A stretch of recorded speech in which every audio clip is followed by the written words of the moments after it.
down. I want to. You're walking along, not walking down. Okay.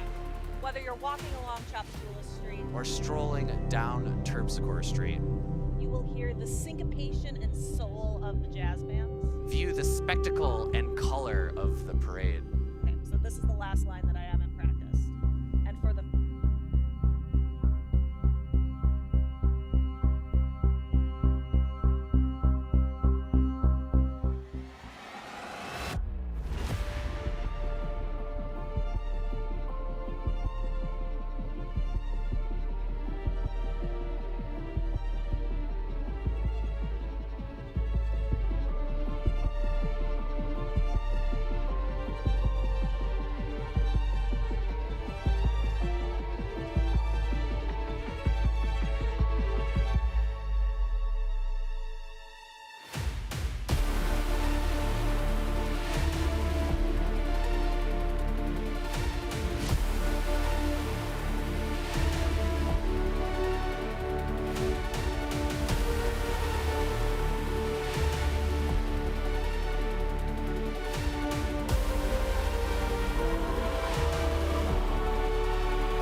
Welcome to the North America International Championships.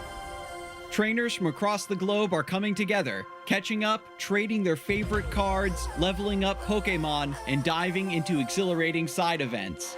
Amidst this festive atmosphere, the true highlight remains the intense and exhilarating battles. The finest competitors from across the globe are attending, each aspiring to etch their name in history as a Pokémon International Champion. The stage is set and excitement fills the air as history unfolds before our eyes. Get ready to see the amazing skills and strong will our trainers wield in the upcoming Pokémon battles. Last year in Columbus, we saw a familiar face in Pokemon Go. I was just like really hyped up because it was like a super close game and I didn't think I was gonna win. So when I did, I just kind of popped off. We're done taking this fifth game and is your North America International Champion. For VG, Berna came out on top. Flare Blitz into the Dragon Ball, takes it down. Alex is the VGC 2023 North America International Champion. I feel amazing. It means the world to me to be back. Last season, TTV was all the rage. Let's see if they can make this happen. Ender hops off. Ender tries to score. The points never go in. 64 points going for TTV. This could be it. TTV wins it. It took everything within us to make it happen, and we're just so glad we're here. And finally, Cyrus Davis made history with their Game 3 top deck. Could we see a winner right here? Cyrus has the artillery, rapid strike search for the Tower Waters, attaches the water energy, and winning this event means everything to me. It means I've left a mark on the history of this game. As we head into NAIC, the competition is vast. It's going to take courage, strength, and strategy for any contender to triumph over their rivals. But we're going to see the Wicked Ball, but no! It was the Scyther! And the catch onto Swampert. What is it? Another Super Rod. This is going to be massive. Dragonite outrages into the Flare Blitz.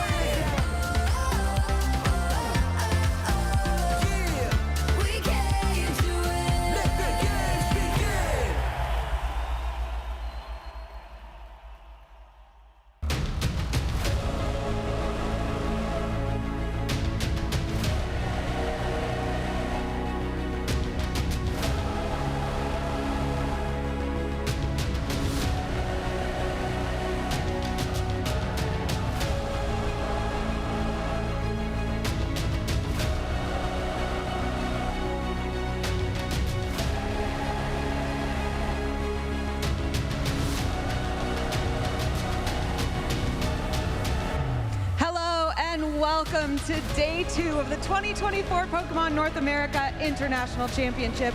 I'm Anna Prosser, your host, and as always, I am absolutely thrilled to be here this morning. Day 1 was filled with upsets, standout victories, and we are so eager to see the competition start today. In Pokemon Go, Pokemon Unite, the Pokemon trading card game, and the Pokemon video game, our trainers are giving it their all, and there's some top players we want to recognize right now.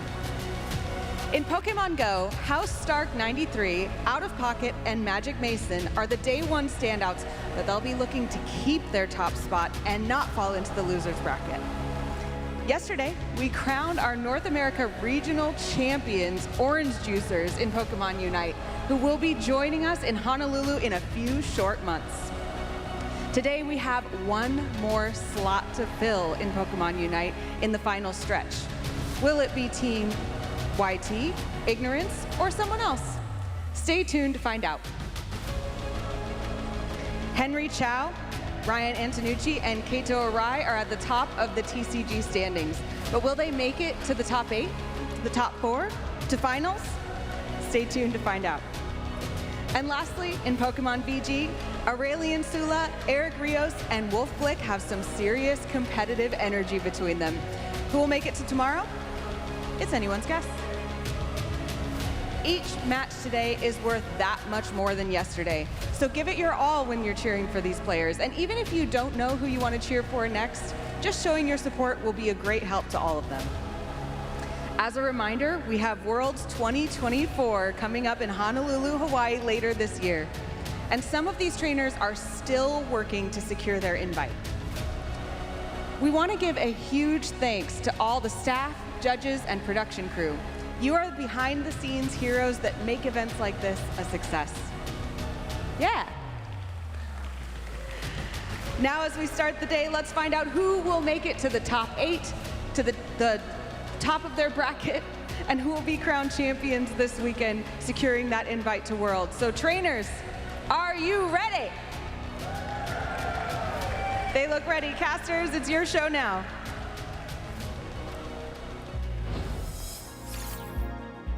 Whether you're walking down Chapatula Street or strolling along the streets of Terpsichore, you'll hear the syncopation and soul of the jazz bands. view the spectacle and colors of the Prideful March.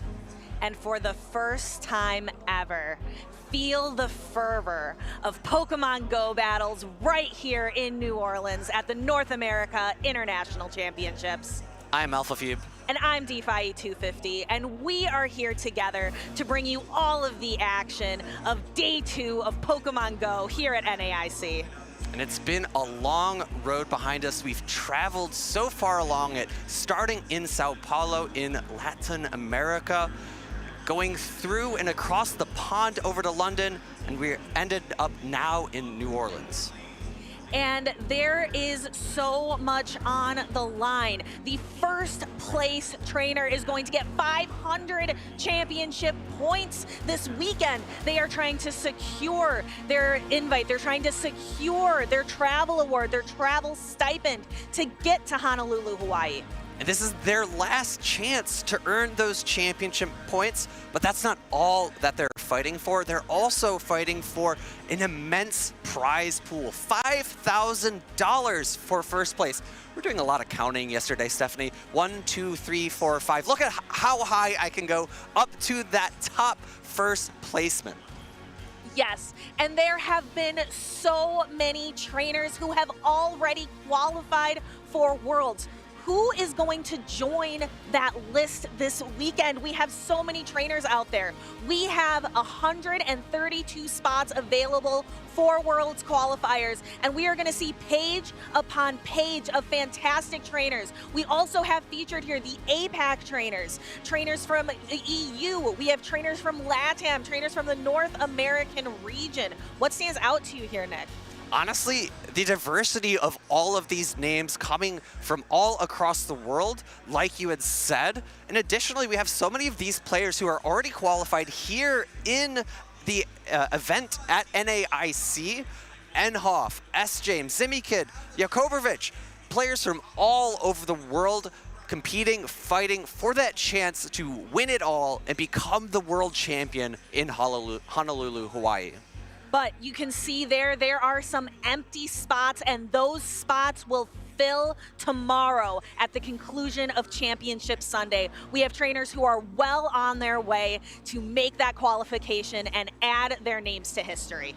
And I think we could use a reminder, and maybe those of you at home could use a reminder of exactly all of those intense plays that we had yesterday. We have top battles, we have spicy battles, and we have the best battles for you at home in a recap.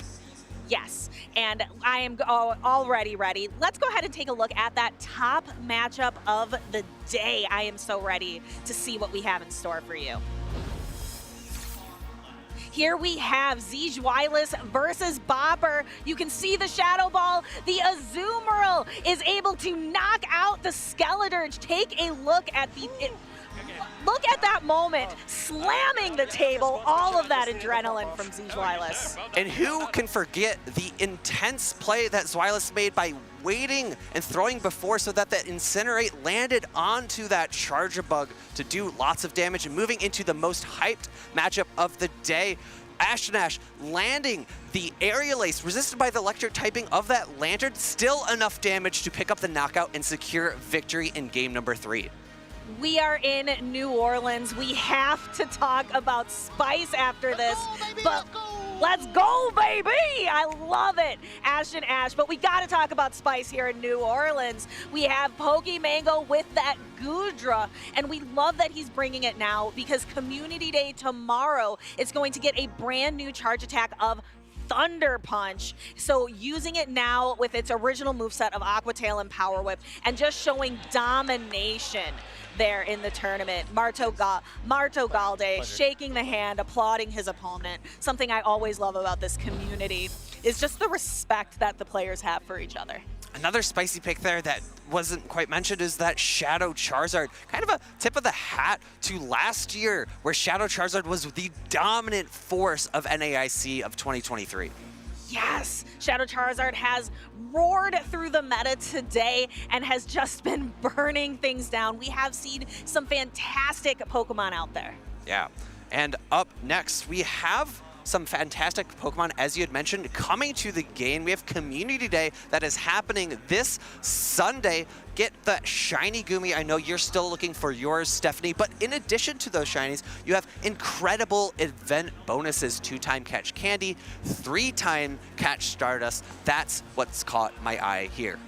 Yes. What else has caught my eye is all of these fantastic trainers. If we take a look at our top trainers from North America that are here to defend their place, so many of them are here, but trainers, Dunebug, Rise to Occasion, they're out of the tournament already. Nighttime Clasher, Lyle Jeffs are not here. So certain trainers, if they earn enough championship points here, could actually usurp Dunebug off the top of the list, depending on exactly how well they place. We're very curious. You know, of course, you don't necessarily get anything from being #1, but you get a badge of honor saying, I was #1 on the leaderboard for the year of 2024 for Pokemon Go.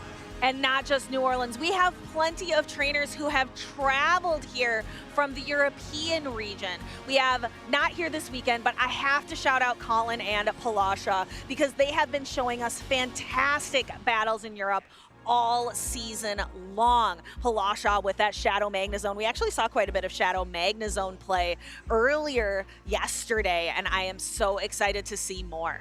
We have at least 3 players still from the EU region in competition, but there are plenty of trainers from that LATAM region, and a number of them are on this leaderboard as well. I believe we saw Rarjeff getting knocked down in the winners finals for his bracket. I think Andrew Minares has been knocked out as well, but Zardy is still in this. Yes, and I am excited. We have seen a lot of great representation from across the globe. This is a global game and a global community, and most certainly a global competition. Moving forward, let's go ahead and take a look at what us casters thought were going to do well this weekend. Quagsire up at the top. I think Pedro and I have it on lock. Quagsire has been doing so well this weekend. Unfortunately for me, I have to say my picks, at least 3 out of the 4, have not shown up as strongly as I would have liked. Tapu Fini had a little bit of play. Guzzlord didn't really show up all that much. Whimsicott, I don't think we've seen it at all. I know Arrow brought that on his team, but we did not get a chance to see him on stream. But that Mantine did show up in our top recap from yesterday. We've also seen that Charizard, that Guzzlord. We've seen a little bit of that Bastiodon. Will, where is that Chestnut you were talking about? I'm not sure what he was thinking when he chose that Pokemon, but to be fair, we also didn't see Whimsicott, so I can't be that critical of him. In addition to those Pokemon, we have 3 trainers to keep an eye out for. That would be none other than Zezwilus, Rocha Babyface, and Out of Pocket. Yes, 1 from each region. We have champions, legends from Europe, from Latin America, from North America. Who do you think is going to take the title of champion of the North America International Championships? Let us know in chat right now. Who are you rooting for?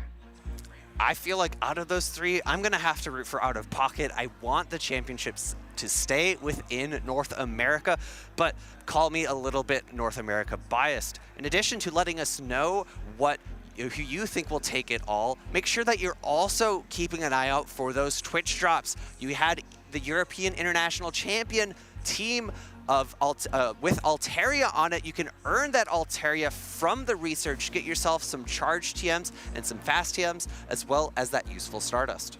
And Nick, you called me out yesterday, but I am a big fan of the trading card game.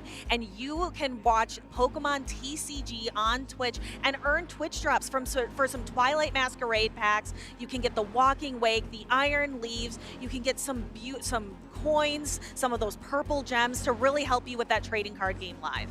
And I called myself out a little bit as being a fan of the video game.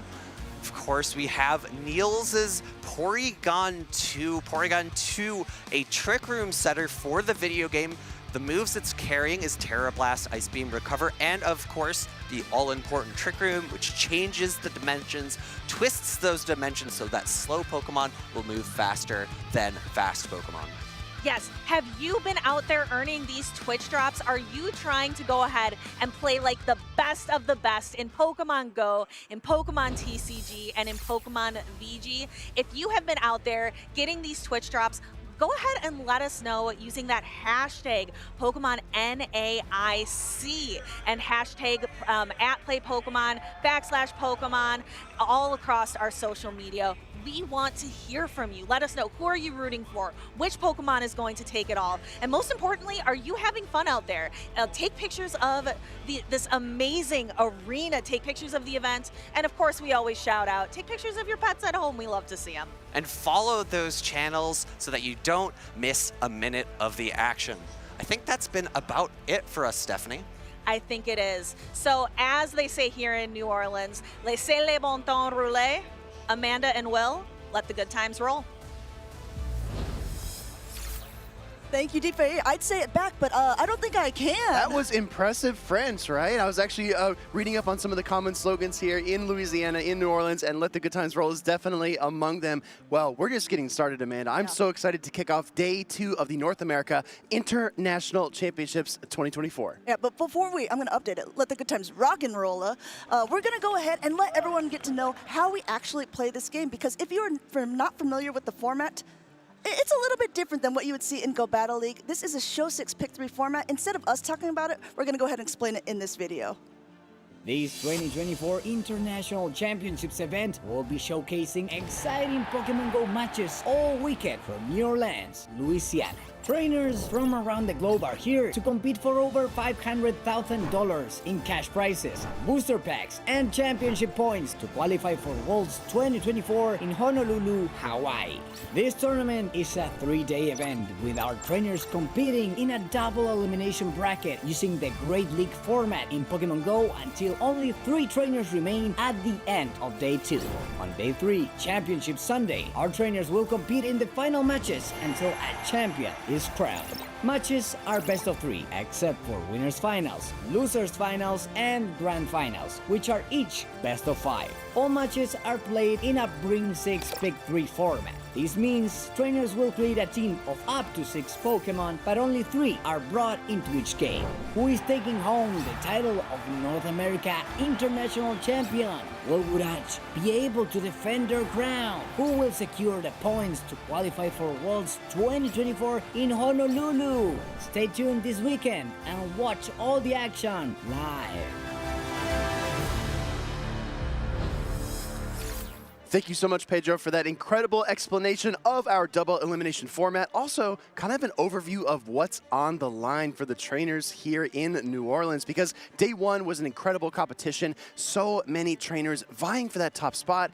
But of course, not all of them can make it into the top cut. Let's take a look at some of our top usage. These are the tools of the trade amongst the best trainers in the world. This is also the first time in this Shared Skies update. There's a lot of familiar Pokemon that we've been seeing in the last meta as well, but it looks like Annihilate is back up on top, at least for day number 2 here, with over 50% of the users using it. But also Lickitung, which dropped off the meta in Los Angeles, is back up in second place.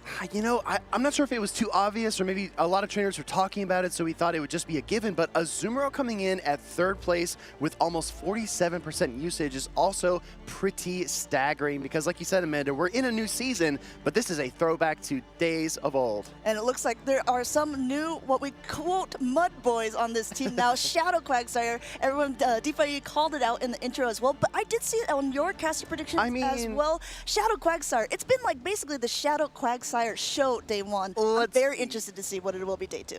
let's be fair, right? We had 2 Quagsires on our caster predictions, but only 1 Shadow Quagsire. And like you said, Amanda, Shadow Quagsire kind of crushing it.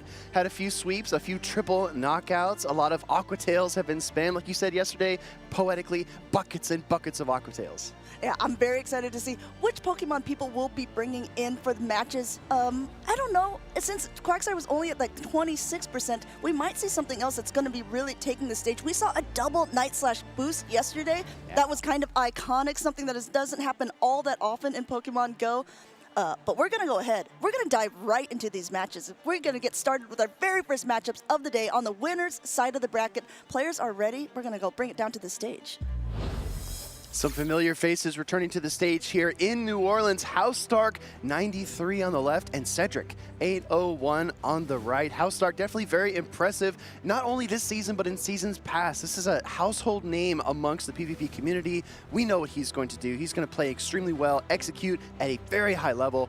And Cedric, I'm not as familiar with, but Cedric is formidable in his own right. I think sometimes players who aren't as well known sometimes have an advantage in a way because people maybe underestimate them a little bit or haven't seen their play styles as often. So it gives them a new opportunity to showcase their talent. And they've had, Cedric's had time to study House Stark over many different regional competitions. One Pokemon I want to really bring up on his team is something that he's maybe taken from his friends over in Europe. That Shadow Magnezone hasn't been so popular in North America, but I think a lot of trainers have actually brought it here to day 2, and it's so impactful. Exactly right. And we talk about solid cores. I do think the Shadow Magnezone Altaria is a powerful core, but guess what?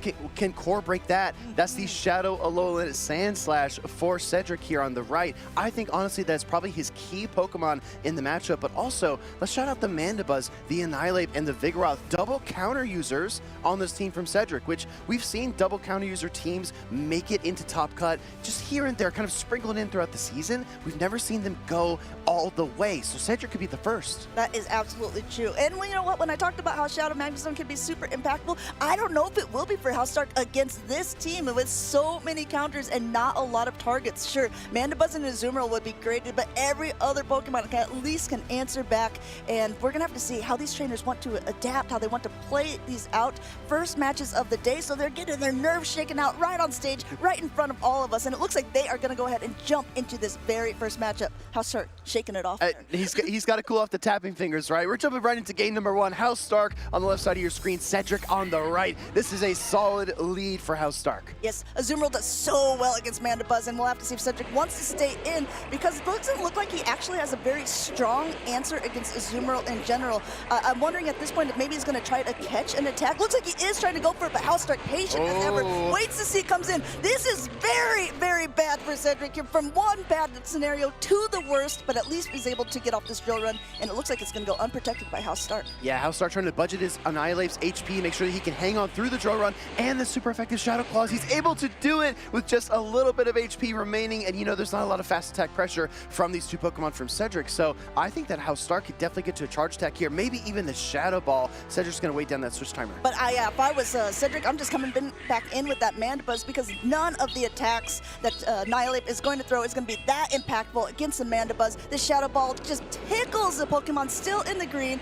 able to aggressively snarl down, but now where is this energy going to go? Back into the Azumarill here? This is not going to be very effective. Azumarill pops out of the Pokeball, gets 1 more bubble worth of energy, and like you said, Amanda, these aerial aces really are just kind of like little scratches on the Azumarill. It doesn't really mind them too much, but this super effective Play Rough will make an impact. This will not be enough to knock out the Mandibuzz. He is going for the heavier hitting attack, maybe looking for aggressive bubble down, wondering what he will have to do in this scenario because he's about to take another aerial ace and most likely another one after that should Cedric choose to stay in. I'm going to be honest, Amanda, this team composition for House Stark is so risky. He's got Lickitung in the back. If there was a Vigoroth in the back, an Annihilate, or the Mandibuzz in the back, this Lickitung would have been completely neutralized, but House Stark makes a incredible team read, sending it in against the Azumarill here to close things out.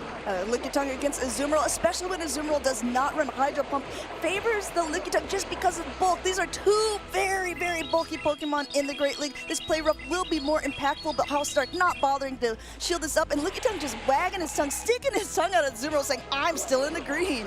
Yeah, exactly right. Lickitung not phased at all by the Azumarill on the opposing side of the field. Haustark trying to maximize his turn intervals, gets the 2 licks within the length of the bubble, fires off the power whip, trying to, oh my gosh, tries to land some damage. Cedric was hoping it was just a body slam bait. You can see him even shrugging at that point, recognizing the writing might be on the wall here. Should I shield? Should I not? He's gonna have to at some point because this Lickitung has got to go here. Azumarill still smiling away. It does have a lot of energy. Gonna throw this next attack, which is going to do a lot of damage to the Lickitung, but Azumarill is on its last little hoppy legs. Exactly, and if you're Haustark, I mean, you really don't need to shield anything here. We're gonna see the swap and the combo play with the Mandibuzz Aerial Ace. Cedric is just trying to make something out of nothing here. Gonna KO the Lickitung, but he still has that Azumarill from Haustark to deal with. Azumarill also has a decent amount of health left. Look, still in the grid. We talked about it would probably bubble down before. It's definitely going to bubble down now at this stage. There's still 2 shields remaining on Haustark's side. A complete bubble down. You see them already good gamesing each other and a play rough to boot. There's a couple of things to note here because Haustark did lead the Azumarill into the Mandibuzz and Cedric had the Alolan Sandslash in the back.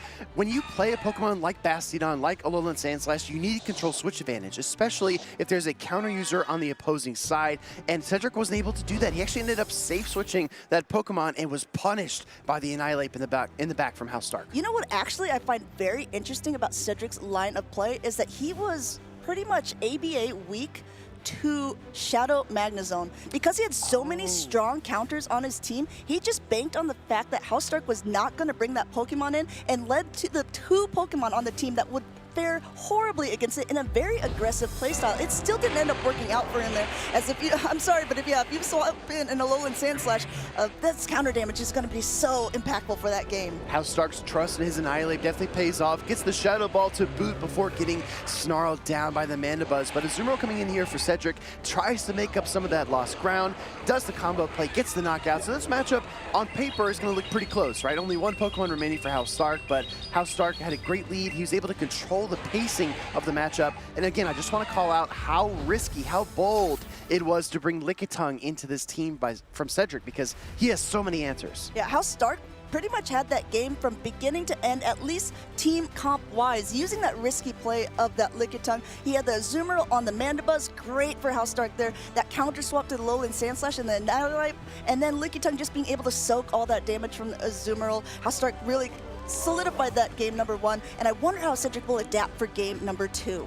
Like you pointed out, Amanda, ABA weak to Shadow Magnezone, so maybe that actually leaves an opening here for Haustark to bring it in game number 2 because it could make a big impact, right? You're going to strip shields, you're going to threaten wild charge level damage, even firing just mirror shots. I've seen Magnezones pull plenty of shields. And the thing about ABA, we didn't see that Shadow Magnezone, but what if it was in the lead? A lot of times trainers like to put it there because they like to do a wild charge and then swap out to another Pokemon.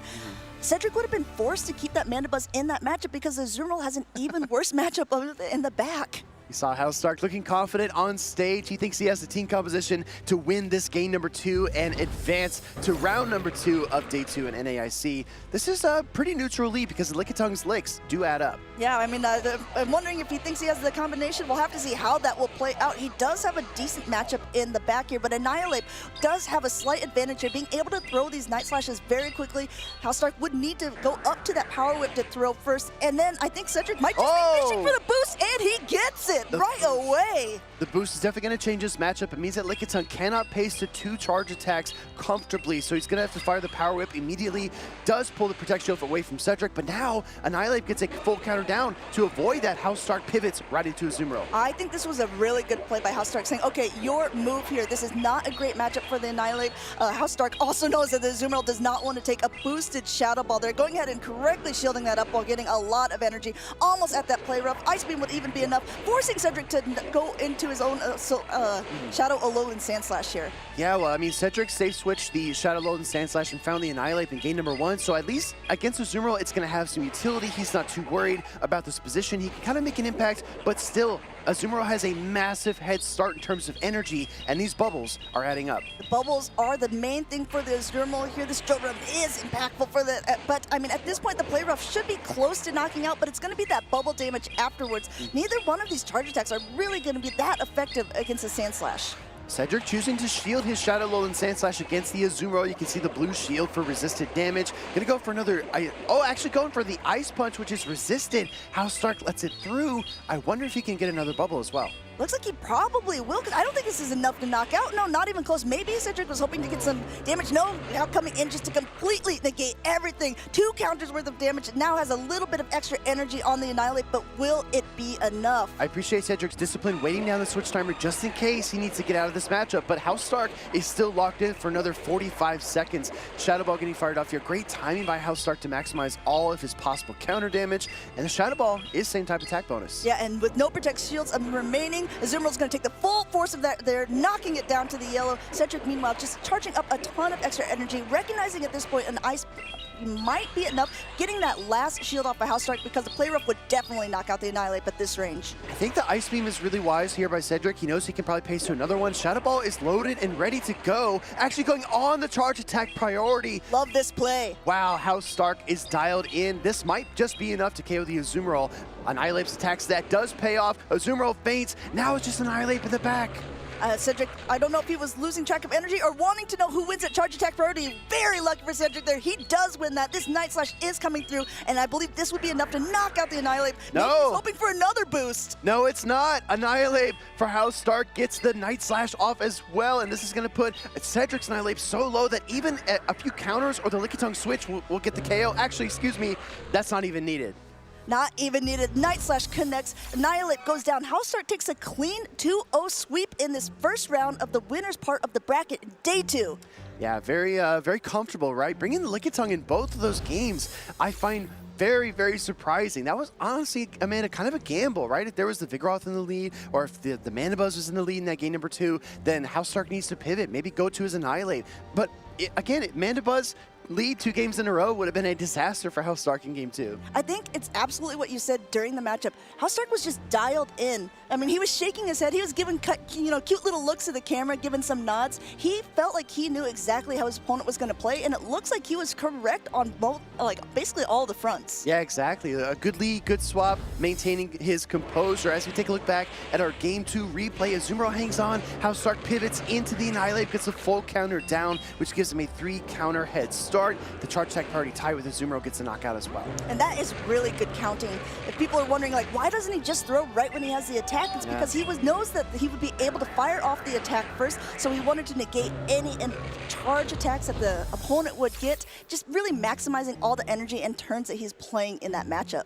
3 Pokeballs left, right? We call it that 3-ball flex, right? House Stark is able to win that series against Cedric. Cedric's going to fall to that loser side bracket, but he's still in day 2. And I mean, one of those trainers had to fall to the loser's bracket, right? That's just the way it works. Cedric still is a very talented player. Excited to see what he does with his double counter user team as he moves through the bracket in New Orleans. Yeah, and like Swagron said in that format video, since this is double elimination, he's going to have another chance. We're starting in the winner side of the bracket. These were trainers who did not lose in day 1 at all, so they have an advantage that they played a little bit less games because all you do is win. You can just stay right at that top level. Meanwhile, the ones on the loser side are having to go through a bit more battles to get to where they are at on that loser side. I wanted to point out something really interesting. So our top bracket here, our winner side bracket, actually has a lot of kind of mixed region pairings. We have LATAM versus US, we have EU versus US. That match we just saw is one of, I believe, only 2 US versus US or NA versus NA trainer pairings in this entire winner side bracket, which is really, really amazing. I think it's great to see these international trainers coming to NAIC and having huge success. Dunebug97, a trainer who's been knocked out of this tournament, got 2nd place at EUIC. He's won 3 regionals this season, and he kind of set a precedent when a lot of North Americans went over to the European International Championships, made it to day 2, and I think Latin America and Europe paid attention. They decided they're going to come in for the last tournament of the season before Worlds. We have 5, I believe, Latin American trainers in day 2 and 3 European trainers. Yeah, which is incredible, right? And I think that both the North America and EU trainers need to go down to LATAM because the LATAM crowd is one of a kind, so special. And I can't wait to see more trainers make these trips internationally to go to these other international championships because I'm telling you, LAIC is a treat and you need to be there. You know who else is a treat? House Stark. Oh. We're going to go ahead and do an interview with him and Pedro. Thank you very much, Amanda. And yes, we are here with no other than the great Hal Stark, and he played out of his mind. You did really great plays, and I'm wondering something, you know? One of the most important things on Pokemon Go is team building, you know? And your team building was incredible. So what's your thought process when you're like trying to build someone to defeat your opponent? Absolutely, yeah. So last night I did a lot of battles with my teammates, and they helped me prepare for this battle. And going into it, my opponent he just had a team that was really weak to Azumarill, and Azumarill was my MVP for sure. Yeah, I mean, you used it like save switch on the lead, whatever, and it works. That shows the knowledge that you have on the game, and that's amazing. And there's something that not many players can do, and that's face a boosted Annihilate. How do you face that? Because it's hard, you know? How do you react to that? Yeah, so as soon as I saw the boost, I knew that I had to get a shield from the Annihilate, because a lot of people love to shield Annihilate when it's boosted. So I knew Lickitungs and Power Up need to grab the shield, and then I had to switch into Azumarill to force the Annihilate to switch out, because if it stays in that matchup, I'm toast. So I just needed to get the shield, get out of that matchup, force the Annihilate to switch out, and then from there try to play my best to win the game. You really did play at your best. And the last thing, before we go back to the casters, that 1 HP and a Dream Annihilate, how do you feel about it? I'm so glad I got a really good Annihilate with high defense, so it's able to survive that Night Slash. There you go. The key to success, a good Annihilate. Back to the casters. I think some other keys as well is having a plan. You heard Hal Stark, right? Swagron asked a great question. He said, when the opposing Annihilate boosted, what was your plan? What did you do? He said there were 2 steps basically, right? The first was to take a Protect Shield. You cannot have a boosted Annihilate with Protect Shields on its side. And the second part of that plan was to pivot, because you can't stay in a matchup where the Annihilate can thrive or it can farm a Pokemon down and continue to fire off either neutral or super effective attacks. You have to push it off the field. And I think that having a plan like that's so important. I mean, imagine, Amanda, if you're in a matchup and I'm in a matchup. You're in a matchup. Okay, you're not sure what to do, and that's often, okay. An opposing Annihilate boosts, and you don't have your Wigglytuff. What do you do? Yeah, no, it is a good point. And honestly, boosts don't happen all that often. So even though, I mean, you should have a plan for it, I can also understand why trainers maybe would not. And if Hal Stark even took a second or 2 seconds to think about this situation, so many turns would have already happened. That Annihilate would have even more energy to its side. It's that quick reaction time to it. One other thing I want to talk about with Hal Stark, when he was saying that, he's trained his Annihilate to have a little more defense so it was able to withstand that Night Slash. Some trainers I know, especially because Annihilate is the most popular Pokemon of Day 2, they like to train their Pokemon to have a high attack because they want to win that charge attack priority. And it looks like that's exactly what Cedric's had done, but because of that, it wasn't able to survive that Night Slash. So maybe high attack, to win these charge attack priority ties, high defense to withstand some of the charge attacks. Maybe HP is not that important. It can maybe, be pretty low. Yeah, well, we'll have to see. Maybe we can talk to some other trainers and see how they like to train up their Annihilates. But we're going to go into the battles here between 2 trainers. You talked about the trainers coming from different parts of the globe to compete. This is one of these matches. This is a Latin American trainer, LNDS Steiner, versus Freezing Sun from the North America region. Whenever we look at the LATAM region, a lot of trainers will point to Harjef, and then Harjef, obviously being from Brazil, will say, oh yeah, he's the top trainer in Brazil. LNDS Steiner has definitely made a case for himself, placing second at a regional tournament and then winning one as well. He's on this arc of constant improvement, and I think that arguably he might be neck and neck with Harjef at this point in terms of skill and how he deploys his Pokemon. He's played a lot of different things as well, some Shadow Sableye. I believe he's even played Magnezone. This time, though, he's got a bit of a bulky backdrop, right? He's got Lickitung and Mandibuzz on his team, can absorb tons and tons of damage. And also the Vigoroth, I don't know, there's a lot of normal types, a lot of bulk on this team. I agree, and Vigoroth is also on Freezing Sun side, and we're seeing a Pokemon that we don't see very often, but I believe we've seen multiple ones of this making Day 2. I'm looking at that Giratina origin. I mean, look at this. It's something that is going to be actually completely walled off by that Vigoroth, but would have really good play into that other fighter, Annihilate, that we see so often. We talk about complementary cores, the Giratina origin form and Wigglytuff core making an appearance here for Freezing Sun. Also the Shadow Feraligatr, Amanda. Now, I have a question for you, right? As our trainers get set up here, I had a point that I made about Shadow for Alligator versus regular for Alligator yesterday. Do you agree with what I said? That Shadow for Alligator is an opener, a shield breaker, or a closer? Meanwhile, regular for Alligator is typically used as a safe switch. What do you think? I agree in the sense that I think that regular for Alligator definitely has a little bit more bulk to it, so it could be used in that safe swap position, and getting 1 or 2 Shadow Claws advantage would be really great for it because it can charge up energy so quickly. If you're using a Shadow in that position, you definitely have to be willing to invest shields. So, yeah, okay, fine. I'll give you that one, Will. I mean, well, it's early in the morning. I'll let you have some wins early on in the day. TLDR, you agree? Well, how do you feel about this team, speaking of for Alligator, how do you think it fares against Steiner's team? For Alligator has a lot of obstacles to overcome. Like we talked about, the bulk, the HP product on this team is massive. We've got a Lickitung probably trained up to level 50, a Azumarill probably trained up to level 50 as well. Mandibuzz, one of the bulkiest non-XL Pokemon. Vigoroth, very, very sturdy and a non-traditional for Alligator counter. And then the Charjabug, dealing those super effective Volt switches. So honestly, if I'm looking at this team, the only target for Alligator is that Shadow Gligar.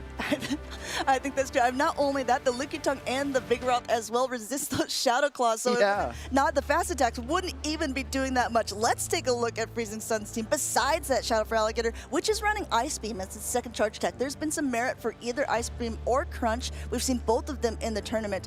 And then, of course, Wigglytuff, which does have the now potential to learn Swift, but everyone seems to be keeping it on Disarming Voice and Icy Wind. I really think that Vigoroth and Wigglytuff have an enormous amount of play here for the trainer on the right. There's a lot of normal typing there, a lot of resistant back to the lick damage from Steiner's Lickitung, and you're able to kind of dish out a lot of super effective damage with your Vigoroth's counters. So I'd be shocked not to see Vigoroth in Game 1 here for Freezing Sun, but LNDS Steiner I think has a bit more flexibility in how he can deploy his Pokemon. One thing I also want to bring up is Spark got a nerf in the Shared Skies update. Lantern is still on day 2 usage, but most of these Pokemon have now been Water Gun.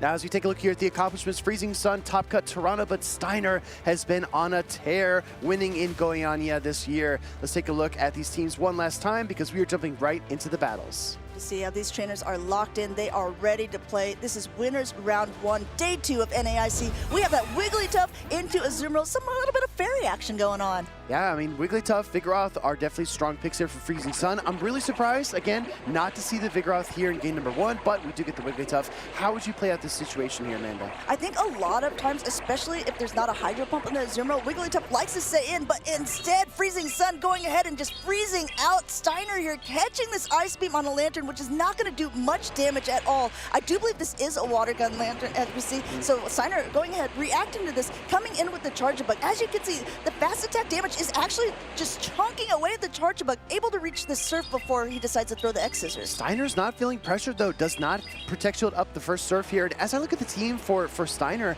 the Lantern Safe Switch actually makes a ton of sense. There's no Quagsire, there's no Whiscash, there's nothing that's going to hard punish this Pokemon as Freezing Sun allows the X-Scissor through. I mean, this is kind of going how he planned. But even so, Freezing Sun has to be quite happy that the Charjabug is out now and avoiding that Skarmory in the back. That was a great play by Freezing Sun, recognizing that, okay, if the Charjabug is on the team, I'm going to need to draw it out at some point and take it down with this Wigglytuff so the Skarmory has no chance of seeing it in the future. Patiently waiting out the switch timer. As you can see at the top, 5, 4, 3, 2, 1, in comes a Wiggly. Exactly, and Wigglytuff does have a lot of stored energy. It can fire for charge attack here, but I think going for the discharge, LNES Steiner trying to pressure the Wigglytuff and maintaining the HP product on it. Freezing Sun will use his first protection of the game. Again, he's just playing really well. I like this play a lot. Being able to completely charm down, he's going to either be able to throw an attack or debuff this Azumarill in the process, saving a shield later on it, but recognizing that Azumarill, Play Rough, and Ice Beam aren't going to be that impactful against his Skarmory in the back, and he has the biggest Skarmory counter out of the way. Steiner does something interesting here. He comes back in with the Azumarill. I mean, if you look at the rest of the team for Freezing Sun, catch after catch! There are a lot of neutral choices, but this is definitely resisted. Play Rough going into that Steel-type Skarmory. Like you said, Amanda, Freezing Sun making catch after catch, maneuvering around his opponent. You can see him shaking his head too, recognizing, okay, this is maybe not what he was hoping for in the back, but it still has a lot of play overall. The counter damage is adding up up on the Skarmory, but Skarmory has a lot of energy already, and these Sky Attacks or Brave Birds,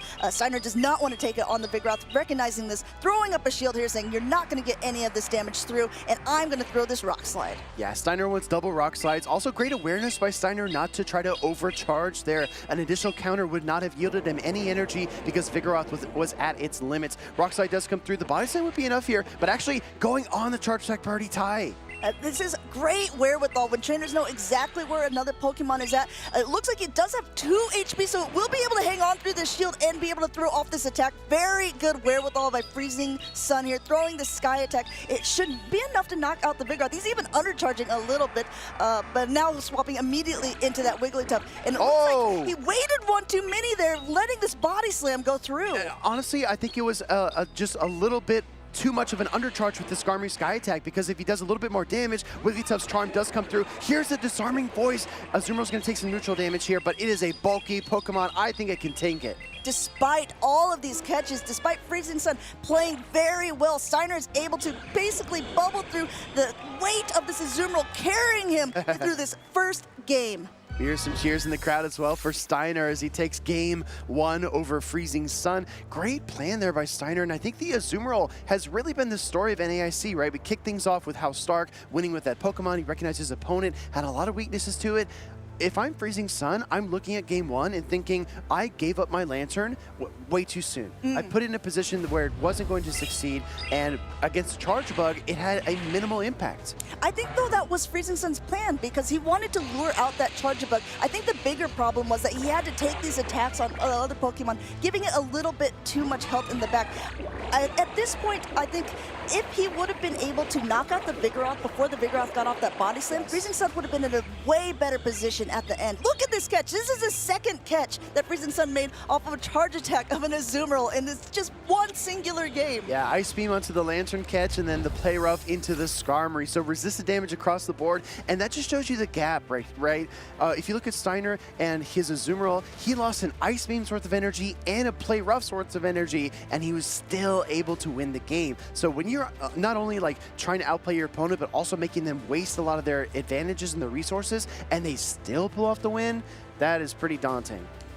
We have to talk about it a little bit after this. It looks like both trainers are locking in, but I want to kind of talk about what we were meaning when we said wasn't sure the Skarmory was going to survive when they put up that shield, because every time you use a shield, you think that that energy, that all that damage is going to be negated, but actually 1 HP goes through the shield.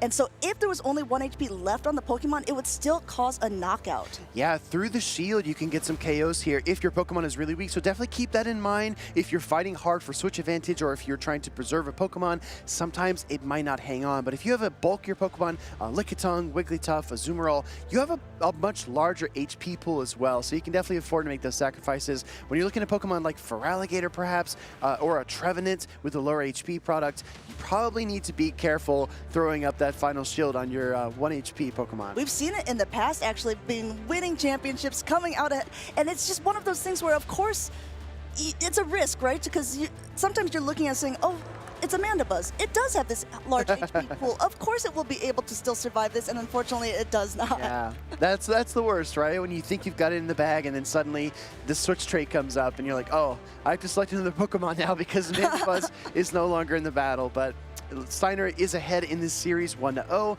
Great composition in game number 1. Didn't have to do anything too fancy. Just kind of maintain his positioning and kind of took every curveball that Freezing Sun had and threw it right back at him. Well, let's see if he can get any more curveballs in game number 2 here, as we have the Wigglytuff against the Charjabug. Wigglytuff has really been a Pokemon that I think Freezing Sun is kind of relying on here, being in both game 1 and 2 in the lead. It's not that it has so many bad matchups, I guess, on Steiner's side, so it's playing for a neutral sort of thing. A lot of times when people play Wigglytuff, because it uses its fast attacks and charges quite slowly, it takes 1 shield for sure, and sometimes 2 shields to be able to power through. I really like what Freezing Sun is doing here with the Wigglytuff. He's investing in it, and a Pokemon like Wigglytuff or Bastiodon that paces so slowly typically only gets 1 charge attack per match, but because of that protection investment, Wigglytuff is able to KO the Charge Bug and now apply pressure. Here comes the Lantern counter swap into the Vigoroth. This is actually ideal for Steiner. Yeah, and as you can see before, Steiner's face was, he did not believe that that was going to knock out his Pokemon. Had to do a quick pivot here to be able to line up the Vigoroth onto this Lantern.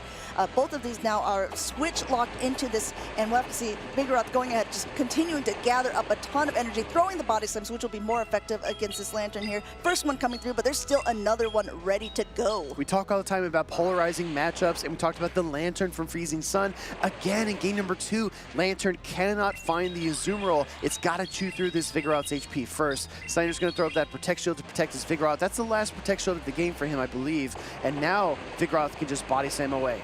And just continuing to charge up energy. The wherewithal of the trainers is very smart too, knowing he's way away from the surf. If he just threw one, I'm going to get as much energy as possible to be able to utilize in the back. I think Freezing Sun has a pretty good answer to a Vigoroth, but with a Vigoroth with this much energy already, it's going to be pretty difficult to power through. The thing is, for Freezing Sun, he's seen the Azumarill already. Yeah. His back Pokemon is not very good against it. I was wondering if maybe he would try to come in with that instead, because obviously the Shadow Balls and everything are going to be hitting the Azumarill decently hard, but the Play Roughs are going to just be so impactful. Yeah, I think Freezing Sun can only absorb maybe one charge attack here. He's going to let the Play Rough through.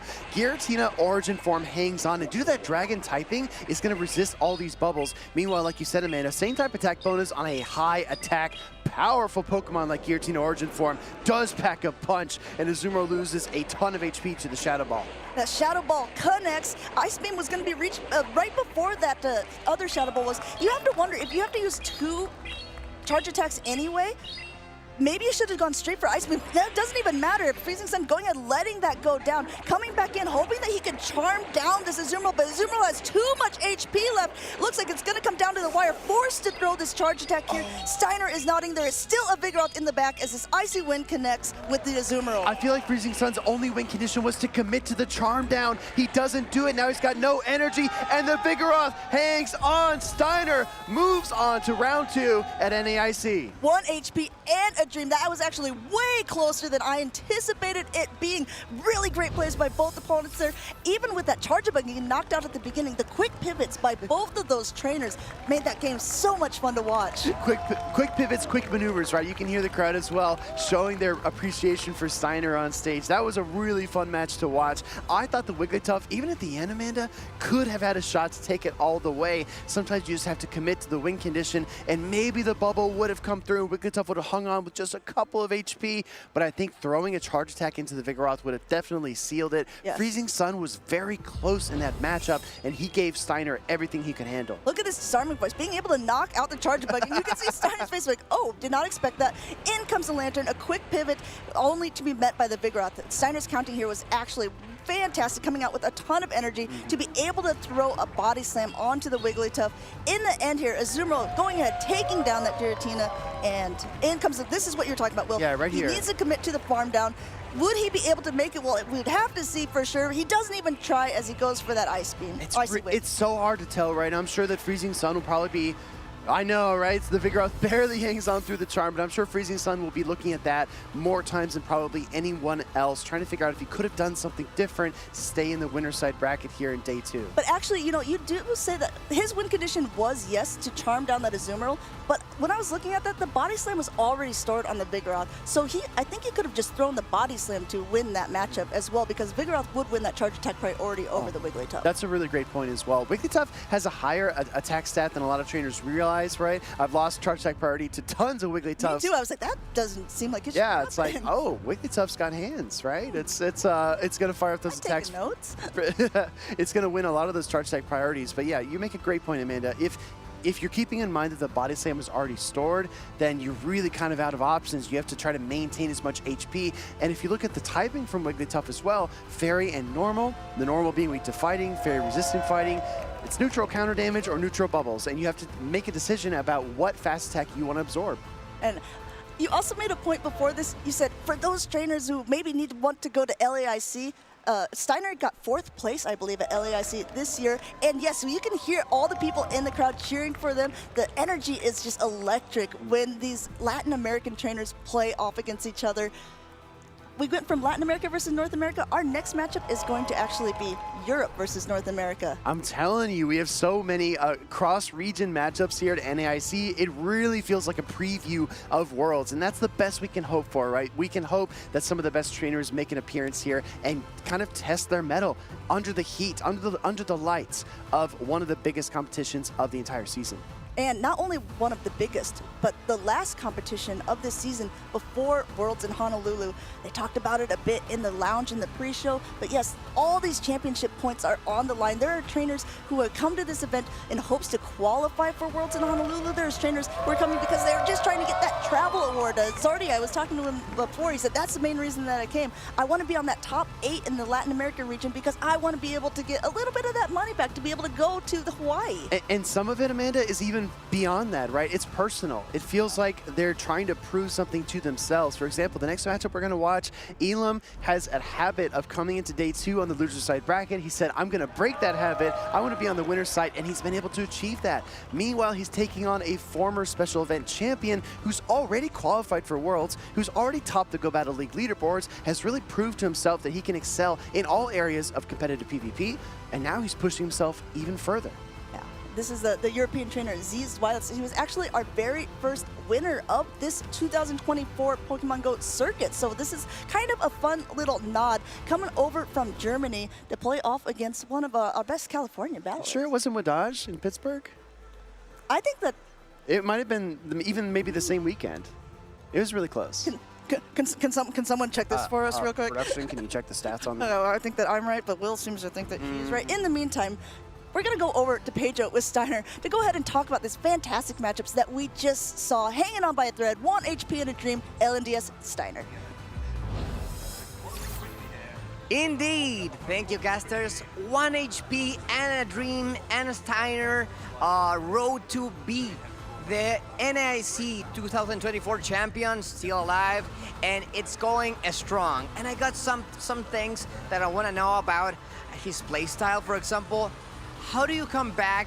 How do you come back from 2 switches, 2 catches of your charge attacks? You know, your opponent catch twice. How do you come back from that?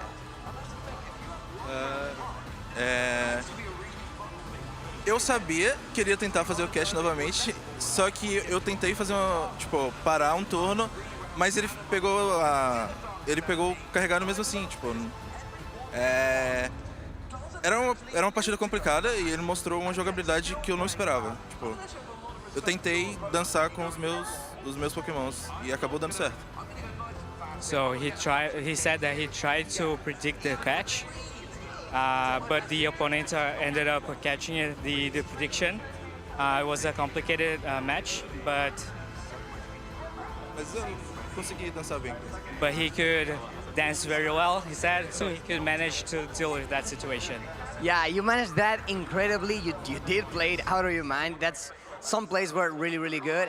And I want to know, how do you handle Wigglytuff without a steel type in your team? Vigoroth tem uma matchup decente, o Azumarill também não é ruim, mas eu não esperava encontrar um Wigglytuff. Eu achei que ia cair um pouco o uso, então por isso meu time é realmente fraco a Wigglytuff. So he said that Vigoroth and Azumarill has a good matchup, but he didn't expect the Wigglytuff. Então, é possível de lidar. So he said that it was possible to deal with it. Yeah, I mean, that only means that he knows what he's doing. And before we go, anything you want, any message you want to send someone back home? Mensagem para quem? Então ele pediu se você tem alguma mensagem para falar pro pessoal que tá lá em casa. Eu agradeço muito o apoio dos meus amigos de Gebelindos, o Statastan e algumas outras pessoas de fora que me ajudaram com treinos e montagem de time. So he said that he's giving a shout out to people from his hometown and everyone that helped him up to here. Yeah, everyone back in Brazil is gonna be so proud, and I wish you the best of luck because you have what it takes to be NAIC 2024 champion. Back to the casters. Thank you so much, Pedro, for speaking with Steiner there. Again, Steiner from Brazil does speak Portuguese, so we have great translators, and it's really great to hear from the trainers about their journeys, what brought them here, and how they react to really challenging situations. Steiner, still in that winner's side bracket, can still make a run for himself, as Pedro said, but only time will tell. And speaking of challenging situations, we just checked during that interview, and Will was right. Wadaj was the first one of this season. Zweilous was the second one of the season. And you know what? He is going to be the next player who will be up playing against Elam here on the stage. We got Zweilous on the right-hand side, Elam on the left. And let's check out these teams because we saw it yesterday. There is a Shadow Dragonite on Zweilous' side, but you know what's going to be the hardest counter for it in this series?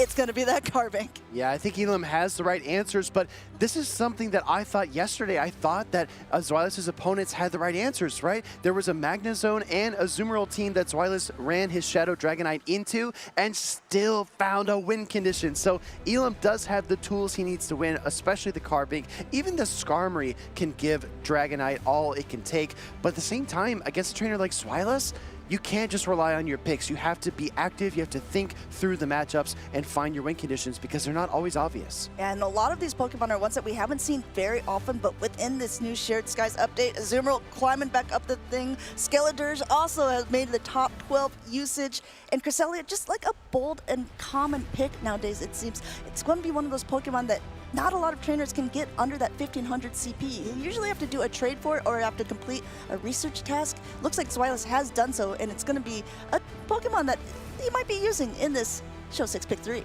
It's possible, right? Meanwhile, Elam does have a lot of pressure on his shoulders, going up against the Barcelona Special Event Champion. We're going to see game number 1 getting kicked off here. This is Elam on the left, Zweilous on the right. Mandibuzz into Skeledurge here. Both of the charge attacks from either of these Pokemon are going to be very impactful. The Disarming Voice is the one that Zweilous would be going for, then the Dark Pulse on the Mandibuzz's side. Both of them just continuing to charge up energy, and it looks like the Mandibuzz is going to throw first. This Dark Pulse is going to be super effective. Should Zweilous choose not to shield it up, and it looks like he's going to take a last-second shield once to get the Skeledurge as healthy as possible before releasing his own. Look at this team from Zweilous as well. He's got his Skeledurge in the lead and Cresselia in the back. He's ABA weak to the Mandibuzz by Elam, which is a great lead call. Disarming Voice connects, like you said, Amanda, dealing tons of super effective damage, but meanwhile, Elam's going to fire up the Dark Pulse. This is going to risk a knockout, right? It's really close, so Zweilous is forced to shield. 2 shields down in the very first part of the matchup. You know, you do say he's ABA weak, but at this point as well, look how low this Mandibuzz is. 2 Disarming Voices are loading. Skeledurge has taken it, even if Elam wants to use a shield here. Looks like he doesn't, recognizes that there's still another one up and going, and he gets that dictate what's going to come in. Carbink is going to hit this. Look at super effective, forcing Zweilous to swap out now into the Azumarill, but Azumarill without Hydro Pump still is going to take a while. This matchup is going to be a long one. I mean, the bubbles are super effective, but you really couldn't tell by the HP that's coming off of that Carbink. We're going to see the swap into the Skarmory here from Elam. Zweilous did something really clever, right? He switched out the Skeledurge, which means that if Elam just stays in that Carbink versus Azumarill matchup, the Fire type will line up against Skarmory in the end. So Elam is forced to send this Pokemon out. Skarmory can make an impact though, and I think if you're Elam kind of envisioning the path forward, you need to exit this matchup with energy so you can throw it into that Skeledurge later. Yeah, Skarmory is getting a ton of energy here. Normally the Brave Bird is what's thrown as Azumarill, but since that lowers your defense, I don't know if he wants to. No, I take it back, going straight for it with no Protect Shields remaining, recognizing that Skarmory doesn't have a great matchup against the Skeledurge, wants to make sure that there's not a lot of defense left on it. But there's an Ice Beam already loaded. Zweilous is still going to take that switch.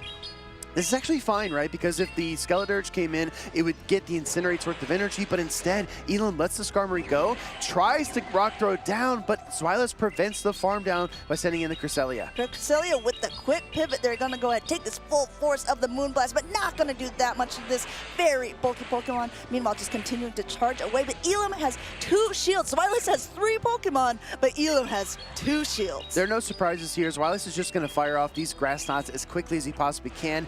The thing, though, is that he needs to land at least 2 of them, preferably 3, in order to get this Carbink weak enough to be knocked out. And I just don't see it happening here because the next Moonblast is almost ready. Yeah, Elam using up all of his shields now. It's Carbink against the world, recognizing that this Grass Knot would hurt this Pokemon, but just continuing to charge away, patient as ever here. I wonder if we'll see him go for the Rock Slide instead. No, going for that Moonblast, wants to be heavier hitting. It's going to go ahead and take it out. You can see Zweilous nodding, recognizing that, okay, this is not going exactly exactly the way I wanted. Cresselia is down. Will he be able to get enough damage off here? The Shadow Ball is loaded, one away from another. Shadow Ball from Skeledirge. We saw a very similar matchup back in San Antonio earlier this season. We know Carbink can take it. Shadow Ball doesn't do that much damage. He goes for the Rock Slide to get the knockout and dispel this Skeledirge in any hopes that Swilus can win this game number 1, because his Azumarill in the back is barely hanging on, and it won't do much damage at all as the rock throws add up. If it's Carbink against the world, Carbink has taken on the world, and that as Elam takes game number 1. Very, very strong plays by both trainers there, but you're absolutely right. Using 2 shields at the beginning because that wanted to get that Mana Buzz out of the way was really difficult for Zwilus, especially in the late game. He needed to be able to burn through Elam's shields, and he wasn't able to do so. Think about Zwilus' team, right? He brought the Azumarill and the Cresselia, 2 Pokemon that are traditionally strong counters to a rock-type Pokemon like Carbink, and Elam was still able to win. So we saw Zwilus kind of defying the team composition odds in day number 1. Now Elam is doing the exact same thing back to him in day number 2. So how do you think that Zwilus, who is known for his adaptability, his reverse engineering of teams, could come back from this? Carbink looks like it's just a menace into his team. I mean, Zwilus is honestly triple weak to Carbink. He's got the Fire-type Skeledirge, he's got the Bug-type Chargebug, and he's got his Shadow Dragonite. So it almost feels like Elam can only expect one of those 3 at the most, and maybe he can narrow things down to either being the Cresselia, the Vigoroth, or the Azumarill, which also kind of makes his team composition reads a lot easier. I think a lot of times when trainers are building a team of 6, they recognize that, yes, my team is super... Okay, first we have to talk about... I love, by the way, these lower thirds that have been added to NAIC, solar-powered. Zwilus is one of 2 players to win a regional championship with Venusaur in the 2024 season. Yes, rubbing a little bit of salt in the wound for me here because it was a special event, and it was the 2nd event of the season. It wasn't the 1st. I just want to say, I'm sure Zwilus wishes he had Venusaur with him here in New Orleans, because it would have done a great job against the Carbink. We're going to jump right into game number 2. Let's see if Zwilus can turn this series around. This is not the lead that he was hoping for if he's going to do that, but Zwilus has managed to pivot out of worse, coming in with the Azumarill to be met by Elam's now Chargebug. But I think if you're Zwilus, you're saying, okay, if it's going to come out at some point, I guess maybe this was his plan, being a little bit ABB to lure out the Chargebug? Yeah, I mean, Chargebug makes a lot of sense here from Elam, so Zwilus made a great prediction, knowing that it would show up in the match, and like you said, Amanda, drawing it out early might actually pay off in the late game. Yeah, being able to throw these attacks at it, and if those X-Scissors from the Chargebug would do so much damage to Cresselia, since it'd be super effective. Wants to try to get it off of the field here. Another discharge coming through, and I've seen Zwilus 2 shield middle matches. Looks like he's not going to do it now, letting that Azumarill get knocked out, and I think he's just going to come in, get a lot of energy on his own Chargebug here, but at what cost? Because these Volt Switches aren't doing that much damage. He might have to throw an attack if he wants to be able to knock it out. Yeah, he's got the 4th Volt Switch going through there, but Elam firing off the X-Scissor. Gonna be some bug-on-bug action here. Doesn't do a lot of damage to the opposing Chargebug, but I think a second one would be really tough. Like you said, Amanda, electric resisting electric, though, means the second X-Scissor is queued up. Zwilus does not protect shield this one either. Yeah, Elam's battery might be running dry on this Chargebug, but it has done so much work, knocking out an Azumarill and basically putting this all the way down. In comes the Carbink. Zwilus' quick reaction, recognizing that while this discharge would not go well into the Quagsire, it is going to be the heavier hitting one against the Carbink. Still just tickles. Both a simultaneous swap. This could end up changing things a little bit, as these Grass Knots are going to be super effective against the Quagsire, and Zwilus already has one loaded. I was going to say, is this a mistake here by Elam to pivot into the Quagsire and kind of offer up Cresselia an easy target? Now he's kind of forced to shield if he wants to get off any of this energy that he has stored. You kind of see his body language as well. He's not too happy to be in this position, but he might have just opened the door for Zwilus. And Zwilus, it looked like it was a simultaneous swap before. We've seen Chargebug do a lot for him. Will Quagsire be able to do the same? Quagsire's show literally was day 1. Will it be day 2, going for yet another Aqua Tail here? And Zwilus lets it go. No, last second shield, using his shield up because he is already at a Grass Knot and wants to see if Elam will respond in kind, and he has to do it at this point because Grass Knot would basically knock out the Quagsire. I think Zwilus was worried about taking his Stone Edge, right? He knows the Stone Edge probably does the most relative damage of any of the charge attacks left. Another Aqua Tail here from Elam. Elam could have opted for 1 single Stone Edge or push for 2 Aqua Tails here before the next Grass Knot. I think that's what he's trying to do. Back-to-back Aqua Tails do more aggregate damage because of that same type of attack bonus. And Zweilous is someone who absolutely knows counting since Aquatails have both been gone now. And it looks like, oh, a quick swap back into that Carbink, being able to take this. Last game, Elam used both of the shields on the Carbink because of these grass knots. Cresselia, while it is putting in work, just doesn't have much impact on its fast attacks, relying solely on the charge attacks here. And with 2 shields to burn through twice, Cresselia has managed to try to get it a little bit in here. It looks like Zweilous was going for a catch. This discharge is not going to be that impactful. Zweilous just throwing the charge bug out there, trying to make an impact and whittle down the Carbink. It does get rock throw down, and I think the question is this Carbink within grass knot range? Cresselia goes for it. I don't think it's weak enough, Amanda. I think Carbink hangs on. I think Carbink will hang on. We're about to see for sure. The grass knot is fully loaded. All the bubbles tapped. Not enough to knock it out. It's charge attack priority. Rock slide coming through. Once again, Carbink taking out the Cresselia in the late game. Zweilous was able to pull off some magic in day number 1 with tough team compositions, but he's unable to do the same against Elam here in round 1 of day number 2. Zweilous will fall to that loser side bracket, and Elam and his Carbink move on. Elam, like you said, usually comes in from the loser side of the bracket. This time coming in from the winner side. Apparently he's determined to stay there, wants to just keep 2-0ing his opponents throughout NAIC. And I just want to go to what we were talking about before game 2 started. I think when Zweilous was making his team, because he really looks at the whole meta, he tries to decide, you know, we always joke around with him because he said, like, you know, reverse engineer. He tries to reverse engineer a team off of what is the meta picks. I don't think Carbink was ever on his radar for that. A lot of times it's like, that's a very high risk, high reward Pokemon, and it looks like it was a very high reward for Elam in this matchup. If you look at his team structure, right, he has answers to all the other fairy type Pokemon, Azumarill, Clefable, even Wigglytuff, he has responses. But Carbink, Rock, and Fairy, such an odd, such a unique combination, and the bulk to boot. I mean, he threw as many charge attacks as he possibly could, and it still was not enough. Hey, Elam just going through on a tear here. Cresselia, one of the bulkiest Pokemon, going down. It's also not often that you see a Cresselia winning charge attack priority, so that was kind of funny for me to be like, okay, recognizing that even still, even if that grass knot would have knocked out, Cresselia still would have had to reach a grass knot before Quagsire was able to reach an Aquatail, and I mean, I've seen that Quagsire pacing. I don't even think that was possible. Every 4 seconds, right? Every 4 seconds, an Aquatail is thrown somewhere in the world. An Aquatail somewhere in the world gets thrown in a neutral matchup. But Zweilous is definitely one of the brightest minds in the PvP community, content creator, community contributor, and I think he's got a lot to offer and a lot of insights that a lot of trainers should be paying attention to, especially when it comes to team building, like you said, Amanda, and meta reads.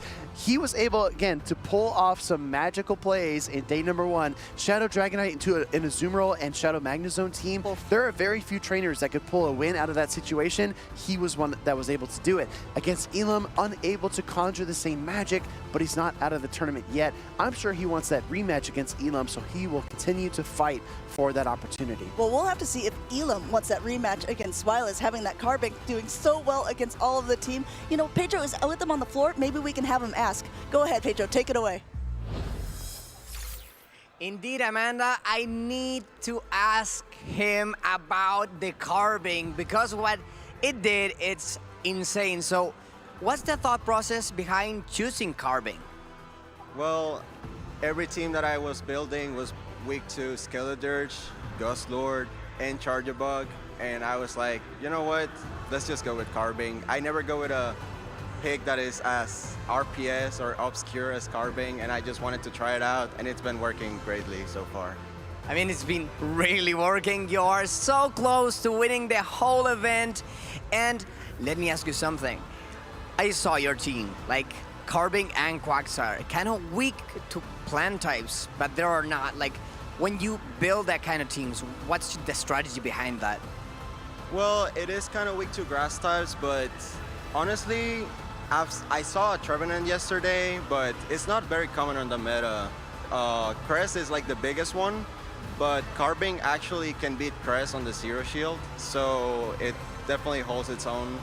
And yeah, grass types are not really around the meta, so I wasn't worried about it too much.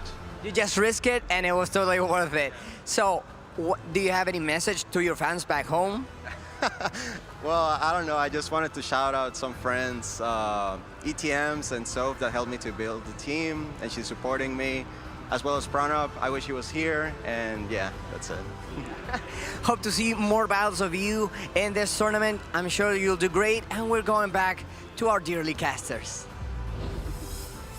Thank you so much, Pedro. I really liked what Elam had to say there, because it was sort of what I was saying against Wireless's team. Where it's like, what was the odds that he was expecting to see a Carbink? And Elam, on the other hand, was saying, what were the odds that I was going to see grass-type Pokemon? And it looks like it's really paid off for him. That Carbink is putting in work in the winner's side of the bracket here at NAIC. And I think that comes down to knowing the meta and team building around the meta, because Elam said, grass is something I can just kind of check off my list, right? Maybe Lickitung, Cresselia is where I need to be prepared, but I think that Elam's team needed to be strong against the water ground types, the Quagsires, the Whiscasters, the Swamperts, because that's another threat to the rock type of Carbink. Because of the sub-fairy typing, you don't have to fear fighters as much, maybe as much as like a Regirock or a pure rock type would, right. But still, those water types are to be feared, and Elam has been able to pilot that Carbink to huge success in New Orleans this weekend. If you're just tuning into this broadcast, we are only 3 battles in. We're still in the winner's side of the bracket. So many more competitors will be playing to see who will become the North American International Champion on Championship Sunday. We still have so much more to go, Will. But first, we're going to go ahead and give you a highlight. If you've missed any of it, this is the battles that have gone on so far today.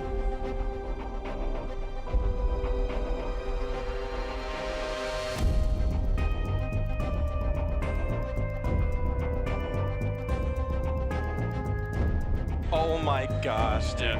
I thought you had it. I thought you had it.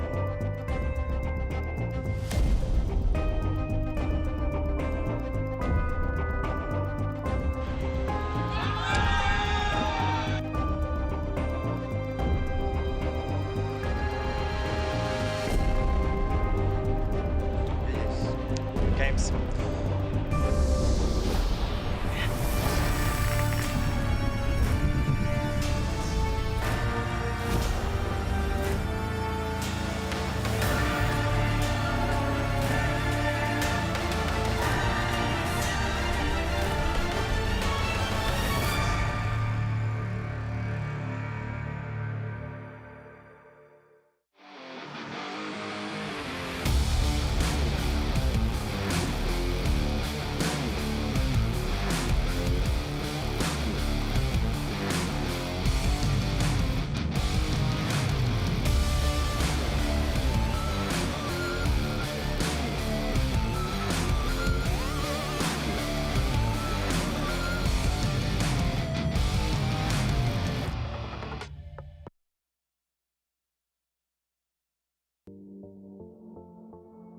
Trainers and Pokemon fans alike gather round to hear the story of how a champion came to be.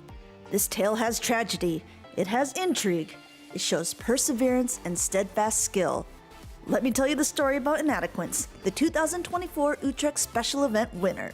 Though Inadequance has always been a consistently good battler and one feared by many in the Pokemon Go realm, his story shows how persistency and training can pay off. Inadequance has always said that on a good day, he could be anyone, and since Season 1, he has been looking to prove it. In Pokemon Go's second season, Inadequance gained himself the nickname of Mr. Day 2 as he made it to the second day of competition in every event he participated in. But despite his consistent performance, his amazing team reads, and sacrificial swaps, taking home the bronze medal was the highest ranking Inadequance achieved.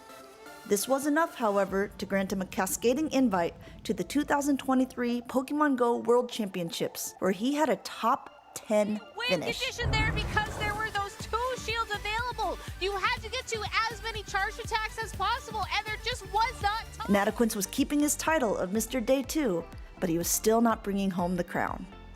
In the 2024 season, Inadequance lost his title of Mr. Day 2, experiencing early losses in 2 regional competitions. But what he picked up in its place? More tenacity, more grit, but even more pressure to make a name for himself. But to no surprise to anyone who has ever witnessed Inadequance battle, all of his time and preparation paid off in his home region at the 2024 Utrecht Special Event. Using a unique team featuring a Giratina origin, Inadequance breezed through day 1, only losing 1 single game the entire day. Mr. Day 2 was back in action. Inadequance experienced his first loss on the morning of the second day, getting knocked down to the loser's bracket by his fellow Dutchman, Normalheim. But from that point on, the man did just not lose. Inadequates didn't drop a single game after this point, even in the grudge match against Normalheim to push him back into the grand finals. He swept the grand finals against Pablo and Dinas, forcing a bracket reset, and from this point on, Inadequates remained unstoppable. Green trash can flips the bracket. He wins the first best of 5 in these grand finals, Eric. Though Pablo and Dinas fought hard and took risks, Inadequates took the 6-0 victory and finally got his crown. Far too much energy. It wins the MP. Martine is your special event champion. If you are interested in finding your own path to victory and becoming a Pokemon master yourself, head to Pokemon.com/play to learn more.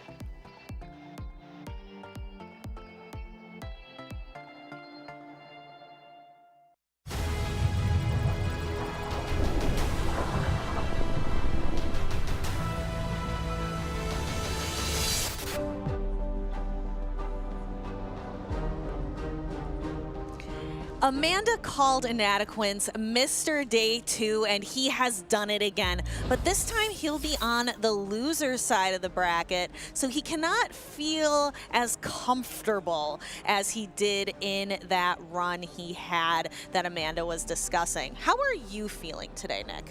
I'm not feeling dreepy at all. I am on my toes, ready for these next set of battles. We've gone through 3 winners brackets matches so far, and we have 3 more ready for you soon.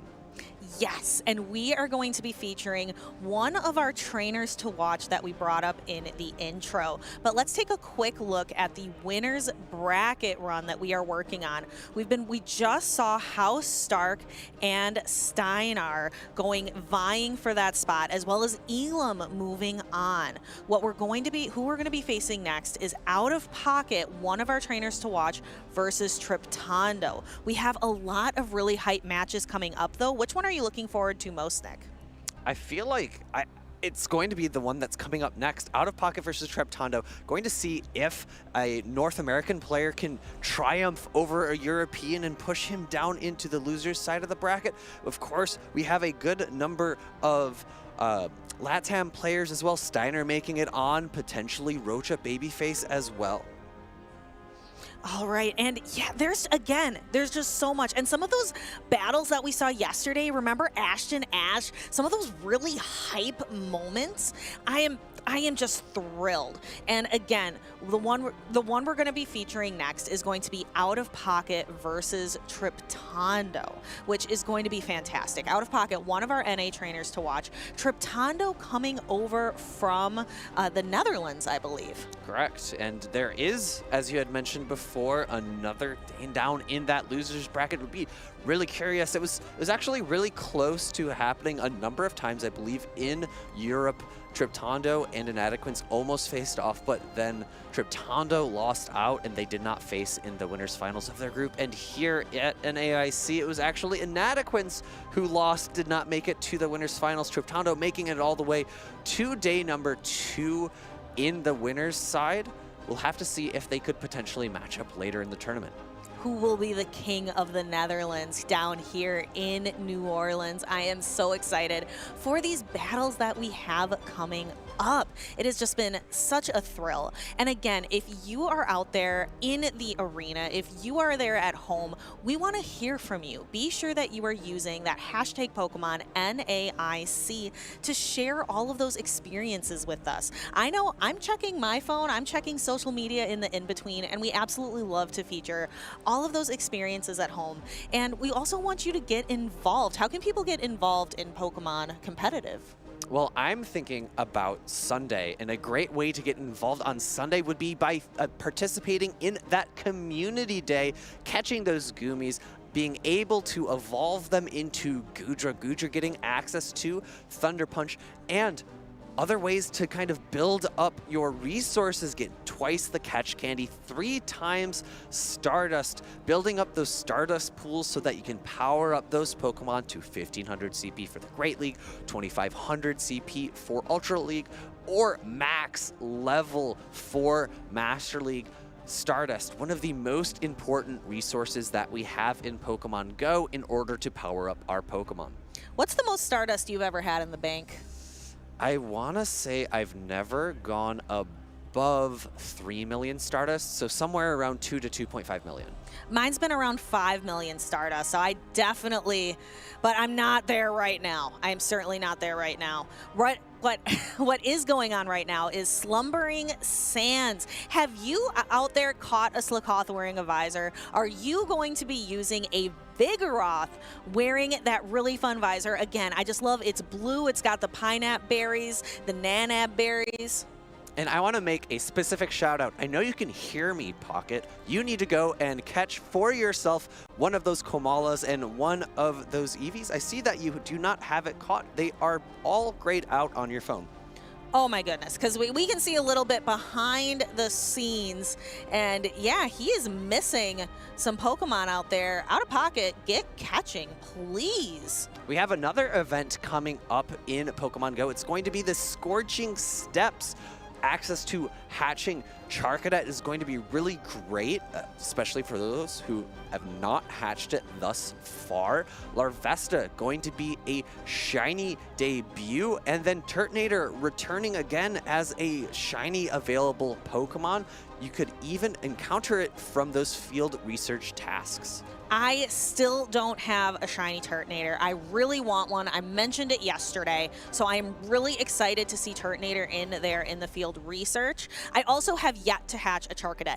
And Nick, I hatch a lot of eggs. I hatch so many eggs, and I have yet to encounter that Charcadet. So really excited to see they're in the 10-kilometer egg pool. Also, Larvesta is really fun. I've hatched quite a few Larvesta. I have plenty, but no Charcadet. And I really like that little friend. Me as well. I have also hatched a few Larvesta. I guess I should probably try to find a friend who I'm lucky friends with and do a trade to try to get one that I could evolve and potentially use. We have its current evolution in Pokemon Go, but there are other alternate variants in Scarlet and Violet. Iron Moth being one of those, and I'll be really curious to see how those get implemented in Pokemon Go. I'll be potentially thinking about if I want to evolve my current ones into the current evolution, or maybe save it for one of those future or past Paradox Pokemon. So, Nick, you seem to know a lot about Pokemon. You're the lore guy. You know all about these Pokemon. Do you want to play a little game? Sure, let's play a game. Let's play a game. So we have Who's That Pokemon using those Pokedex entries. Oh no. You're the lore guy. You're the one. So I am ready. I am excited. I love getting to kind of see those Pokedex entries. They're really, really fun for me. I'm curious to see which ones we have coming up here. And you at home can play along, make your guesses as well, put them into chat to see if you get it right. Yep, we will hopefully be able to actually play that a little bit later. I think we're getting some battles ready, so okay. we're gonna hold off on it. Put a pause on it. But let us know in chat, because I don't have the Twitch chat open right now. Put in chat which Pokemon you think that the production should use to quiz us. Yeah. Hopefully make them somewhat meta relevant for Pokemon Go, and if not, we'll try our best. Now, I think they should put some weird things in that definitely are not in the game. Like Electros? Well, Electros is in the game, but... Definitely not meta relevant. That's one of the ones where Pokemon should have their abilities. I would love to see some of these electric types that have Levitate in the main series games. For those of you who aren't familiar, some Pokemon have abilities. And I always laugh when we throw ground type attacks into flying type Pokemon, and they actually register damage. It's double resisted, but there is some damage that registers, because in the main series game, it's 0 damage. It doesn't work. You can't, like a bird flying in the sky doesn't feel an earthquake, Nick. That's not a lot of damage. One game taken away, one game given. We are actually going to be playing mispronounced Pokemon. Ooh, mispronounced Pokemon. See, you're a man of science. I am a woman of English. I am a studier of English. What do you think? How do you think this is pronounced? I am fairly certain this is Okidogi. I would agree, Okie dokie. This is a really fun Pokemon from the Paldea region, one of these sinister poison-type Pokemon. I think okie dokie, I think we got it. Let's go. Let's go. 1 for 1. What else do we got? Oh, this is easy. Yeah. This is a meta Pokemon in VG. So I should be the one because you know it. Go ahead. I believe it's Farigiraf. 100% correct. That is a perfect pronunciation. 2 for 2. We don't even need the lower third to tell us. I knew for sure. Farigiraf. Ooh, I know this one as well. Do you, Nick? I'm not 100% on it, but I'll give it a go. I'm pretty sure it's Quaquaval. Ooh, I think it's Quaquaval. Oh, Quaquaval. Oh, that would make a lot of sense, given it kind of looks like a duck. It could quack. Yep, and I think it's also a play on the word carnival. Quaquaval. Oh, all right. So as a team, we are 3 for 3. I think we should play it. We'll share the points between us, and you know, I like being at 100%. It's a lot better than our 25% caster predictions from yesterday. That was so bad. Who would have predicted that It's Axon and Dune and Rise would have all gotten knocked out in day 1? Certainly 75% of us would not have gotten that right. But what we do have right is we have our battlers ready to go. So let's go ahead and head down to the stage.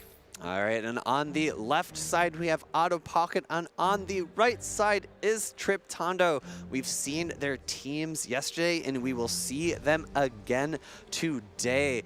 The sort of outstanding picks from each of these Pokemon or from each of these trainers are going to be that Shadow Quagsire for each of them. They also have an additional water type. They have Feraligatr for Out of Pocket and Azumarill for Triptondo. Rounding out their teams are additional anti-fighting Pokemon. Cresselia, Shadow Gligar for Out of Pocket, Altaria and Cresselia for Triptondo. I am most excited to see these Shadow Quagsires face off. I predicted Quagsire was going to really make a splash here in New Orleans, and I am thrilled to see how it is going to do. Also on Triptondo's side, every time I see that Shadow Magnezone, I think of Paula Shaw of Spain over in the EU region and how she popularized it. Let's see how these two trainers are going to utilize their Pokemon. I see a Quagsire on the field, and one of my other favorite Pokemon, Feraligatr. We are in the swamps. The Gators have come out to play. Hydro Cannon reached in just 5 Shadow Claws in great counting from Out of Pocket, going for the charge attack tie, landing this Hydro Cannon. Triptondo recognizing that this will not knock out, likely going to no shield and go for that Stone Edge, would do a lot of neutral damage, but I don't think it quite threatens a knockout. Not quite, because Out of Pocket is using that regular Feraligatr, but he does shield the move that does the most damage. So I would call that a well-used shield, because now Triptondo's going for the bait. He is using the more ineffective Aqua Tail, and Out of Pocket says, nah, I'm fine. And look at all of that energy going almost all the way up to that 100 and going for the bait of Hydro Cannon. This is rough. Triptondo is likely going to need to either throw energy or shield a second time. Shield comes up, Ice Beam will be blocked. A bit of an unfortunate bait there for Triptondo, but Out of Pocket is in commanding position, able to switch out into the Vigoroth. It's actually really tough for Triptondo. Great catch here, actually. The Rock Slide going into the Cresselia. It's not resisted, but instead of being super effective against the Altaria, it's just neutral, really minimizing that energy efficiency. Yeah, Vigoroth, it really wants to be going for that body slam because it's the same type attack bonus and it's able to get to that move so quickly. Body slam, one of the better charge attacks in the games, especially as a bait move. But here it's just so spammy. Triptondo going up, has a Grass Knot and a little bit of extra energy. These charge attacks are going to hit quite a bit harder on the Vigoroth, taking it down into the red. And I really like the Grass Knot play there from Triptondo, recognizing that it's not going to be one charge attack that needs to land, but 2. Body Slam being fired back by Out of Pocket, going to lower the Cresselia into the red. Out of Pocket's running a little bit low on health for all of his Pokemon. He's still got that full health Charge Bug in the back, but that for Alligator, I don't think can reach another charged attack. Yeah, so we are kind of reaching the end game now. We have that weak for Alligator in the back. We have this Altaria. The Cresselia is still around. So these two trainers really trying to utilize the last of their resources. Out of Pocket has one shield remaining. Triptando has none. So all of these charge attacks are going to register on this Altaria, doing a lot of neutral damage with the electric type fast moves and fast attacks and charge attacks. Altaria being a dragon and flying type Pokemon.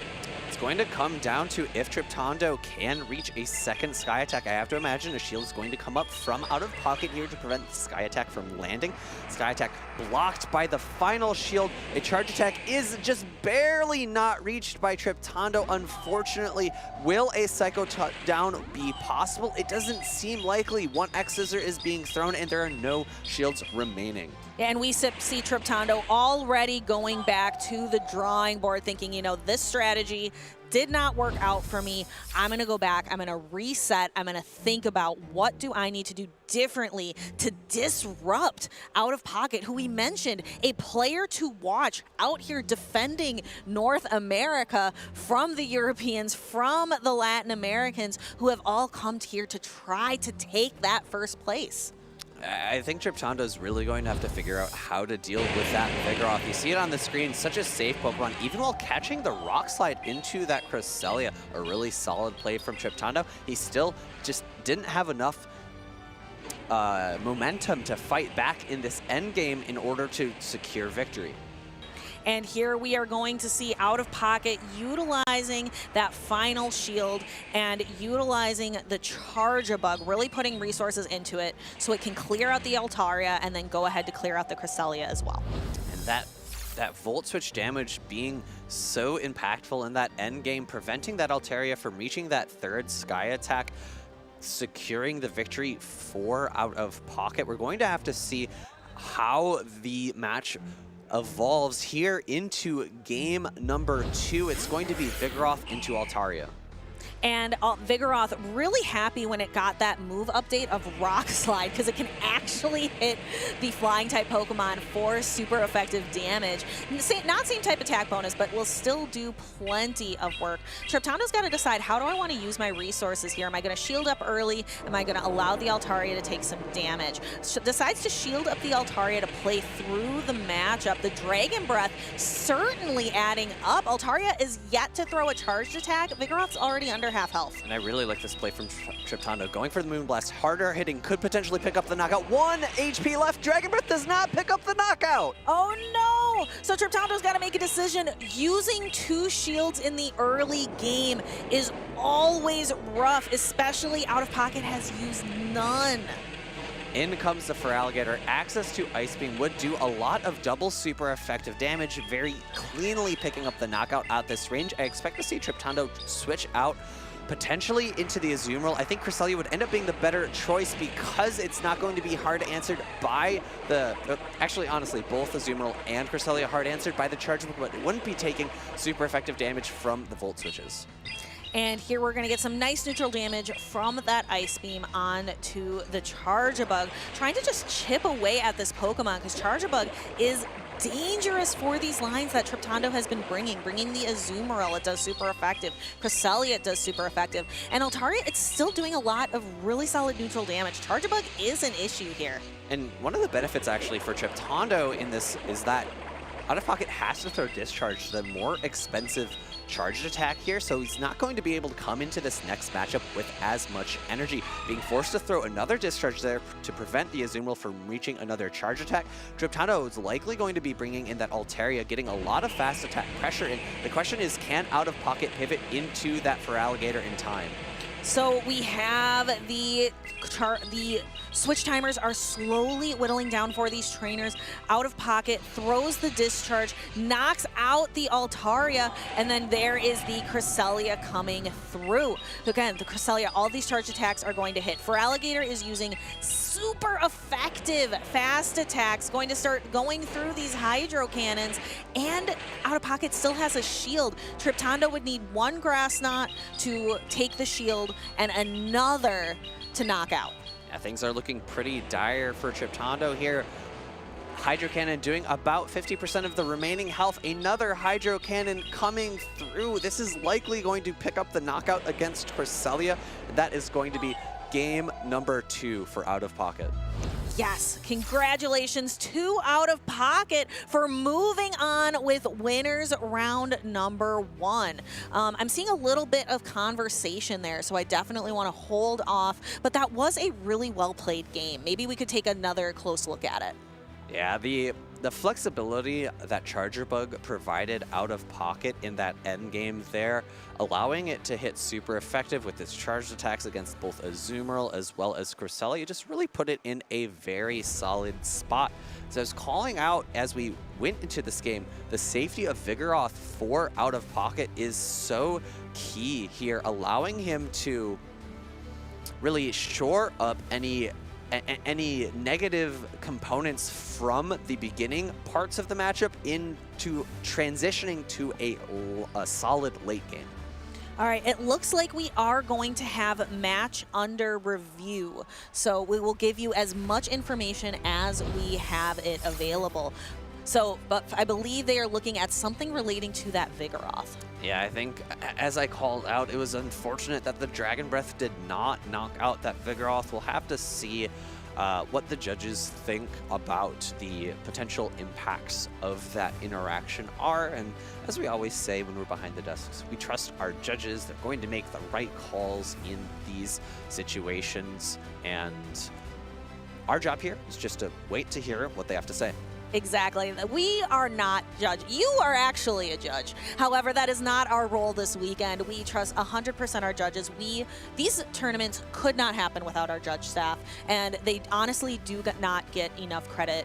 All of the staff that makes these tournaments possible, everyone working in production behind the scenes, and everyone out there visible on the floor. And we are just so appreciative of all of their hard work. And from the stream side, we really only see the judges who are up on stage, the stream judges, but there are so many other support judges out there. Floor judges, you have head judges, you have the lead judge, which, you know, for those of you at home, you might not actually know all of the nitty-gritty details of how those interactions work. You have judges who are working the side events. I have a local judge of mine actually from the Boston area who is out there working those side events. She always brings molasses cookies and her own Chex Mix from to our local tournaments. And here we go. This is the key matchup that we were talking about, this Vigoroth into Altaria. Yes, so we are going to take a look at kind of that Dragon Breath damage is what the judges are taking a close look at. And we are going to see here that Moonblast is going to connect, and then there is that 1 HP situation, and the Vigoroth was able to survive the Moonblast and able to throw the charged attack, and we can see that that was resolved. So arguably we talk about a little bit about DRE. Can you tell me a little bit about, so first off, again, congratulations Out of Pocket. You are moving on to winners round 1. Can you tell me a little bit about DRE? So DRE is damage registration error. Typically, fast attacks are supposed to apply their damage immediately, but sometimes we see they don't. And that is, I think, what happened in that instance where the Dragon Breath did not knock out the Vigoroth, but because that's kind of, it's a state of the game that we play in, sometimes it does, sometimes it doesn't. I think that's why the judges ruled that it was a no rematch. Yes, thank you for that explanation. I know you are quick maths with Alpha Phi, but you also do a really good job explaining things that are going on behind the scenes, and I really just want to educate our viewers, especially when we have matches under review. Just really important to talk about. And also, if you are on the floor playing, or if you are on stage, I really want to encourage all trainers, you have that option to put a match under review, even if you're not 100% sure what happened, you just want to have a judge take a second look. That is 100% okay. And I want to go one step further. You said even if you're not sure. I want to say especially if you're not sure. That's what the judges are there for, to help you make sure that everything's happening fairly and justly. Yes. So again, we thank our judges. We are so appreciative of you. I know you don't hear it enough, so please, I hope you are listening, that we appreciate you and so many in the community do. All right, well, as we're transitioning away from that first set, we are getting 2 more trainers up on stage. We have so much action here at NAIC. It's really just getting started. We're not even halfway through the winner's side of this bracket. No, for some people, the coffee hasn't even kicked in. We are just right away in the morning and have so many big matches to go. We are working our way through the winner's side of the bracket and really going to be starting to populate the loser side of the bracket as these matches progress. The winner's side of the bracket, it's kind of like when you take a shortcut when you're going somewhere. It's very quick. They're going to be very quick progression to fill out and get us to where we're going to be in our winners finals. Losers finals, you're going to see later, is a much longer road. Instead of turning the quick right, you're going left and then left and then left again. We have our bracket here for you. Up next is going to be Rocha Babyface versus Auburn. I don't actually think we saw, or at least I didn't see, Auburn on the stream yesterday. And then after that, it's going to be Adib Khan facing off his opponent. Yes, before we get to those matches, I have been loving the interviews with Pedro, and we are going to go kick it over to him with an interview with Out of Pocket. Thank you very much, casting team. Indeed, these battles have been amazing, and I'm here with Out of Pocket, one of the best in the tournament. And I saw your match. You did a masterful use of Vigoroth. So this is a great Pokemon, but I don't think it's that easy to use. What's the key to use Vigoroth? I'd say Vigoroth is very good at, if not winning a matchup, getting Pokemon very low and in good farming range. And against Triptondo, my Charjabug and Feraligatr both performed phenomenally with energy. And if it also, if it isn't getting bonds very low, it's also stripping away the shields, as we saw in the second game, which really allows my other Pokemon to shine. So I'd say if it's not flipping matchups and safe swap situations, it's also playing support for my other more important Pokemon. Yeah, definitely did a lot of supporting those battles. And I want to ask something about rivalry. Do you have someone in the tournament that you want to face, competitively? I don't know. Well, I want to face Elam, but we're actually going to play in the next round because we both won. So I'm looking forward to that match. Yeah, I love that friendly rivalries. You're going to do great. I'm eager to see that match, and we're going back to our casters right now. I love the friendly rivalries as well in this game. And again, I mention it all the time. I love our community. I absolutely love the sportsmanship and respect that we see on the stage, that we see out on the floor. It is one of my favorite parts of playing Pokemon Go, is our just fantastic community.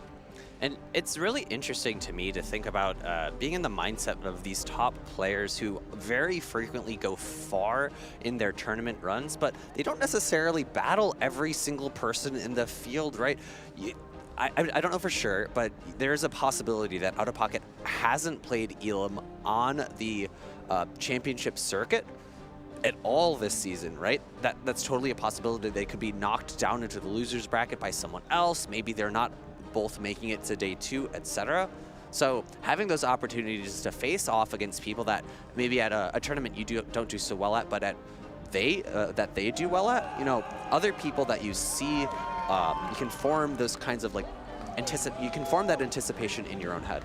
Yes, and just you watch the stream, you're watching the battles on the sidelines, you're thinking, I want to get my shot at you. And it's going to be so exciting for Out of Pocket and Elam to face later on today. All right, well, as I had mentioned before, we do have 2 more trainers that are getting ready. It's Rocha Babyface versus Auburn. It's going to be another LATAM player versus a North American player. Who's going to take it home for their region and who's going to get knocked down into that loser's bracket? Rocha Babyface was definitely one of the trainers that we want to watch from the LATAM region this weekend.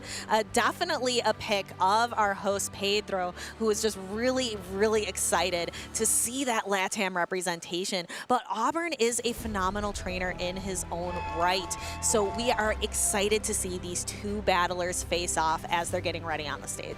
I don't think Auburn's had as many opportunities to compete as some other trainers, but when he does compete, he always puts on a show. He always makes it deep into the tournament runs. I know we've had him on stream a handful of times, and it's always impressive his mechanical game knowledge that he displays in his battles. So this is going to be a very fierce, a very technical game ahead. I would certainly agree, because when I see Auburn on the stage every single time, he is cool as a cucumber. Just absolutely, we're not showing the emotion. We're not. It's like a game of poker. What I think when I think of him, he is a trainer who's not going to give any tells when you look on his face. And we have other trainers in this tournament, other trainers in our community, where you can see everything. When they're excited, when they're feeling defeated, all of that shows on their face and in their body language. But Auburn just keeps it cool. Yeah, I was actually talking to our co-casters as we were transitioning. I felt like their first two matches, there's a lot of intensity, there's a lot of hype when those winning plays were made, but in that third set they had, it was just calm, cool, collected. Both Elam and Z's Wireless were just concentrated and focused on the games, not jumping out of their chairs. And that's just the difference among our players here in the community. And I love that we get to showcase so many of them this weekend. Yesterday, we had a record number of matches that we got to showcase. It was fantastic getting to showcase everybody, so many people in this tournament. I had a blast. We're gonna have a ton of matches today as well. We're going into today with 32 people in a double elimination bracket. I wish I knew the exact numbers. I don't. I'm good with numbers, but I'm not perfect. But we have significantly more than 32 matches today. So we're gonna have a day chock full of it. Yes, 32 down to 3 only are going to move on to Championship Sunday. On Championship Sunday, Pokemon Go is first, so be sure that you're tuning in early. And we are going to see the winners finals, losers finals, and grand finals, all of which are best of 5. And of course, the grand finals has that opportunity for a bracket reset. If the person who is the champion from the losers final side of the bracket is able to win one best of 5, they're not done. They have to do it again. We have seen it before, those bracket resets. They are always impressive, something that gets us on the edge of our seat, like I am right now for our trainers on the stage. I can see them getting ready. They're putting their headphones on. They are getting raring to go. I just really love the symmetry of our tournament schedule this weekend, starting with about 300 players, chopping off down to 10%, chopping again down to 1%, 300 to 30 to 3. There's a lot of beauty in that, in day 3 being only 1% of the total player base coming here to New Orleans. It really just shows that these are the trainers that are the best. They have walked the longest roads.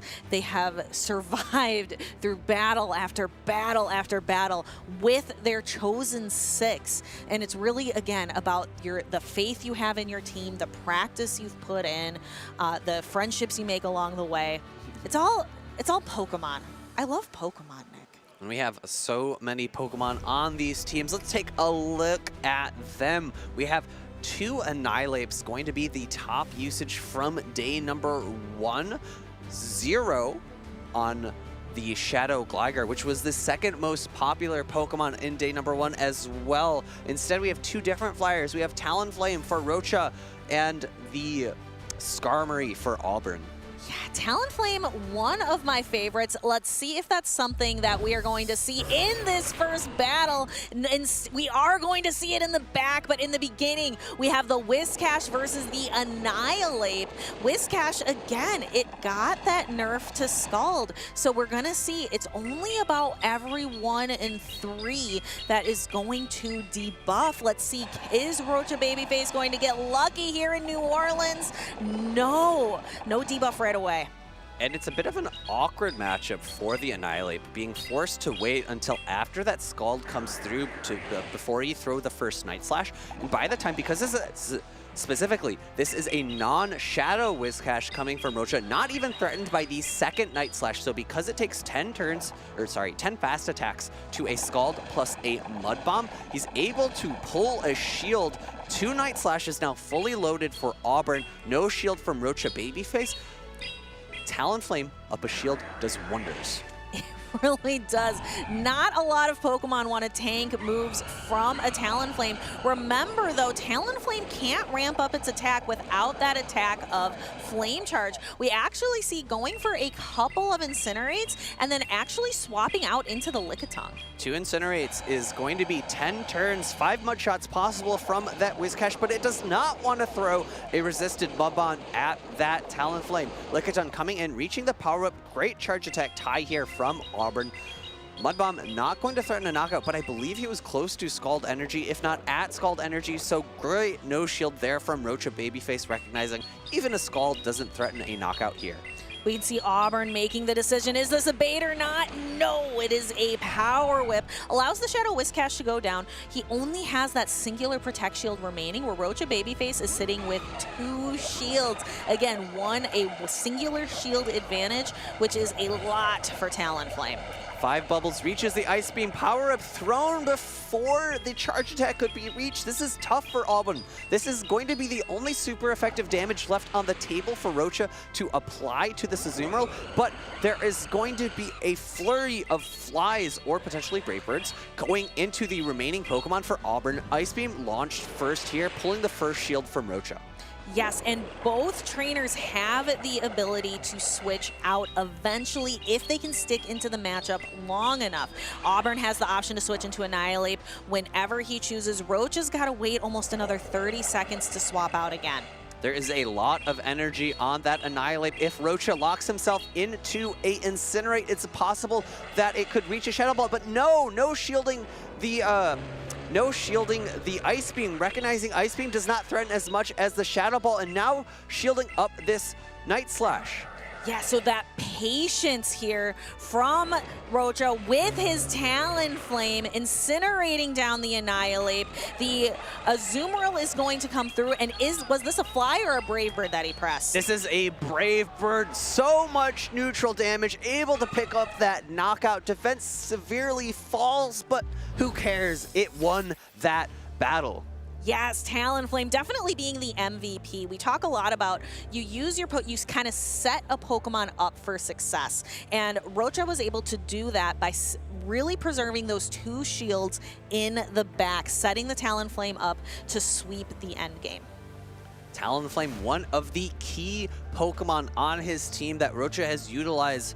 So many teams do not have a ton of, especially fast attack pressure for that Talonflame. Typically, you don't have all that many water gun users. Lantern has kind of fallen off. Annihilate counter going to be resisted, so you see the immediate switch out here in the replay. 1 Incinerate, 2 Incinerates before switching into this Lickitung.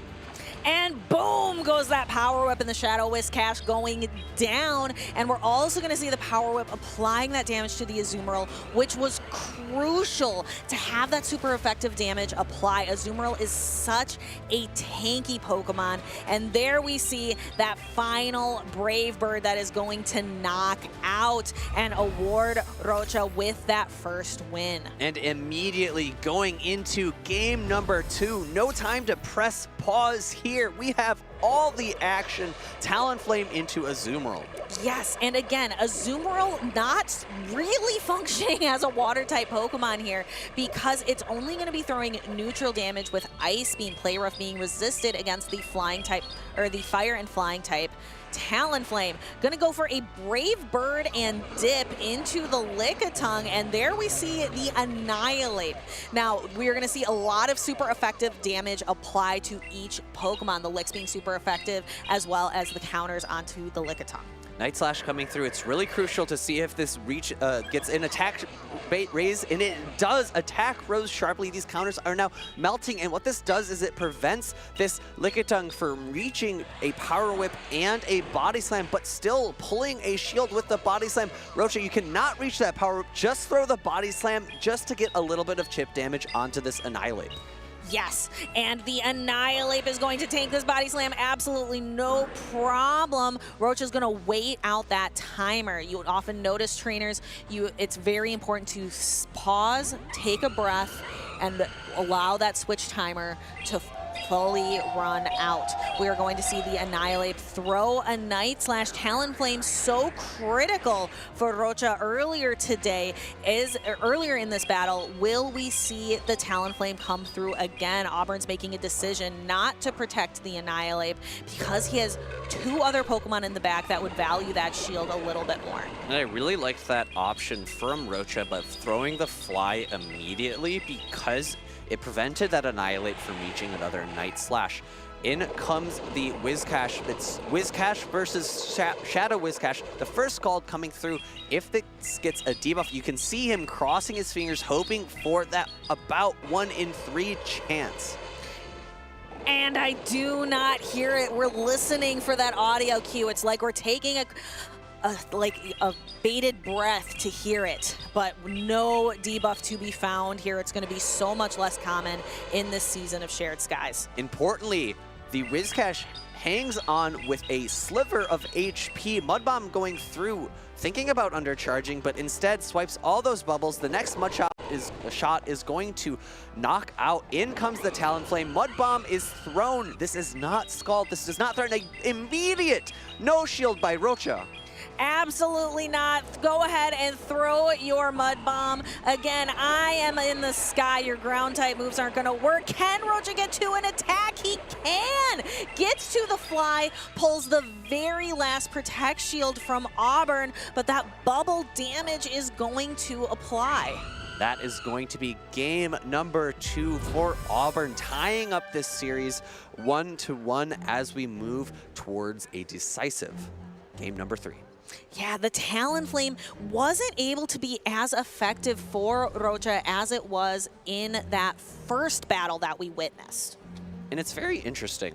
Rocha is very heavy-handedly lean on that Talonflame in both game 1 and game 2. However, he doesn't have a grass type on his team. He only has Lickitung. I feel like he might have been able to maneuver a little bit more easily in this matchup against these 2 water types had he had a grass type. True, but no grass types to be found, only that grass coverage attack of Power Whip. I would also like to note that both trainers brought the same 3 Pokemon from game 1 into game 2, but they both switched up the order. Rocha changing from the Shadow Whiscash lead into a Talonflame lead, Auburn changing from, I believe it was an Annihilate lead into an Azumarill lead. Yeah, and that Azumarill catching that Talonflame with shields up, it's so much more potent into that matchup. And as a reminder, Auburn placed 13th overall with a 4-2 overall record at this past 2023 Pokemon Go World Championships in Yokohama. A very talented trainer, 2 extremely technical, extremely talented trainers. They are going to face off. We have a decisive game number 3, and that Talonflame is just not finding its target. Rocha having to switch into the Azumarill, and there is the Lickitung on the side of Auburn. Again, no grass types in sight, but we have that Power Whip. This is a really interesting play by Rocha. And typically, people will use Lickitung as their safe swap. The issue being is that if you use it and your opponent also has a Lickitung, they will counter swap their own Lickitung to kind of guarantee that matchup alignment. However, this time Rocha switching in the Azumarill to pull out the Lickitung, leaving his own Lickitung in the back for the 2 water types. Ooh, what a heads-up play from Rocha. We are going to see, is it going to pay off? Azumarill hitting hard with Play Rough, taking that Lickitung deep into the red. Another power-up loaded. Auburn could go for a body slam bait here. He could, but goes for the power whip to guarantee that knockout. Rocha lets it go again. He's drawn out the Lickitung, leaving his other Pokemon a little more free. Lickitung for Rocha comes back in, catches the Scald here. It's going to do good neutral damage. The question for Auburn is do I want my Whiscash against this Lickitung, or do I want a Azumarill? No, the attack drops. That's that 1 in 3 chance. Going to be very crucial here, reducing the amount of damage that Lick does to this Shadow Whiscash. So Whiscash going to be able to exit this matchup with a lot more health than is typical, but Rocha going up to 2 full body slams before throwing a charge attack. Perhaps Auburn thinks it's a body slam bait, but no, this is a power whip, and Whiscash cannot withstand. We are going to see the Azumarill come back. However, now the Lickitung is gone. The only thing that could apply super effective damage to the Azumarill is back in the Pokeball, getting tended to by Nurse Joy. A bit of a grimace on Rocha's face there. He opted to try to go for a few more licks, thinking he might survive an initial bubble. He's lost now, because of that, a body slam's worth of damage onto this Azumarill. The question is, will that become impactful? Pacing to these flies, you cannot throw Brave Bird here. You cannot allow those bubbles from Azumarill to do more damage. No, you cannot, and it is so clunky to throw these 5-turn fast attacks as the Incinerate user. You have to time everything very precisely. Auburn free to make a catch at any point, and goes for it here, but instead actually not quite a catch, but a combo play because he had the body slam locked and loaded. Rocha Babyface had 2 flies loaded up, and that was going to be the optimal time for him to throw that fly into the Azumarill. Auburn ahead in his game plan, able to switch and land the body slam, and then securing the victory by shielding up that Brave Bird. Brave Bird was Rocha's only win condition there, had Auburn, for whatever reason, chosen not to shield. Congratulations to Auburn for punching his way through to the next round of these winners sets.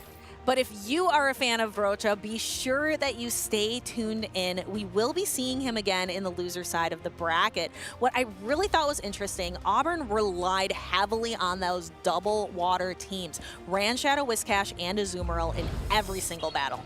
And we'll go through that final battle once more. Talonflame coming in and an immediate switch out into Lickitung to try to avoid those Scalds. And we are going to see here where that kind of pivotal moment where Rocha's Lickitung is knocked out because he needs that power whip. He needed that super effective damage to be able to go toe-to-toe with Auburn's double water strategy. And really key there in the end, that body slam able to land into the Talonflame. Incinerate not quite picking up the knockout of that Lickitung. Game-changing. It was very game-changing. So Auburn, we are going to see continue through that winner side of the bracket. I'm really excited to see as well what we have coming up next. Yeah, and that is going to be one more player from Latin America pushed down into the losers bracket, and one more player from North America moving on in the winners bracket. You know, we have that North America favoritism here. We want to see a North American take the title. And here is the bracket itself. So up next will be Adibcon versus Magic Mason, a player from the US versus a player from the US. So no regional rivalry there. Yes, but we can still see Spartan L17 down there versus Soteri. And then we have Pokemango UE Waxod as well versus Ashton Ash. 2 trainers that we featured earlier today when we were talking about like the best matchups, the ones that had us at the edge of our seats, the trainers using the spice. So I'm very excited to see that one. We can also start to see the losers bracket start to fill out. Yeah, we've the trainers who are in losers round 2 already are those who have fallen from the winner side of the bracket, but we also have everyone who has been patiently waiting in losers round 1. A star-studded lineup. Cindy versus JJN, the Maxed Asian versus Teddy Bear, Bopper versus Sankey Lore, and Nataquince, who we've of course hoped would make day 2 has made it and is waiting for Shiny Dialga. Yes, and we are starting to see those losers round 2 matchups really start to fill out in the bracket as our winners bracket continues on today. Right now we're focusing on the winner's side. A little bit later this afternoon, we're going to shift our focus over to the loser side of the bracket. We can also focus a little bit on what we have coming on this week with some Twitch promotions that we're going to be doing. We have Beyond the Pokedex entry for Greninja, number 658. Gonna celebrate that water type Pokemon, but it's also a dark type Pokemon as well. And then I know you're excited for this, Nick, but we have the 2018 Latin America International Championships for the video game and the trading card game happening on June 12th from 2 to 5 p.m. Pacific time. Again, Pokemon Go has only been in the scene since 2022, but Pokemon has been having championships for a long, long time before that. And then on the 13th is going to be that Battle Frontier, so make sure to tune into all 3 of these events on Twitch. They're going to be great, they're going to be exciting, and I will definitely be watching that VG and TCG championships from Latin America. I heard that you made a little bit of an appearance on the VG stream this weekend for the video game during a lounge segment. How was that, Nick? That was a ton of fun. They have a lot of fun in that lounge. They do it on their regional events. They do it at the international events. And we played a bit of a Pikachu where we drew Pokemon from our own decisions and the other casters guessed. And I drew some Pokemon that are, you know, a little bit useful in Pokemon Go. One of them maybe not so useful anymore. Actually, both of them not so useful anymore. I drew Primeape and Medicham. Both have had showings in the Go Championship Series, but now Annihilape is here to ruin all the fun. Well, I think there's a lot of fun yet to be had. Let's go ahead to the stage and we can go ahead and feature our next 2 trainers, Adib and Magic Mason. Adib running a very standard meta line, and Magic Mason bringing a little bit of something interesting with that Dugong and Guzzlord pairing.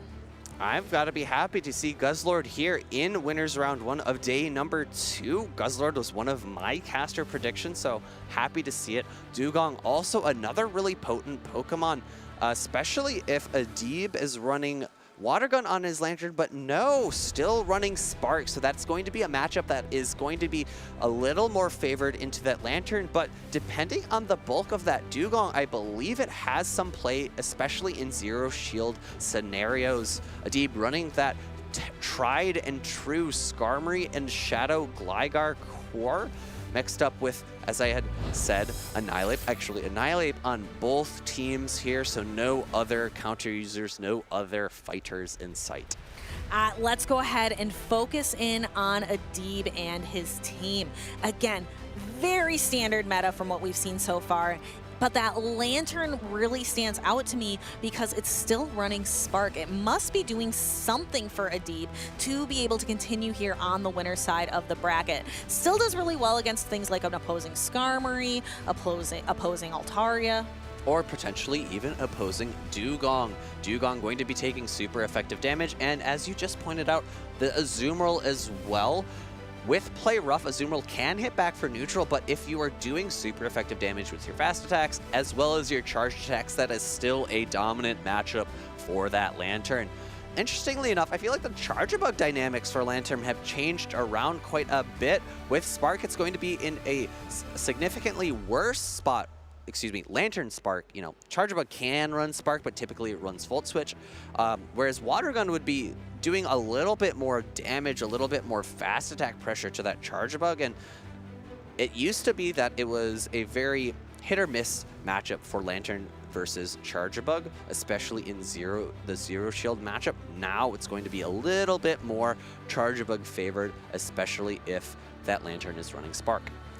Exactly. Let's continue. Our trainers are really locking in their choices now and getting ready to send us down into the field of battle. I'm also, again, you mentioned the Guzzlord, and I'm trying to think what matches is that Guzzlord really looking for. I think it's going to be seeking out that Lickitung, because Lickitung can't do a whole lot to it with that fast attack pressure. Here we see Magic Mason on the screen, the Dream Eater, because he is unyielding approach when eliminating his opponents. We have a lot of respect and kindness in this community. However, if you are on the other side of the field of Magic Mason, he is not going to be showing you any mercy. You better not fall asleep or he'll eat your dreams. Here we go into this game. Azumarill into Charjabug and a quick switch into that Lickitung. Lickitung so safe and no Guzzlord from Magic Mason.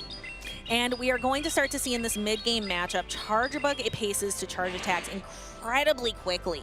We are going to see here the Dugong swap out, just getting a little bit of chip damage before bringing in the Dugong.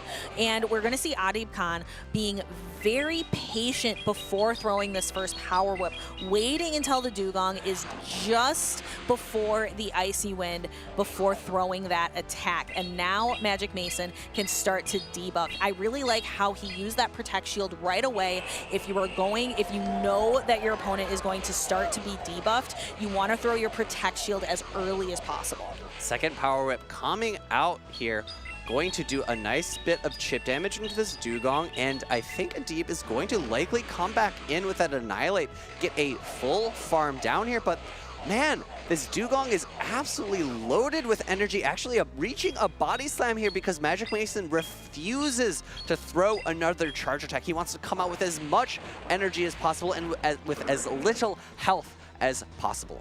Yes, avoiding Adib Khan being able to get any farm. So throwing just one bubble, and Magic Mason says, I'm going to hit you for some neutral damage with that Drill Run, doing just a little bit of chip to the Blue Bunny Pokemon. Adib only getting just a couple of bubbles worth before we switch into the Annihilate Azumarill matchup, which is just...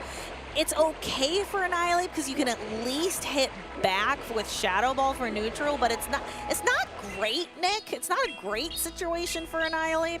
The one benefit that Adib has is that he does have a shield advantage. 2 shields to 1 of Magic Mason's. Going to be able to ramp up on energy. Ice Beam being thrown by Magic Mason. This makes total sense. Adib has 2 shields. He's going to basically shield anything that this Azumarill throws at the Annihilate. The question for Magic Mason is, does he decide to shield up this potential bait here? It is actually the Shadow Ball, so if this goes through, it would pick up the knockout, and a shield is thrown up by Magic Mason, going to build up to another charge attack here. Will he throw the Play Rough this time? He does. And Adib using that Protect Shield in order to protect against this super effective damage. However, these bubbles are slowly starting to whittle down the health, and Ice Beam would knock out. We see it, what looks like trying to make a potential catch, but it not working out. Adib going into the Azumarill. All shields are down. All charge attacks are going to connect. This is a discharge from a Charjabug going into an Azumarill. How much damage is this going to do? Not quite enough. A bubble or 2 more, and there we see the Play Rough. And potentially impactful. Magic Mason had previously let an entire bubble through because of the weird timings of those charge attacks. Gets to the X-Scissor here. Throwing it is going to be really low on energy coming into the Annihilate. Can the Annihilate knock out both this Charjabug and the Azumarill? I don't think the Charjabug has enough energy for discharge. 2 counters come through. The X-Scissor is reached. The X-Scissor, is it going to be enough to knock out this Annihilate? And it's not quite. Is the Annihilate at a charge attack? It is. The bubble does not, damage will not register right now. So this Shadow Ball is going to connect and knock the Blue Bunny back into the Pokeball. And we have an early game victory for Adib. And it goes to show how crucial it is that Annihilate double resists those X-Scissors. X-Scissor resisted by both the fighting and that ghost typing of Annihilate meant that it could hang on after that charge attack was launched into a Annihilate, which is not the bulkiest Pokemon ever. It is not. So seeing we have that Dugong throwing that parting drill run, really trying to eat away at that Azumarill's health. And again, we see Magic Mason using that, having to use the energy there on the Azumarill, but that meant that he was not able to use it later on the Annihilate. Just wasn't enough. Needed to be able to throw a discharge to knock out, not the X-Scissor.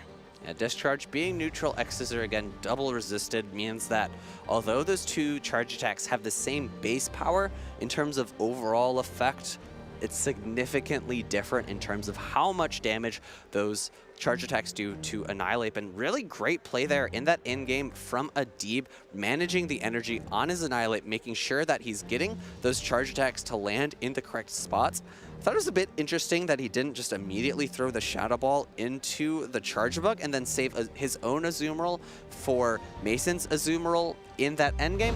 But that's enough about game number 1. We're here in game number 2. Adib needs to win this to move on in the winner's side of the bracket. Magic Mason looking for 2 games in a row. We see an immediate swap out of the lead matchup into the secondary matchup of Azumarill into Annihilate. We've seen this matchup play out many times. Annihilate is able to throw same type attack bonus, Shadow Ball for neutral damage into this Azumarill on the side of Adib Khan. However, the counters are resisted, and these charged attacks are super effective, so Magic Mason has to make a call and decides to shield up the Annihilate. And I really love this team composition for Magic Mason. In the previous game, he ran both Dugong and Azumarill, which really scared away Adib's Shadow Gligar. This game, he's switching in this Annihilate to pull out the Azumarill, which frees up his Guzzlord in the back.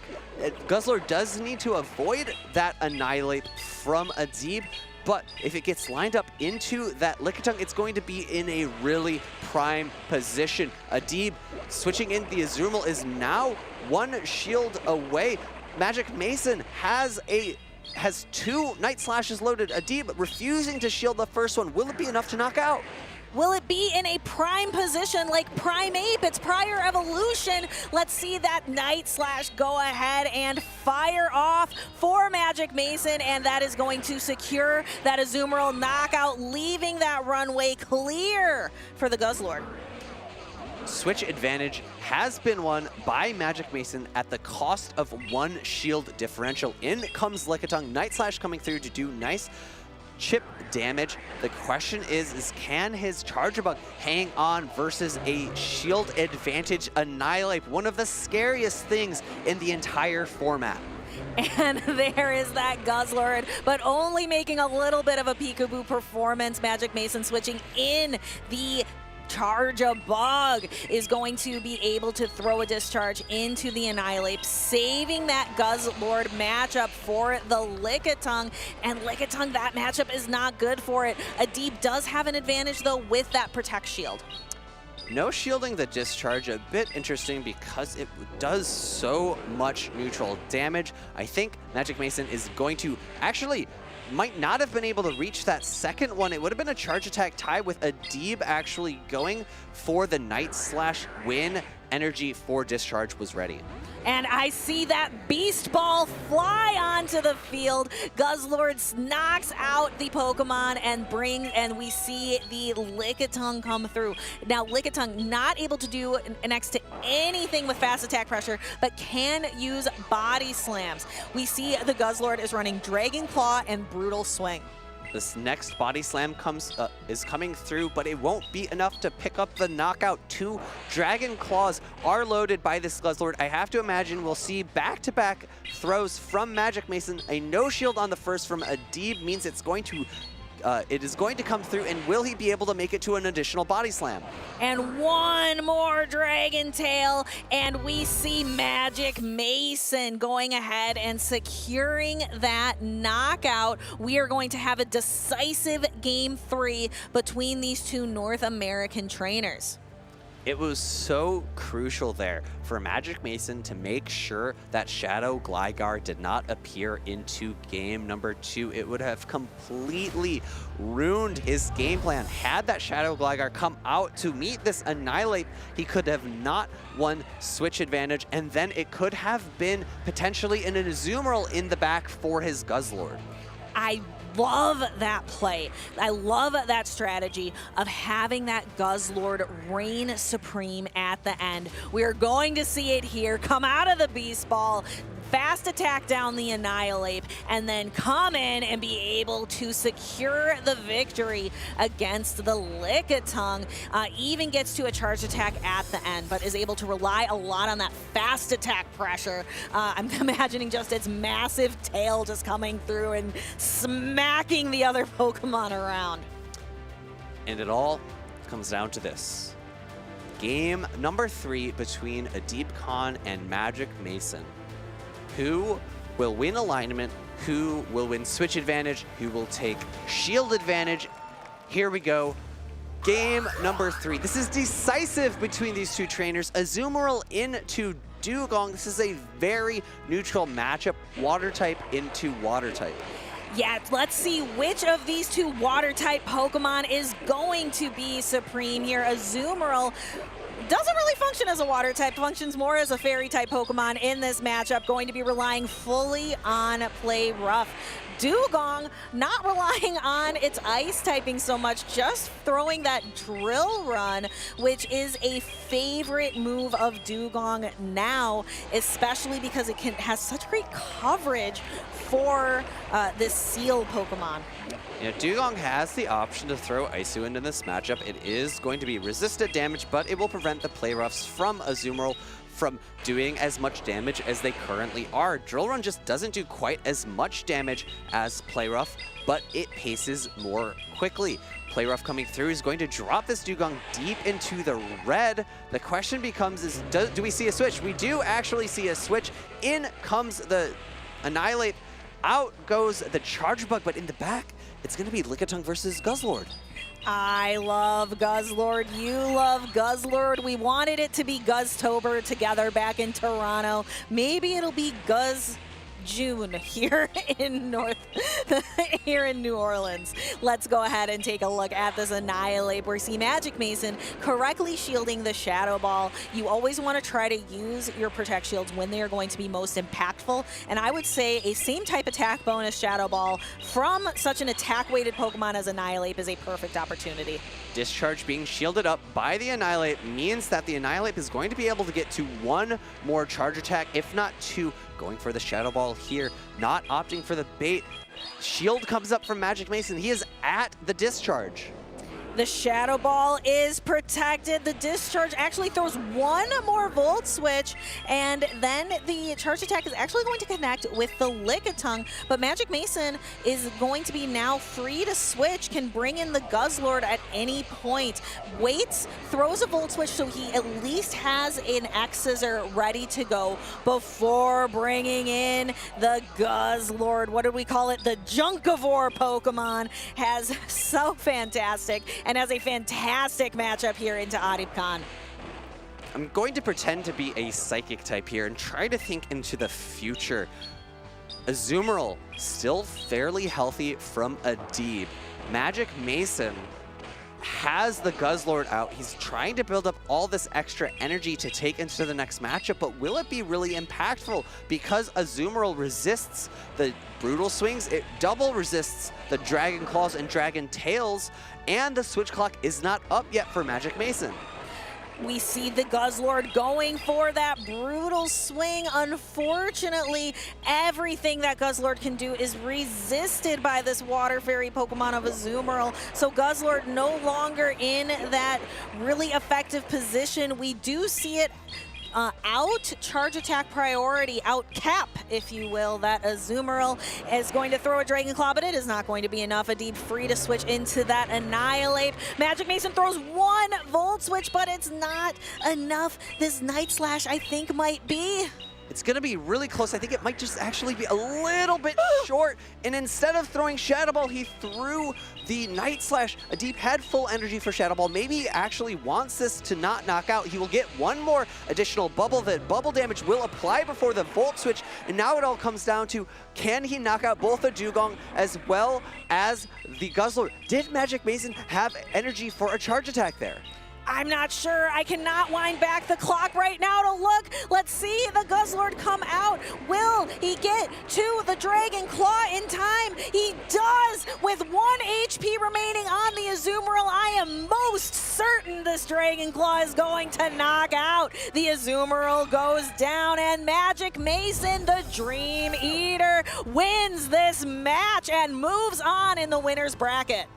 It all came down to the amount of energy that Azumarill had, unable to throw 2 charged attacks into 1, the Guzzlord, and 2, the Dugong. Even with that extra bubble that Adib gave himself by throwing the Night Slash as opposed to the Shadow Ball, wasn't enough to secure victory. I think that Guzzlord is gearing up to be a most valuable Pokemon for Magic Mason, especially based on this performance. I need to see it again. I love Guzzlord throwing the Brutal Swing, one more Dragon Tail to knock out the Lickitung. It's in an unfortunate place against this Azumarill where its energy isn't really able to go very many places. And maybe a tiny misstep from Adib there, throwing the Night Slash instead of the Shadow Ball. Maybe if he was able to apply some of that counter damage against this Guzzlord and the Dugong, he would have had a win condition here. But instead, Bubble being resisted by the Dragon typing, Azumarill loses to Azumarill loses to Guzzlord, which it typically beats. It resists and double resists all of the damage that Guzzlord typically throws out, unless it is running Gunk Shot, but I don't think we've ever seen that in the Pokemon Championship Series. I would love to see a Guzzlord throw a trash can. That Gunk Shot animation is one of my favorite things in this game.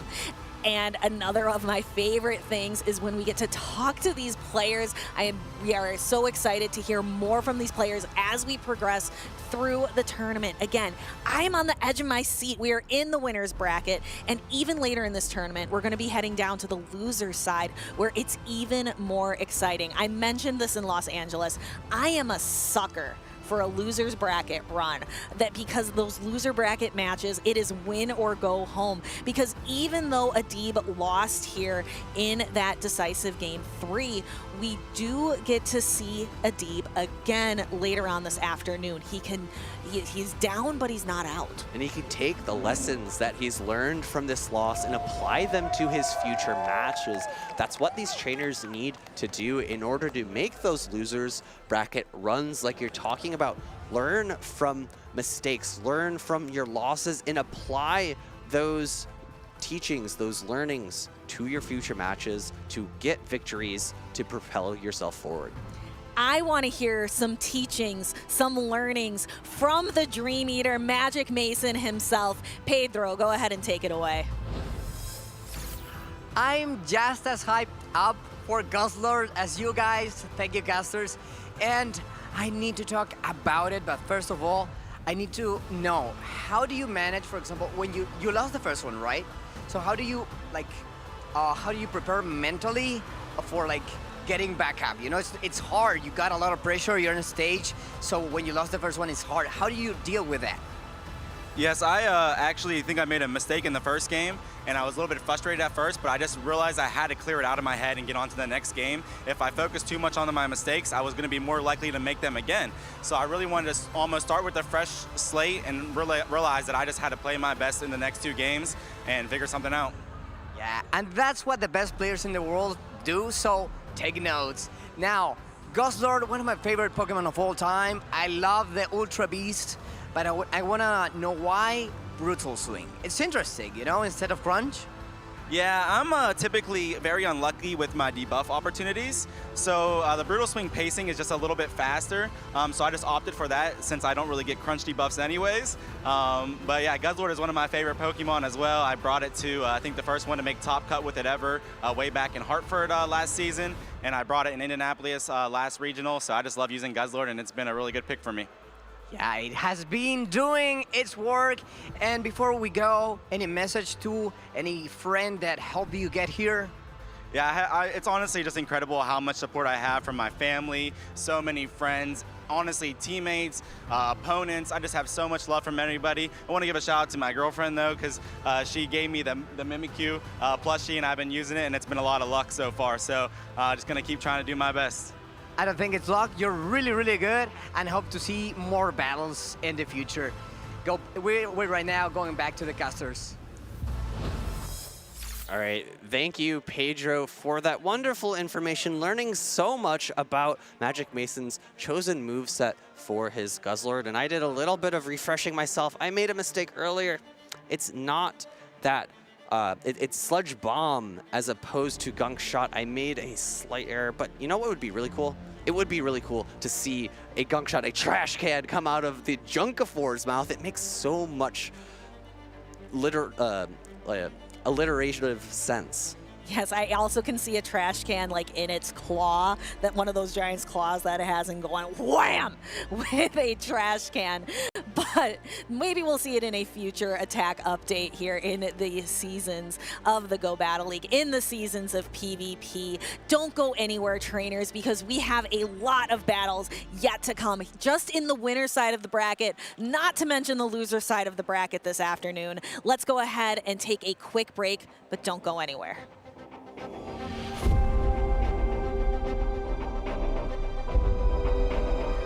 GG's.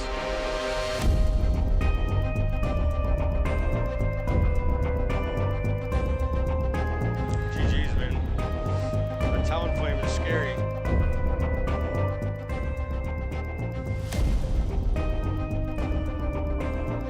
GG's, thanks.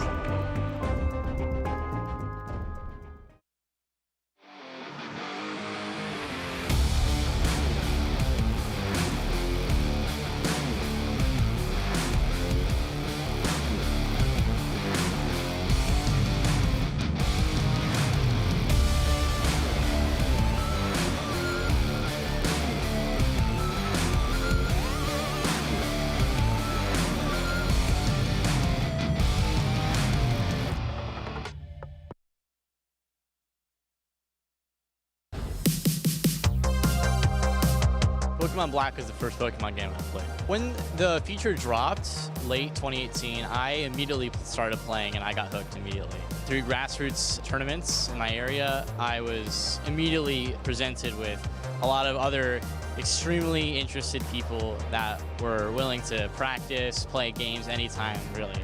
And due to that, it just converted into me playing more and more and more and getting better and better. My first competitive memory was probably when, as a senior, I convinced my mom on Mother's Day weekend to drive me to Indianapolis on the hope that if I win on the seniors division, I can get her a trip to London, and that I did. My favorite Pokemon? Probably Quagsire. I love how derpy it looks, and I have very fond grassroots memories of using Quagsire a lot. Favorite Pokeball? Probably Ultra Ball. I like the black and yellow. I look up to Lyle Jeffson Elite a lot.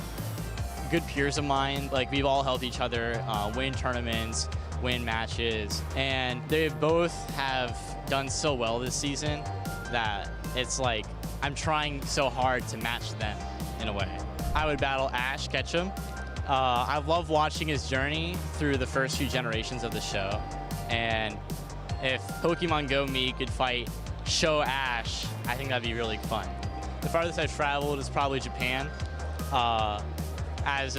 for most North American trainers, but especially me as from the East Coast. It was basically almost on the other side of the world. I'd say the blue one. I really like the color blue in general, and it's definitely also part of why I like Quagsire so much, is just the straight up blue. Very nice. I'd probably call my dad. As of the last 2 World Championships, I've gone with my mom. And because of that, I wouldn't need to really call her. She'd be in the stands watching me. But my dad hasn't. So I would definitely call someone that I couldn't just talk to in person immediately after getting off the stands.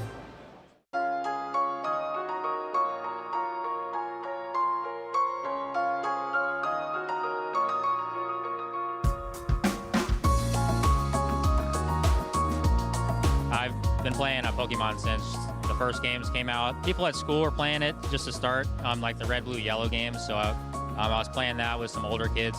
I played for a little bit and then, took a break. And then once Go came out, I was like, I gotta play this game. Like, to become your own Pokemon trainer, going out and catching Pokemon, that was the whole dream of the series. JGen is known for competing a lot in his local tournament scene in the Midwest. Once the Go Battle League came out is when I really got into PvP. Just the convenience of being able to play from your home was really nice. You can battle anyone from anywhere. Can JGen put the pieces together for the first time and make top cut at a regional championship?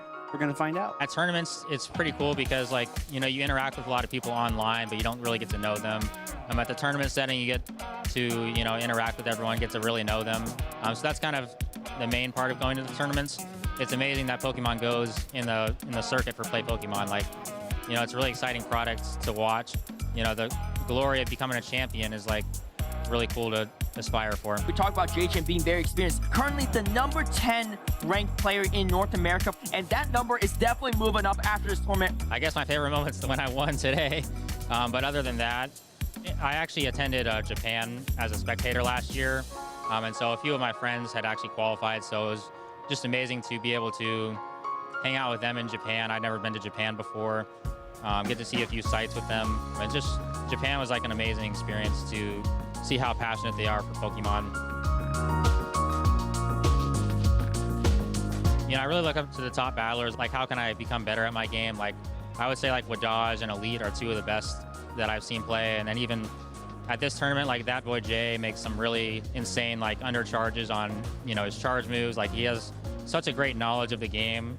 It just makes you want to learn it quite at that level. If I was a Pokemon typing, I'd probably be normal type, pretty basic guy, basic activities and stuff. I don't know.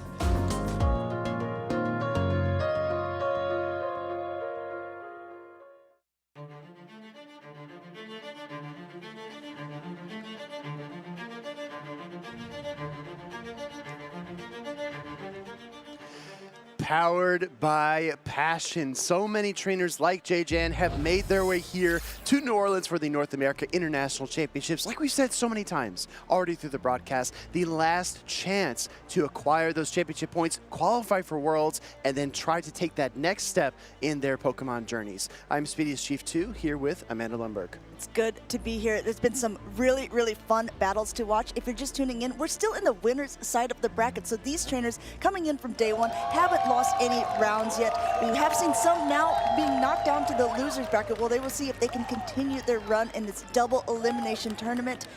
I really like what you said about JGens, but I also have to ask, because right before that we saw an interview with Out of Pocket, and he was talking about the different Gastrodons. Do you have a preference of pink or blue? Oh, the East Sea or the West Sea, right? I'm going to say the West Sea. Okay, I can't actually remember which one is which. Lou? The blue. Lou, are you here? Help us. No, Lou would know, Oh, right? Lou would definitely know. What do you guys think in the chat? Which one do you guys prefer? Are you a pink or a blue fan for that? And do you think it'll ever make its way into the competitive scene for Pokemon Go? It's a good question, right? I'm sure we're referencing our colleague, co-caster, Lou, right, who typically works the EU events. I believe the West Sea is pink, East Sea is blue, right? Lou would know that before any of us. But anyways, we'll see what Pokemon make their way into the meta, and there's still a lot of time until Worlds, so I think NAIC is a very valuable snapshot of the meta. But tomorrow, Amanda, Gumi Community Day, we have Goodra acquiring Thunder Punch. That could be a meta player. And then you never know what exciting Pokemon could arrive during Pokemon Go Fest this summer or beyond. There's still many, many weeks until Honolulu, Hawaii. Yeah, there's, a lot of updates. Even though a lot of the same Pokemon have been gone from the World of Wonders to this Shared Skies meta, we are seeing a rise of new Pokemon. Our players are ready. We're going to actually see a lot of these on the field between these two trainers. So let's hop on down to the arena and see what they are shaking down there. We have Spartan versus Sotiri, and it's not a Gastrodon, but it is a Quagsire, another water and ground type Pokemon. And I will note as well, Shadow Quagsire on both sides, not regular Quagsire. Yes, you are winning the caster prediction. The details matter, right? We care about the details here. Speaking of details, though, Spartan has played a ton of Mandibuzz Bastiodon core, which is very, very powerful. I know our friend Pedro was very excited to see Spartan Stone Edge through a Vigoroth to make it to day number 2. Definitely a quality win. He's going to face off against Sotiri. Sotiri, yeah. And it looks like he has got a plant a lot of counters to that Bastiodon on his team, but also a lot of targets as well. Lickitung, Mandibuzz, Skarmory, none of those Pokemon really want to see that Pokemon, but Quagsire would just have a field day as well as Annihilate. So it's really, if you're using a Pokemon that takes a little bit longer to use its charge attacks, one that's a little more difficult to use like a Bastiodon, you really need to get that alignment, and I think that is exactly what Spartan is going to be playing for. Let's take a closer look at this team. A couple of interesting moveset notes. We've got Mandibuzz with Snarl instead of Aerial Ace. It's also rocking the Dark Pulse set. Shadow Quagsire with Aqua Tail Stone Edge. We haven't seen a single Mud Bomb Quagsire this entire tournament, even though I do think it's viable. And Feraligatr with Ice Beam. So the Glygars need to really watch out, but there are no Glygars to be seen here. Now, instead, there are two other flyers taking up the reins there. Mandibuzz also running the same moveset, it looks like, as the opposing one with Snarl, Aerial Ace, and Dark Pulse. Skarmory running its typical attacks. Everything looks pretty standard on that side of Soteria there. Waving to his crowd, waving to the friends and family here, and he's ready. Looks like he's getting ready to lock in. They both have given each other the thumbs up. We're going to hop into game number 1. As we like to say, good luck and have fun. Game number 1, Spartan L17 versus Soteria. We're going to see a Mandibuzz lead here from Spartan versus the Annihilate. Since this is open team sheets, I think the Spartan realizes that this Annihilate does not have Ice Punch, is not much of a threat to the Mandibuzz, and Soteria ends up swapping now into the Quagsire. Quagsire being able to pace so quickly with this Shadow, also Stone Edge will really hurt the Mandibuzz, but Mandibuzz outpaces because of that swap and is able to throw this Dark Pulse, taking about half health of that Quagsire. Yeah, Spartan's team only has Cresselia in terms of grass type coverage, so the Quagsire safe switch makes so much sense. I thought that was a Stone Edge for a second. I did too! But it's just going to be the Aqua Tail. Really, really nice, judicious play by Soteria to throw that into the opposing Quagsire. Yeah, going for one more matchup before going for another Aqua Tail here. It will be the one that it's doing more damage. There's already so much energy on the Quagsire. Spartan letting the second one go through too, but if he wants to be able to make some impact, he's going to have to throw or shield this next one as one more is being deployed. Soteria's Quagsire on a roll.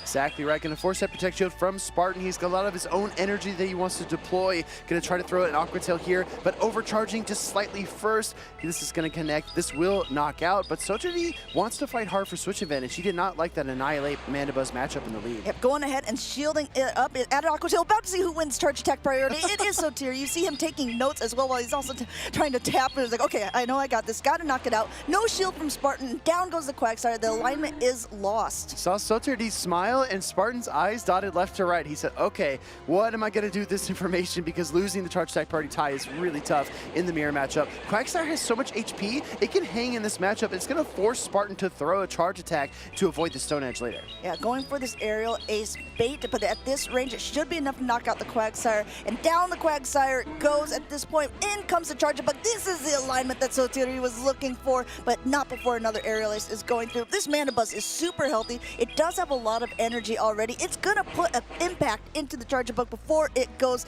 into the Annihilate. And this is hard for Soteria. What a dangerous play. You want to swap your Annihilate into one that has a counter advantage? Amanda, you nailed it, right? Because the Mandibuzz is obviously a tough matchup for Soteria's Annihilate, but in an opposing Annihilate with an energy advantage, it's doubly bad. And then the shield on the bait is triple bad here for Soteria. He's going to take a Shadow Ball here as soon as Spartan has it queued up. Yeah, and if you're a Spartan, what do you do here? You only have one shield left as well. Most people choose to be baiting. Last second shield, didn't quite call that right. That Night Slash is blocked up. There is another one already ready as well. This will not be enough to knock out, but I think at this point Soteria is just hoping to get as much damage off as possible, recognizing that Spartan is going to be able to hit that Shadow Ball, just charging up a ton of energy. Might even be able to go for a Night Slash at that stage. No, doesn't want to risk it. Going to knock it out. No, this is critical, right? Because Spartan was able to Protect Shield, and that's a negative, but the positive side is that he's able to get 4 more counters, which allows him to get much closer to the Shadow Ball against the Charge Bug here, forcing Soteria to throw energy.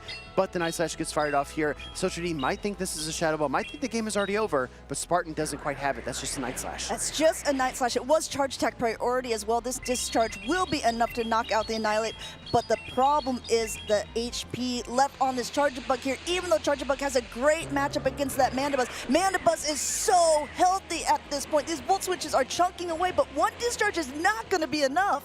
This is another Charge Tech priority tie. We don't expect Mandibuzz to win a lot of these, and it does not win it against the Charge Bug. But like you pointed out, Amanda, Discharge, super effective, and Mandibuzz just shrugs it off. It's going to rattle off this Dark Pulse and try to close out this game. That's really well played by Spartan here. This Dark Pulse connecting with the Charge Bug, knocking it out. Spartan taking game number 1 with a great Annihilate play and wherewithal on that team composition. I heard some cheers in the crowd, some Let's Go Spartan, some Vamos Spartan. A lot of LATAM trainers supporting their fellow trainers from the same region. Going into game number 2, though, Amanda, I'm curious, if you're Soterdy, how do you adjust? It really felt like the Mandibuzz lead was a thorn in his side up until the game ended. Yeah, if I'm really looking at the team compositions of these two trainers, Mandibuzz has a lot of play. Really, the only thing that it absolutely needs to avoid is the Charge Bug, but with a little bit of team effort as the Spartans team with the Annihilate and other Pokemon, Mandibuzz was still able to handle the Charge Bug in the end because Charge Bug is part bug, right? So, I mean, it's not going to be able to tank it as well as if it was like a Lantern or something like that. Exactly right. Well, before replays even started, one of our trainers locked in. That's how certain they are about their team compositions. But let's reflect on this game number 1. Mandibuzz putting in so much work, winning the lead, taking out the Quagsire, and then eventually taking out the Charge Bug, but it had some help. Yeah, I have to ask your opinion on this, Will. Do you think it's like when one Annihilate already has a counter advantage, how do you go about that? Do you risk it swapping in? I saw this yesterday as well. Z's Wireless swapped his Skeletors into a Skeletors that had an Incinerate advantage, and that just seems detrimental to your whole gameplay, especially if you have shield parity. It's always situational, right? Because you have to kind of keep the long term in mind. If it's 8 counters to the first Shadow Ball and 7 to the second, then you have to budget out your turn intervals and say, is it reasonable for my opponent to bait at this juncture? How many Protect Shields do I have? What position are they in? How desperate are they to remove my Annihilate from the field? Let's take a look here at game number 2, though, because our trainers are locked in, and we have a Shadow Quagsire mirror match unfolding on the field. Mud shot after mud shot. We're talking about who wins the Charge Tech priority. Soterdy realizes that he wins it from the last matchup, and the Spartan goes ahead and not shields it up. And also, if you notice, didn't even bother to throw because he recognized that he lost that Charge Tech priority and just would rather get that energy advantage. But Soterdy catching this Aqua Tail onto the Mandibuzz, not going to do much damage at all. Just a refreshing little drink for this bird. Soterdy says, if Spartan can play Mandibuzz, then I can too. And this safe switch Pokemon is going to be problematic due to the Shadow Quagsire already being weakened, but the Stone Edge is super effective. And again, Spartan with his patented Rock-type swipe is definitely unique. Yeah, this is, I think you pointed it out yesterday as well. It's always interesting to see how people are going to do that. Looks like he was going to go ahead, try to catch that Dark Pulse, but very patient play by Soterdy, recognizing that there could be a potential swap in, trying to do what he did and catch an attack. Wasn't able to do so as the Aerial Ace is the more effective move to use against the Mandibuzz here. Already at another one. It's just small chip damage at this point, but it is going to add up over time, and it could prove instrumental in the end. It could. I think for Spartan, because the switch timers are so heavily displaced, you can see the clock ticking down for Soterdy. He's almost able to switch to that Shadow Quagsire. I think Spartan, for that reason, needs to gather some extra energy, overcharge. That's why you see him going way over the first Aerial Ace, throwing this one to knock out, and then trying to store some energy for this next matchup. And if you're Soterdy, you're wondering what is in the back. I've seen that Quagsire. It's pretty much energy drive through that Stone Edge. What's going to come in? It's going to be that Skarmory. Skarmory is one of the better answers here, but with that Feraligatr in the back, I think that thing will go to town once it gets a little bit of energy. Dark Pulse already ready on the Mandibuzz, throwing no Protect Shield from Soterdy. Yeah, if you are a Spartan and you don't see Charge Bug here, that's a really good sign. It means that you have a neutral matchup, and Mandibuzz thrives in neutral matchups due to its bulk and flexibility. I mean, I said that Skarmory is a pretty good answer, but it has taken a while to pace up into it. 2 Dark Pulses has already brought it down into the red, forcing him to throw. Make Spartan make a decision here. Do I use one of my Protect Shields, or am I putting it all onto the Feraligatr? Looks like he hasn't really had much choice there at that matter. In comes the Quagsire, only to be met with an Aqua Tail coming his way. If you're Spartan, you've seen all 3 of Soterdy's Pokemon, you can just leave your Quagsire in here, maybe try to win a Charge Tech priority tie, maybe try to spam off more of these Aqua Tails. He actually goes for the swap, and this is so poetic because Soterdy caught the Aqua Tail on his Mandibuzz earlier, and now Spartan's catching a resisted Aqua Tail here. Even though it is resisted, Feraligatr does not have the bulk that Mandibuzz does, and this Aqua Tail ended up doing a small enough chunk, but still enough that it was going to have some impact here. Feraligatr, in the meantime, says, my turn, as this Hydro Cannon will go through, forcing a shield because this will be a heavier hitting attack, forcing Quagsire to make a decision, going for yet another Aqua Tail. Does it get a shield? No. doesn't. 2 Community Day water type attacks, right? Aqua Tail from Shadow Quagsire and the Hydro Cannon from the Shiny Feraligatr. Like you pointed out, Amanda, I mean, the Aqua Tails are going to keep on spamming buckets and buckets, but it's not going to be enough to slow down Spartan here. Spartan takes another one, almost at another attack, tries to catch it on the Skarmory, but I'm not even sure if this is a catch at this point. This definitely be enough to knock out the Skarmory. Spartan completely undercharging, just giving a few bubbles, but it's still enough to knock out the Skarmory, unable to get any more. An immediate swap back into the Quagsire. It's going to be a race, but it's going to be a race met by the Spartan. Aqua Tail gets fired off here. Spartan fist pumps to the crowd. He knows he has this one in the bag. Still 2 Protect Shields. Didn't need either of them to take down Soterdi in game number 2, and he clutches his Starmie as well.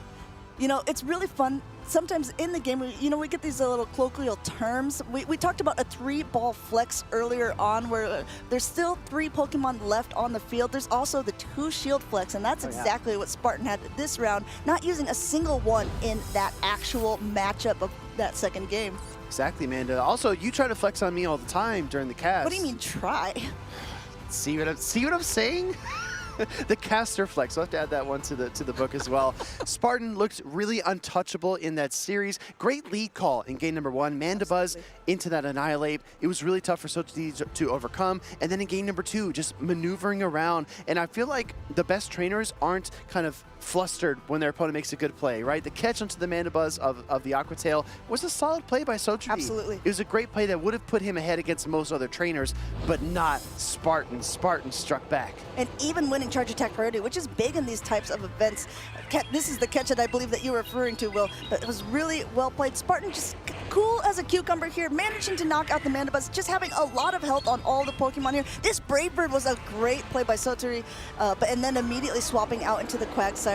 Unfortunately for Sotori, just too much to go through. This double water was very, very potent for Spartan there, saying Aqua Tails after Hydro Cannons, which do you prefer? I really appreciate something subtle that Spartan does, and it's a body language thing, right? You saw after the catch, after the Brave Bird came through onto his Mandibuzz and KO'd, he kind of nods. And I think it's subtle, and everyone's different, but it's so important to recognize how Spartan processes these matchups, because he accepts it, he processes it, and then he tries to decide what to do next. If a Brave Bird comes through and you didn't expect it, and you're not really kind of thinking about where you are situationally, sometimes you can get lost, you can get kind of confused, or maybe lose count, or distract yourself. But Spartan actually takes each piece step by step and says, okay, now what?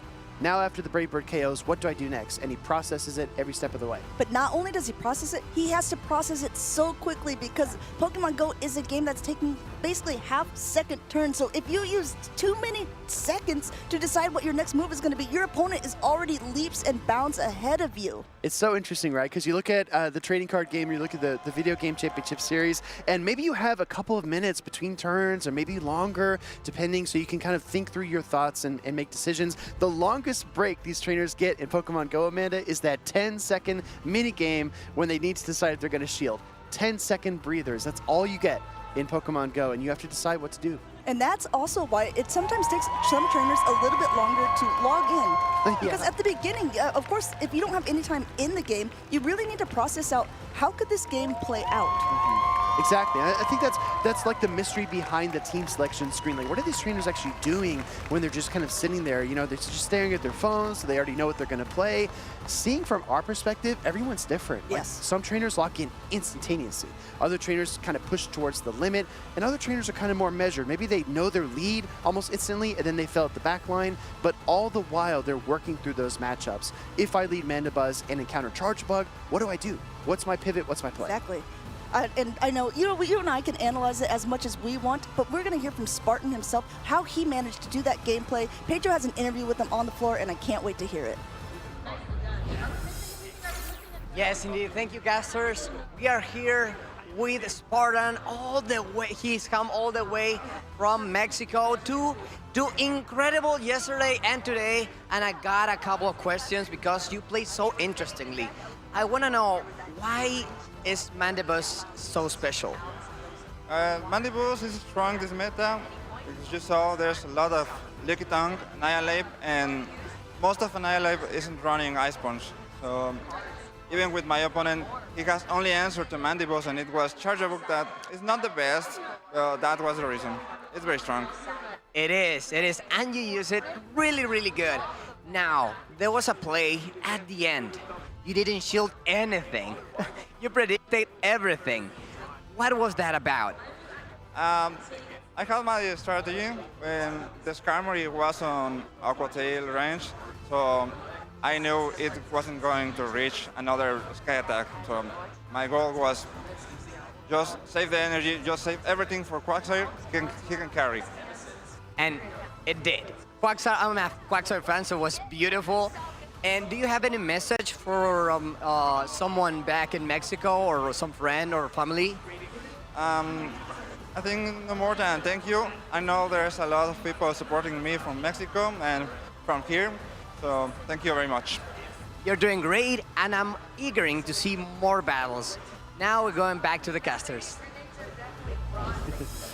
Great interview with Spartan there, kind of getting a read on his thought process through some of those really crucial situations.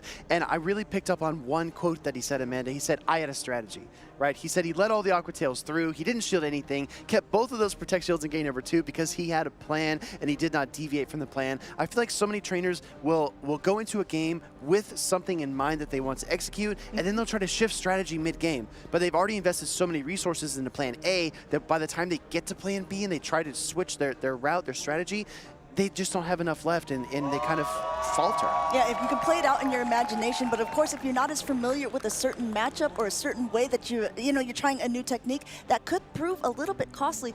I do like what he also said, where he's like, he just recognized that the only good answer for the Mandibuzz was the Charge Bug, and I think that is another skill, being really to identify, I think I have the stronger team composition, and I'm going to lean into it. You know what an exciting pair would be? I would love to see Spartan versus Elam, because Mandibuzz feels so free, it only needs to worry about the Charge Bug. But what happens when Elam's Carbink lines up against that Mandibuzz from Spartan? That's definitely a one-sided situation in favor of the Carbink. Well, you know what, Will? They're both in the winner's side of the bracket. Oh. We're probably going to see something like that happen at some point in the tournament. Elam has a lot of targets with that Carbink. I'm debating if it might be his MVP, his most valuable Pokemon, for this tournament at NAIC. So, Amanda, you're saying there's a chance we might see those two? I'm hoping there's a chance. I hope you guys are following along with this bracket as well, because once again, we are still in the winner's side of the bracket here, going with Mango on the left-hand side versus Ashton Ash.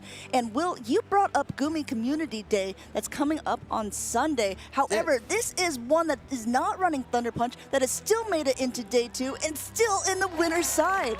You know, there are a lot of players, right? Adonis Actual in California, and our co-caster and colleague, Tuo Butters. There are a lot of Gumi believers, some Gudra believers out there in the chat as well, I'm sure.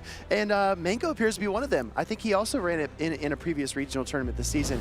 Very powerful, bulky, neutral dragon type. It kind of slots itself into a very interesting role because it's a pure dragon, like Dragonair, but it has similar bulk to something like Altaria, but lacking that sub-flying typing, it's not double weak to ice. So Gudra can actually hang in there against some of those ice-type threats like Dugong, fire up the Power Whips, and try to flip those matchups. Also, Amanda, we've got a Mandibuzz appearing again in this series, as well as Registeel. How do you feel about the Registeel and how it stacks up against this team from Ashton Ash? Registeel has a lot of targets on a lot of teams, but solely relies on its charge attacks because those lock-ons really do not a lot of damage.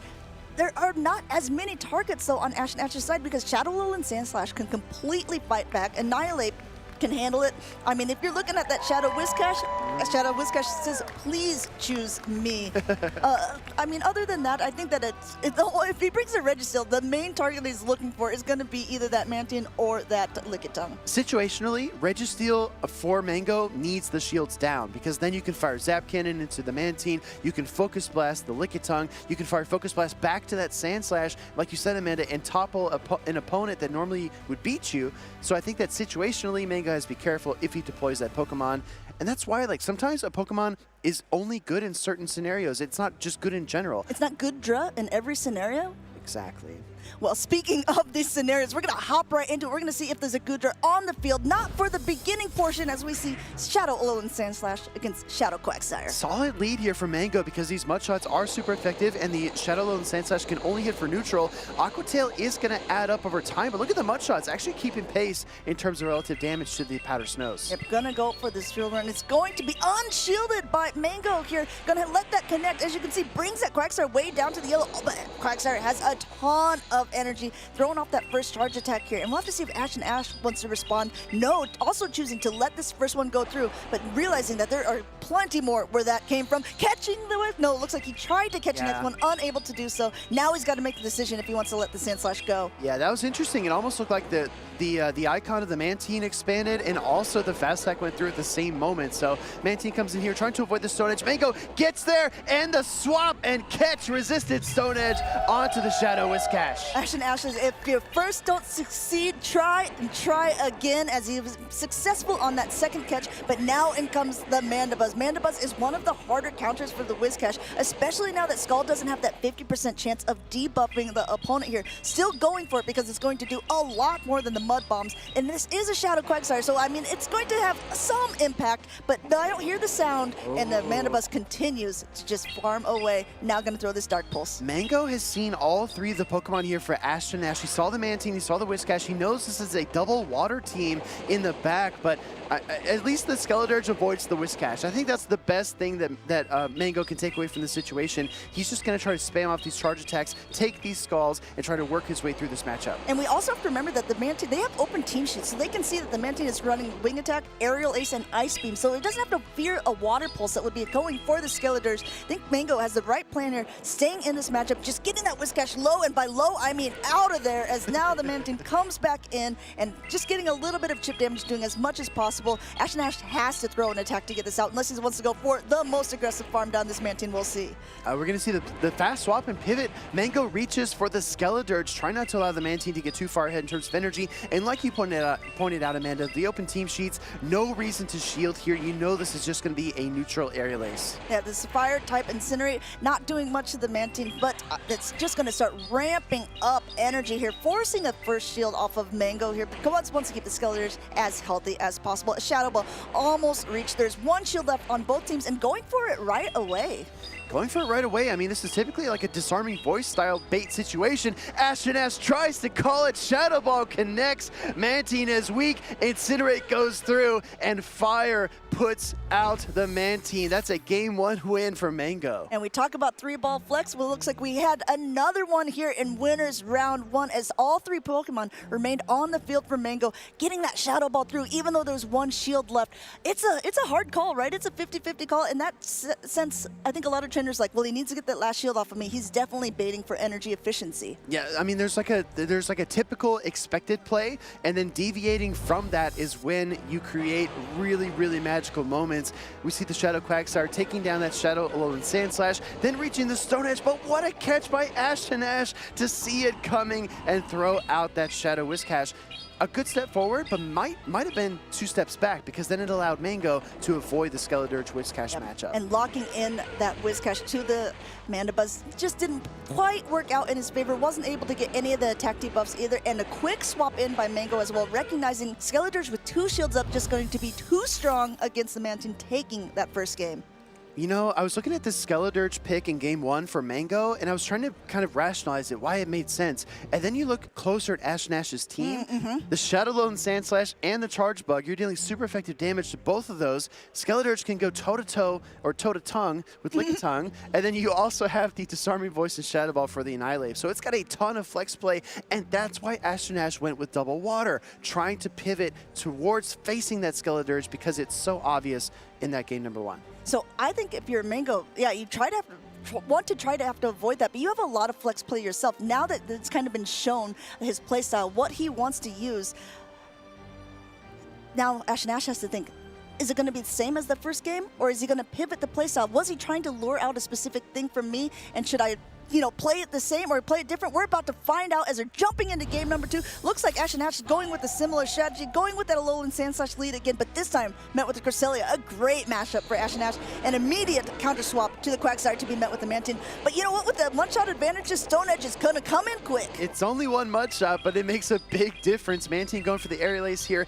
Ash and Ash actually running back the same exact team as game number 1, the Shadow Alolan Sandslash double water strategy. But Ash and Ash knows Stone Edge hurts a lot. Mantine can tank it, but it cannot tank much more. It's going to use that first protection of the game. But I think that Ash and Ash is smart with this. He's saying, okay, I know this wasn't the best matchup. Maybe it would have been better, quote, to bring in that Whiscash, but I recognize that Skeletor's really performed well for Mango in that first game. I need to try to get the alignment on that game number 2, and it looks like he might be able to do so because, like you said, the Stone Edge wouldn't even be able to knock out. No shield here, recognizing it's an Aqua Tail, and Ash has taken that mid-game. Just one short, one mud shot, 1 second short of the Stone Edge, and Ash's counting is perfect. We're going to see the Cresselia come in here into the Mantine matchup. Like you said, Amanda, not trying to fight that hard for Switch, but Ash actually wrestles back in control. Just going to spam off some aerial aces and try to wear down this Cresselia. I think Ash has recognized that Mantine has done its job, right? So at this point, it's just going to be able to take a lot of attacks,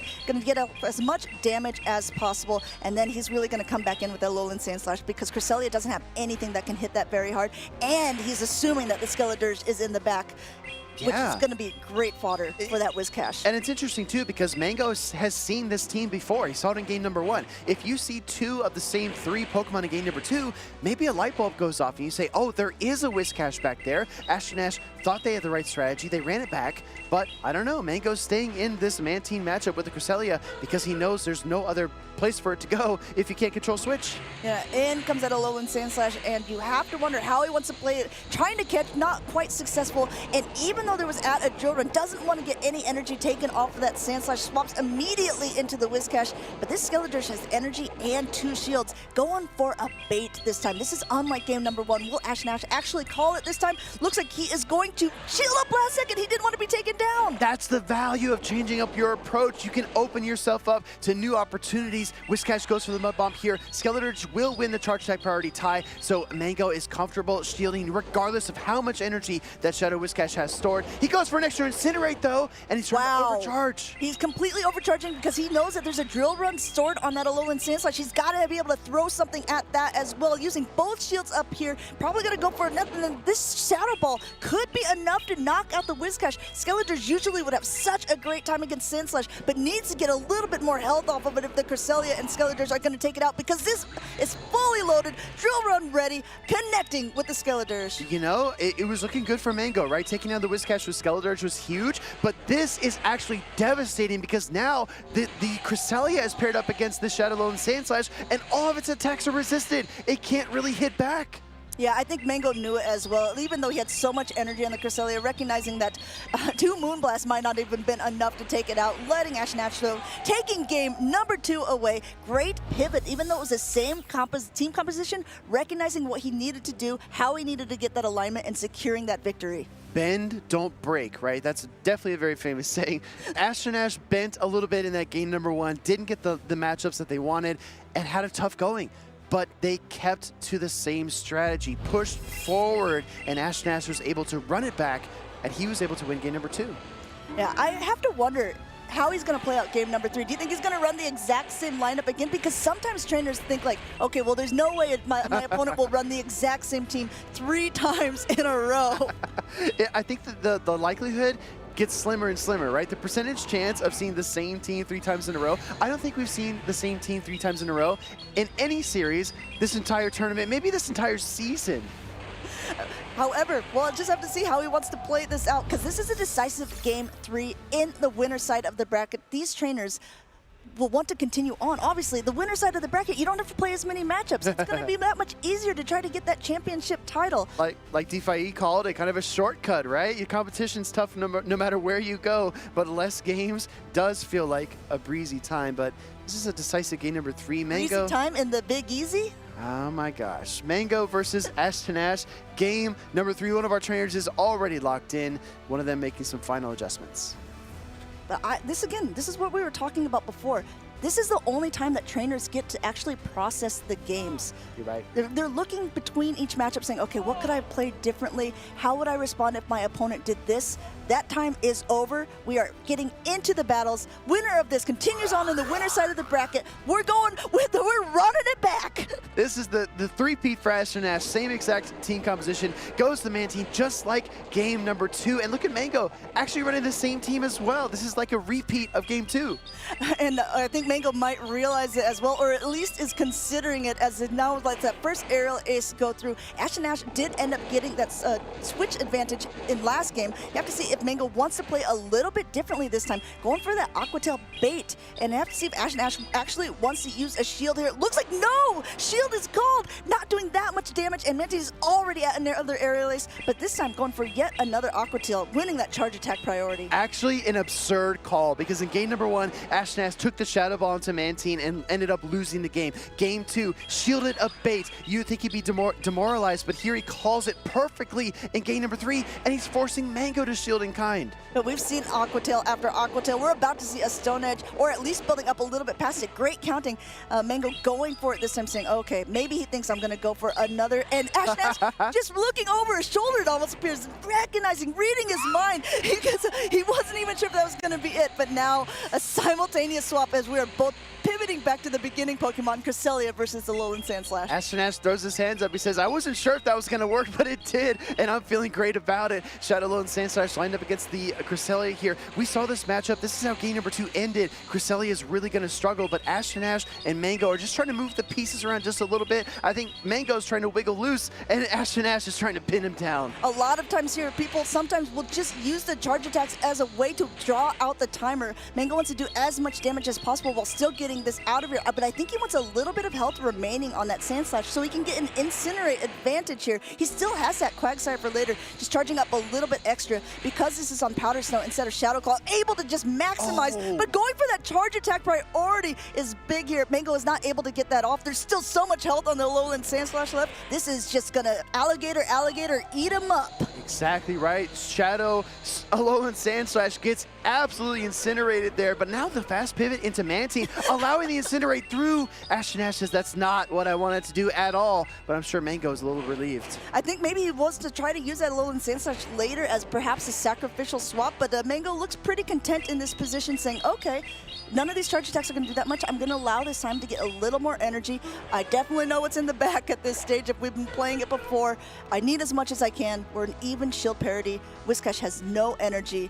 It's still anyone's game. This just, yeah, anyone's game, but this looks tough. This looks uphill for Mango because the Shadow Whiscash is going to pace so quickly. Can I go for another Disarming Voice bait? He was able to pull the shield in game number 2. Can he pull the shield in game number 3? Ash and Ash does shield up the bait. Ash and Ash has been shaking his head a lot in this series, but it still looks like he has a nice team comp advantage overall. Whiscash really coming in strong for him here, forcing that last shield off of Mango as well. He will be able to reach another Shadow Ball ahead of time, I think. I'm not even sure. Forcing himself out, making that Whiscash make a decision here. But at this stage, I don't think this Aqua Tail is going to be enough. I think he could potentially Mudshot down. Well, here's the thing, right? This Aqua Tail is going to connect. It's going to weaken the Shadow Whiscash. The question now becomes, is the Disarming Voice that's loaded on the Skeledirge enough to win this game? Or does Ash and Ash catch it on the Sandslash? He's going to go straight for the Scald. This is a charge attack priority tie. This is a charge attack priority try, and I think this will be enough, even though this is going through.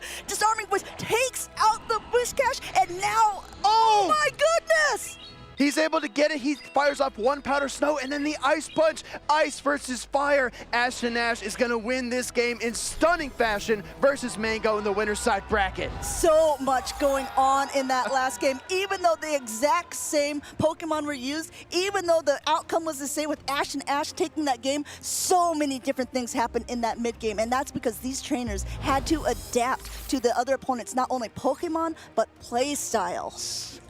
I don't even know where to start, Amanda. Like Pokemon playstyle, typings. Oh, at the beginning. Yeah. Oh, okay. I think the typings is where I'd like to start though, because we saw some ridiculous things. We saw Skeledirge take down a Whiscash and Mantine.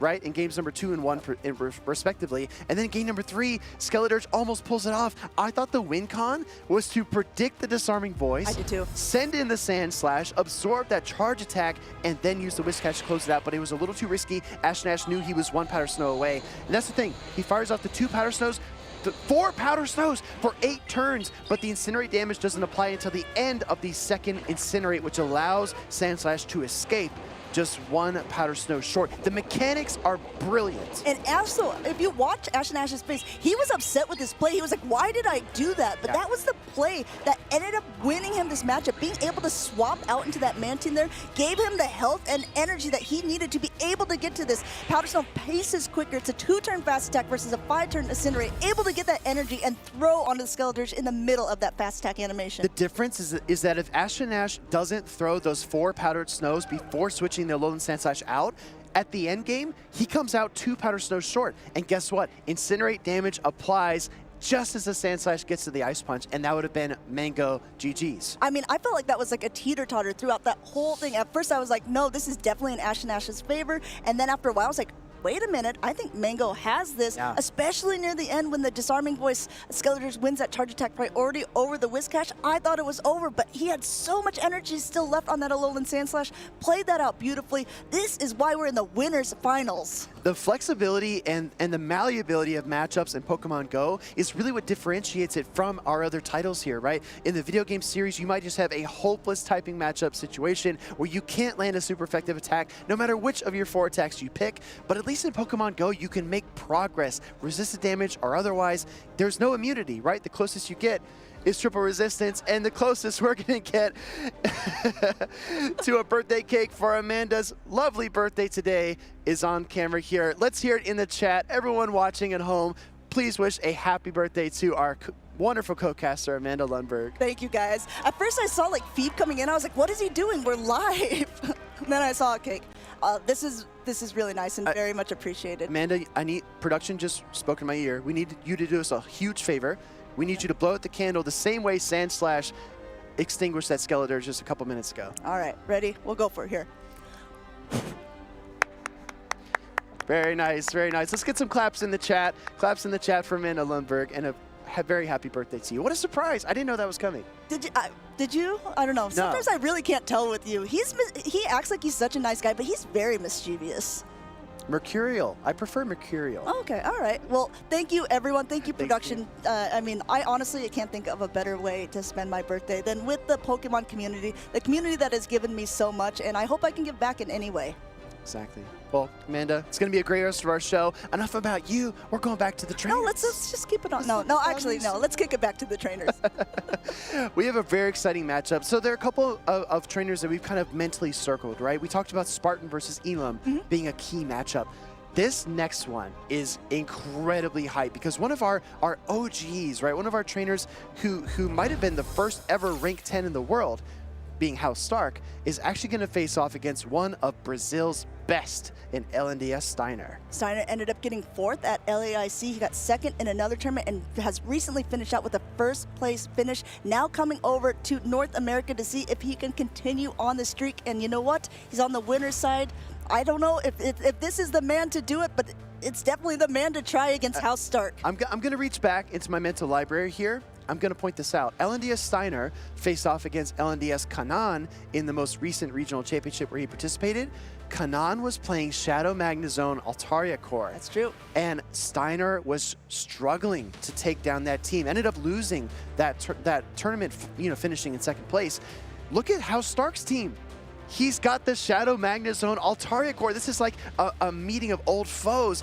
Can Steiner take what he learned from his previous regional experience and apply it here at NAIC? Yeah, Steiner's saying, wait a minute, I thought I was in North America. I heard that they don't play Shadow Magnezone over here. Well. Unfortunately, met up with the one trainer who does, and this is a very crucial moment for both of them. Let's take a look at that team that House Stark has that you were talking about, running that Shadow Magnezone with Volt Switch, Wild Charge, and Mere Shot. And also, I mean, I think the rest of those are pretty standard here. Ice Beam, Play Rough on the Azumarill, and of course that Altaria with Moonblast and Skytech, a similar Altaria to what Emmy Weedle was winning when he won the UIC. Speaking of that, guys, make sure that you have your Twitch redemptions on so you can get an Altaria for watching this stream. Exactly right. I mean, not too many surprises in terms of movesets here. I do think that House Stark's team affords him incredible flexibility. We've seen that really on display. We've seen so much Shadow Gligar this season. A lot of trainers calling it, the Pokemon of the season of 2024. But I haven't seen House Stark really play it that often, and I don't know if he's going to need it here either.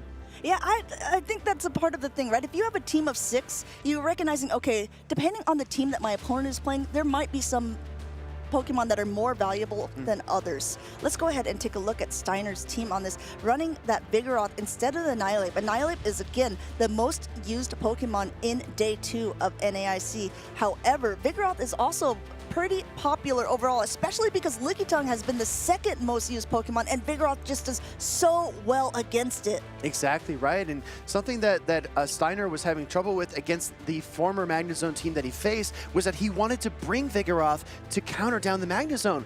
But guess what? There's an Annihilape typically on the other side, and that momentum swing was definitely difficult for him to weather in that championship finals in Sao Paulo. I want to point out that this team for House Stark is so similar to LNDS Kanan's team. He actually switched out the Shadow Whiscash from Kanan for Azumarill, and he switched out the Skarmory from Kanan for Shadow Gligar. Those are the only two pieces that are different.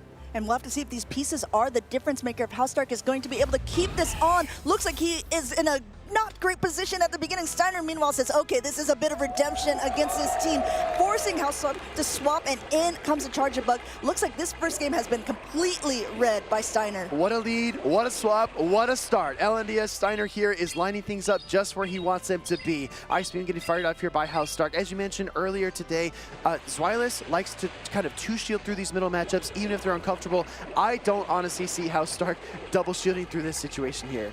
Even if he did, it would be such an uphill thing to climb. However, Altaria into Azumarill is so devastating that I will be very interested to see how House Stark will be able to just maneuver around this, because I mean, it's just going to be so darn hard. There is that Magnezone in the back, but with the Azumarill down, the Altaria coming in, for maybe it's going to be the Magnezone show. We'll have to see. Looks like the Altaria is getting in to get a little bit of use. The gears are turning, right? House Stark, if he's going to try to close the Shadow Magnezone, he needs these Protect Shields down. The negative situation that he's facing, though, is that even when Charge Bug faints, Azumarill's just going to come out again, and the Azumarill doesn't need to Protect Shield anything from Altaria. So the shields that he wished he could strip, he has no availability to do so. We're going to see Lickitung come in here against the Shadow Magnezone. Lickitung is so bulky, and as you can see, the fast attack damage alone is already bringing Shadow Magnezone down to about half health, throwing this Body Slam right beforehand and even forcing a shield, because though this is not going to be that effective against the Magnezone, Magnezone needs to get energy, and it needs to get health, and it needs to get this Lickitung out of the way. Oh, look at this instant no shield. LNDS Steiner says there is no chance that this is a wild charge. Does not Protect Shield it up. Attack does fall, though, for the Lickitung, which hobbles it a little bit, but these Body Slams are still making an impact. Not enough of an impact, I guess, for House Stark, recognizing that, okay, he's not sure what he needs to do at this point. Gonna go for the heavier hitting wild charge, still going unprotected by Steiner, because Steiner recognizes that if you wild charge here, your defenses are going to be dropped. Azumarill can come in and bubble down, still has 2 shields left on the side, and there is nothing the Altaria can do against this Azumarill. Still getting that first shield from Steiner on this Mirror Shot bait. So House Stark knows that Steiner's going to shield this regardless. He goes for the Mirror Shot to try to drop the attack of the Azumarill, doesn't get the attack drop either. So even trying to play towards that 10% chance, that tiny sliver of a win condition, doesn't pay off. This has been Steiner's story all along. I love the fact that we have face cams for these trainers as well, because you can see that different points in the matches when the trainers are even recognizing each other. How Stark looked up, kind of shook his head. Steiner looked up. They just kind of nodded at each other as they recognized the end is drawing near for game number 1, Steiner taking the lead. Definitely a sign of respect there. House Stark had all the right answers in that first matchup of the day. Playing Lickitung into a team that was really strong against it, still found win conditions because his reads were that correct. Going into this series against Steiner, though, he is way far on the back foot to start things off. If you really take a look at these teams, I mean, Steiner did lose to a Magnezone earlier, so you'd think that he would be a little bit wary of it, but his 2 best counters, being the Vigoroth and the Shadow Gligar, were left on the bench. Good but of point. course, House Stark is thinking that these are obviously going to be in the matchup because he knows that I'm bringing the Magnezone, so he brought major counters to it. Steiner just completely read how he would read him. Yes, exactly. Altaria beats the counters that House Stark was expecting Steiner and so to does bring. Azumarill. And so does Azumarill, right? But Steiner went left when House Stark went right, and he was able to outmaneuver him in that game number 1. Going to game number 2, though, Amanda, how do you make the next step in these mind games? How does House Stark get back into the series? Well, you have to wonder. If he did something in game number 1 that he predicted would happen at some point, I mean, I would say that you don't see it very often, but we just saw in the last game that same team's being run 3 times by Ash and Ash. Yeah.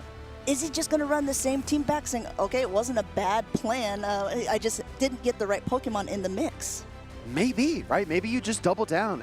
In the moment when your opponent least expects it, the double down can pay enormous dividends, right? Because Steiner's probably thinking there's no way he'll bring Altaria lead again. There's no way he'll put Magnezone in the back because he's going to expect that I have all the answers. Maybe House Stark is going to outthink him this time. We'll see as we now are going to take the field for game number 2. We got that Vigoroth in the lead versus Altaria. And normally, we've called it out in the past, Magnezones usually end up in the lead because they can wild charge and then dip out. However, that has not been the case for recent Magnezone users. Steiner was maybe hoping he would catch in that lead as Vigoroth would be one of the strongest counters for it. This is pretty neutral. It's not horrible for the Vigoroth at this point, but he will be able to hit back with Rock Slides, taking this first Sky attack before using any of his own charge attacks. I learned this in Go Battle League Cups. In even Protect Shield scenarios, this matchup is very, very close, and Vigoroth usually comes out on top just by a sliver. We're going to see the Rock Slide connect into the Altaria, trying to chip it down. Biosam is ready to go as well, but Steiner building up some additional energy, going for the back-to-back Rock Slides. Does get the KO.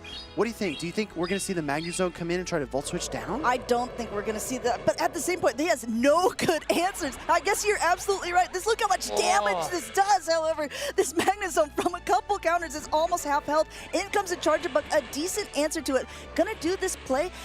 Interesting, getting that shield from Steiner, going for that wild charge, he can switch out of this matchup, and it actually would be decent for him to do so. So I'm interested to see. Lickitungu's coming in, Vigoroth is gone at this point, and Steiner choosing to stay in, but he knows that Magnezone's in the back. Exactly, so I think House Stark is in a far better position than he was in game 1. That much is obvious, right? But what he's done really well is he's built in 2 answers to Azumarill with his team. The Lickitung with the Power Whip, the Magnezone with the Wild Charge. This is exactly what he was trying to do in game number 1, but like we pointed out, Amanda, he doubled down in game 2. Lickitung has a lot of bulk to its name, but still wants to keep it as healthy as possible before he sees that possible third Pokemon. Steiner says, okay, if you want me to show it, it's going to be the Azumarill, and now going to be reaching a Power Whip. I like this play by Steiner. Steiner realizes Magnezone does so well against Azumarill. I got to get this low because it's going to be the Charjabug show by the end here. Azumarill not playing nice, but playing rough here as this charge attack connects with the Lickitung and it puts it down into the red.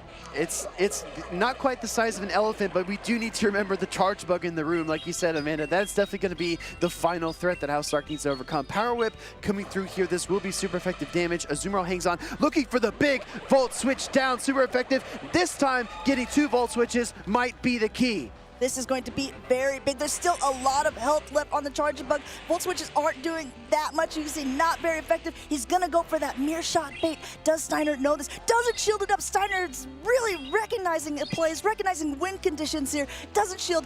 Not very effective. Maybe he gets an attack debuff? No, going for yet another, not even able to. The attack did fall. Volt Switch is coming through. Charjabug has so much energy, gonna go for the X-Scissor against House Stark. House Stark knows it's over. He failed the bait. Steiner didn't take it, but he will take the series. Steiner throws his hands up in the air. You hear a roar from the crowd as these 2 trainers shake hands and hug. That's how nice. And Steiner continues on the winner's side of the bracket.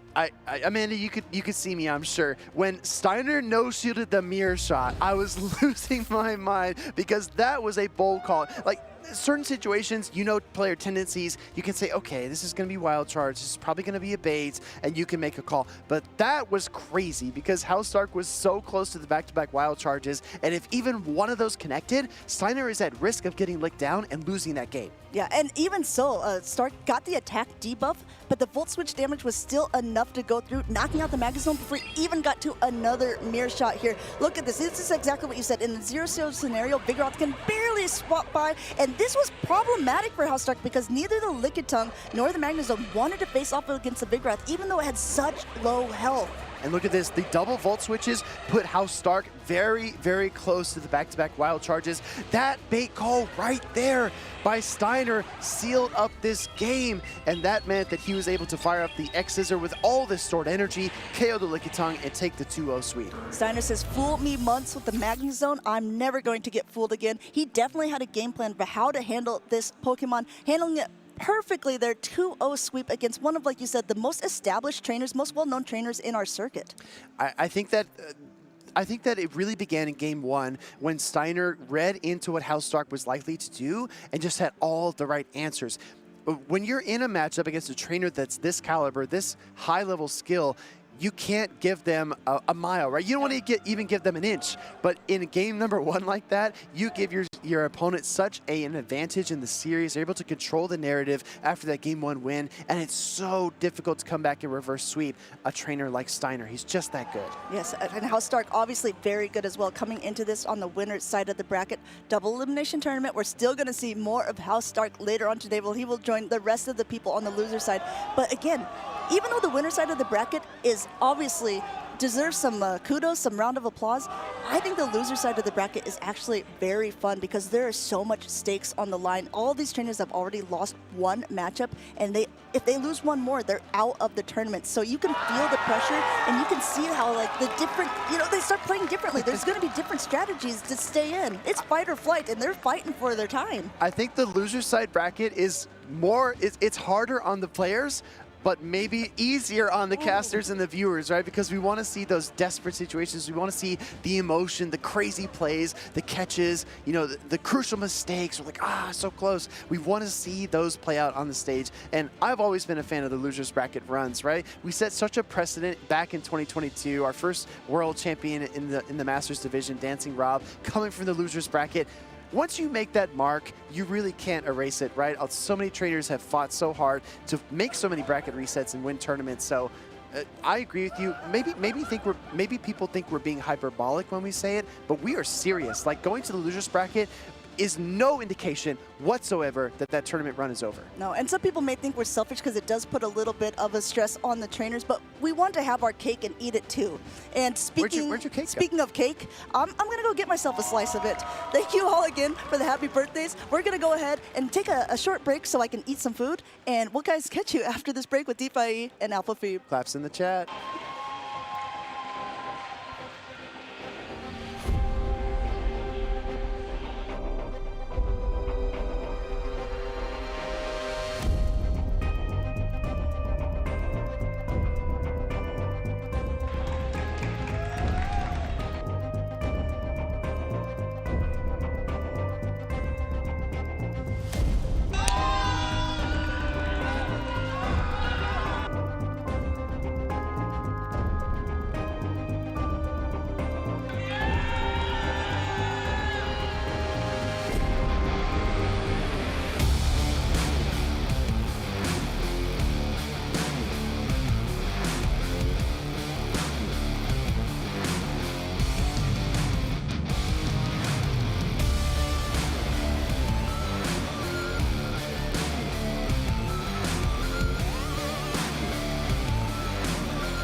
Here comes the Ice Punch. Harjeff, a smile on his face. He can't believe it. Game number 5 goes to Harjeff, and he is our 2024 Latin America International Champion. I play Pokemon since I was a child. I have the Pokemon Gold, and I have a lot of memories playing with my brother, and he's older and he's usually helped me with the game, and it was amazing. Pokemon is something that I really love in my life. I have been playing competitive Pokemon Go since like the day one, like since have like the PvP in Pokemon Go, and I started playing like against friends and other people from my city, and I saw that I could be a really good player. I started winning a lot and started to practice against like people from other countries and regions. I tried to compete in other sports in the past, and Pokemon Go was the first game. Like I saw my game there that it could be one of the best. I like to win. Like, I like to be on stage after with the casters. I like to watch the stream after that.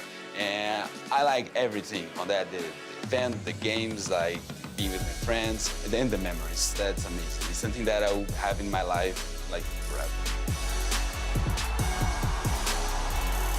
It's not easy to keep your mind focused on being competitive and in the games, like you can easily lose that, and you really need to be focused on this battle that you have right now, because that's the next step. Like, you have to be better now and for the future. So I think something that I learned, and I try my best to use that when I'm playing. I think my favorite moment right now is winning the international today here in São Paulo. It was something that I dreamed like a lot. Like the last weeks, like almost every day I was dreaming to like being proud and winning, and that's the best memory I have right now, maybe in my life. It's amazing. My #1 goal this season is to be known. Like, I really want people to all over the world to know me. Like, that's the guy he's winning. That's the guy that is probably the best of the world. And I think to achieve that, I have to win. I have to win regionals. I have to win internationals. I have to win worlds. So that's the goal.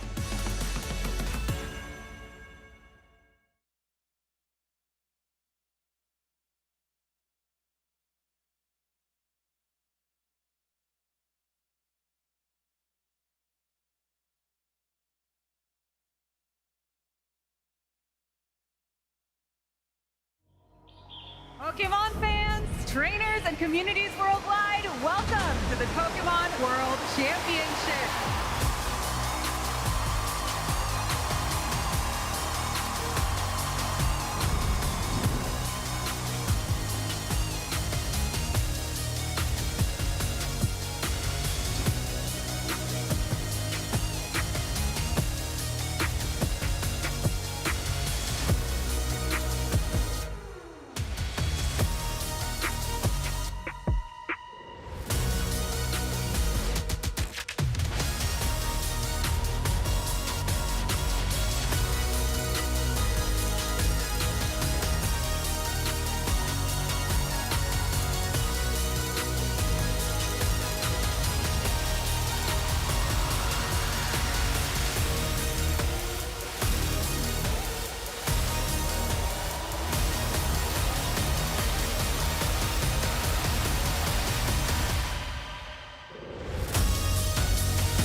Honolulu, Hawaii.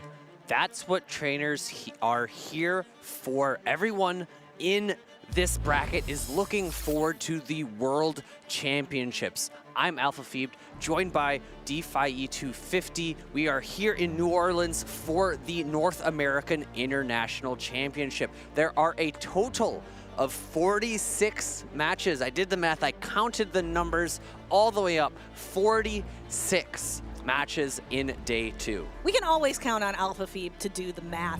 The match that we just saw before the break with Amanda and Will, House Stark versus Steiner. Steiner going 2-0 against House Stark and just really showing up for Brazil, showing up for the LATAM community, but House Stark definitely not out of it yet. We will see him in the loser side of the bracket, where a lot of those matches you just counted up are going to be this afternoon.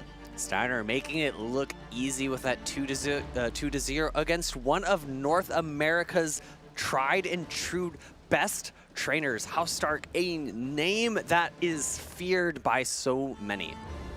And we have 2 more trainers, both representing North America, both representing the US, who are going to put on quite the show in winners round 2. I see a pair of Shadow Quagsire are going to be battling it out on the stage. The next battles we have are going to be Out of Pocket versus Elam. Out of Pocket, famously known for winning in Peoria after a brutal grand finals against Anna Hoffman.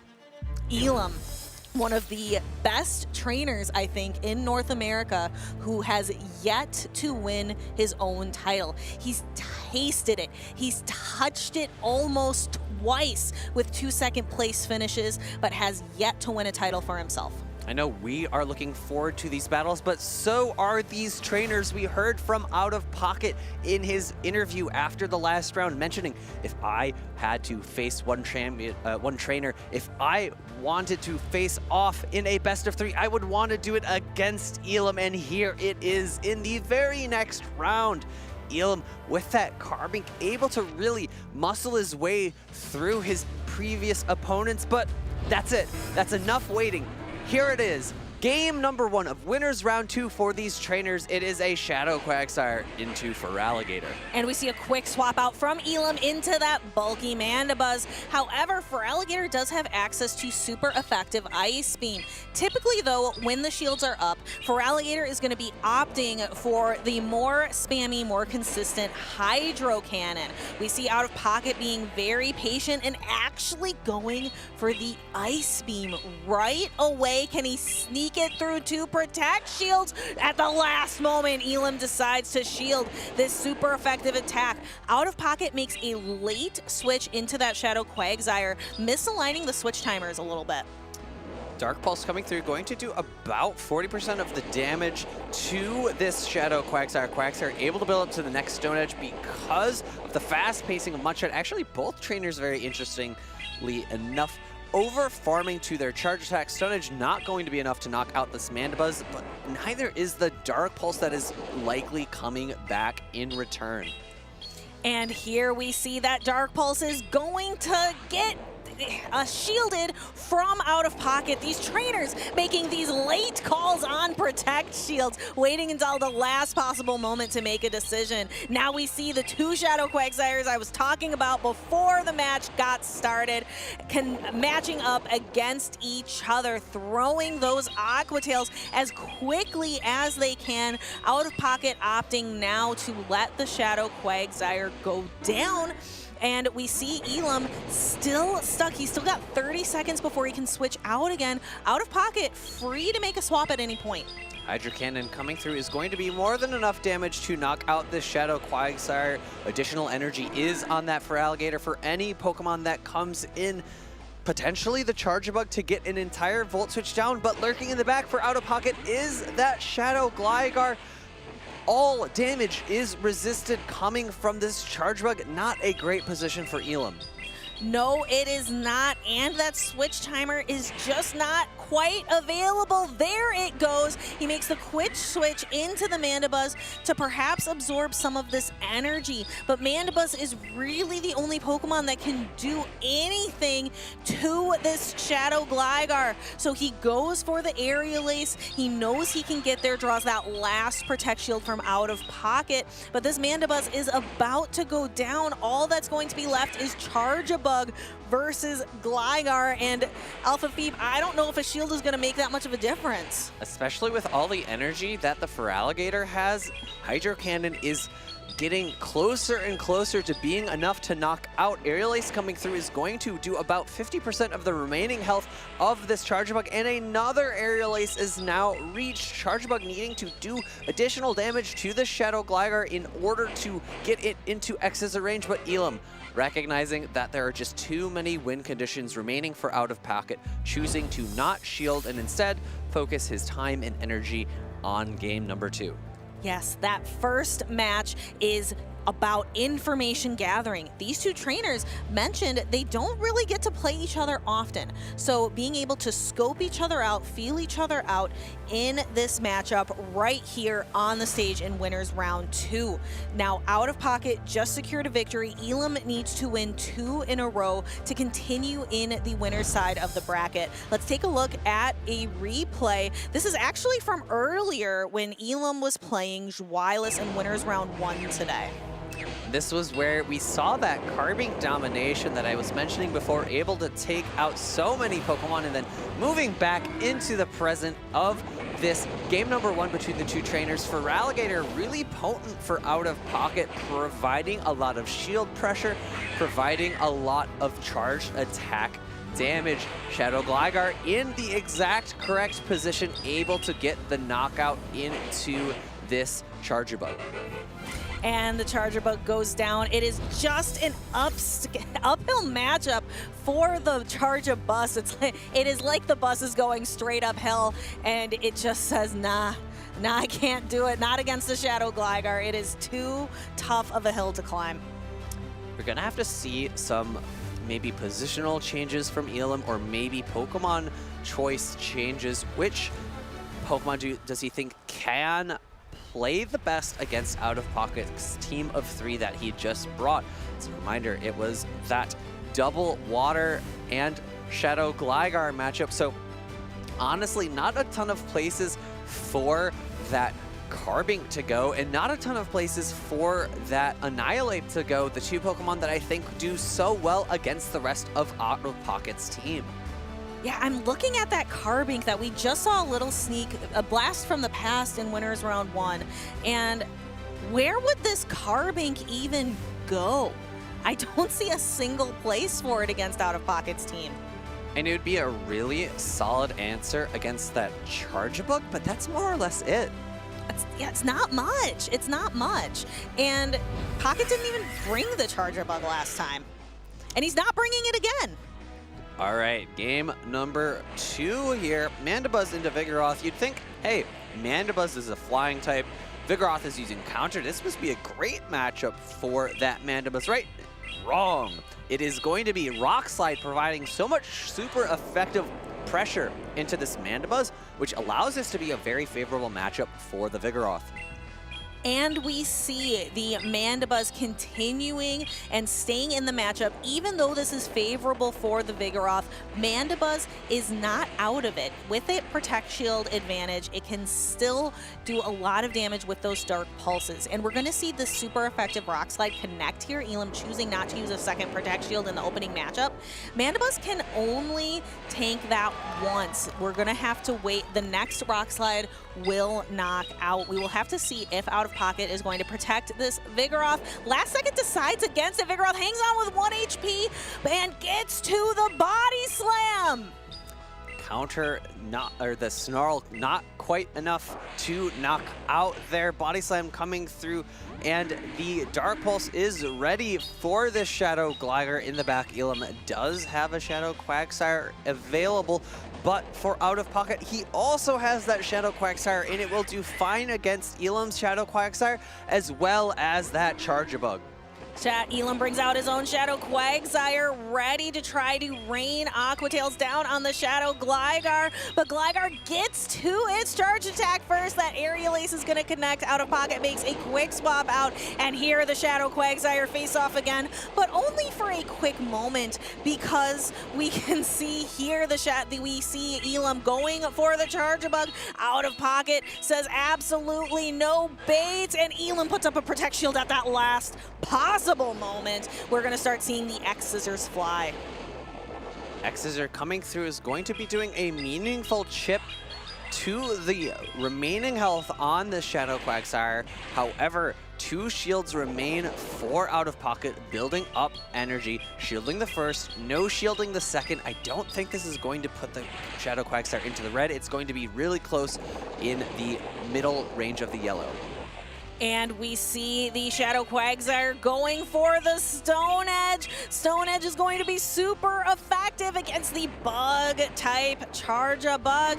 Here is that Shadow Quagsires facing off. They're both angry. They both have the squinty eyes, but only one is going to remain standing at the end of the match. Elam just cannot get to the number of Aqua Tails he needs in order to take out Pocket. We see these trainers are going to have a quick conversation. It looks like Out of Pocket is the winner, but they are having a conversation, so I'm going to pause right here.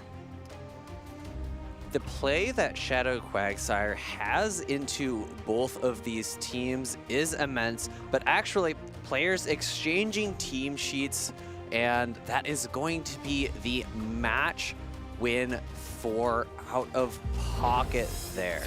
A little bit of awkwardness in the mid game, but must have been a discussion amongst the players themselves about the impact of those bits and pieces of awkwardness. I know a lot about awkwardness myself, as I'm quite an awkward human being. I 100% agree. And one more thing, I would also want to congratulate and make sure we have enough hype in the chat for Out of Pocket continuing on through winners round 2 as he continues through. His combination of Shadow Gligar and Shadow Quagsire really brought home the victory. He switched up his lead Pokemon in both matchups, but that back line was really what he needed in order to send Elam to the loser side of the bracket. Really dominant play from those two Pokemon. He's really shown up to this tournament. We can see again in game number 2, Dark Pulse coming through onto that Shadow Gligar, doing a good amount of chip damage, but it just wasn't enough. Out of Pocket, trusting in that Shadow Quagsire, Shadow Gligar core that just provides such great neutral pressure against the rest of the meta. And there it is, that Shadow Gligar shoring up the victory for Out of Pocket as he continues through the winner's side of the bracket. We are spoiled again, Alpha Phi, with so many matches, so many fantastic trainers here to defend their region, to defend their own glory, and try to reach the top and earn that trophy as the North America International Champion. And the day is still just getting started, I have to say. We haven't really dipped our toes into the losers bracket. We're still really just trying to fill that out. There's still like probably 3 or 4 rounds left in the winners side of the bracket alone, let alone the losers side. As we are getting ready for our next match, let's go ahead and check in with all of you out there in social media land to see what we have going on. The North Star says, this is why live events can be really worth it. Even if it's just a local tournament or a regional, being able to make those trades, being able to connect with other players, I can imagine the North Star are going to be looking to use that in the Ultra League. Yeah, his sweet Typhlosion is not a Pokemon that we've had a lot of opportunity to gather, so getting the opportunity to trade them with your local trainers is key. And the player, just Derek, has got his best support. He's got his wife, daughter, and I'm assuming his dog, Pepsi. Couldn't ask for anyone better. I have met Pepsi. Pepsi is a great dog. We love dogs that do all of that good work. I always want to hug a dog when it's doing a job, you just have to let it do its job, but it's a struggle because I love pets so much. I love service animals. They are the greatest. We also see a tweet from the Cool Cats. Cool Cats rolled deep at NAIC, just missing Kimmy Sui in the photo. Congratulations to Auburn, Shiny Dialga, Cindy for making day 2, and to Cindy, Shiny, and Tiwastel for qualifying for Worlds. So at the end of the tournament, at the conclusion of the tournament, these trainers have done the math, just like Alpha Phoebe often does the math, and are predicting that they will be able to qualify once the tournament concludes. What's that? I just heard. Players are ready up on stage, and we have one of the Cool Cats himself, Auburn, waiting. Is he potentially falling asleep. Is Magic Mason maybe going to be able to use that move, Dream Eater? We'll have to see for ourselves. These teams are very are significantly different, but before we get into those, let's look at these past accomplishments. Auburn, World's Top 16 in 2023, also a finalist in the Charlotte Regional in 2023 as well. Magic Mason, a regional finalist in Knoxville and top 8 in Pittsburgh just this year. Pittsburgh seems like forever ago, but it was the very first regional of the 2024 season. I know, I was there. I commented on that one.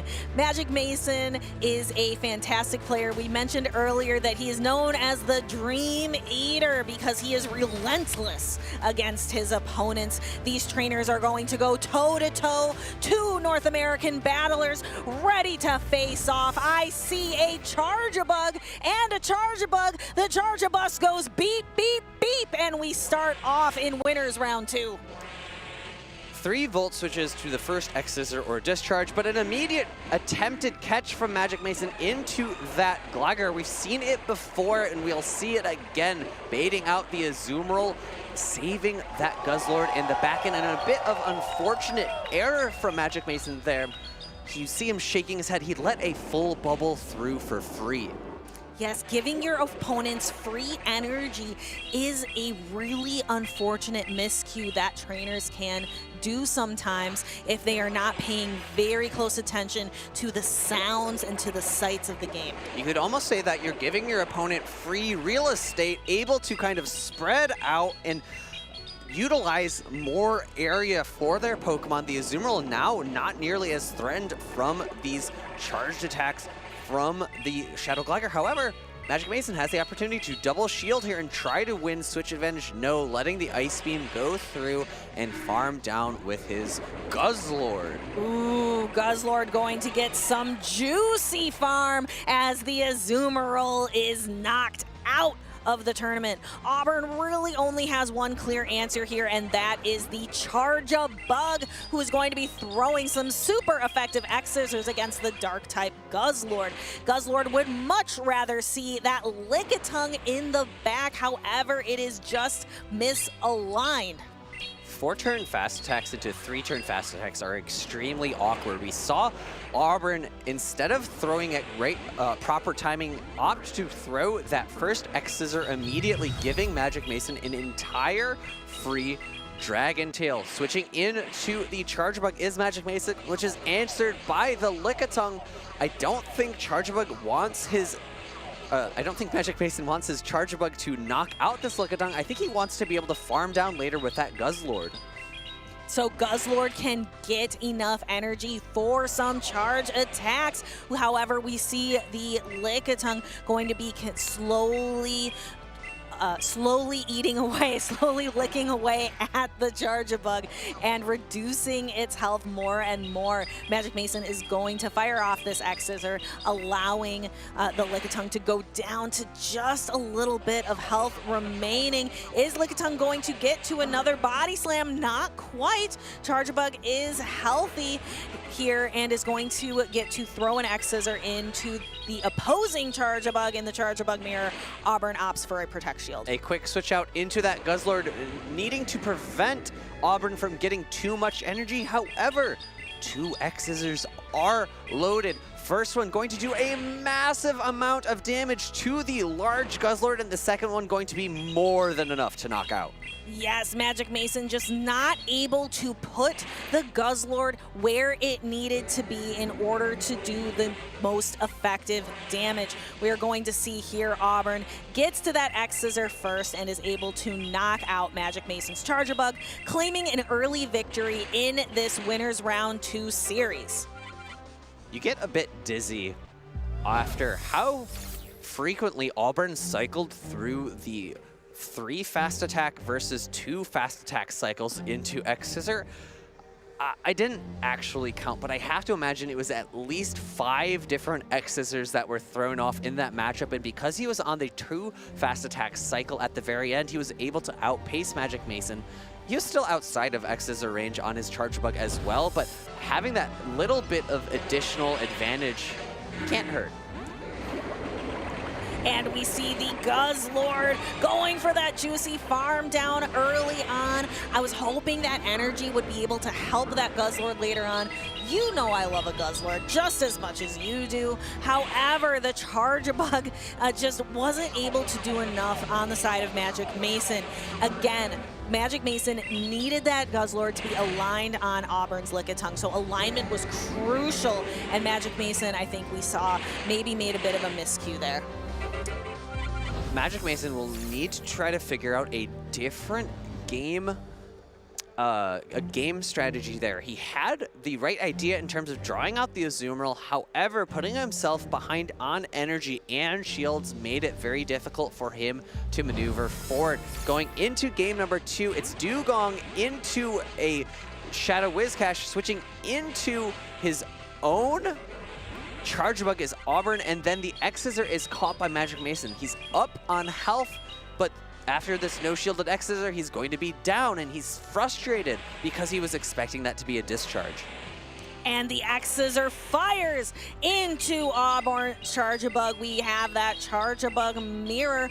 Again, Auburn led that Shadow Whiscash, and we see both trainers in the secondary matchup after that initial switch. X-Scissor coming through, going to drop Magic Mason's Charge Bug deep into the red, already at the next X-Scissor, but I believe because the Auburn has the health advantage, he could opt to shield up this X-Scissor. No, letting it go through is enough to knock out, and now Auburn's going to be able to get potentially an incredibly huge farm down. But it will come at the cost of one X-Scissor from Magic Mason's Charge Bug. This is going to connect. It is going to knock the Whiscash down under half health. And here comes the Dugong, which is unfortunate because I am looking at the two Pokemon lurking in the back. I see Auburn brought the Azumarill. Magic Mason brought the Guzzlord again. The one thing that Mason has for him in this situation is he's going to be able to land the Icy buff, Icy Wind debuff here, and it's going into the Azumarill. But Magic Mason doesn't need to switch out. He can now properly align the Guzzlord, and he can stay in this matchup, and because he's landed the debuff, the play roughs from the Azumarill won't be doing quite as much damage. That is going to be key because that is going to be key because Auburn sensing, more than likely sensing, because Magic Mason is not swapping out in turn, Auburn can likely divine that Magic Mason has that Guzzlord in the back. Play rough getting shielded up. Magic Mason needs to do as much damage to this Azumarill before his Guzzlord goes back in. The question I have for myself and for you potentially is, does that Shadow Whiscash have any energy on the back end for Auburn? I remember that Whiscash was starting to get that farm down and then was interrupted. So I believe it has some energy. I don't remember if it has a full move. It does. It has the Mud Bomb loaded. This is a Shadow Whiscash with same type attack bonus. So it is going to connect and knock the Dugong back out. And here is that Guzzlord looking to get a full Dragon Tail down. However, Auburn still has 2 shields. This Mud Bomb completely inconsequential. Play rough going to be more than enough damage to knock out the Guzzlord. The question becomes, can he get to 3 Dragon Claws in time, or can he get the Dragon Tail down? And the answer is no. Play rough coming through. This is double super effective fairy type damage into the Dark and Dragon type Guzzlord. Magic Mason is having his own dreams eaten by Auburn today. Auburn, we have applauded as an extremely technical player. Congratulations, Auburn, on moving on in winners round 2. And in Pokemon Go, oftentimes alignment means everything, but there, Auburn not really caring about alignment as much as Magic Mason did in either game, either allowing Mason to utilize extra shields or building up his own extra energy allowed Auburn to really maneuver around matchups that aren't perfectly ideal. That Dugong into Azumarill is not where Auburn wanted that Azumarill. He would have much preferred it against that Guzzlord, but able to whittle away the shields from Magic Mason, switch and throw that Mud Bomb allowed him to find a path to victory even without ideal alignment. As our co-caster Will Dunphy often says, there are many types of advantages in Pokemon Go. You can have switch advantage, you can have shield advantage, and you can have energy advantage. One or more of them can often be the key to victory, and it's important to keep tabs on every single one of those advantages as you look for your win conditions. Let's take a look at Auburn's win condition here, which really relied, as you mentioned, Nick, on whittling away Protect Shields. The catch on this Icy Wind was honestly not that bad for Magic Mason. Allowed him to recognize his ideal alignment and not switching in that Guzzler, but the quick switch into the Shadow Whiscash and landing this inconsequential Mud Bomb and then the subsequential Play Rough into the Guzzlord, securing that victory. And I want to touch on a point of interest for me about, the different things that players vie for, whether it's energy advantage, health advantage, shield advantage, etc. It's really a great idea to cloak your intentions with those things. You could have your opponent guessing that you maybe want health advantage, but then you do a last-minute shield and a farm down to get switch advantage instead. Having different paths and avenues and making it sure that your opponent doesn't know your true intentions can be key to winning and surprising your opponent for victories. There is very little in Pokemon Go that you can hide from your opponent in these matchups because we have open team sheets. You can't hide which 6 Pokemon you have. You can't hide their different attacks, fast and charged attacks, but you can hide a little bit of your strategy, and that is the place where truly great trainers can take their opponents by surprise. And you'd think, like, going back to that last matchup, Auburn, who has Azumarill and his opponent has Guzzlord, that Auburn would really want to fight tooth and nail for getting that Azumarill lined up on Guzzlord, but really kind of throwing Magic Mason off his guard, saying, hey, shield advantage so that I can later pressure you by throwing that Mud Bomb onto your Dugong, meant everything, and it didn't even matter that that Azumarill was not lined up on Guzzlord.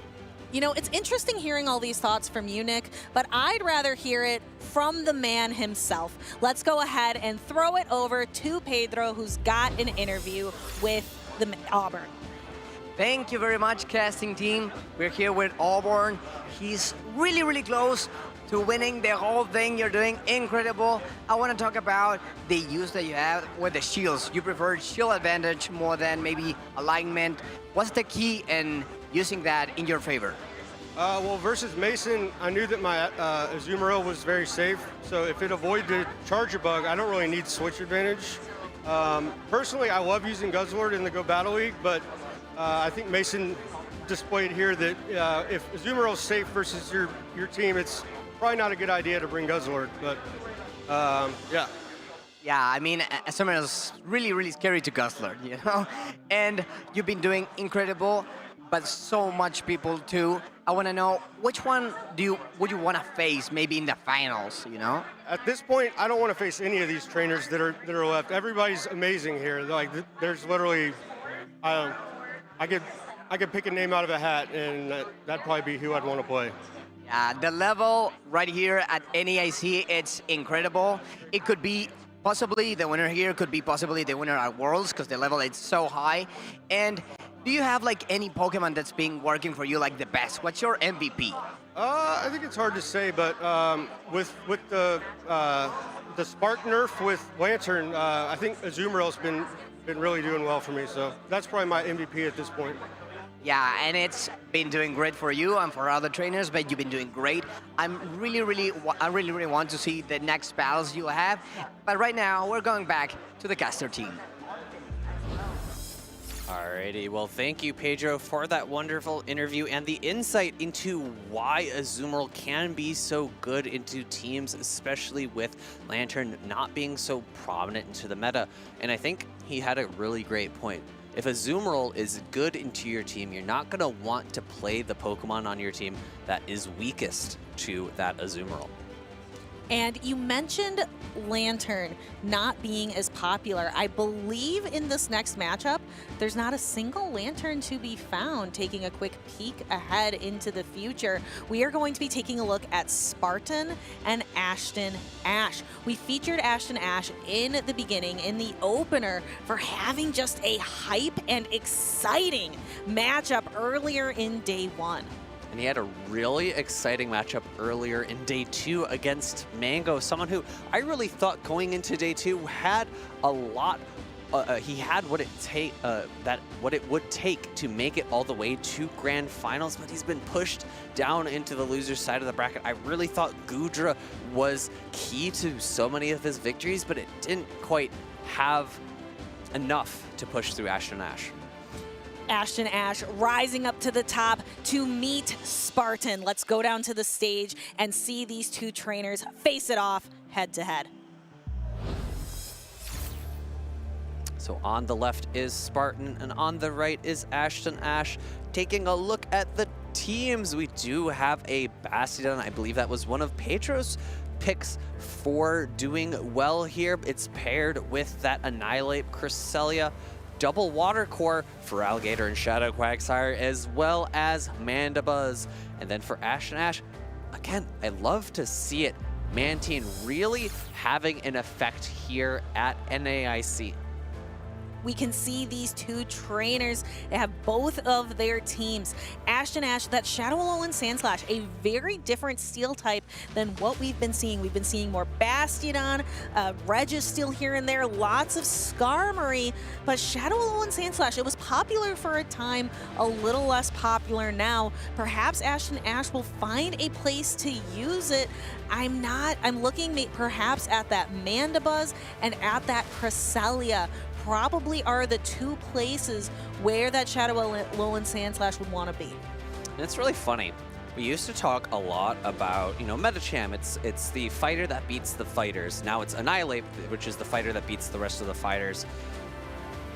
Oddly enough, and it's very similar to Vigoroth, it's the fighter that loses to the other fighters. Skarmory is the steel type that loses to other steel types, but it's the most prominent steel type that we've been seeing. It has a decent play now that it runs Steel Wing into the Shadow Alolan Sandslash, but I don't see Skarmory, I don't see Shadow Alolan Sandslash here. It is a battle of the flyers, and I like Mantine here because Mantine has access to super effective Ice Beam.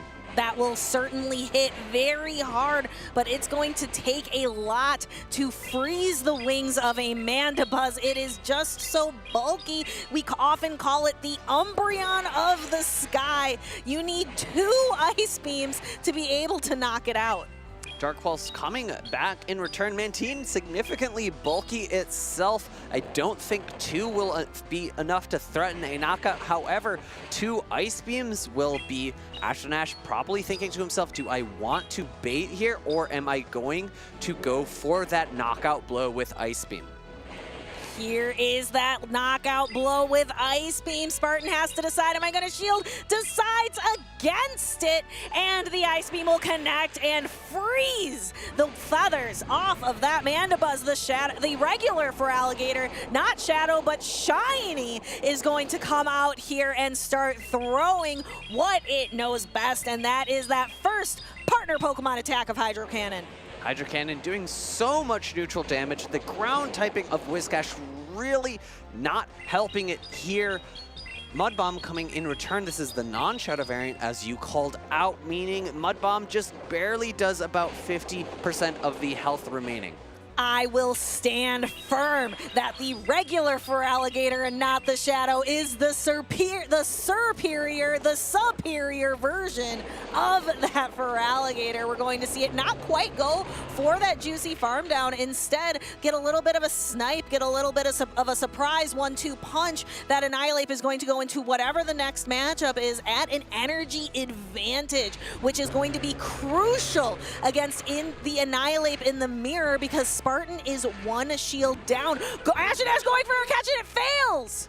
That is going to be incredibly impactful here, but now Ash and Ash 2 shields up. Does he call a Night Slash bait, or does he think it's a Shadow Ball? Shields up the Night Slash. Grimace is in pain, and the boost! The boost! Just icing on the cake. Ash and Ash throws a Shadow Ball, and we see a shield from Spartan going to play out the match. How Spartan going to throw a Night Slash bait, and we see Ash and Ash no shield it.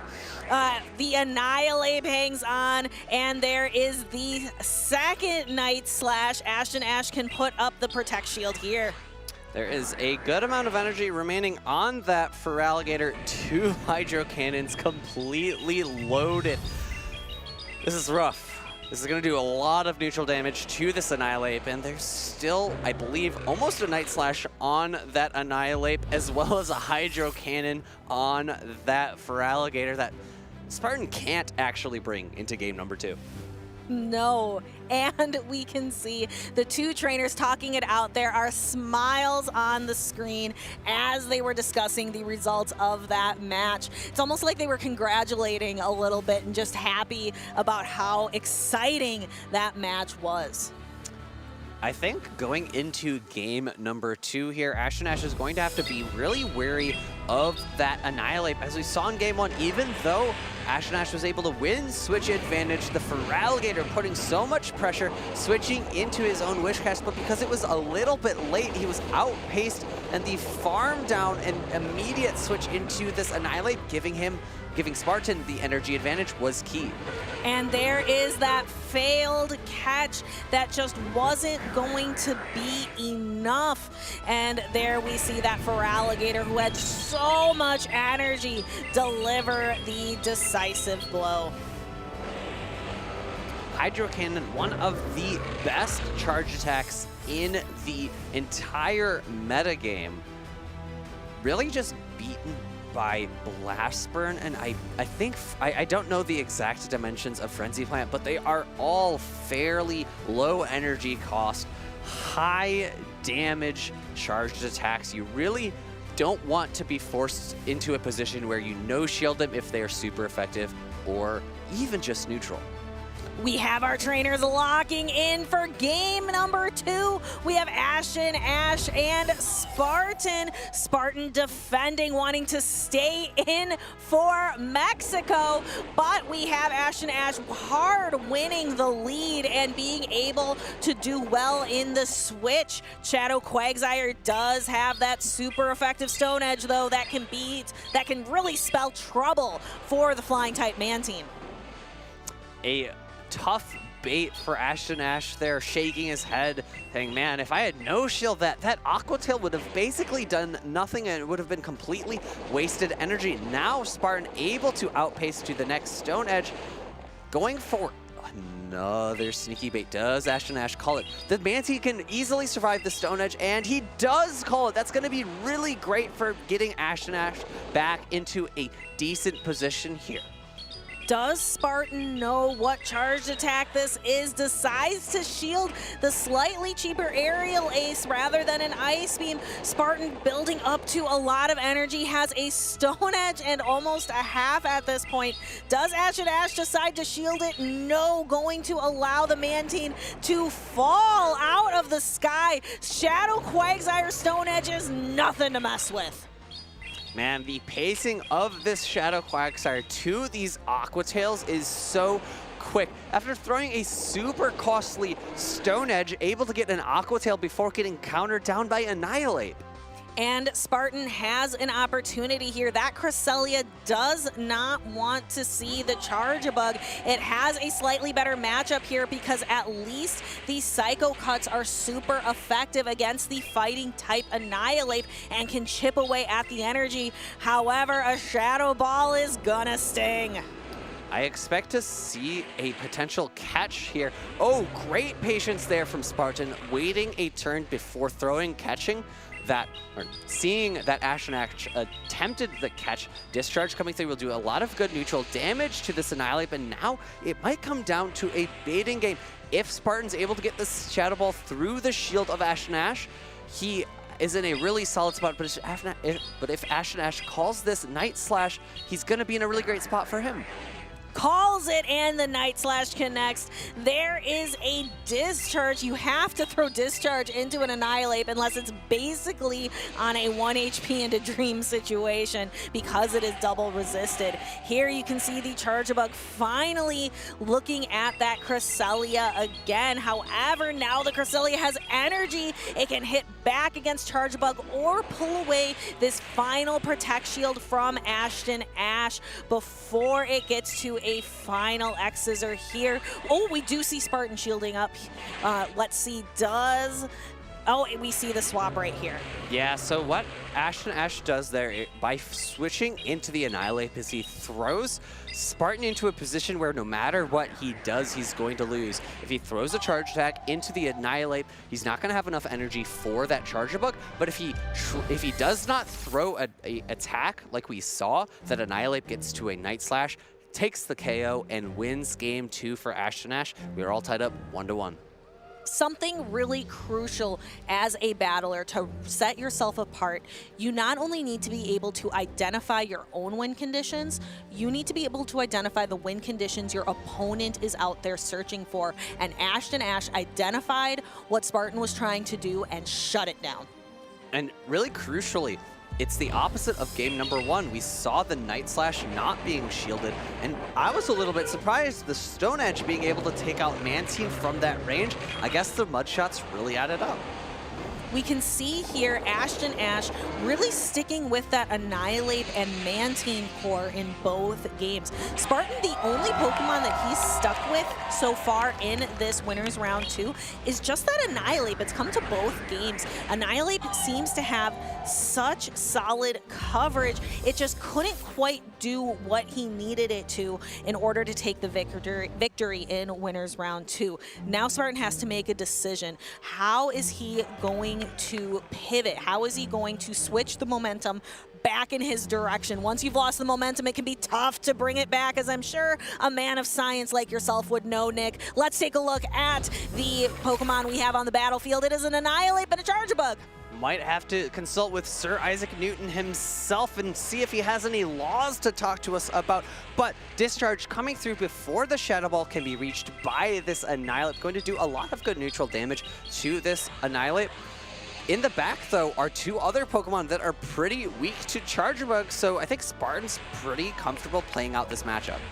Avoiding the Charge-a-Bug Cresselia matchup that we saw earlier, and also avoiding the matchup of Charge-a-Bug onto Mandibuzz is pretty solid for Spartan. Probably grinning a little bit, at least, that this Charge-a-Bug is down to half health. It's going to be a lot easier for one of his other Pokemon to deal with. I swear, every single time Spartan goes into a charge attack sequence with his Annihilate, both him and Ashton Ash are talking to each other. I have to imagine what they're saying is, are you baiting? I'm not baiting. No, I think you're baiting. Just back and forth mind games between these 2 trainers who must know each other quite well based on the amount of banter that's going between them. Sometimes it is so much fun when we can hear the banter ourselves, when the audio producers can pick it up. Again, we love our people backstage, but let's take a look at what we have in front of us. Mandibuzz is going to be throwing that Dark Pulse. Both trainers are locked into this matchup. Mantine has a distinct advantage being able to throw for super effective damage. However, Mandibuzz is thick. It takes 2 Ice Beams to knock out out Amanda Buzz just because it is so bulky. Spartan waiting a beat, throwing the Dark Pulse before Mantine is at another move. As Dark Pulse is going to put the Mantine just barely into the red. Mandibuzz just outside of Aerial Ace range, therefore Ash needing to reach for the Ice Beam, but Spartan reaching his own Aerial Ace to pick up the knockout onto the Mantine. Ash now has a tough decision. What do I come in with? I do have a singular shield, so if I come in with Annihilate, I could get a big farm down, but he might have to expend that last shield on just an Aerial Ace. Ash making a decision. Does he want to allow this Annihilate to go down to half health? Does make that choice, and then we see the swap into the Cresselia. Ash staying in with Annihilate, allowing these Psycho Cuts to build up before throwing a Shadow Ball. It's very satisfying to see this connect, and boom, Cresselia down. It's nothing really one-shots a Cresselia, so that's about as much of a boom as we're gonna get. Grassnot coming into the Annihilate. Ash staying in this matchup, building up to what looks like going to be another Shadow Ball, actually overfarming to try to get the charge attack tie. Night Slash coming through, going to be enough damage to knock out the Cresselia, but does the remaining Pokemon on Ash's side have enough in the tank to defeat the remaining Annihilate and Mandibuzz for Spartan? Waiting that switch timer out, you can see there is a switch that is going to be available for Spartan potentially after this charge attack is fired. The Mandibuzz is able to be switched into. Does he do it? He throws one counter. The Annihilate goes down, and here is the Mandibuzz. I do not think it has enough. The Charge Bug throws a resisted X-Scissor. However, Mandibuzz is just too weak. Ash taking the victory here, knocking Spartan down to the loser's bracket. And what a run for Ash. This has been really convincing wins against top-tier trainers time and time again. He has to be proud of his run. And for Spartan, again, it's not the end of his journey. Going down into the loser's bracket, needs to be proud of his run as well, making it so far through the loser's bracket, winning once on the winner's side of day 2 before getting knocked down into the loser's bracket. We will see Spartan again. Again, this was winners round 2, so we have so much more to see. Continuing forward, let's look, or actually switching backwards a little bit, let's look at the replay. Aerial Ace, a little bit of a sneaky play here by Spartan to knock out the Mantine before Ash threw his energy. But Annihilate going for a large counter down, able to build up enough energy to knock out an entire Cresselia Shadow Ball plus Night Slash combination.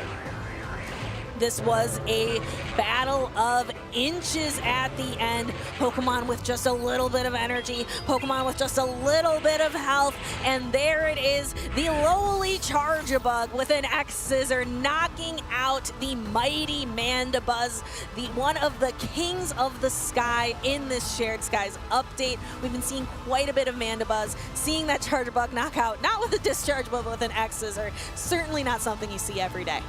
And it's really interesting to me, Spartan feeling pressured to not run that Bastion, even though it would have done really well against 2 out of the 3 Pokemon that Ash was frequently bringing. Mantine and Charjabug. Smackdown doing super effective against the Flying type as well as the Bug type.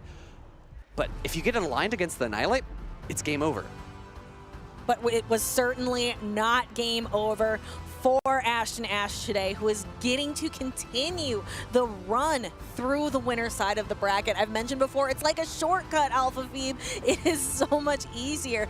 And from the winner's side, once we wrap up these winner's side battles coming up very shortly, the winners are going to kind of get to take a little bit of a break and watch the loser's bracket play out. Ash, again, really relying on that core of Annihilate and Mantine, bringing it to every single game. That Shadow Alolan Sandslash that we called out did not make a single appearance in this series, just didn't seem to have a really good spot to be against Spartan's team.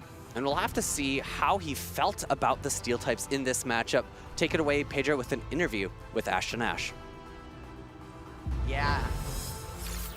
Yeah, I'm as hyped as the caster team is. But every battle we are seeing right now, it's like finals material. We're here with Ashton Ash, one of the best players here today, so close to winning the whole event. And there's one thing I'm really wanted to ask. What's the thought behind using Mantine? It's not that common. It's a really cool Pokemon, but like, what's the strategy with it? So at the beginning, I was this goes way back when I was in Knoxville. So when I was in Knoxville, I really wanted to use Mantine and Alolan Sandslash. So the thing is that I wanted to pair it with Gligar, but it didn't feel that comfortable with. So I was like, okay, I really want a hard win against Annihilate, and I really want a wall. And that, like at the moment, it was Whiscash, right?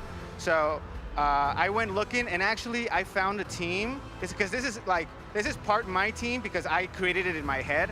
But I did actually finalize it looking at somebody in Europe.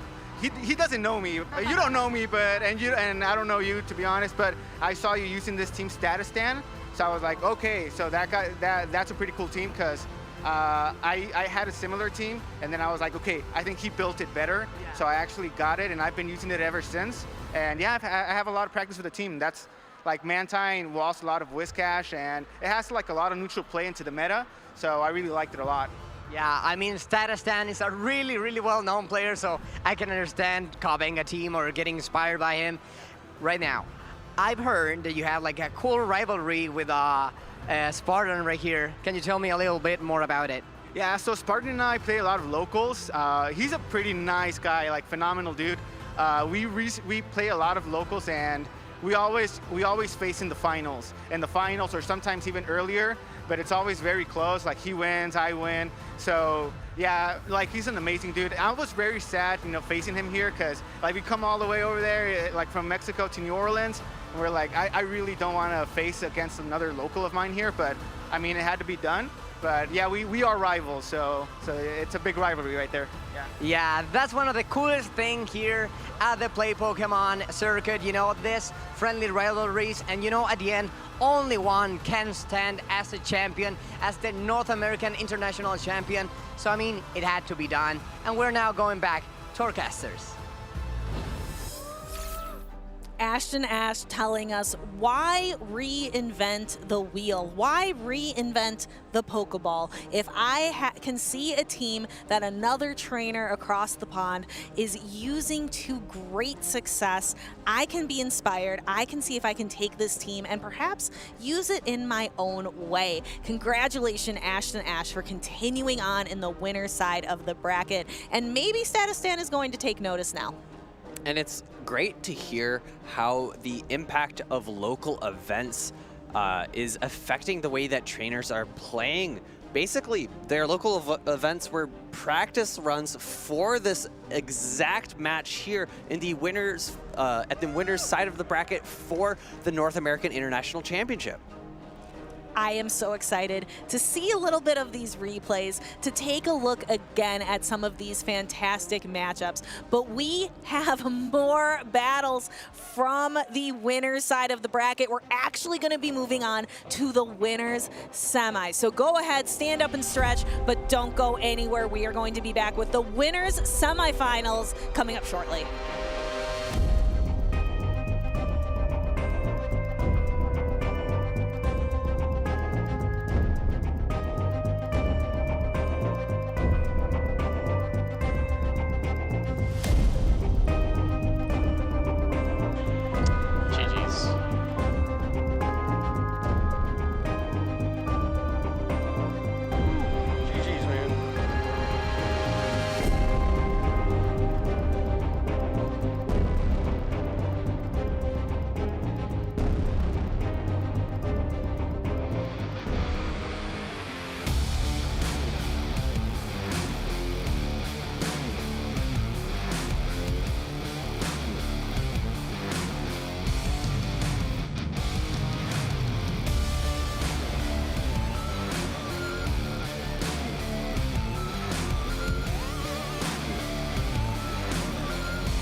let us give you an experience. At the Pokemon Center, EYC London.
So usually I really like to use online resources. There are a lot of phenomenal ones for Pokemon Go.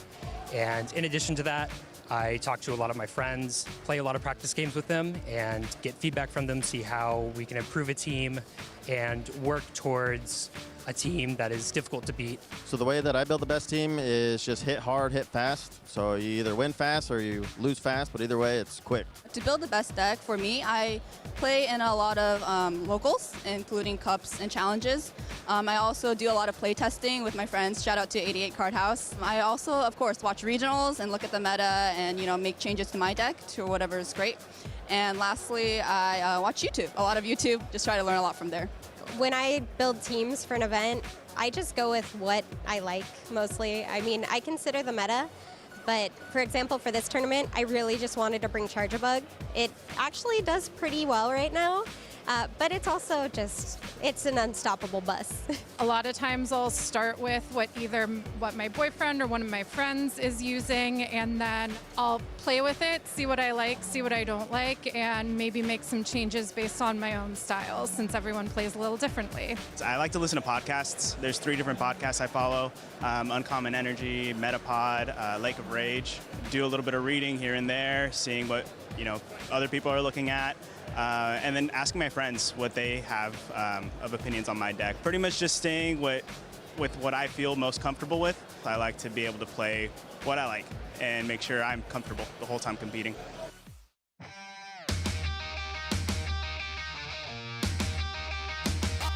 I train hard, go hard, I'm a real rock star. Got the fire in my veins, yeah, I'ma go far. I'm a maverick, havoc in my way, high stakes, and I'm dishing out moves. Time to step up through the plate, and I'll battle anywhere. Yeah, I'll step up anywhere. Name the place and I'll be there. Anytime, anywhere. And I'll battle anywhere.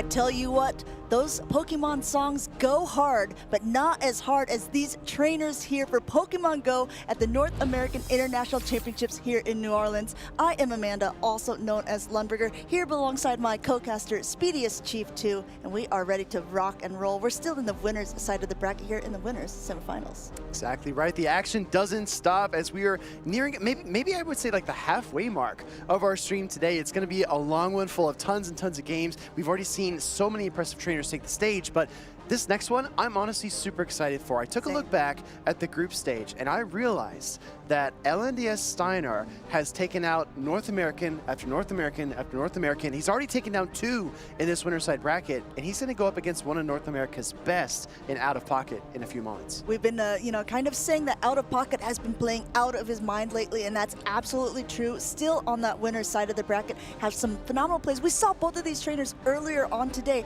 Both of them determined to stay on this winner's side. But yeah, I think that Steiner, he's picking them off one by one, it seems. A player to really have to look out for contention for Latin America. Exactly right. I think our trainers are ready on the stage. Let's fly down and see what teams they brought here to NAIC and how they're going to square off against each other in a very important winners semis in day 2. We've talked about it a little bit earlier on, but LNDS Steiner got 4th place at LAIC. He got 2nd place in a regional competition, and he was recently a 1st place. So he's going for all these titles here. He wants an international championship under his belt. This is the last opportunity of the season before Worlds, getting in not only some practice here, but practice against different opponents that he's not used to playing so often. Perhaps a little bit of a pre-taste for Worlds. Exactly right. Steiner's team is very formidable. Like we talked about before, the Lickitung and Mandibuzz duo is so incredibly bulky. He has so much flexibility with those Pokemon, but he's also been putting in a ton of work with his Charjabug and Azumarill. Azumarill can target so many weaknesses across multiple teams, and he's been using it to high efficiency. That being said, Out of Pocket, I just want to point out that his demeanor, his disposition in this competition is different than what we've seen in competitions past. For example, after making top cut in Indianapolis, he fell to that loser side bracket, almost felt a bit deflated. That's not the case here. Out of Pocket is definitely on fire, and I look for him to continue his momentum going into this winter semis. And playing with a completely new team. In the past, he's been using some other picks, like Bastion has been on his roster for the last couple matches. Talking to him before NAIC, he said, no, this is on my team. I'm playing a little more meta this round. So this is how Out of Pocket has decided the shared skies meta might kind of shake up. He is using that regular for Alligator for a little bit more bulk. We'll have to see how it fares against Steiner's team. Don't let his age fool you. Out of Pocket is a veteran, especially in the grassroots. Definitely one of the trainers that was a rising star, a young prodigy amongst other talented trainers on his way up to the stage. And at this point, I mean, this could be either trainer's series. This is going to be one of the most exciting series we're going to see all weekend. Just a reminder for those who maybe are just tuning in, we are in the winner's side of the bracket of this double elimination tournament. So that means these trainers not only have gone through today without losing, they went through all of yesterday. All of the trainers, I think there was over 300 listed on this roster, all now down to our top 32. And this winner's semis is going to determine who will stay on to this winner's side of the bracket, competing in the winner's finals. One of our trainers is already locked in. Other one just making a couple final adjustments. As you can see there, good luck across the board as both players are getting ready to lock in here.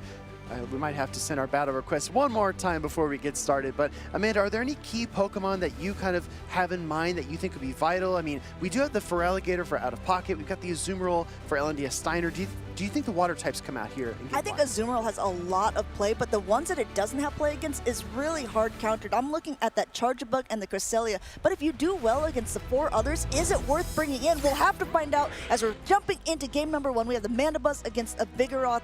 This time, Vigoroth running those rock slides. It's going to be able to hit back a little more impactfully than it had in the past instead of having to go for those body slams. Already basically at an attack. We'll have to see who wants to throw their attack first, getting up to almost 100 energy before throwing. It's going to be Out of Pocket. I need chat to help me out. Is that an extra small Mandibuzz? I think it is. It might be. Let me know in the chat what you think. Rock Slide does connect, does quite a bit of damage to a flying type Pokemon. It's going to fire back with the Dark Pulse. This is definitely a bit of a neutral matchup, but I will give the edge to Vigoroth due to the counter damage and the Rock sides. It may be tiny, but it is packing a punch here with these dark pulses. It's going to knock the Vigoroth down into the red, but absolutely right, Will. I think that Steiner might have to choose to use a shield if he wants to be able to win out this first part of the matchup. Opting instead, trying to go for a counter down on the Vigoroth, but being met with a body slam. Now, this is going to hurt the opposing Vigoroth because the counter damage does so much as well. I think we'll see a quick pivot by Pocket out now into the Charge-a-Bug. Yeah, Steiner was hoping for just maybe a 1 or 2 second reaction time delay there so he could counter down the opposing Vigoroth, but he doesn't get it. Out of Pocket fires off the X-Scissor. This is not quite enough to KO. LNDS Steiner knows that. Gonna let it through and then look for a charge attack. He's gonna go up one more counter before going for a body slam, but I do like this play because if it doesn't go through, one more counter, he should be able to get another body slam. Out of Pocket doesn't even use a shield here, bringing it down to about half health. Will another one be reaching time? Looks like he's going for it. This is gonna knock it low, but it's not gonna knock it out, and I think Pocket's just gonna volt switch down. Absolutely wild that Steiner knew his Vigoroth would withstand that volt switch damage, get to the back-to-back body slam. Such a large impact compared to just a single rock slide. Now Charge-Bug is in a terrible matchup, but this is the caveat, right? Out of Pocket took so much damage that Charge-Bug isn't going to be in this matchup for long. Yeah, you can see he's counting. He's energy dry after throwing this X-Scissor. He might not be able to make it to another one, but Gligar has taken a little bit of a chunk, and Pocket really, I mean, we've seen it yesterday. I keep talking about the Quagsire show. We might see another showcase as these Aqua Tails come in so quickly, but we'll have to see what is going to happen here as the Gligar is ahead on energy, throwing this first Aerial Ace. Out of Pocket has basically one Pokemon and 2 shields and still not choosing to use it. Okay, last second out call there. Shadow Gligar way ahead on energy, right? Gonna look to outpace the Quagsire here, but the difference maker is that X-Scissor and Charge-Bug Volt Switch damage puts this Shadow Gligar within single Aqua Tail range. So Shadow Quagsire only needs 1 charge attack to land. It just needs to break these shields first. And Steiner is trying to break shields himself, trying to get this Quagsire desperately low, recognizing that it's the fast attacks that are doing absolutely nothing. It has to go for these Aqua Tails, maybe trying to use that Mandibuzz as a catch. He has to shield this up. The Mandibuzz is quite low, and Out of Pocket still has a little bit of a Vigoroth hanging on as well. See how Out of Pocket waits a turn to avoid the catch. Shadow Gligar reaches the Aerial Ace. Out of Pocket staying in this matchup. Goes for the swap and the catch. Steiner gets it anyway. This is the challenge for Out of Pocket though. He needs to remember how much energy Mandibuzz has. I think banking an Aqua Tail could be the win condition for Pocket. Yeah, I think he knows that he's going to win that charge attack priority. Going ahead and going up to it, and I think we'll see a pivot out. No, looks like he's staying in. This is so interesting. He's going to go for it, forcing Steiner to throw here, shielding this up because recognizing he's got 2 Aqua Tails stored. First one's going to knock out that Mandibuzz. Second one is going to be safe for that Gligar in the back. Wow, even through the shield, the Quagsire holds on. First Aqua Tail, like you said, Amanda, will connect here, but the best bonus part about this is that the Quagsire will win the charge attack priority over the Gligar. It has energy, but it doesn't matter. Out of Pocket and Quagsire are going to take game 1. Steiner sits back in his chair as he already realizes it, taking some notes himself. Great wherewithal of Out of Pocket, recognizing that he can store up all of that extra energy with that shield advantage. He knew exactly what he needed to do. He knew his win conditions, and he played right to them. Exactly right. Out of Pocket was dialed in, locked in that game number 1. You can see the focus too. Sometimes he'll look around, you know, kind of glance at the crowd or look around the stage, but he wasn't looking anywhere else besides that matchup because he knew his win conditions were few and far between. It's true. I think that Out of Pocket sort of has a Jekyll and Hyde thing going on. Sometimes he's like very cheeky and making like funny little grins, and sometimes he's so locked in, very serious, making sure he's getting all of his counts correctly. I think Out of Pocket's recognizing this is time for me to play. I mean, I need this moment to shine. I want to get this title as a North American International Champion, and this is my road to victory here. We can see a little of the highlights going through. Steiner had a great play here, being able to get that Charge-a-Bug out of the way, all of this energy on the Gligar, but in the end, just wasn't enough. Even this catch, this fantastic catch, wasn't enough to negate all of the energy and the potential that Out of Pocket's Quagsire has. I think if you were a bit more antsy here, maybe as Out of Pocket, you would have tried to catch from the Mandibuzz, but he knew that banking the double Aqua Tails was the key, and budgeting his HP along the way was the most important thing he should focus on. We're gonna jump right into game number 2 here as these trainers throw out their first Pokemon of the game. We've got Shadow Gligar versus Shadow Quagsire. And then see a quick pivot into that Vigoroth here. With the Vigoroth on both sides, it's a little bit more even should the Out of Pocket's Vigoroth want to come into it. But Out of Pocket going ahead, throwing once again again, another Aqua Tail. We should be counting how many Aqua Tails have been thrown just in today alone before coming into his own Vigoroth to counter down. He's going to have to take a body slam here, but Out of Pocket says that is okay. I know that the Vigoroth is just going to get a lot of energy, continuing to counter down himself and just store up, throwing it now so he doesn't get any more. Steiner decides to let his Vigoroth go. Amanda, you said we should count, but I'm going to recruit our co-caster Alpha Phoebe to keep track because that's way too many Aqua Tails for me to count. We're going to see more body slams get fired off here in the Vigoroth mirror match. Body slam from LNDS Steiner will KO the Vigoroth for Out of Pocket, but he wants to hold on to that vital energy, so he's going to use that Protect Shield, try to outpace another body slam. Actually, excuse me, just go for the straight counter down and keep switch advantage. And now he's going to continue to counter down. He's going to go for the heavier hitting because he knows that he will be able to be knocked out at this point. Steiner knows that it's not going to do that much damage to him. No Protect Shields on the Gligar, and we're going to see it brought down a little bit, still in the green. Gligar doing what Gligar does, just getting a lot of energy. This time, not going for the aerialist, but going for that heavier hitting dig. Will Out of Pocket want to shield up the Quagsire or let it go? It was such an MVP last time. He decides he wants to keep it as healthy as possible, continuing to get energy, and he knows that he wins charge attack priority, but that was a fun time to throw it. Just like, okay, I don't want any chance that he's going to catch on me again. I'm not going to be too predictable. I'm just going to throw it. Yeah, check out the instincts from Out of Pocket to Protect Shield up the dig, which definitely would have flipped this matchup. Meanwhile, trying to catch another Aqua Tail. LNDS Steiner is sending all this water energy nowhere as it bounces off the Azumarill. I think Out of Pocket will make another Aqua Tail before switching out, just like he did in game number 1. Meanwhile, Azumarill gets onto the field, bounces onto the field, says, "Hi, remember me?" as he happily trips around. But now Cresselia has come in.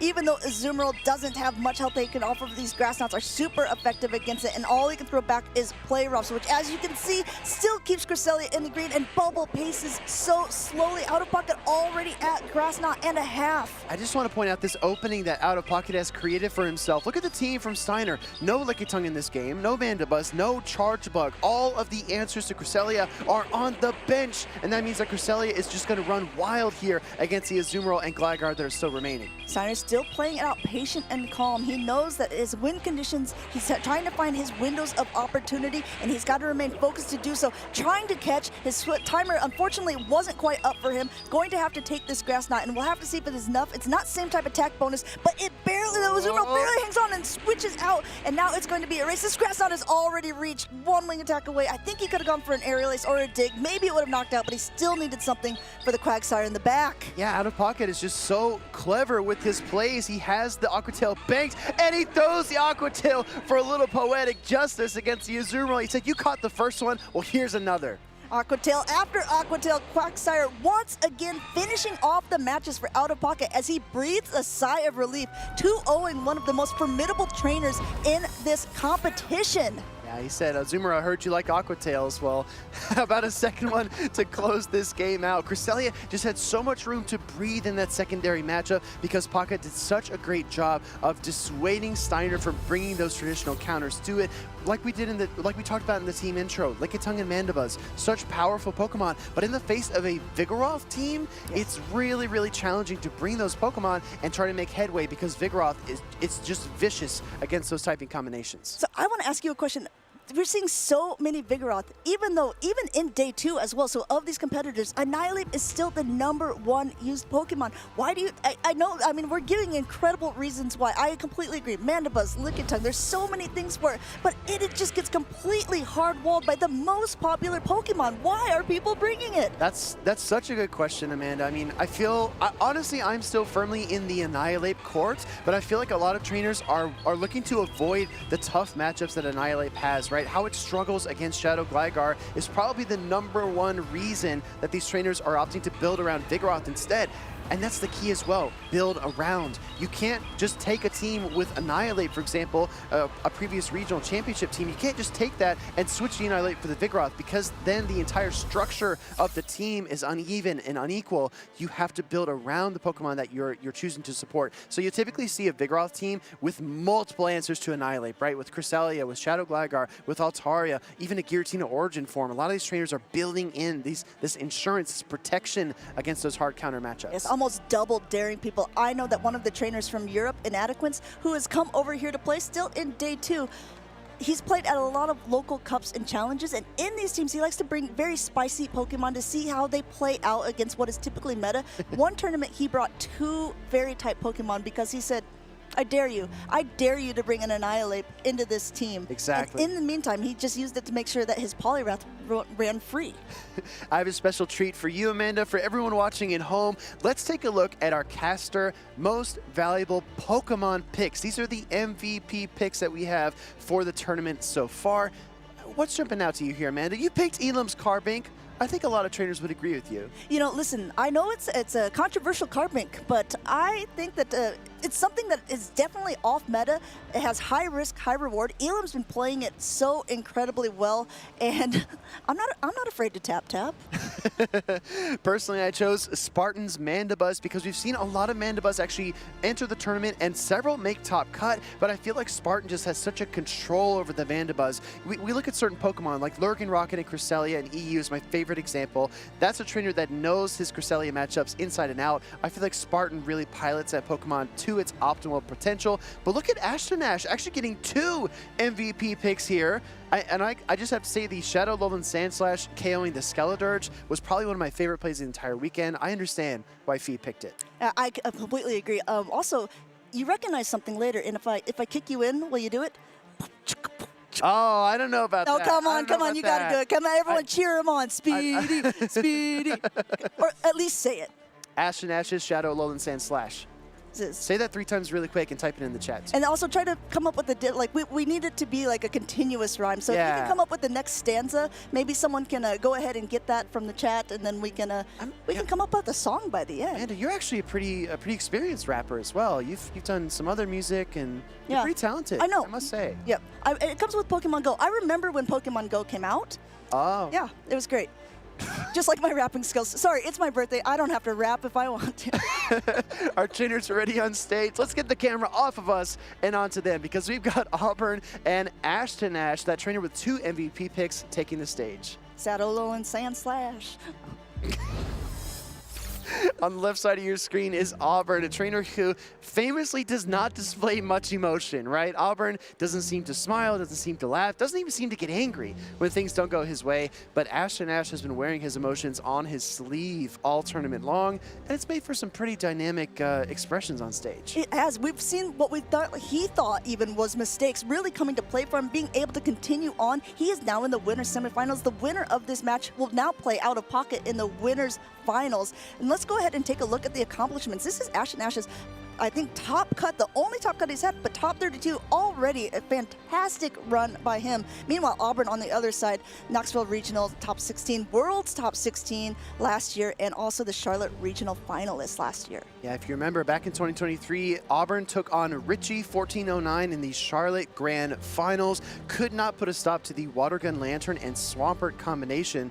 This time, no Lanterns and no Swamperts to be seen as we take a look at these teams, but there are a lot of Shadow Whiscash and Annihilapes.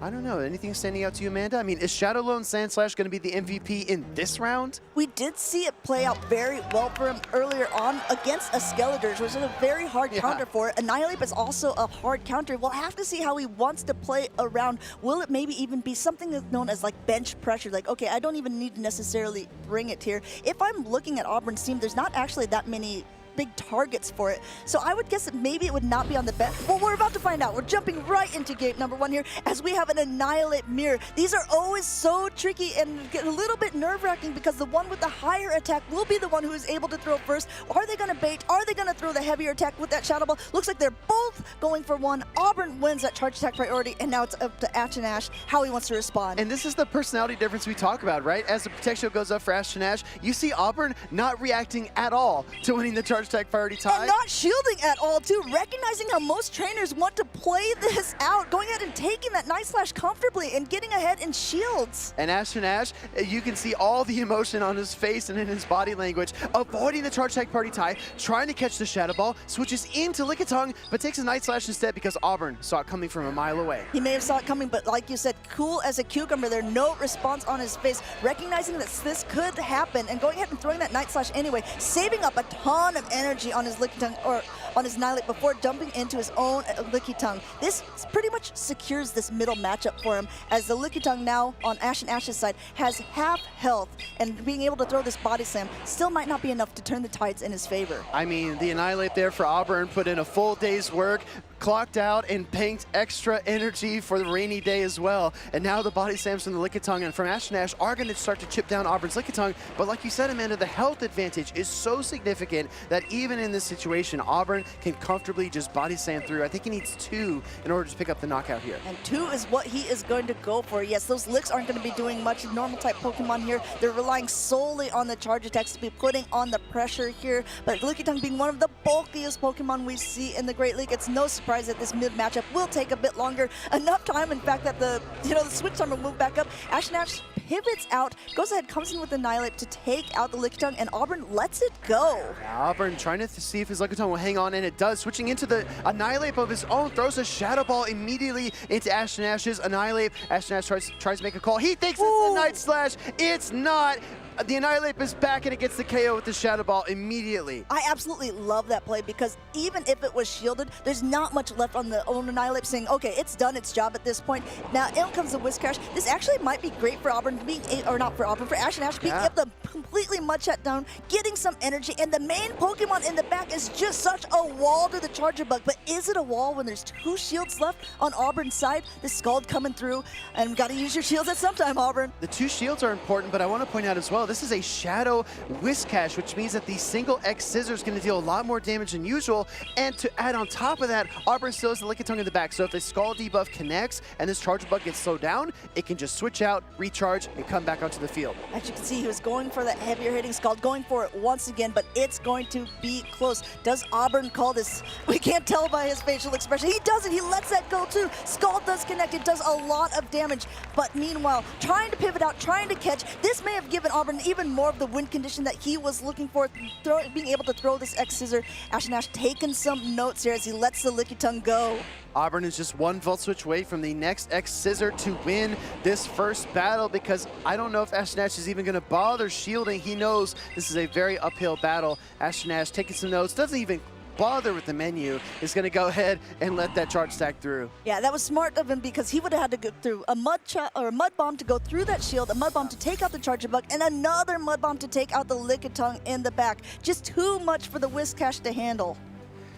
Really exciting matchup to start things off. The Annihilate mirror match, we got a lot of valuable information. Auburn's Annihilate winning the charge attack priority tie. Auburn being a little more aggressive on the second coming of Annihilate, throwing the Shadow Ball immediately. So I think this dynamic play really keeps your opponent on their toes. If you're always throwing the Night Slash, if you're always just YOLOing the Shadow Ball, then your opponent can kind of see your tendencies coming. Mixing it up is the most valuable thing you can do. I really like that play. We should go, really think about that. Going for that heavier hitting Shadow Ball, recognizing that Annihilate did exactly what it needed to do, put Auburn in such a great position here. Both of these opponents tried to move around, they tried to manipulate the timing of everything, but in the end, Auburn was able to completely go through X Scissor after X Scissor here, knocking out that Whiscash, taking game 1. So I really want to talk about 3 play styles, right? You can play offensively, which means you're just throwing the hard-hitting charge attacks, you're switching in, you're trying to farm down, you're being aggressive, or you can play defensively, cutting off your opponent's energy, throwing the charge attacks just before they get there,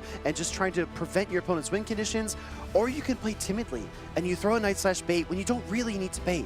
Or you throw the Shadow Ball when you know your opponent's probably going to shield. And Auburn avoids the latter like the plague. He does not want to play that way at all. He is either all gears forward, or he's trying to slow down his opponent and open a window. Let's see what happens here in game number 2, because these trainers are locked in. Locked in, ready to go, ready on the field. We got a Lickitung versus a Charge Bug getting ready to take it away. We have the Charge Bug lead with Double Water in the back. This is a little bit similar to a line that we saw Ash and Ash play earlier with Shadow, Alolan Sandslash in the lead. This time Auburn is choosing to lead the Lickitung. He's got the Annihilate because he recognizes that Pokemon with energy is devastating to the back line.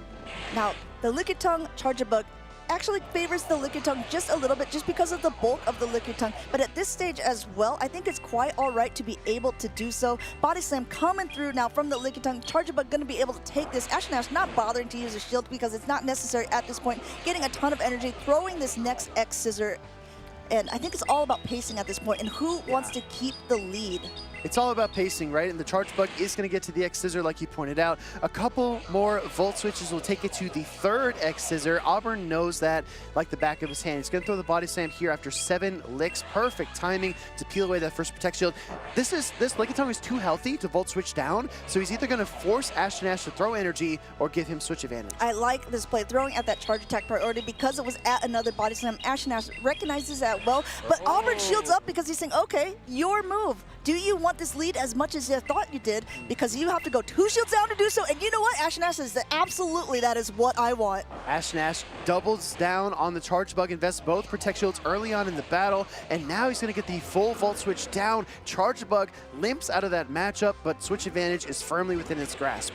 And this is also about alignment as well, because I don't know if you're looking at that backline, Will, but Annihilate versus Mantine does very well for that Mantine. And being able to now go down, you can dictate what comes in. It's going to be that Whiz Cash and an immediate swap into Annihilate, only to be met by the Mantine here. Going to be able to get to this air lace pretty quickly. And even though there are no shields left, they're going to be able to hit it before the Shadow Ball comes through. You asked me if I'm looking at the back line. I can't look much further than Auburn's face, because you can't tell if it's raining or snowing or if it's the best day or the worst day. He is totally stoic in his approach. Shadow Ball coming through here from the Annihilate. This is going to take that Mantine deep into the red, but it won't be enough to knock it out. It was the best of times. It was the worst of times. The Annihilate goes down, but the Charge Bug will get a Volt Switch through after this point. And it looks like Ashton Ash has completely stopped tapping because he wants to get an advantage on that. He doesn't want that Charge Bug to be able to get too many Volt Switches. He's going to be able to get to this, at least do a little bit more chip. Auburn realizes that as well, recognizing well played, Ash. Auburn doesn't, yeah, exactly. Ashton Ash didn't want to give Auburn 2 Volt Switches, so instead he's just going to have 1.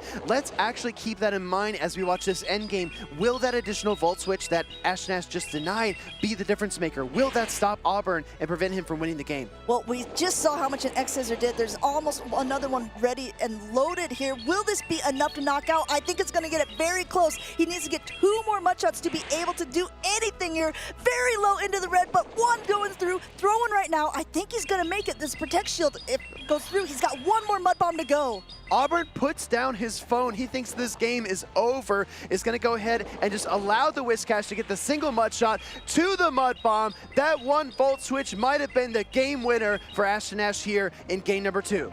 And I think some people at home may be wondering, why? Why did he stop tapping? And it was for exactly that reason. He wanted to go ahead and let that Annihilate, even though it wasn't doing that much damage to the Mantine, just keep on lowering it down, just whittling away at the HP a little bit, so at least you couldn't allow too much farm for the Charge Bug coming in. And that absolutely is true, Will. That would have made the difference. 1 more X Scissor was just 1 more Volt Switch away.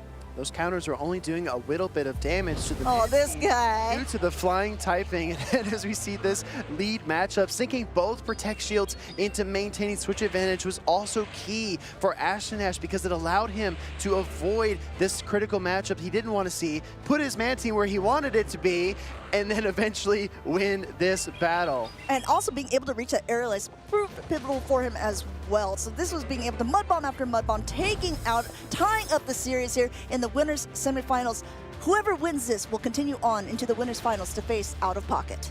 Game number 3, we've seen lots of Lickitung, we've seen lots of Charge Bug. Annihilate has also been a key player. We have not seen Shadow Alolan Sandslash from Ashton Ash. We have not seen Azumarill or Skarmory from Auburn.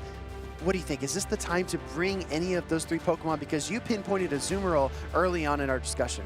You know, I'm not really sure. I was more thinking about our picks. You know, I know that 2 people picked Ash to be their choice. One picking that Shadow Alolan Sandslash and the other picking the Mantine. Mantine's really been proving to that point here, saying, okay, yes, no, if there's going to be a pick, I want it to be me. I think he's going to be using it again, although it does kind of, you know, you can't face it up against the Charge Bug. All right, we are locked in here for game number 3. This is actually a commanding lead for Auburn. He's turning up the voltage. He's got his Charge Bug lined up against the Mantine. We're going to have to see how Ashton Ash wants to respond. Coming into the hardest counter here, but Auburn going ahead and just taking a little bit of extra energy. Wants to throw an X Scissor maybe even, but going ahead. Knows this is just a Mud Bomb, letting that go through. Exactly right. Mud Bomb only going to do a little bit of damage. Bug and Electric equalizes the damage into neutral status. We're going to see the X-Scissor get fired off here by the Charge Bug, trying to chip down this Shadow Whiscash, because Auburn recognizes behind shields, this Shadow Whiscash is a threat. He needs to weaken it before he makes a switch. And that's exactly what he did. Now coming into the Azumarill, it's going to have a lot of play against this Whiscash, going for the Mud Bomb, as it's going to be doing a little bit more than the Scald. Scald does have that potential to debuff the Azumarill, but with Azumarill's slow pacing as it is, might not even need to do throw. So you could even shield if you're Ash and Ash, getting this Azumarill down very, very low. Next Mud Bomb coming through, still no shield from Auburn's side. Yeah, Whiscash just taking out a shovel and throwing these Mud Bombs at the Azumarill, trying to whittle it down. Ice Beam coming through here from the Azumarill. If this connects, it will absolutely KO. Ash and Ash has to make a decision. He's going to let it through, giving up the Whiscash, but maintaining the Protect Shield parity.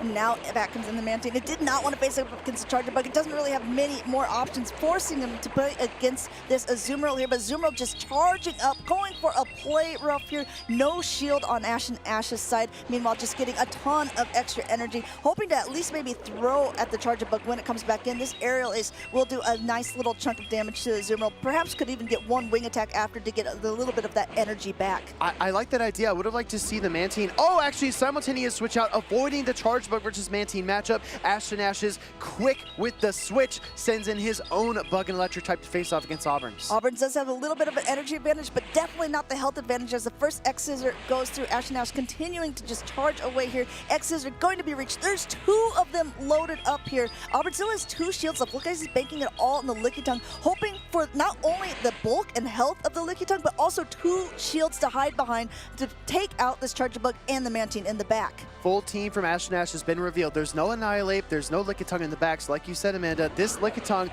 for Auburn seems free. He just needs to manage this matchup throughout, Protect Shield up the most relative damage that's going to be on the board, and try to pilot his way to another win. Meanwhile, Ash and Ash has a healthy Mantine in the back. There's a lot of HP for this Lickitung to get through. And have two shields remaining as well. So not only does he trying to spam out these attacks, he can kind of preserve his own HP. X-Scissor coming through, not shielded by Auburn here. There's still some energy left on the Mantine as well. You have to wonder how he wants to play it at this time. Great timing by Auburn, forcing Ash and Ash to make this decision here. Do I want to shield this up to get another X-Scissor through? The catch is still available for Auburn as well. Oh, he tries to make the catch with the Azumarill, sends it out, but Ash and Ash saw it coming. Wing attacks down and gathers some additional energy. Now, Lickitung is squaring off against a loaded Mantine, and they're about on parity with HP. And it looks like this Aerial Ace will go through. Great call by Auburn, recognizing it's probably not the Ice Beam there. Just getting a lot of extra energy, and Auburn going for this heavier hitting Power Whip. This should be enough to knock out. Ash and Ash making the call here. This time completely shielding up the correct attack. And I think at this point, the writing is almost on the wall as his Mantine goes for another Aerial Ace. And you see the two trainers discussing this battle. Ash and Ash picked up the phone and made the call. He said, that is the charge attack. I'm going to Protect Shield. I'm going to wing attack down. Take the 2-1 in the winner's semis and advance through the bracket. Bring. This is Ash and Ash going to the winners finals. Just checking in. Exactly. Ash and Ash is firmly seated in the winners finals at NAIC 2022. Excuse me, 2024. Too many numbers. Yeah, listen. It's been a day. It's been a day already, right? Auburn still a very formidable competitor. I feel like a lot of those matches were well within his grasp, but they just kind of slipped away. That's something that's been really exciting about Ash and Ash's run, is he's been going up against some of the best trainers in the entire world, and even in these hopeless situations, he kind of just finds a win condition, just finds a way out of what seems to be an impossible spot. I've been loving watching him play. He's a trainer that I'm not as familiar with, and I've just been seeing his expression, seeing how well that he's been doing, and just seeing a different kind of play style has been an absolute blast. Not only because of that, it's like we potentially have a new person on the scene. Our big names, Rise to Occasion, Dunebug, It's Axon, they weren't always big names. They had to make a name for themselves at some point, whether it was at a North American International Championship, whether it was at a regional competition.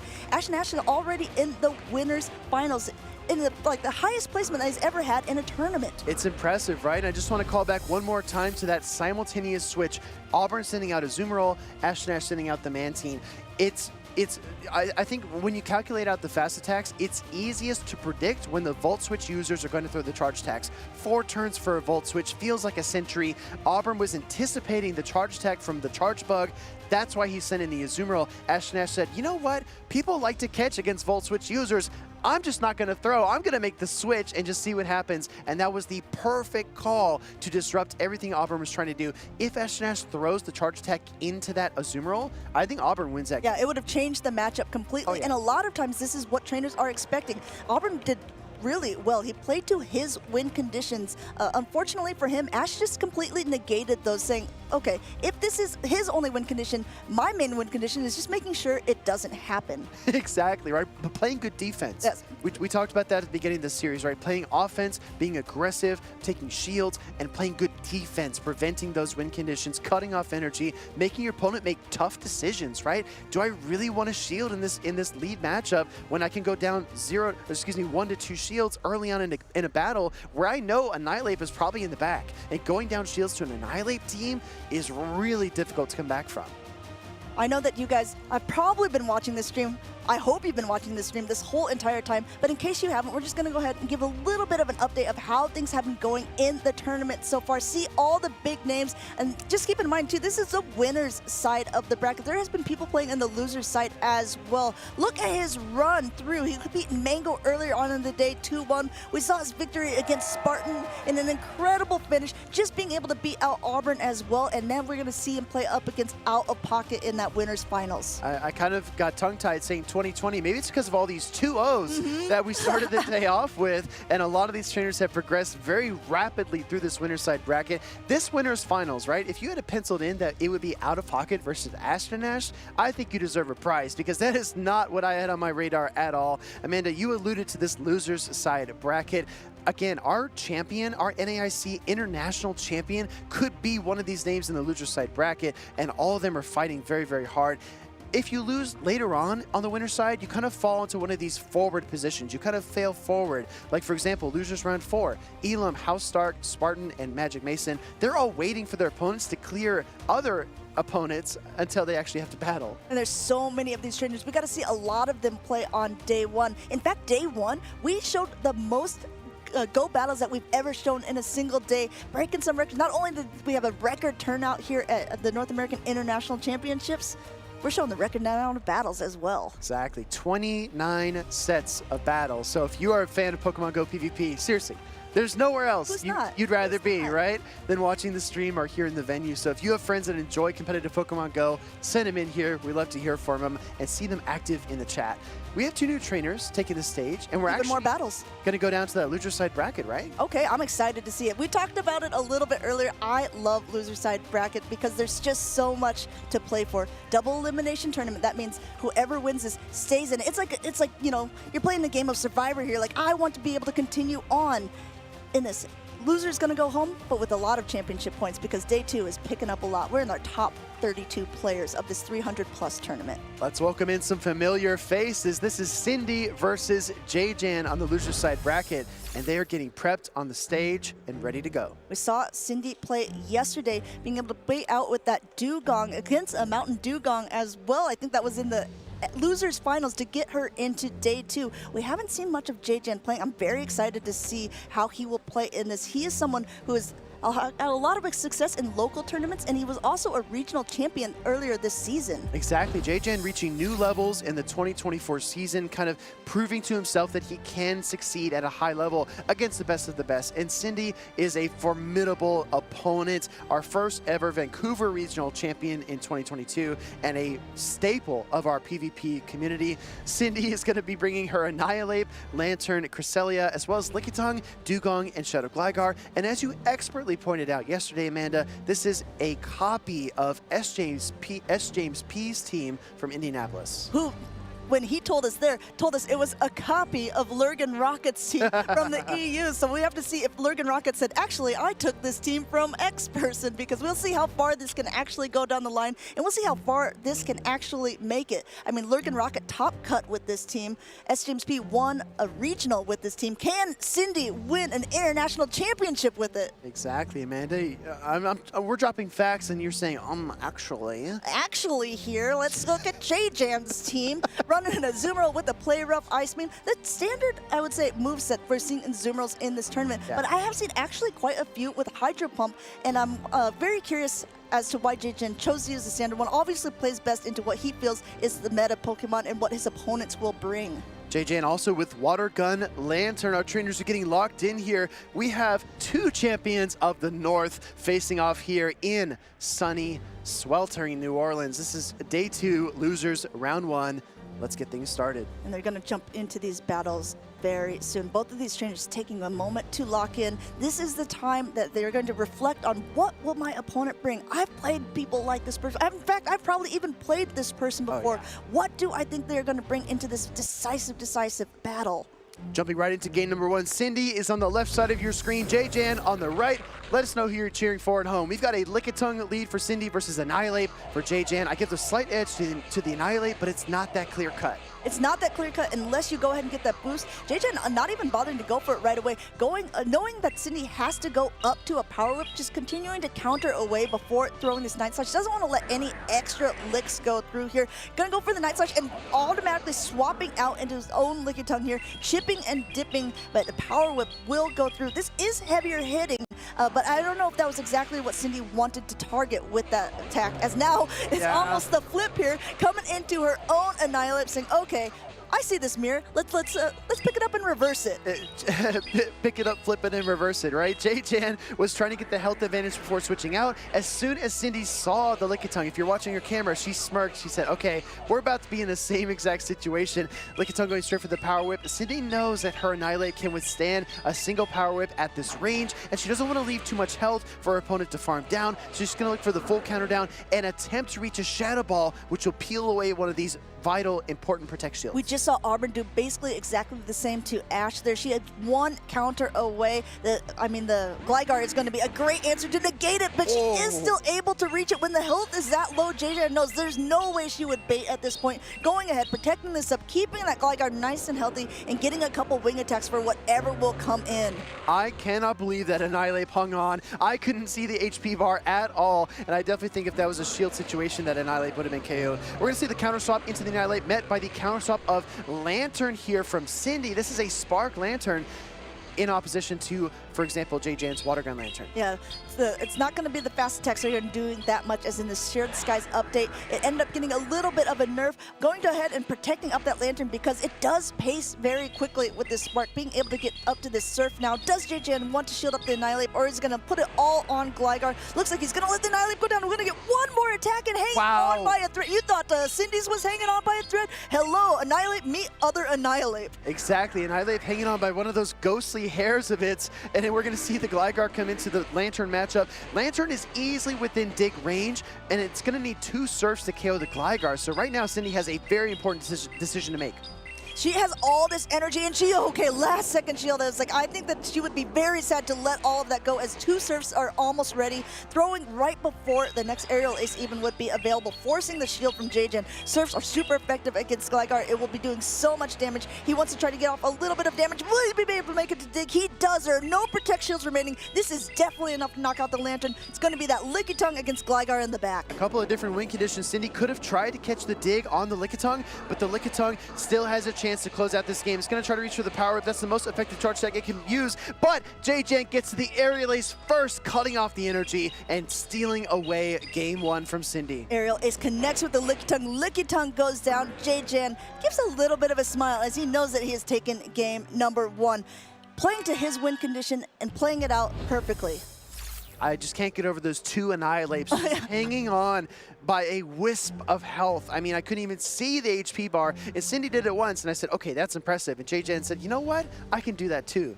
Well, fun fact about New Orleans, apparently it is one of the most, quote, haunted places in the United States, so maybe that's giving those ghost-type Pokemon a little bit of extra energy to hang around a little bit longer. A little boost, I might say. We're going to take a look back at the replay for this game one because it was definitely a nail biter. I don't know about you, Amanda, but every time Annihilate throws Night Slash these days, I hold my breath because I think the boost might be coming. So every time the camera flips, it's a thrill to see. One thing that I was talking about, playing to your own win conditions as well. Cindy was doing exactly what she needed to do at the end, recognizing that a Body Slam would not be enough to knock out the Gligar from the Lickitung. The only possible way she would have been able to win that would be if she could reach that Power Whip. Unfortunately for her, Gligar just had a little bit too much of an energy advantage, able to reach that Aerial Ace, which knocked her out in the end and got that game one for J-Jan. We are locked in and ready for game number 2. Cindy versus J-Jan. We're going to see what happens here because the leads are going out onto the field. We've got Lickitung again versus the Annihilate. Are we going to have a similar fate to what we saw in game number 1? Second verse, same as the first here, as we're going to go ahead, going for that Annihilate. J-Jan last time went up until Cindy got to that Power Whip before throwing, this time throwing right away. And I think, like everyone else, holding our breaths to see if this will be able to get boosted, because if it does, it changes this matchup completely. Not able to get through. Power Whip is reach, trying to catch, unable to do so. And now, once again, met with another Annihilate. But this is on even energy, and now the Lickitung has a lick advantage. It does have a slight lick advantage. Cindy also going for the Night Slash immediately. Like you've called out a couple times, Amanda, the boost here will totally flip this game. Cindy's looking for it. She doesn't get it. No boost to go around. We're going to see another Night Slash get fired off here quickly, but J-Jan reaches for the Power Whip first. Throwing the Power Whip beforehand, this Annihilate is going to get very, very low should Cindy choose not to shield. Looks like she is comfortable with that. She saw last time how it was able to hang on, going for another Night Slash. This could be it for J-Jan. He will lose that alignment if he chooses not shield this. He's going to go ahead, let the Lickitung go down. Still hanging on by a thread. Lick, lick, lick, lick, lick, lick, lick.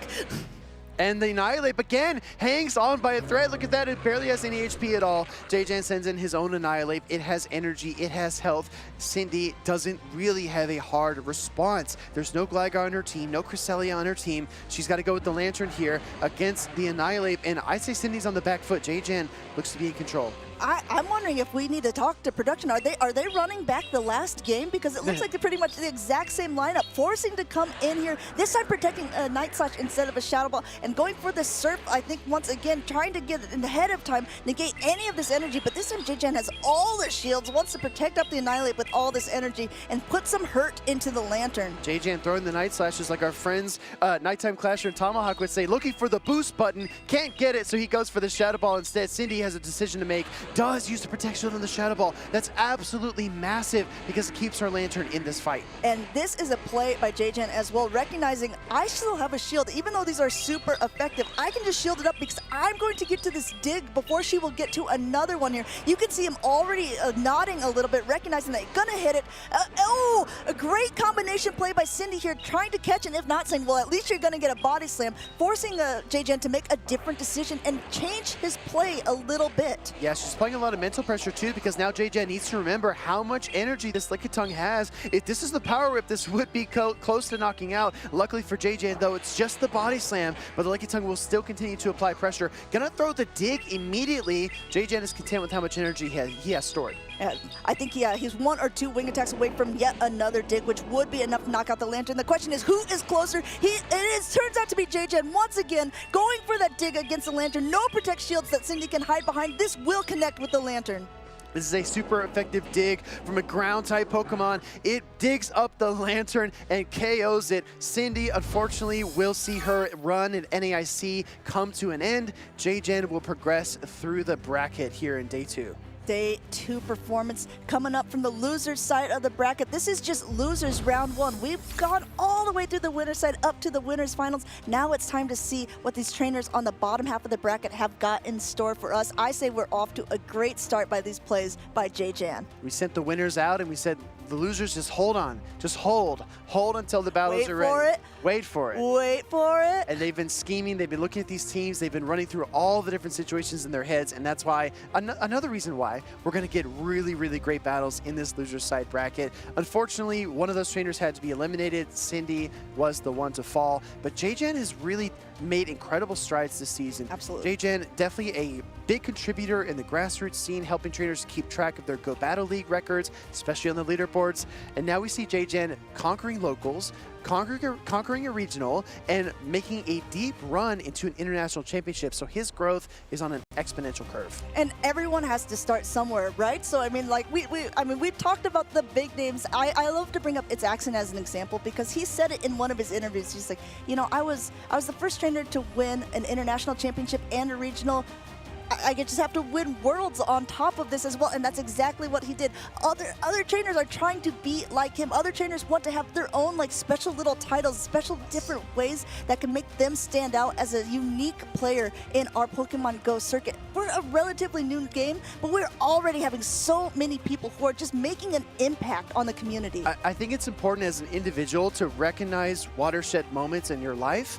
If you've invested a lot of time into learning the mechanics, into practicing, and you feel like your skills are increasing and you're playing at peak performance, take advantage of it, pursue those opportunities, make ambitious goals, and push yourself towards those challenges that maybe you'd be a little bit afraid to approach or a little bit kind of wary to, you know, there's always this voice in your head saying, what if I lose? What if I'm not as good as I think? What if I hold myself back and I don't make it as far as I had hoped? You have to silence those voices. You have to push yourself forward. And that's why, like, even though JJan is qualified for Worlds, he's here. He's pushing himself to that next level, trying to see just how far he can go. And that's growth. That's what life's about, right? Another famous saying for you, Amanda, if you're not growing, you're dying, right? So you need to keep on making progress. Pearls of wisdom from Speediest Achievement 2. So we'll see what happens because there is a long road ahead for JJan and all the trainers in the loser side bracket. But right now, we're going to take you to the stage. You know, we talked a lot about him. Let's hear from the winner himself. This is Pedro and JJan. In fact, Will, we got a long road to go, and every battle teaches us something. We're now with the JJan. You just win. You're one step closer to being the North America International Champion. And there was a strategy that you used in both matches, the classical chip and dip. Can you tell us more about it? I was just trying to, I knew it was a pretty neutral kind of matchup. I was just trying to have her use more inefficient uses of energy by having her throw Power Whip on a Lickitung. I tried it the second time. It didn't quite work, but I was still able to pull through. Yeah, it was a good matchup. I just don't want to take charge moves. I don't want like to have to call baits and stuff. Yeah. That early in the game to be calling baits. Yeah. So you're playing kind of like, not safe, but you know what you're doing, you know? Now, I want to know, what's the mindset coming from the losers bracket? You know, it's a lot of like, it's really tense. It's a lot of weight in your shoulders. So what's the mindset to win in a situation like this? Yeah, it's tough. I haven't really done that much in losers in previous tournaments. I've won 4 times in losers, which is the most I've done in any tournament. I first got into losers. I was playing Dunebug. I was like, oh well, it's my turn to get Dunebugged, and I was able to beat him. I beat a Bosox guy. And then I beat Derp Ficus in the losers finals. But I'm also going for potentially travel. I came into the tournament 6th place. Looks like I'm pretty close on the 8-9 border for getting the travel award. So we'll see. Any wins, you know, keeps helping me. Yeah, you're really close to not only the travel world, but maybe winning the whole thing. What do you have any message or last words to someone that's watching or supporting you? I guess shout out to Cindy. She's one of my best friends. Neither of us really did any scrims before the match. We played a couple times in previous tournaments, so we kind of know how each other plays. We scrim burst each other. So that's kind of what I was thinking. Like, I kind of know how she plays. So that's kind of what I was going to do, trying to read what she was trying to do.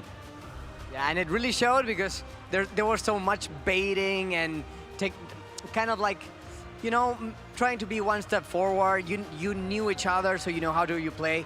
And that's really fun. I love those kind of friendly rivalries in Pokemon and Pokemon Go in general. So every match, it's a world. Every match has its own ups and downs, and they're really, really exciting. And I hope to see you go on in the tournament because you're doing great. Now, back to the casters.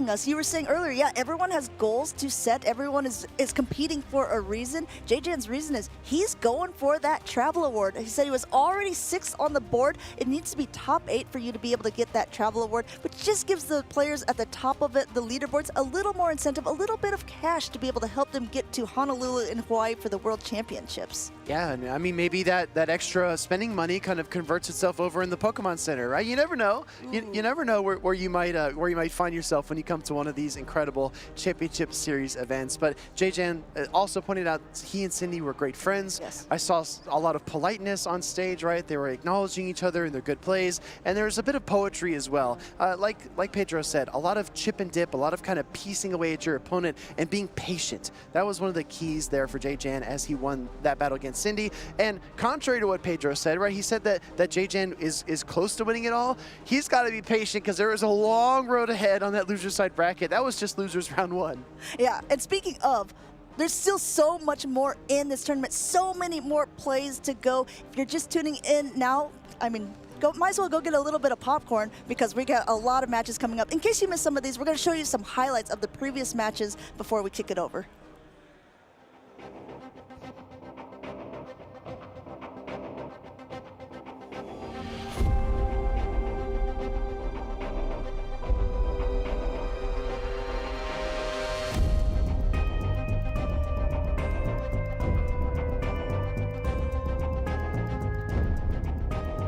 GG.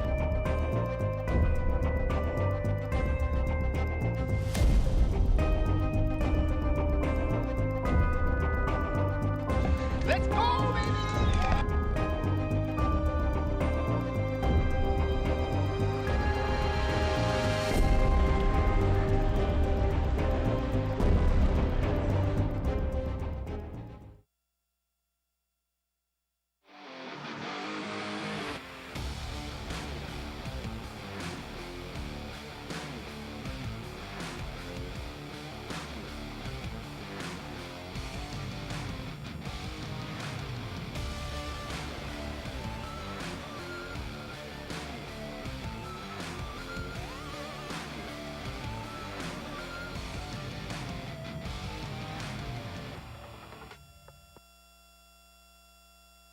Welcome to the first ever New Orleans pop-up Pokemon Center at the Pokemon North America International Championship. The casters are about to arrive and we're going to follow along as they shop, play, and trade.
There's so many fun and exciting things to find at the Pokemon Center this year. But if you missed any of them, don't worry. We'll see you at the Collect and Trade Corner.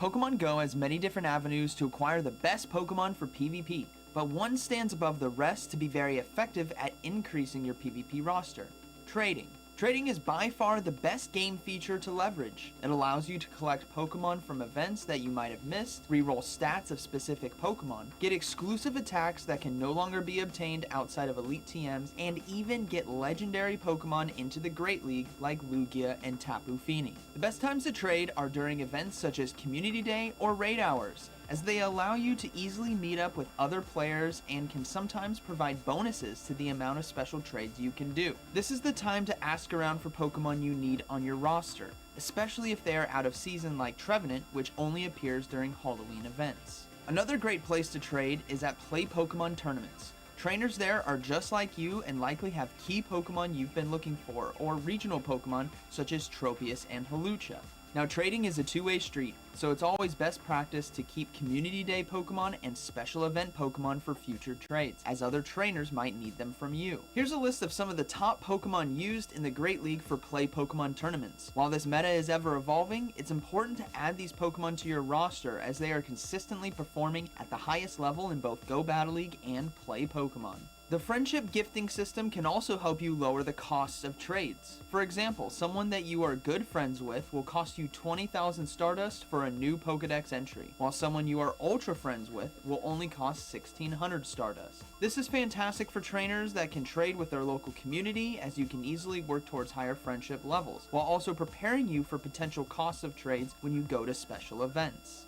The stats of Pokemon traded are also randomized, giving you a chance at better stats for that Pokemon. You can do this by either trading with lucky friends for a chance at better stats, or trading with someone new to have a higher chance at low stats. The lower your friendship, the lower the floor for stats of the traded Pokemon. Pokemon with maximum stats, otherwise known as 100% or Hundo Pokemon, are used and preferred in the Master League. Lower stats, attack in particular, can be useful on Pokemon who don't reach their highest level in a given league, like Lantern in the Great League. So be sure to always leverage the trading feature in Pokemon Go. It's a great way to meet new friends and build your Pokemon Go PvP roster. See ya!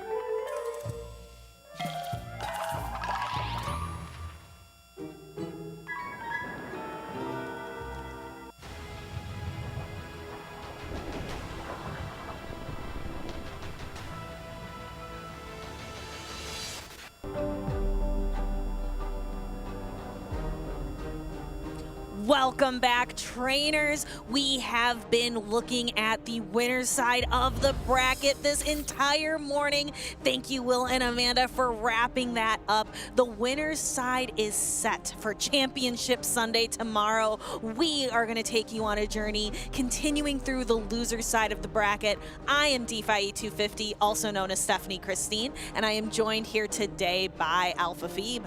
I am so excited to see which trainer can dragapult themselves into the losers finals to wait for that person to come down from winners finals in Championship Sunday. We have two trainers from Latin America, I would say two friends who are going to face off in losers round one. We are going to see Zardy, who is representing Brazil, as well as Richie 1409 representing Mexico. Only one of them is going to get to continue on in the tournament to represent the Latin American region. And it never feels great when you have to knock your friend out of the tournament. Of course, you want to keep your own hopes and dreams alive, but you don't want to crush those of your friends. However, to be a good friend, you need to be able to give it your all, because the best friend in the world would make sure, hey, I'm not going to send you on into that next step if you are not ready. If you can't take me down, you're not taking down the person who's coming up next. So good friends leave it all on the battlefield. And that's the type of healthy competition we love to see here in the Pokemon Go Championship Series. And what a better place than the North American International Championship to show that off at. Let's go ahead and take a look at this global competition. LATAM versus LATAM, Brazil versus Mexico. Our battlers are ready. Let's set the stage. On the left is Zardy representing Brazil, and on the right is Richie representing Mexico. Altaria, Skeledirge, Lickitung, Vigoroth, Azumarill, and Lantern. Double normal, double water for Zardy. On the side of Richie, choosing 2 flyers in Skarmory and Talonflame. Talonflame and Skeledirge being very different Incinerate users, but both really bringing the heat here today in New Orleans. It's certainly heating up, but I don't know if it's these Pokemon or just that sun beating down outside. It is warm and humid here in New Orleans, but the action is getting hotter.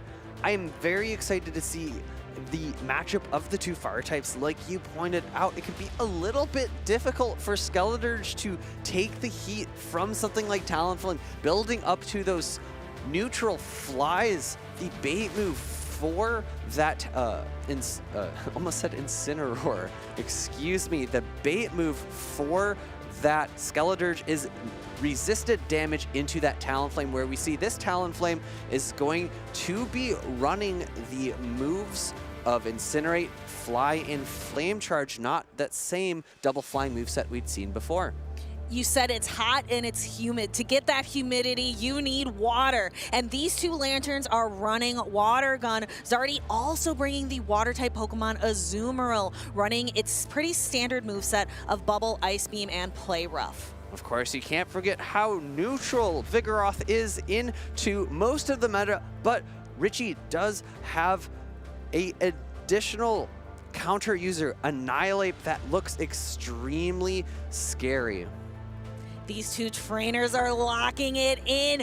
Which trainer is going to move on in the competition and continue their championship run? We have Lickitung into Skarmory, a fairly neutral matchup to start it out. I don't anticipate either trainer switching out, and you can really see it's kind of neutral across the board as we take a look at their teams in the back.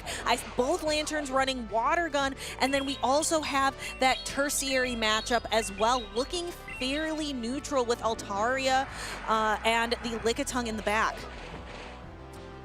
Charge attack coming through. It is the Body Slam going into the Skarmory that is resisted damage, unlike those fast attacks of Lick. It's a bit of an interesting team composition coming in from Zardy. Lickitung in the lead, Altaria in the back, a little bit ABA weak to this Skarmory. The Body Slam connects, and Skarmory is slowly starting to get close to that knockout blow. Reggie throws a Sky Attack, and that energy is going to get zapped by this Lantern because that energy went nowhere, not very effective. And we see a Lantern Mirror. This Lantern Mirror is going to go a lot slower with Water Gun as the fast attacks are resisted by both of these Lantern, where a Spark would at least be dealing some damage. And it's interesting to see, it looked like these Lanturns were pacing at the same time. The switch in from the Lantern, not getting a Water Gun through for Zardy. However, Richie, after throwing a charge attack, got that 0-turn switch, means that they are on the exact same amount of energy, reaching the surf at the same time, both going past and going for the Thunderbolt. However, Richie throwing first, threatening the knockout here. I have to imagine Zardy's going to come back in with the Altaria and get a large farm down. Because in the past, with Lantern running Spark, this would be risky for Altaria because the Sparks would do so much damage the longer you stayed in that matchup. However, this is going to be a cheap farm down for Zardy, only having to tank 1 Surf and a minuscule amount of damage from the Water Guns. Just a little mist, not even full rain. Sky Attack coming through for Altaria is going to do a good amount of chip damage, but is shielded up. There were 4 shields on the field of play, now just 3. Body Slam coming through for that Lickitung. Body Slam pacing just a little bit faster than those Sky Attacks from Altaria, but with that Surf that had landed from that Lantern, it'll be curious to see if Body Slam, by the time 2 more are reached by Richie, will be enough to potentially knock out. How this Sky Attack will certainly not knock out. It'll take the Lickitung down under half health. So now Zardy is left with a little less than half health Lickitung and a little less than half health Altaria. Richie still has all 3 Pokemon on his side of the battlefield, but they are all going to be reaching the red right now. Ooh, a charge attack tie between Richie and Zardy. It looked like Zardy had clicked on the power whip. Unfortunate for Zardy losing that exchange. Body slam needing to be shielded up. Power whip locked in at the same exact time, doing a little bit more damage than body slam. Might potentially knock out, but a shield comes up from Richie. I think they're actually both energy drive, but he switches out instead, giving this Lickitung some extra farm. Yeah, thinking maybe he had a little bit more energy. I'm not sure. The Skarmory is going to come in, going to be doing some damage with Steel Wing. This body slam is going to be more than enough to knock out. Then it's only that Lickitung in the back. Was there enough damage done earlier by the Skarmory and by the Lickitung? Will he get to the body slam first? It's a race, and it looks like Richie's is firing off first. That Lickitung must be winning that cap tie. 2 times in a row, we see Richie's Lickitung being able to win that exchange, but there's still the Altaria in the back. Dragon Breath is same type attack bonus. It'll do slightly more damage over time, but no! Richie gets the lick down and securing victory in game number 1 against Zardy. What an incredible match. I am so excited to watch that end game again. One time was not enough, Nick. That was incredible plays by Richie, winning that cap tie. That was so crucial, that charge attack priority, having his Lickitung be a little bit more attack weighted was key in that matchup.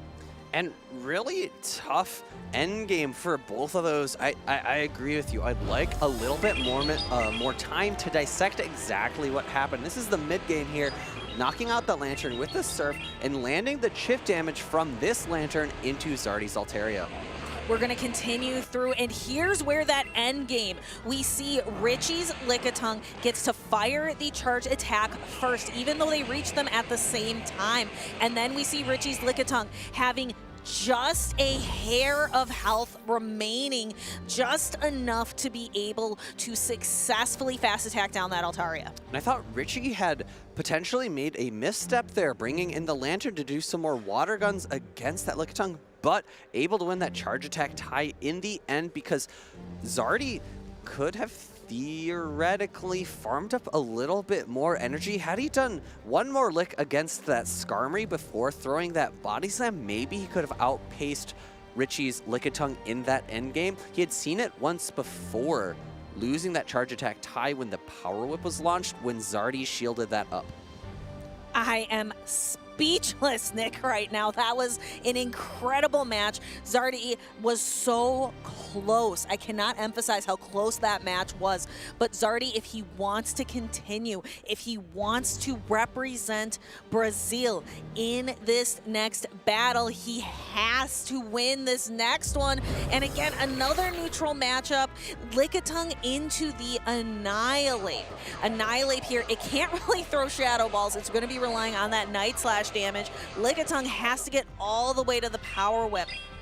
Night Slash Boost is incredibly impactful in this matchup because it prevents the Lickitung from beating a Body Slam and then landing a Power Whip. Power Whip is reached and thrown nearly immediately. Power Whip threatens a large amount of damage, and a shield comes up from Richie. I think we see a counter swap into this Altaria. Altaria is going to be threatened by a potential Shadow Ball, but this is just a Night Slash bait. And Zardy opts not to shield it, makes a good call. Altaria can take that just fine. And then we have another pretty neutral, this has all been just neutral matchups, which can make up a very interesting, very flexible dance that these two trainers are doing, kind of switching back and forth. Lots of catches, lots of interesting opportunities here.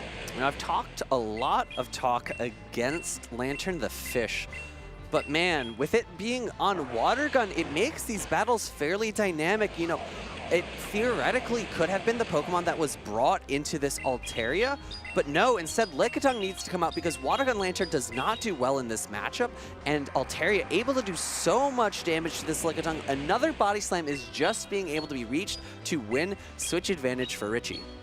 The Altaria will be knocked out here, leaving Zardy with his own Lickitung, trying to get a aggressive lick down. Will he be able to do it? Richie not quite able to fire that body slam, but that's going to give this Annihilate an opportunity. Zardy sees that opportunity, takes it away, absorbs this energy onto, like you said, Lantern, the fish. Lantern very bulky, very comfortably able to no-shield that Night Slash. I don't think Richie's going to be able to reach a Shadow Ball here, so opting instead for another Night Slash. Zardy, a master of counting, just like myself, knows this is a Night Slash, but still feels threatened to shield up because of the amount of damage his Lantern has already taken. You have to choose your shields wisely. You only get 2 for the matchup. You can't take them with you into the next one. So you have to try to find those moments. Where will it be most impactful? We see Richie reaching for the Thunderbolt, but actually going for the Surf. This is a bait, and Zardy falls for it. The Surf would have been ineffective. He would have much rather shielded up a Thunderbolt. Zardy's going to get to it here. There are no shields left in play. This will connect. When you're down to your last few Pokemon in the last few moments of the game, you are so incentivized to shield. Switching into the Lickitung, it's going to be a race. The Surf is thrown off before the Lickitung could reach a devastating Power Whip. Zardy nodding here, recognizing I think my opponent might have it, but I'm going to play this out. The Lantern on the side of Richie is going to reach that Surf first and is going to be able to either maybe not quite secure the knockout here, but is going to be extremely close. It is just going to be able to water gun down. Zardy not able to reach the Thunderbolt in time, but we see an applause. We see again that good sportsmanship. It is always great to see 2 friends duke it out. I love that fist bump at the end. Richie representing Mexico going ahead with that match win, continuing on in losers round 1. It was a really hard-fought battle between 2 friends on stage. Congratulations to Richie for knocking out a very tough opponent in Zardy. Zardy has been in this scene for a very long time, is extremely well known in Brazil and all around the world for being an accomplished battler, but Richie is the one who succeeds and moves on in the tournament. There's a lot of dynamic play between Altaria, Lantern, and Lickitung. Very neutral matchups all around. And like I was saying, you know, really forcing the Lickitung into Altaria matchup significantly more because water gun damage just does not add up against that Dragon type. Outpacing to the body slam, Lickitung knocks out the Altaria and wins Richie alignment. Yes, Richie making a very good pivot here. And you can see that was a little bit disappointing for Richie, but was able to win out in the end, actually winning it with the Lantern. But the pivot he actually made was he brought in the Annihilate. He left that Skarmory on the bench. Skarmory not doing all that well into Lantern or Skeledirge, so being able to dodge those matchups all around. A little bit more safe choices that he brought into that game number 2, whereas in game number 1, they got aligned properly. Yes, Zardy we saw use the exact same formula both times. The matches played out very differently, but Zardy brought that Altaria Lickitung Lantern, actually leading the Lickitung both times.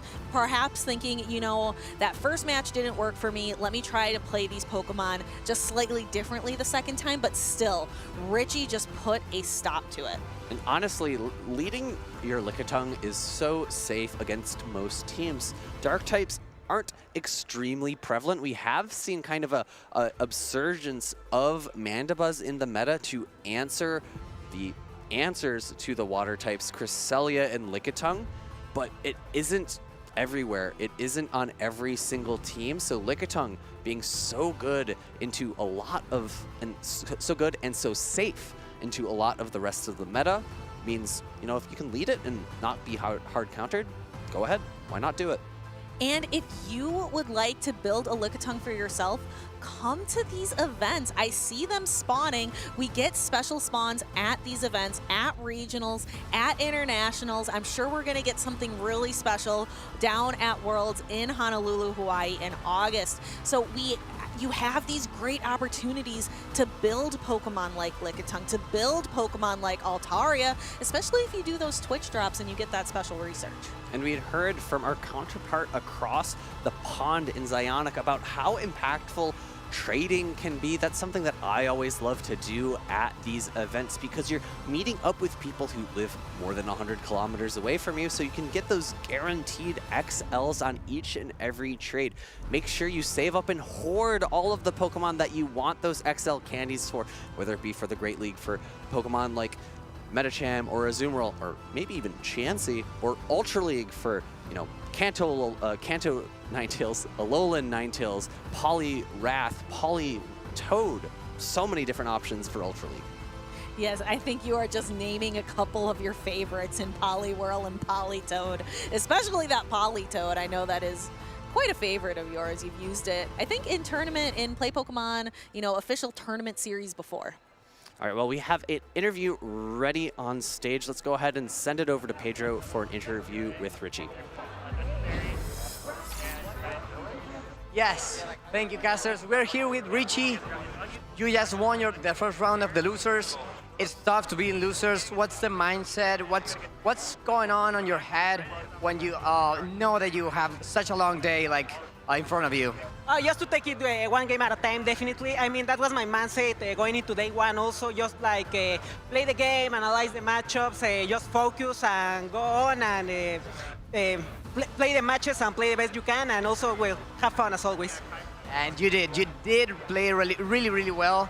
And you know what? There was a play that really like caught my eye at the end. When you got your Lickitung, you used 2 of your Pokemon to like lower the opponent Lickitung's life, and then like use your own Lickitung to finish it. What was your like thought behind that strategy? Because it was like super, I don't know, like unusual. No, really, I think at that time I was just like tapping the screen. Probably that was no strategy. Just get as much energy as possible, throw the charges as soon as I can. But I knew that part of my win cons in the match was not getting my Lantern into the Altaria and my Lickitung in the big Earth. So I knew that if I was as efficient as possible with my fast move and charge move, avoiding those matchups, I would be okay. Yeah, and you were. Now, there's a lot of players still in the tournament. Is there one you would like to like battle? I would really like to battle against Soborn. I mean, we had that regional finals in Charlotte last year. He's a good friend. I respect him and I admire him a lot. So if I can go all the way and get to the winners, to the loser round, I think it's like 4 or 5, and battle him again, it would be awesome. I think that's totally possible. Maybe we'll see that match later today. But right now we're going back to our fabulous casters. No, it is you that is fabulous, Pedro. Thank you so much for that interview with Richie. I love how he said, like, I'm not sure if there was a strategy. I was like, get all the energy. I'm going to tap and get as much energy as possible. I know I'm going to need it later. Just you can feel that excitement just exuding from Richie in that interview. Brain empty, only tap, just like a Fuecoco. That's sometimes your win condition there, just making sure that you're constantly putting out that fast attack pressure, and, you know, if it works, it works.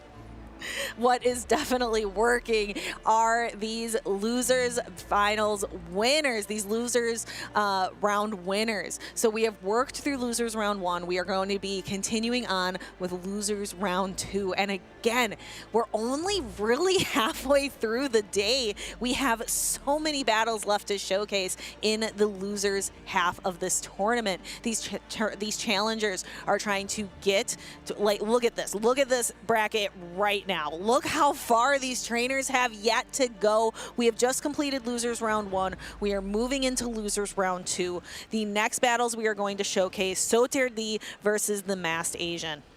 And let's take a little closer look at this losers bracket, because we haven't necessarily seen all of losers round 1 on stream. We see that Bopper moves on past Sync Sankey-Lore. And Nataquince, unfortunately for us casters, did get knocked out by Shana Dialga, which means we are 0 for 4 now. All of our caster picks are eliminated from the tournament, down from 25% to 0% accuracy. 0% accuracy is definitely something you don't want in caster predictions or in a Pokemon move for certain. So we are going to see this tournament has taken all of us casters by surprise, but maybe it hasn't taken all of you at home by surprise. Be sure to let us know, who are you rooting for down here in the losers bracket? Who do you think is going to make their tournament run here? Be sure to shout it out at hashtag Pokemon NAIC on social media so we can feature it on the stream. We want to know who you're rooting for. And I have a surprise for you, Stephanie. Our next battle is ready up on stage. Let's go ahead and head down there. We have Sotir versus the Masked Asian, otherwise known as Paul. And we can see their teams as well. I really like how Paul has brought that Umbreon rather than the Mandibuzz. The Mandibuzz is the Umbreon of the skies, but Umbreon's the OG, the original bulky dark type in this tournament. And Umbreon is running that double dark moveset of Dark Pulse and Foul Play that we saw rise to occasion feature in Los Angeles. A long time ago, it used to be, and I can still remember, that Umbreon used to beat Mandibuzz in the head-to-head dark versus dark matchup because Aerial Ace was a really bad charged attack and Last Resort was pretty decent. However, with the recent updates to Aerial Ace now dealing a little bit more, or excuse me, being a little bit cheaper in energy cost, now means that that matchup almost primarily goes to Mandibuzz, especially if that Umbreon is running the double dark moveset option. Looking across the rest of this team, no real surprises here. Mudshot, Aqua Tail, Stone Edge for that Shadow Quagsire. Skarmory has almost entirely been running the double flying charged attack options of Sky Attack and Brave Bird. We can see here, we mentioned, I guess it's not even double dark, it's triple dark because Umbreon always runs that Snarl. So just dark type attacks across the board. Everything else seems pretty standard on Paul's side of the field. I also have to shout out Paul's shirt, and Paul's actually wearing a pin too. You can see Cling Clang, that is Cling Clang on the side, on his pin and on the table versus Gibble, and I see a Fuecoco back there. No thoughts, just bite energy on the side of Sotirity. And lots of noises happening as well with those onomatopoeia. Here we go into game number 1 of Losers Round 2 for these two trainers. This is their first battle on stream today. It's going to be that Shadow Quagsire for Paul against that Mandibuzz Umbreon of the Sky. So Sotirity using the Mandibuzz is going to be incredibly bulky. Shadow Quagsire Stone Edge definitely packs a punch. Sotirity has to decide, am I going to use a Protect Shield here? Actually throws the Protect Shield up very early, which it is an impactful shield because that would have done quite a bit of damage. We see Paul switch out very quickly, and Quagsire is kind of stuck in this matchup against the Charjabug. It doesn't hate it though, because the Volt switches aren't going to do a ton of damage. Baits an Aqua Tail, Paul falls for it, and that Protect Shield kind of goes to waste. One shield used by Sotirity, one used by Paul. Double X-Scissor is loaded on this Charjabug. The first one will do a good amount of damage, actually threatening a knockout with this other one, but Sotirity going for another bait. Aqua Tail not going to do enough damage to pressure a knockout, but because there's so much energy on that Charjabug, Paul threatened to shield once more, but 2 more X-Scissors are loaded. Only 1 shield left on the side of the Shadow Quagsire. And will it get utilized here? It will. That is such an early time in a matchup to have all shields down with all 6 Pokemon still available for battle, but that's going to be quickly down to 5 as the Shadow Quagsire faints. And this is one of the problems with Shadow Quagsire. There are very few problems. This is literally the only one. Its attack stat is extremely low, so it lost that charge attack tie against Charjabug. Had that been something like Swampert, Swampert would have won that tie all hands down. I would argue that the other problem with Shadow Quagsire is that it's a Shadow Pokemon and it's in a lot of pain alpha feed. Okay. It needs some love. All right. You can give it that love. Okay, I will give it that love. I love Quagsire. Moving on to this matchup, we have Lickitung and Skarmory, a very neutral matchup as both Pokemon are able to apply quite a bit of fast attack pressure with Steel Wing and with Lick. Even though the body slams are resisted on Skarmory, Lickitung paces to them so quickly that they're pretty cheap to get to, it's pretty spammy, and they add up over time. Switching into the Mandibuzz and throwing off the Dark Pulse to cut off all this energy from the Skarmory. Paul going to lose all of it. In comes, honestly, either Pokemon would be fine. The Charger Bug makes a lot of sense. Dark Pulse not in the range of threatening a knockout quite yet. So Charger Bug is going to get to continue to use these Volt Switches and threaten to do quite a bit of damage. Mandibuzz is stuck in this matchup for at least another 30 seconds.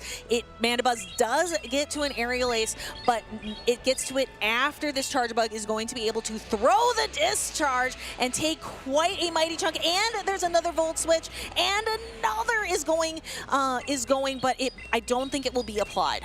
No, this Aerial Ace is going to cut that damage off from applying. In comes the Shadow Quagsire. How much energy does it have? How much health remains? It is going to very comfortably survive a Dark Pulse at this range, but there is still the Lickitung in the back for Sotirdi. It's going to be really close. How much energy does that Lickitung have, and how much energy does the Masked Asian decide to build up on this Quagsire? The Aqua Tail is fired by Paul and continues on. It is just enough. I think Sotirdi was really hoping that the Mandibuzz would hang on, and the Aqua Tail will fire here, but I know there is no way this is enough to knock out an entire Lickitung, but this Aqua Tail will. I think Will was talking about Aqua Tail earlier and counting how many Aqua Tails occurred in a game, and honestly, I can't keep track myself. They're just flying left and right. How many tails does a Quagsire have? It looks like 20. Just one, but it is doing a lot of work. The Shadow Quagsire was doing so much, and we saw Shadow Quagsire on both sides of the field. It was actually, I believe, used as a swap for both trainers as kind of a Pokemon to pivot into after that initial matchup of Mandibuzz and Shadow Quagsire by Sotirdi and Paul.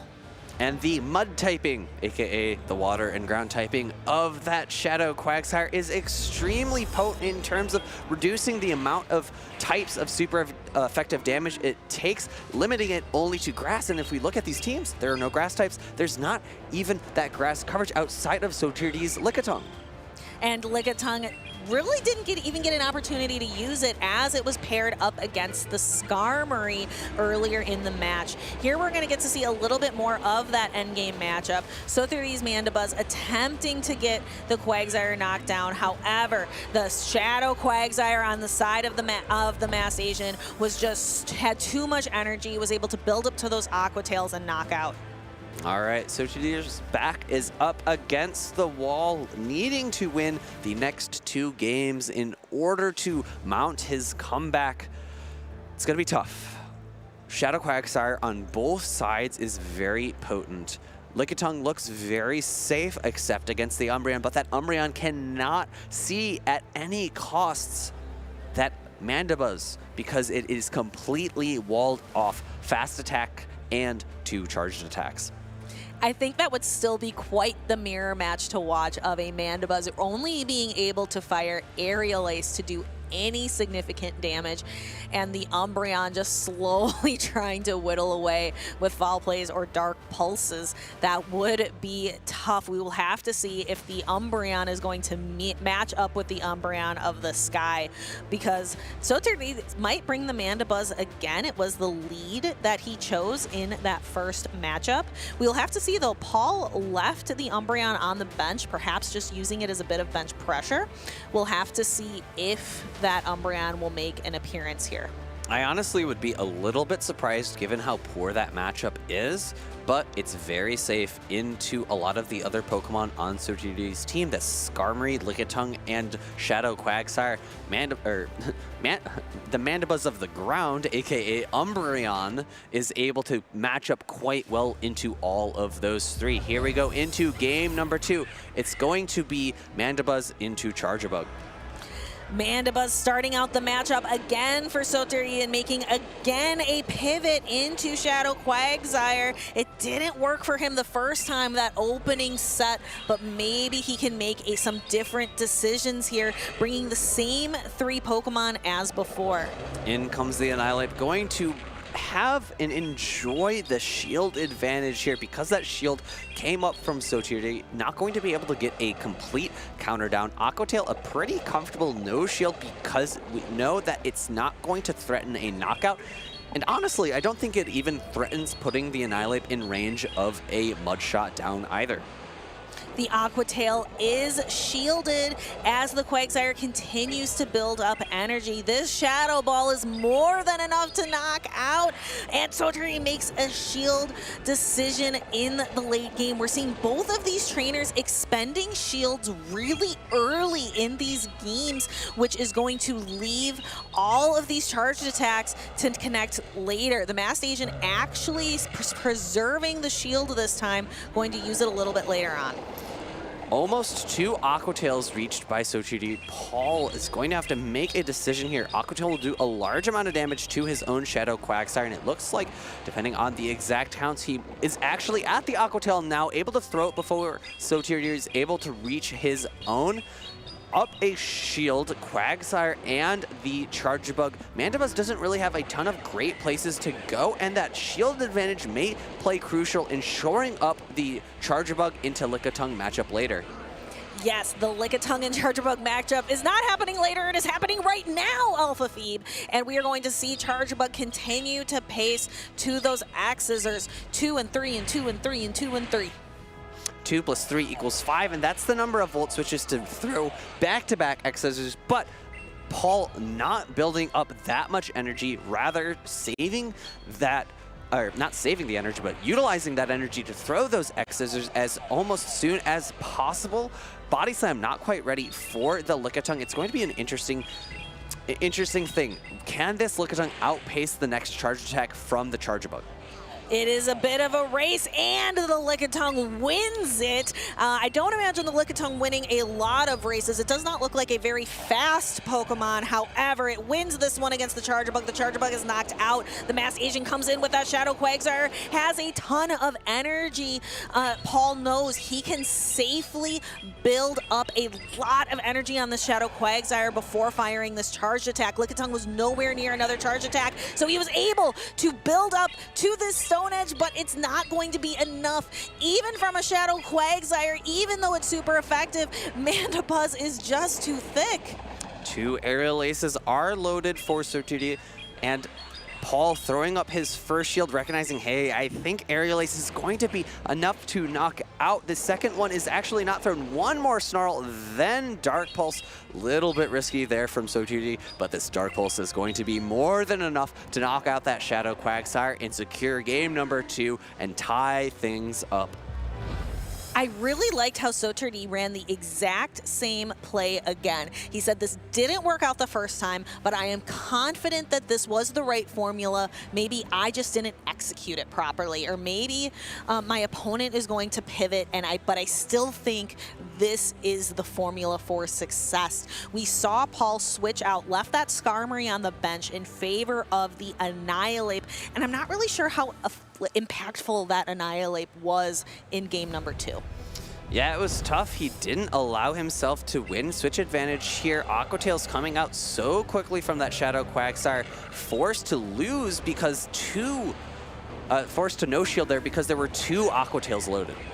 And we mentioned it earlier in the cast, but you were talking about that Lickitung and Charjabug matchup later, and it happened right away, and there it was. We can see that Shadow Quagsire, because it was comfortable, building up a ton of energy, was able to fire the Stone Edge. But I don't think it really matters how much energy Shadow Quagsire builds up.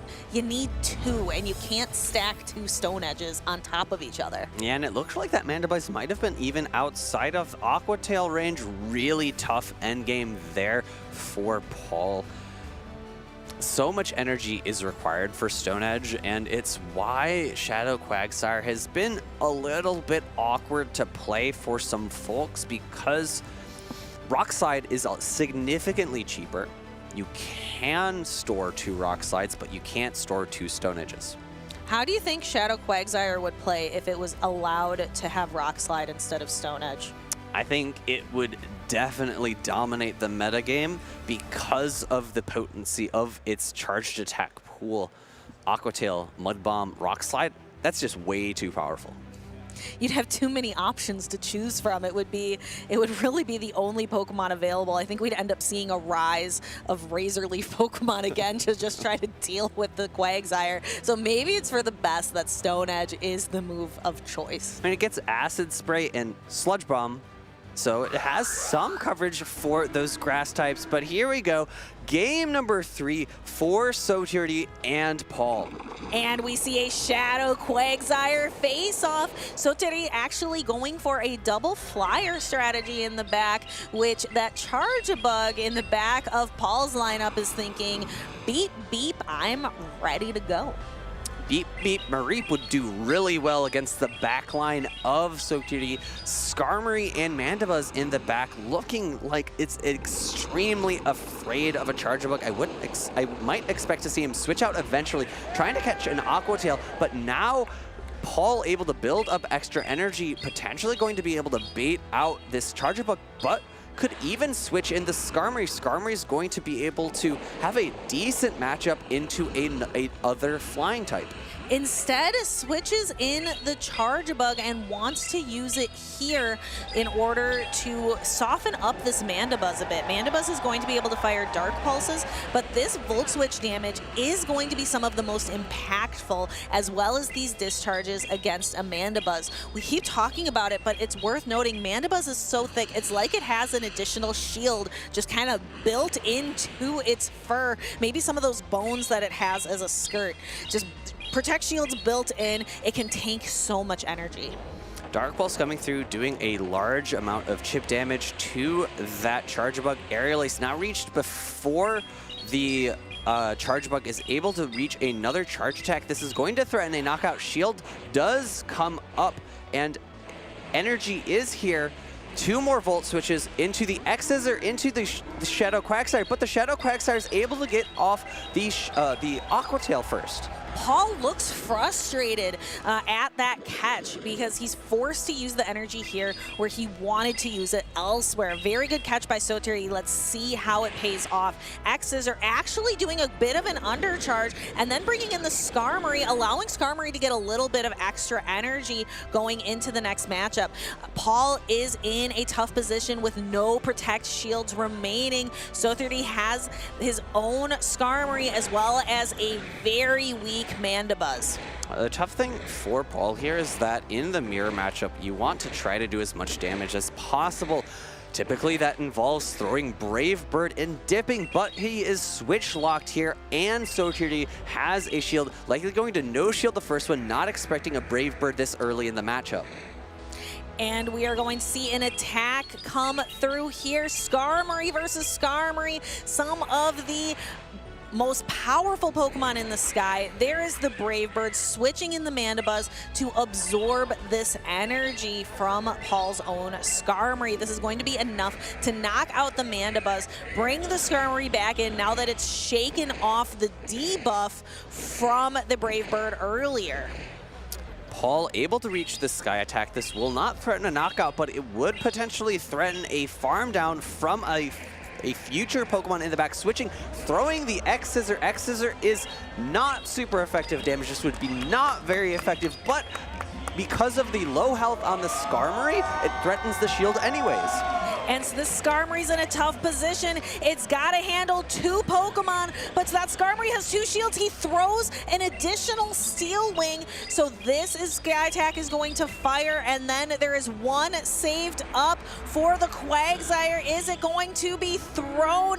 The Quagsire goes first. Shadow Quagsire able to win that charge attack tie between the 2 bulky Pokemon on the field, securing Paul game number 3 there. That was so exciting. I really thought that maybe that double flyer strategy was going to work out, but Paul bringing the Charger Bug a 3rd time, bringing the Shadow Quagsire a 3rd time, really worked out for him. I'm not sure which Pokemon was more impactful if I'm trying to think of the Shadow Quagsire and the Charger Bug. They both did a lot of really great work. I would have to say that was more of a team effort. Against the double flyers for sure. I think Sotirdi definitely leaned on that Shadow Quagsire a lot too, and I love the dynamic play because you're not quite as bulky as Wishcash. You're really threatened by those charged attacks, and you have a little bit better coverage with Stone Edge compared to Mud Bomb and Scald, so you're able to fight back against something like Altaria, which you don't have any options for unless you're happening to be running Blizzard, but most Whiscashes are not. No, Scald just became too powerful, but now that the power of Scald is decreased, I still think Scald is the move of choice because it's still a great move, just maybe not as impactful here in the official tournament circuit. Let's take a look at the replay. All right, and there is the Quagsire coming in and sniping away with that Aqua Tail, but the shield was available for Paul. Coming in with the Skarmory, getting the crucial Steel Wing down against that Water-type resisted Steel Wings there, and then coming back in with his own Skarmory, Sotirdi able to get the knockout there, but a charge attack tie. Quagsire winning that and securing victory for the masked Asian man. Yeah, the Shadow Quagsire really did a lot of work. I think because it delivered that final blow in the match, I think I'm going to call that as the most impactful Pokemon of that series of the game for Losers Round 2. Congratulations to the Masked Asian. Congratulations to Paul for continuing on in the tournament. We will see you in Losers Round 3. It's exhausting what these trainers have to go through on the losers side of the bracket. So many battles overall. Their call time, I was a little bit jealous, was 1 p.m. That's so late, but they're going from 1 p.m. until the end of the day. They are battling that entire time, and this is right after coming off an incredibly long day 1. Day 1 was prop 1 for the history books for sure. We showed a record number of battles on stream. It was exciting from the big band coming out at the beginning to kick the stream off, from the pre-show where we had all of the games represented and chatting and talking about which game was the best. Of course, I'm going to agree that Pokemon Go, we've got it pretty good. I love our game. But all the way down until that final battle last night. So we have an interview with Pedro and Paul. I'd be curious to see what he thinks his most valuable Pokemon was. Hey, yes. Thank you, casters. I was wondering the same thing. I'm here with Paul, the Masked Asian. He has one of the coolest teams I have ever seen in this tournament, because I love Umbreon. And my first question is that, what's the logic behind Umbreon and not Mandibus? There's so many Mandibus and so little Umbreon right now. With Umbreon, I feel that you don't have the flying typing, which is a big weakness to my team, and I already have 2 flying types, so being doubly weak to ice, and the main reason I wanted at least 1 dark type. The reason I didn't want to choose Mandibus is because of the threat of Ice Beam for Alligator. That sounds like a lot of game knowledge. You're doing great. Now, you did have to face a Quagsire mirror. You know, and every mirror is pretty hard. So how do you face that? What's the strategy when you start a match with a mirror match? Obviously, it's in favor of who wins charge attack priority. So once I saw that I won, I knew it was going to be a winning matchup and he would switch out eventually, and I anticipated the second Aqua Tail charge attack priority. So you gotta play ahead. Yeah. You gotta outsmart your opponent. That's how you win in such a high stakes tournament like this. And that's what you did. And before we leave, I gotta say, we got a local over here from Louisiana. So how do you feel representing Louisiana? This is my home turf. I mean, I feel it's a little ironic because I'm from the Bayou region and I didn't bring an alligator. So I'm kind of taking down my home animals, but it's good to represent not even just the U.S., but the state of Louisiana as well.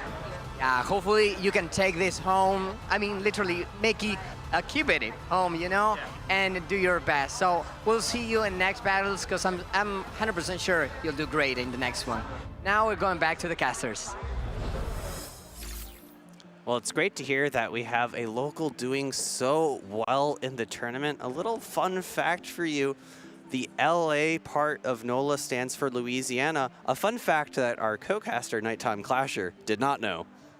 Yes, Detective Nighttime Clasher, as we like to call him, always out there learning something new at every broadcast and at every moment. I know Amanda likes to kind of play a mother figure to our friend Nighttime Clasher. I'm sure she's proud of him every time he learns some new information. Oh man, what a wonderful set that was. That's a massive win for Paul there, and we are continuing our way through the losers bracket, and we have another star-studded lineup for you next. It's going to be Ellen Diaz-Rajef versus Zweilous. Not a battle for North America, but it's a battle of European versus Latin American. Yes, Rajef representing Brazil here in losers round 3, and Zweilous representing the Netherlands. And really, we're going to see which representing the Netherlands. So we are going to see which one is going to reign supreme here. The teams on the board are Lickitung, Mandibuzz, Gligar, Vigoroth, Azumarill, and Charjabug. Rajef using that double normal team, so safe across the board. Let's check out the move sets. Mandibuzz on Snarl, Dark Pulse, Aerial Ace. No surprises there whatsoever. Azumarill running Bubble, Play Rough, Ice Beam. I know our co-caster and competitor here, Inadequance, was thinking to run a Azumarill with Play Rough as well as Hydro Pump. A lot slower pacing, and I really, in most metas, prefer Ice Beam and Play Rough. We are going to see here, I love Skeledirge. I will shout it out every single time, but I think the real standout pick is that Shadow Dragonite. Dragon Breath, Dragon Claw, and Superpower is super versatile. Shadow Dragonite is not on the battlefield for very long typically. It's here for a good time, not for a long time on the field of battle because it just takes so much damage. It is incredibly attack weighted but can't really take a punch. And I want to call out a moment from day number 1 where Zweilous brought that Shadow Dragonite into a team of Shadow Magnezone, a Steel type, as well as a Azumarill, a Fairy type, and still managed to win that battle. It just goes to show how good he is at maneuvering that Pokemon around the battlefield. And we are going to see these trainers lock in. They are thinking through their decisions. You can see Rajef lost in thought, really thinking about how can this battle play out for me? What am I gonna do in each of these scenarios? It's like you're at the start of a route in Pokemon in the main series and you're looking at all these paths before you, especially in Paldea, which is a very open mapped game. And looking at these two teams, I'm not seeing any obvious weaknesses. At first I was thinking, oh, Rajef's Azumarill looks really safe, but there's Charjabug as well as Cresselia on that side. Zweilous' Vigoroth also looks fairly safe, but it would have to contend with the Azumarill as well as the mirror match of the Vigoroth on that side of Rajef. Comparing the two teams, I feel like Zweilous' Vigoroth is just a little bit more safe, so I might expect to see that a little bit more often. We will have to see what these trainers are going to do. We have one trainer locked in. We have two trainers locked in. That's what you need to be able to make this dance work. Let's head down to the field of battle as we see the opening matchup, Charjabug and Azumarill. This is a great lead for Rajef. Yes, and I expect to see an immediate switch out from Zizwilis into that Vigoroth. Vigoroth going to be able to throw off a body slam here in a total of 11 turns just before the Charjabug can get off its own charge attack, because that one turn switch, now Zizwilis earning back that one turn that he lost from switching out. You mentioned how safe that Vigoroth looks. It does not surprise me whatsoever to see it, Zizwilis choose it as a Pokemon to pivot into. Rajef deciding, you know what, Charjabug has some bad matchups on the other side of the field. Maybe I'll just stay in and knock the Vigoroth out. Rajef seemed a little surprised. We saw that little nod of the head. I think the exact reason that Zizwilis did this is because he has Skeledirge in the back and wants to save shields for it. Coming in, going to threaten an entire Incinerate down, but not before a parting discharge. We'll see if that discharge connects. Zizwilis wanted to save shields for the Skeledirge. Is this a spot to use it? No. Actually going to allow the Skeledirge down to half health. Perhaps the shields are more for the Azumarill in the back. Azumarill does quite well with shields against Lickitung because Lickitung has to build up all the way to Power Whip. But if you're saving your shields against a Pokemon like Lickitung, you have to be really wary of Body Slam baits. And we have this end matchup. All shields are still in play for Lickitung versus Azumarill. It is a battle of these bulky Pokemon. Lickitung and Azumarill both can take several hits from the opponent before being knocked out. So this is going to be a tough matchup. In the back, we still have that Shadow Gligar and Skeledirge. So both bulky Pokemon are paired with Pokemon not so bulky, but can really pack a punch. I'll be curious to see exactly how long this matchup plays out for. One charge attack thrown by each trainer. They are both over farming to basically 100 energy at every single moment. Play rough number 2 coming out. A play rough number 3 not that far away, but I have to imagine a return Power Whip is coming from Rajef.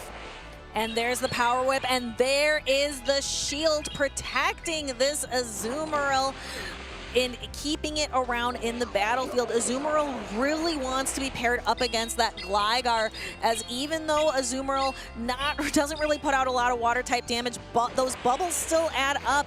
Ice Beam connects, it's not quite enough. We see Skeledirge come in, we see the Incinerate go through, and this Disarming Voice is going to register first. Rajef puts up a Protect Shield to protect this Shadow Gligar that has a move ready to go. That was a charge attack priority tie, so the Aerial Ace fires immediately, and there's an undercharge, but it's not enough. The Skeledirge is still knocked out. I think that Lickitung is loaded on energy. Aerial Ace not being able to be launched because 3 bubbles knocked out. Power Whip does come through. Will this be enough to pick up the knockout? Or will the Azumarill hang on and be able to bubble down the Lickitung? Let's see, the Power Whip connects. It is not quite enough to knock out, but Azumarill not quite able to get to that Ice Beam. That was a game of inches at the end. Very good with that knockout. So we can see Rajef taking an early victory here in Losers Round 3. He needs one more win against Zizwilis to make it to Losers Round 4 and just continue this march, continue this parade down the path to the Losers Finals. Really interesting. Zizwilis opting for the Ice Beam earlier. I'm curious. He was really forced to throw there. I feel like because if he had gone for the Play Rough, the Lickitung would have been able to reach the Power Whip before the Play Rough was reached. If he had built up to the Ice Beam, not thrown it, and then switched out, maybe he could have reached a Play Rough later, which would have been enough damage, because if you remember, the very ending of that Lickitung was basically just 4 or 5 HP remaining. Back in the replay, we see the great timing from Zizwilis. 1 turn later, switch from Rajef plus 2 wing attacks is 5 turns, equaling a charge attack tie against that Skeledirge. I can always count on you to help me with counting to 5, Alpha Feed. Thank you so much. The Azumarill, again, not quite knocked out. However, it's just didn't have enough health left to be able to get to that Ice Beam and fire it off. thinking about how these players are going to pivot into game number 2. Of course, that Vigoroth was extremely safe for Zizwilus, so I have to imagine that Rajev is thinking about how to do that, and he is well equipped to do so, being this year's LAIC champion, as well as the event right before in LATAM, the Curitiba regional champion, where he did not drop a singular game. And we've known Rajev ever since that Porto Alegre Regional Championship in 2022. Has quite the feats, all of these titles to his name, trying to earn another as the North American International Champion. But it's a long road ahead, but you've got to focus on what's right in front of you, and that next step is winning this next battle, knocking Zizwilus out of the tournament. Zizwilus doesn't want to let that happen. Will we see some different Pokemon from Zizwilus? Does that Dragonite have any play whatsoever? You read my mind. It is definitely a Pokemon that could make an appearance here. It typically has a pretty decent matchup into something like Lickitung because it threatens super effective damage with superpower, and it can very easily take one Body Slam. But if you do take a Body Slam, you are very threatened by fast attack pressure afterwards. Here we go. It's game number 2. Back against the wall. Zizwilus, Vigoroth into Vigoroth. And one of them is shiny, so that is definitely going to be the one I prefer on the side of Zizwilus. But we saw Rajev holding that Vigoroth plushie in his profile. You can tell it's a Pokemon that he spent a lot of time with and really trusts and has known for a long time. We're going to see these Vigoroth body slams. We see Vigoroth mirrors all the time in Grassroots. We're seeing them more and more in the official championship series. Vigoroth using body slams, so these two Vigoroths are neck and neck. They are going to reach that body slam. Will we see a pivot? We do into the Skeledirge, but Rajev, not to be tricked, holds on to that energy and pivots into Azumarill. I really love this play from Zizwilus, bringing in the Skeledirge, baiting out the Azumarill, the worst answer possible for that Shadow Dragonite in the back.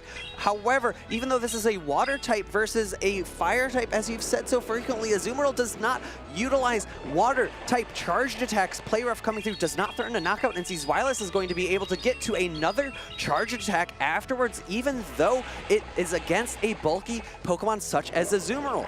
And another Incinerate goes through, and this Shadow Ball is enough to threaten the knockout. Does Rajev value this Azumarill? No, allows the Shadow Ball to connect. Azumarill can stick around for one more bubble. The bubble damage registers. Azumarill securing switch advantage. However, this Shadow Dragonite is now going to be possibly free and clear. Oh, the Dragon Breath does not actually knock out. You can see the amount of damage that it did. It did about half of the remaining health. Maybe that Azumarill had 2 HP remaining, but Dragon Breath, one turn, did apply its damage. We saw the health bar tick down. That was not a damage registration error. Dragon Breath, not quite enough, not enough pressure. Body slam from the Vigoroth, remaining from the Vigoroth mirror. Another shield comes up. Zizwilus is all out of shields. The Vigoroth of his own is in the back, and this is not the best matchup for Dragonite if you are completely out of shields. Shadow Dragonite without shields is generally not a good matchup for anything. So we are going to see the Gligar come through here with an aerial ace. Shadow Dragonite is known for its attack. It is not known for its defense and HP. That almost knocks it out. And the game was so close, but it was all decided by that health remaining on that Azumarill. 2 HP in a dream, not just 1, 2, because you survive the first Dragon Breath, able to get off that so incredibly important Play Rough to pull the first shield, second shield pulled by the energy remaining on the Vigoroth, which did not faint from the Incinerate that was utilized by the Skeledirge on that quick switch-in. I definitely saw what Zizwilus was trying to do. You called it out. I'm going to bring in my Skeledirge. I'm going to bait out the Azumarill. Shadow Dragonite free and clear after that, but that's just not how it played out. Having to use that shield on the Play Rough because Azumarill was left with 2 hit points and not 1. So again, it is really a 1 HP in a dream scenario. 1 HP made the difference. And the start of that game was such a great setup. Knowing that you win charge attack priority into the other Vigoroth means that your opponent is very likely to either try to throw their own body slam immediately or utilize their own Pokemon as a catch opportunity. Shadow Ball, not enough to knock out. One bubble registering damage before the Incinerate, and if you look, the Dragon Breath just barely doesn't knock out. I don't know what I would call the MVP here. Perhaps that Gligar for knocking out the Shadow Dragonite and the Vigoroth in that last game. But Rajev didn't bring it to game number 1. He's really utilizing the breadth of his team. It's a bit of an obvious choice in terms of the meta for me, in terms of the long-standing meta of the Pokemon Championship Series and Great League in general. Azumarill's been around time and time again in that last game. The exact health that Azumarill had was so pivotal. For me, Rajev had to have that Azumarill as his MVP. Let's go ahead and take a look. Let's hear it from the man himself. Was your Azumarill the MVP? Was it the Shadow Gligar? Was it something else entirely? Let's go ahead and hear from a couple of trainers from Latin America. Pedro, over to you. Yes, my friends, the hype for Azumarill is back. It was one of the first Pokemon that we all used in PvP, and it's back. And I want to ask you, you know, it's very good, it's back, but why it's back so people can understand it? Which Pokemon? Azumarill. Azumarill.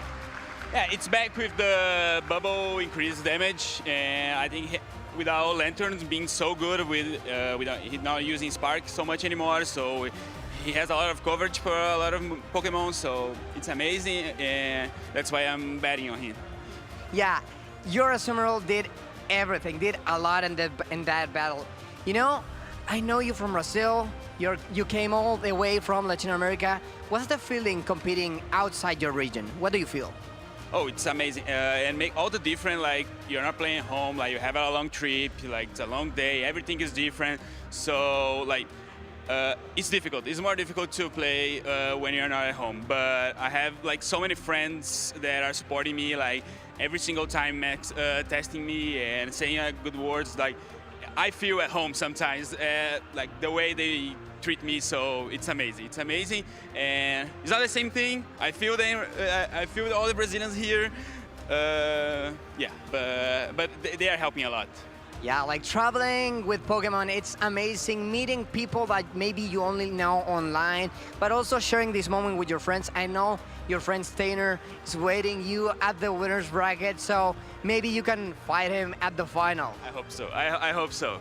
Actually, I don't hope so to face him, but if the future is waiting for that, yeah, that's what I want. I want both of us winning, so I think I want that. Yeah, that would be incredible. So we'll see you in the next matches, because I know you'll do great, and we're now going back to our dear casters.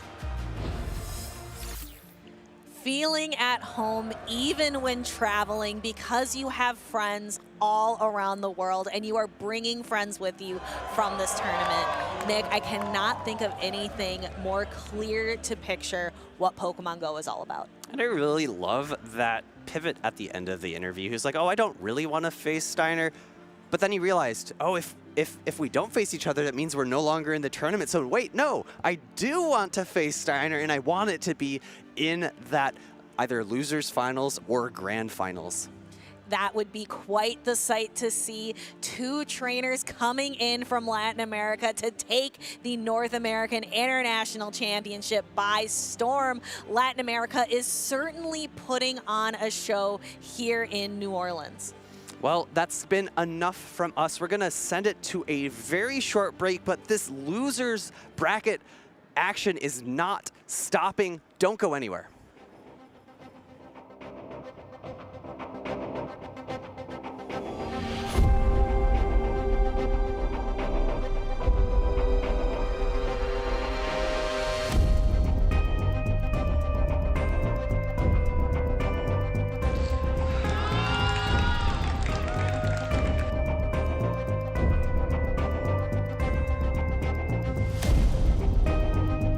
God, that was tough.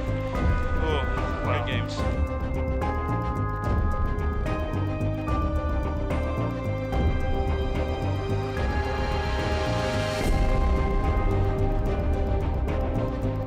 Good game. Good game, man.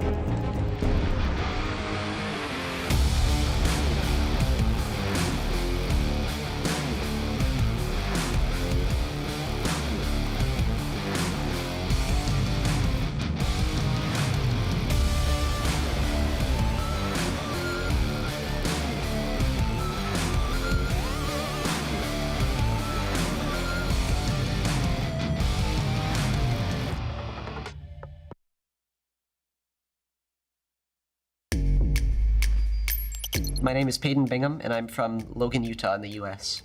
There's only some health left on the Azumarill, and Isaacson is going to be able to Shadow Claw down, and he will become the 2023 Pokemon Go World Champion! It is crazy winning Pokemon Worlds, especially here in Japan. The atmosphere, it's unlike any other tournament I've ever been to. Last season, I came top 8. This season, I finally was able to break through the grand finals, and then to finally win it today, it's just unbelievable. I'm just so overwhelmed and so just happy to be here right now. My favorite Pokemon to play with is probably Medicham. Obviously, it's one of the most used Pokemon out there, but that's for a reason. You know, it's so flexible. Basically, as long as you don't see like a Sableye, you got play. I'm still worried about Rubik's Master. He's very underrated. Deoxys defense is probably one of the things I really didn't want to see. I think that was a great call by Rubik's to bring the Deoxys. I think he has a bright future ahead of him.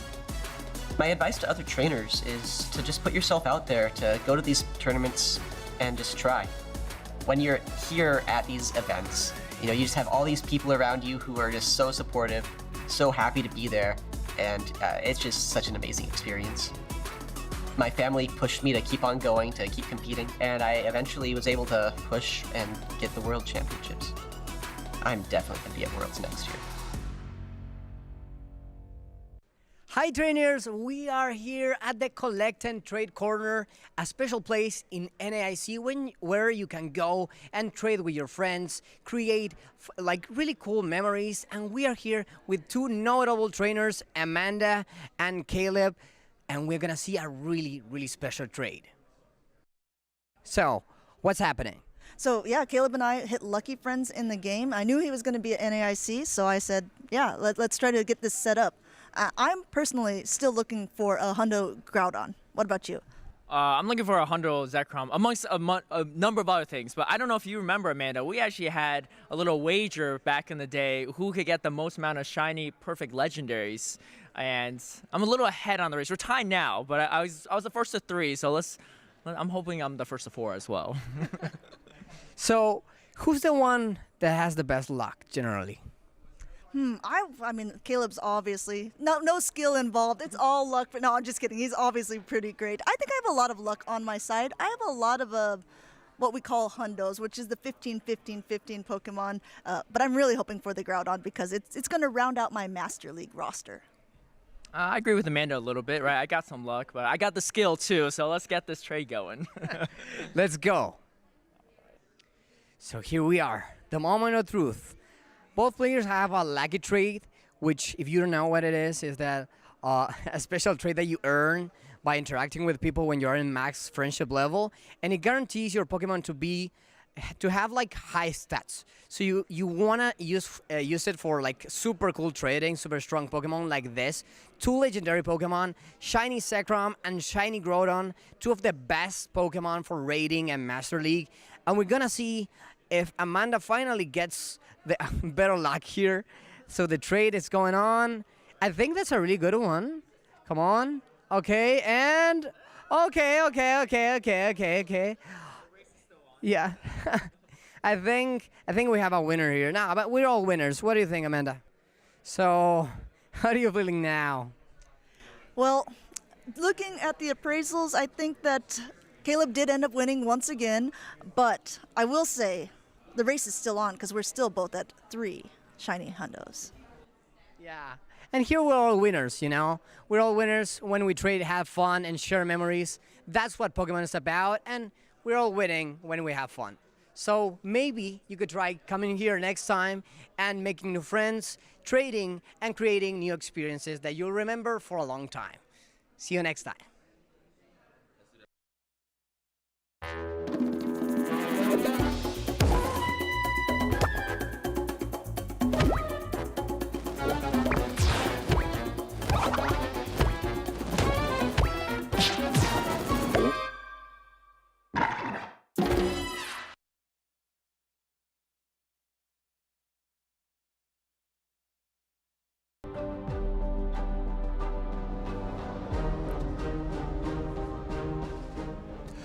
Welcome back, trainers, to the Big Easy, where we are making our way through day 2 of the North America International Championships, the last opportunity for these trainers to gain those invaluable championship points along their road to Worlds. I'm excited to return with our coverage here, Amanda, because we have some hype matches coming up. We really, really do. I don't know if you guys just saw that lucky special trade that I did with Caleb Pang as well. Didn't go really in my favor, but I do have to say, Dancing Rob, who is working on the staff, I did a lucky trade with him this morning, and I ended up getting a 14, 15, 15 Xerneas. So, I mean, that's pretty good. It's the best one that I have so far. You can do multiple lucky trades if you are at the International Championship, so make sure to utilize that if you have friends here that you have those special trades lined up with. Wait, so hold on, back up. You're telling me we have a world champion working staff at this event? We do. We have a lot of actually very good players and former Worlds competitors also, like King, who are helping run this tournament, helping make sure everything is going very smoothly. And I have to say,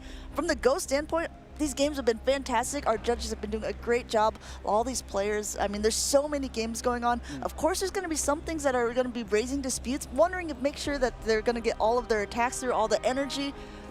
We got to give a round of applause to really everyone, even like our production staff as well. This event has been an absolute blast. Amanda, the perfect segue you offered up there, production staff. Let's go ahead and use that production staff to slide to our MVP picks, revisiting some of these key Pokemon so far. Every champion has a signature, right? I feel like these are some of the signature picks so far in the tournament. Got to point out Spartan's Mandibuzz, Elam's Carbink, and even Magic Mason's Guzzlord. That's a pretty strong Pokemon. Yeah, we also have Ash and Ash. Look, 2 people have chosen him, but different Pokemon to be that MVP, that most valuable Pokemon on the team. We have both the Alolan Sandslash and the Mantine. Let's take a quick run back through memory lane. Let's take a look at our MVP picks. This is Spartan's Mandibuzz taking down one of his traditional counters in the Charge-a-Bug with the double dark pulses just rattling off those charge attacks. And we flip over to Elam, one of your favorite picks, Amanda. Yeah, Elam, I mean, Carbink has a lot of bulk to it, being able to pace very slowly, but taking out Pokemon time and time again. Look at this. Rockdale to take out the Skeletors, and now a Moonblast to take out a Cresselia.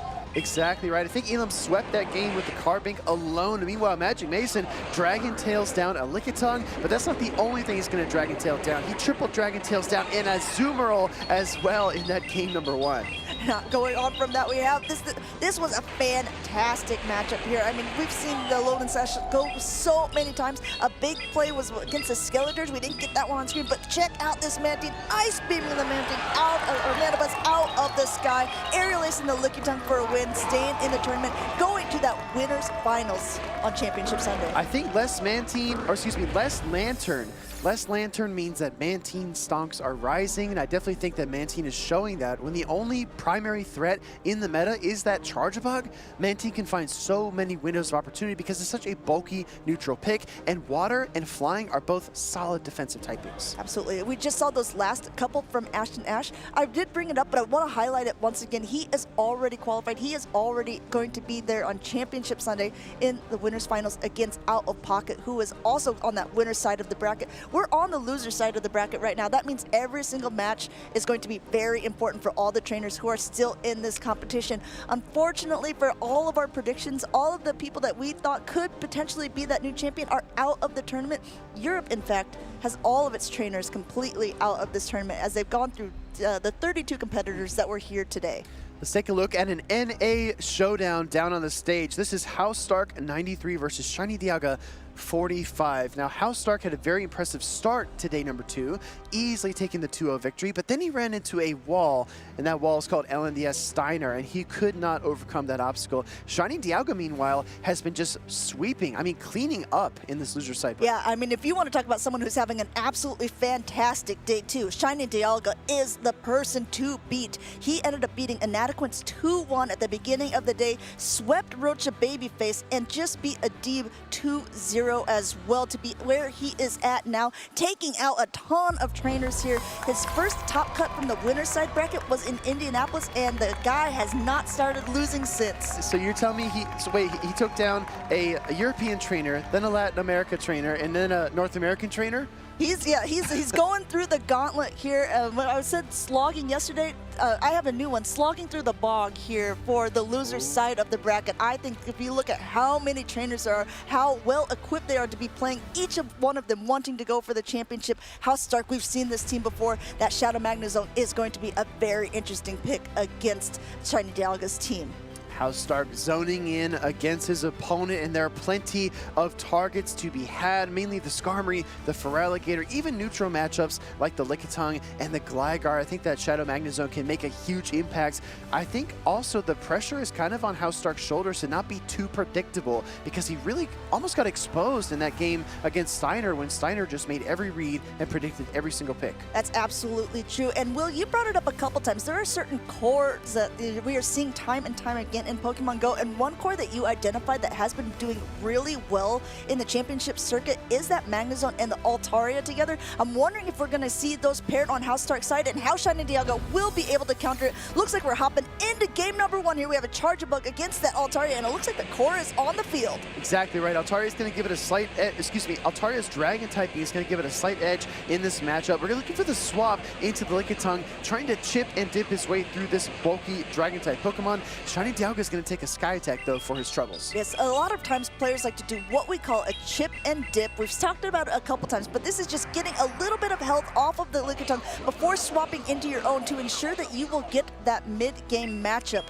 This game gets very long with this normal typing between these two. It's going to be just that body slam spam going through, along with these licks not doing much at all. House Stark almost up to a body slam himself, going a little bit over before throwing on to Shiny Dialga's. Interestingly, if you track these Lickitung's energy, House Stark is only ahead by a slight amount. I would expect Shiny Dialga to be further ahead because it's been on the field longer, but after it throws this body slam, it's going to be almost on par with House Stark's Lickitung. Going to look to chip down the Lickitung for House Stark. I think Shiny Dialga really wants the second body slam as well, and doesn't want to lose out on energy by getting KO'd. And we'll ask and you shall receive. It looks like he is there, going to go for that right away, wants to get some potential chip damage on the Lickitung for whatever else comes in. House Stark being very patient, recognizing that a body slam most likely will be enough, so he wants to go ahead and just get up as much energy as possible before he lets that go through. I mean, Lickitung does have a lot of bulk on the field. We'll have to see if this actually will be enough, or it's going to be able to get a couple more licks in. Will Shiny Dialga be able to get to a body slam? No, going down before it's even close. House Stark able to maintain control, switch advantage, and also apply pressure.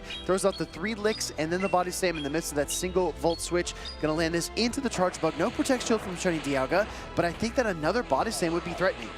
Yeah, definitely at this point, Shiny Dialga has so much energy on the Charge-a-Bug, starting to release it now. This X-Scissor will be able to knock out the Lickitung and actually have something stored for whatever comes in the back. I'm going to guess it's going to be that Altaria again, but no, coming in with the Lantern to try to get a little bit of an advantage. And Shiny Dialga playing it very calm and collected, even though I think in the inside, he's probably shrieking a bit as this Skarmory does not want to face it at all, hoping to keep cool, saying, okay, maybe if I don't act like it's going to be bad, then he won't know, and he won't shield. You saw how Stark looked over his left shoulder. He's looking at the team sheet to see if there's anything in the back that Shiny Dialga could bring that would be tough for the Magnezone. Maybe Annihilate would be the only response, but the Skarmory comes out, and he baits the mirror shot. Shiny Dialga calls it. This is a big call.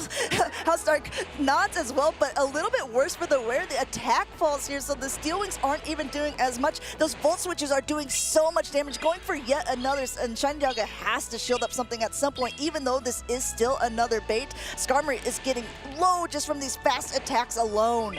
Now, House Stark did build up to the Wild Charge and, Mirror Shot, so he's able to bait the first one and then throw a second potential Wild Charge, which turns out to be another Mirror Shot bait, gets another debuff, and throws a third Mirror Shot in this short sequence. Attack has now been lowered twice. Another Mirror Shot going through. Might not be enough to knock out, but these Volt Switches are making it so there's so much energy on the Dialga. It's got to release it sometime. This Skarmory letting out that first Sky Attack and actually gets shielded up by House Stark here. Wants to keep the Magna Zone into this Volt switching down. Altaria not really seeing that much play. Electric versus electric. House Stark able to wrap up that game by Volt switching down the Skarmory and then the Charge Bug. So if you're Shiny Dialga, obviously the first question on your mind is, how do I better answer that Shadow Magna Zone? That is the hard part, right? Obviously, the biggest counter for that Magna Zone on Shiny Dialga's side is going to be the Annihilate. There are other things that can definitely handle it. So for Alligator, actually with energy, nothing actually really wants to take a Hydro Cannon that bad, especially if you're a Magna Zone. But it's just such a risk to bring in a team when there isn't a Zoomer on the other side as well. Annihilate does do as great into it, and either does that for Alligator. Here we are into that middle matchup portion. This is really nice for House Stark, being able to completely lick down, getting a lot of energy to be able to chip away at the Charger Bug, forcing that Charger Bug to throw energy on the Lickitung as well to knock it out. House Stark coming in with the Shadow Magna Zone a bit earlier than I probably anticipated, but he recognizes that an energy advantage for that Pokemon is what makes it so lethal. We're going to see a Volt Switch get fired off, and that will pick up the final knockout to win this game. The game really started with a bang, but ended in kind of a fizzle. I think at that point, sometimes the writing is on the wall, right? And the first game is just kind of a fact-finding game. So you're trying to figure out, okay, how does my opponent want to play this? Is he going to bring that Magna Zone game one? And if so, what position is it going to be in? I know that we bring it up every time House Stark is on. Every time we've seen a Magna Zone, they used to always be in the lead, especially if you're playing something like Go Battle League as well. People like to put it at the front because they can use that Wild Charge. Your defenses are going to be dropped and you will immediately swap out. But nowadays, people are playing it a little more risky, using it as a closer like House Stark did, or even sometimes, crazily enough, as that sacrificial swap or a safe swap. Yeah, I mean, the safe swap only opens itself as an opportunity if your opponent has a particular team composition. And looking at Shiny Dialga's team, that Annihilate is definitely a threat. I mean, House Stark could try to call the bluff, you know, safe switch the Shadow Magna Zone and maybe just try to get off some wild charges, but it is definitely risky. And I think these trainers are going to be a little more risk averse because this is the loser side bracket and loser goes home. We'll have to see. This game is going to be a little bit more intense at this point as these raging monkeys take to the stage here, punching away at each other. This is going to be a mirror. Of course, the first one to be able to throw off that Shadow Ball and have it connect will be the winner. Looks like House Stark wins that charge attack priority, getting that first shield from Shiny Dialga. And this is also notable. He's actually going for that Shadow Ball, not the Night Slash bait. Sometimes your own intentions can kind of, you can reveal your hand in unexpected ways. Shiny Dialga really wants this Shadow Ball. Holy buckets! He throws it. That's why he threw up that protection, because he knew he would lose a Shadow Ball if he didn't. And that's right, Amanda. Definitely buckets, because now Lickitung comes in and Annihilate is fully healthy in the back. House Stark needs to think of an answer, and he needs to think of one fast. You can see him already running some calculations in his head while he's tapping. Lucky for him, both of these are one-turn Fast Attack, Dragon Breath, and Lick. He recognizes that the Magna Zone against a fully healthy Annihilate is not going to do well, but can he swap out at this point when the Lickitung's actually this low as well? It's just going to be giving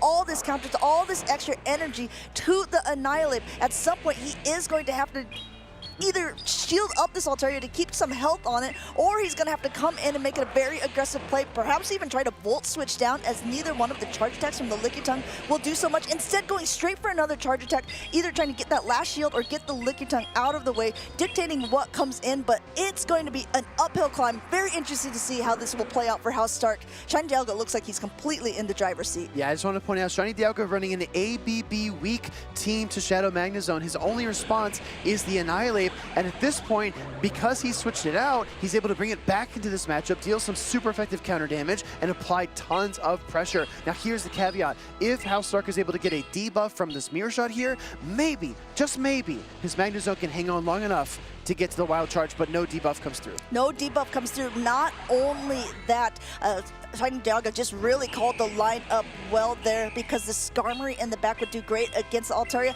I mean, House Stark might not even get to see this third Pokemon at all as this Night Slash goes through. I think that's his whole intention. He doesn't even want him to know. He's going to completely counter down, leaving herself wondering what was in the back. Really, really tough situation for House Stark to be in. Shiny Dialga, though, in full and total control. He led the Annihilate with Lickitung and Skarmory in the back. Two Pokemon that don't really fare very well against the Shadow Magnezone. So Shiny Dialga had a plan going in. He said, I'm only going to get to one charge attack. If it's the mirror match, I'll throw it, and whatever happens, happens. If I get the knockout, fine, I'll switch. If they Protect Shield, I'll switch as well because I need to save my best answer for the Shadow Magnezone, and he did exactly that. We've seen so many Annihilate mirrors. Most of the time, everyone goes for the bait. They go for that Night Slash, hoping for the boost, getting a shield no matter what. This time, both of the trainers went for the Shadow Ball, and it also proves entirely why these people are shielding up when those charge attacks go through, because the Shadow Ball from Annihilate one-shots the other. Yeah, exactly. Super effective damage. Ghost versus Ghost. One of the few typings that actually deals super effective damage back to itself. Annihilate gets the full counter down. Shiny Dialga ties up this series 1-1. And like we talked about earlier, Amanda, these trainers are going to take some time to lock in. Losers, round 4. They made a deep run so far into day 2 of NAIC, but the next 3 to 4 minutes will decide if they are going home empty-handed or if they will continue through the bracket. And we were talking about trajectories as well before. You said House Stark started out the day strong, but he ended up being dropped down to the losers bracket by LNDS Steiner. So this means that House Stark is sort of on the decline. The last game that he played, he ended up losing, which kind of can maybe screw with your head a little bit, screws with your own, like, you know, worth of like, ooh, will I be able to win this next game? Meanwhile, Shiny Dialga is completely on a tear. He's gone through so many opponents. He's swept his last 2 opponents, and he's ready to show that he can do this against House Stark. Looks like he found it again. House Stark's face as he shakes his head. Annihilate, but gets to the Magnezone, coming into the Lickitung, which again is not that great a matchup. ABA weak to the Annihilate, but Lickitung at least can handle it a little bit more. This Night Slash coming through. I tell you what, if Shiny Dialga gets the boost here, I think House Stark might just like walk off the stage. Yeah, I mean, all the momentum is swung in Shiny Dialga's favor, but I do want to point out one key thing. The Altaria that House Stark has in the back. Look at the matchups, right? We've got Annihilate, we've got Lickitung, and Shadow Gligar. There's no Skarmory on the opposing side. There's no Charge Bug. There's no Ice Beam for Alligator. There's still a chance for House Stark to win this, but it's going to be off the back, or the wings, I should say, of that Altaria that he has. I think House Stark, while he's going ahead and making sure he's getting all these bubbles, getting all the damage, so he's going through a lot of calculations in his mind. What do I need to do to pull back from that horrible, horrible lead? How can I get back into this game? I think he does recognize that Altaria will be the key to do that. Lickitung has a lot of bulk on its side. If he can get this Lickitung at least lower, starting to whittle away, this could change a lot of the matchups, especially because neither one of Lickitung's charge attacks do much to the Magnezone. So perhaps you can get a lot of Volt Switch damage in, come out, threaten a Wild Charge, and we'll see how Shiny Dialga can respond to that. Getting knocked out here, I'm going to go ahead and guess that Magnezone is coming in. You're knocking it out of the park, Amanda. Your insights are spot on because Shiny Dialga wants just enough HP on his Lickitung to be problematic. That's why he KO'd House Stark's Lickitung just when he did, because he wants to be healthy enough to get to the Spotted Slam, to maybe force away Protect Shield and make House Stark really think about how he wants to spend his resources. Actually doesn't shield here. Yeah, House Stark said, nuh-uh, not gonna do it. Recognize the Annihilate. There's also 2 really good counters to the Gligar in the back. First one's coming in. I like this call by House Stark because this is a bait, but if it was a Wild Charge, it would do so much damage. Shiny Dialga calls it. This is huge for him. He knows it as well. House Stark immediately pivoting out anyway. This is only a Night Slash. If House Stark is counting, I think he recognizes this as well. He's gonna go ahead, let that go through. 2 shielded Altaria could end up proving vital for him here, but there's still energy left on that Magnezone. We have to remember this. I could hear it in the crowd. That was probably the most ludicrous bait call we have seen this entire tournament. Shiny Dialga could have been Control Alt deleted by that Wild Charge, but instead he held firm, allowed the Mirror Shot bait to come through, and now this Altaria that was really hoping for a protection advantage is not getting any step forward in this matchup. It's really at a disadvantage. Shiny Dialga, I swear, is just not letting House Stark in. He is slamming the door right in his his face. Yeah, you talked about earlier not letting him give an inch, because if you give an inch, you might give a mile. Shiny Dialga is giving nothing away here, making Housedark work for every single bit that he can get. Has to get this Gligar low, has to be able to reach the Sky Attack and perhaps even knock it out. Getting as low as possible here. He's just going to let it go. What a play here. There's still a shield left on Shiny Dialga's side. An Annihilate versus a Magnezone. I mean, I think Shiny Dialga is grinning at this point because he's going to use it now. Here's the thing, right? That single counter went through. Housedark gets to the Volt Switch. He needs to get one more Volt Switch to get the next Mirror Shot here, but he can't do it. He gets KO'd by the Annihilate. Out comes the Altaria. It's got nothing left in the tank, and Shiny Dialga eliminates Housedark 93. Shiny Dialga tearing through this loser's bracket here. This is the 4th trainer to be going on, and you can see how happy he is. We didn't get to see much of him in day number 1, but we are definitely recognizing his prowess on day number 2. Congratulations, Shiny Dialga, for making it so far in this tournament, and for what you called, absolutely right, the wildest bait call of this whole tournament. Oh, it was ludicrous. Ludicrous. It was ludicrous. Like, why would you not shield there? But Shiny Dialga obviously shows why he deserves to be on the stage, right? And why we are in the caster booth. We talk about accolades quite a bit, but Housedark was the 3rd place finisher at NAIC last season. If you remember, he had a really powerful run with Frostlass, but that came to an end when he encountered the Shadow Charizards of Wadaj and Rise to Occasion. Housedark will unfortunately tap out of the tournament here in round 4. Shiny Dialga, though, a rising star in our community. I think that also, you talked about it a little bit earlier with J-Jans as well. I mean, just being able to, like, you come from a part, you're a member of a community, you're wanting to learn, you're getting more interest in PvP, you're playing in more locals, you're doing more things. He's gone from, you know, doing well in locals. When I was talking with SJ, he actually said it's always down to Shiny Dialga and I at our locals. Who is going to win this matchup? Shiny Dialga is just getting better and better every tournament that he seems to play in. Yeah. I mean, what else can you say, right? You see the emotion on stage, Shiny Dialga with all the fist pumping and all his fans screaming in the crowd. Definitely well-deserved. I mean, just beating trainers from every single region, right? We talk about the international aspect of NAIC. He's defeated Europeans, Latin American trainers, North American trainers, and he's taking down some of our favorite picks to win it all. Shiny Dialga is, like you said earlier, Amanda, is on an absolute tear. He's taking that script and he's ripping it right down the middle. I always liked, when I interviewed him in Indianapolis too, he's got this like very mischievous side to him. You always feel like he's like slightly up to something, and so it's like, he looks at you from under his brow. He's like, ooh, well, what am I thinking? And then I think that he's thinking, I could be the new North American International Champion. Oh, absolutely, and I love to see these trainers that are making it so deep, like Ashton Ash, like Shiny Dialga. I think Pokemon Go, especially because we're so young in the Championship Series, we've had some trainers that have made a name for themselves early on. The Wadages, the Housedarks, the Dunebugs of the world, but then you start to see other trainers rise up, and it's just a sign that the community is healthy, that we are growing, that new players are reaching new heights, because that's what we really need in order to continue to progress and grow as a game and as a community. I said it earlier on, it wasn't just because I had a cake in front of me. Like, this community truly means so much to me, and I know the cake helps. The cake did help, but I know that the community means so much to all of us. We've come so far because of this, and also it's like our whole Pokemon Go song, look how far we've come.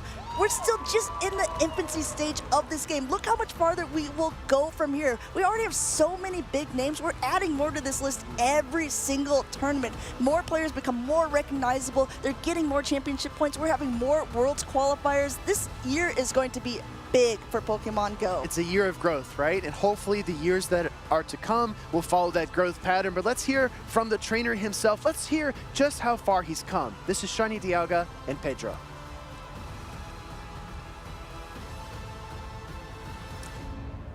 Right? Well, we'll go there in a second. But that being said, though, Amanda, very impressive losers bracket run for Shiny Dialga. And that's the thing.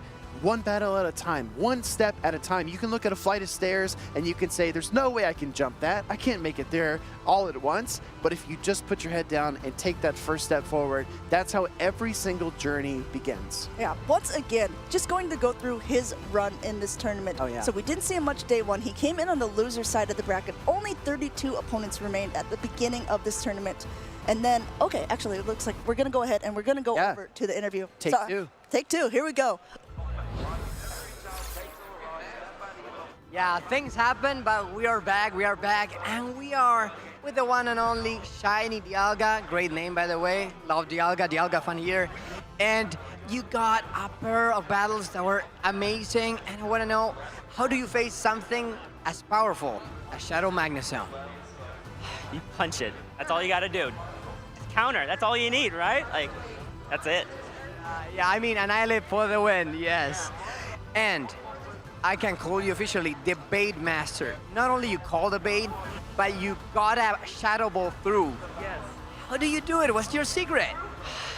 Well, I mean, at the end of the day, I mean, he could have shielded it for all I knew, but I was going to try to catch it if he did shield it, you know? I was like, I need this ape, and I need value out of it, and there's like a 99% chance he's got Shadow Zone in the back, too. So I guess the odds are it was a little higher of him no shielding it, right? And I also CMP'd him, too. My ape, well, don't tell anyone there who's in top 8 this, but it's a little bad against other apes. I'll lose against most of them. So the fact that it lost might have changed his mind, thinking, okay, I got the shield. Maybe it's okay to let it go, you know, now that I'm like, that's my logic behind that, at least. You're playing mind games and you're reading everything. Really, really good. I mean, congratulations. But before going back to the casters, do you have any message for someone watching you or supporting you? Practice, practice, practice. I practiced a lot for this tournament and the last tournament, and the results are paying off, man. Top 4 in Indy and top 8 so far, you know. I'm still going now, you know. Yeah, you're doing great. And so are our casters. Back to our casters. We are having an interesting discussion backstage. I think we brought up Shiny Dialga, and I said, yeah, he's really good.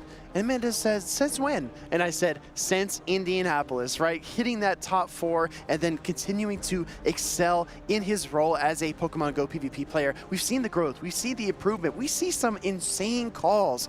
Maybe not even necessary calls, just calls in order that he's feeling in his chest and in his soul, right? And Shiny Dialga has shown us why he deserves to be this deep into day 2 of the biggest competition of this year so far. Yeah, and it is definitely the skill building as well. It's like he said, how did you get so good? Practice. I practiced. I did so much screaming. I prepared. I trained for this. It's like any muscle. It's like any sport. You're not just going to be good at something right away. Or maybe you do have some raw talent, but you need to develop that into an actual bigger skill. And Shiny Dialga, again, so impressive in this tournament so far. I'm so anxious to see how he will do and how he will progress in the rest of this loser's bracket. What's the saying, Amanda? Talent plus preparation equals success, right? Get down. Let's go down to the stage. We have new trainers that are ready to battle it out. These are some familiar faces, though. You might have seen them winning a regional championship in a regional championship grand final, or maybe just eating the dreams of everyone they encounter who wants to do the same thing. Yeah, watch out, Richie. He'll chew you up.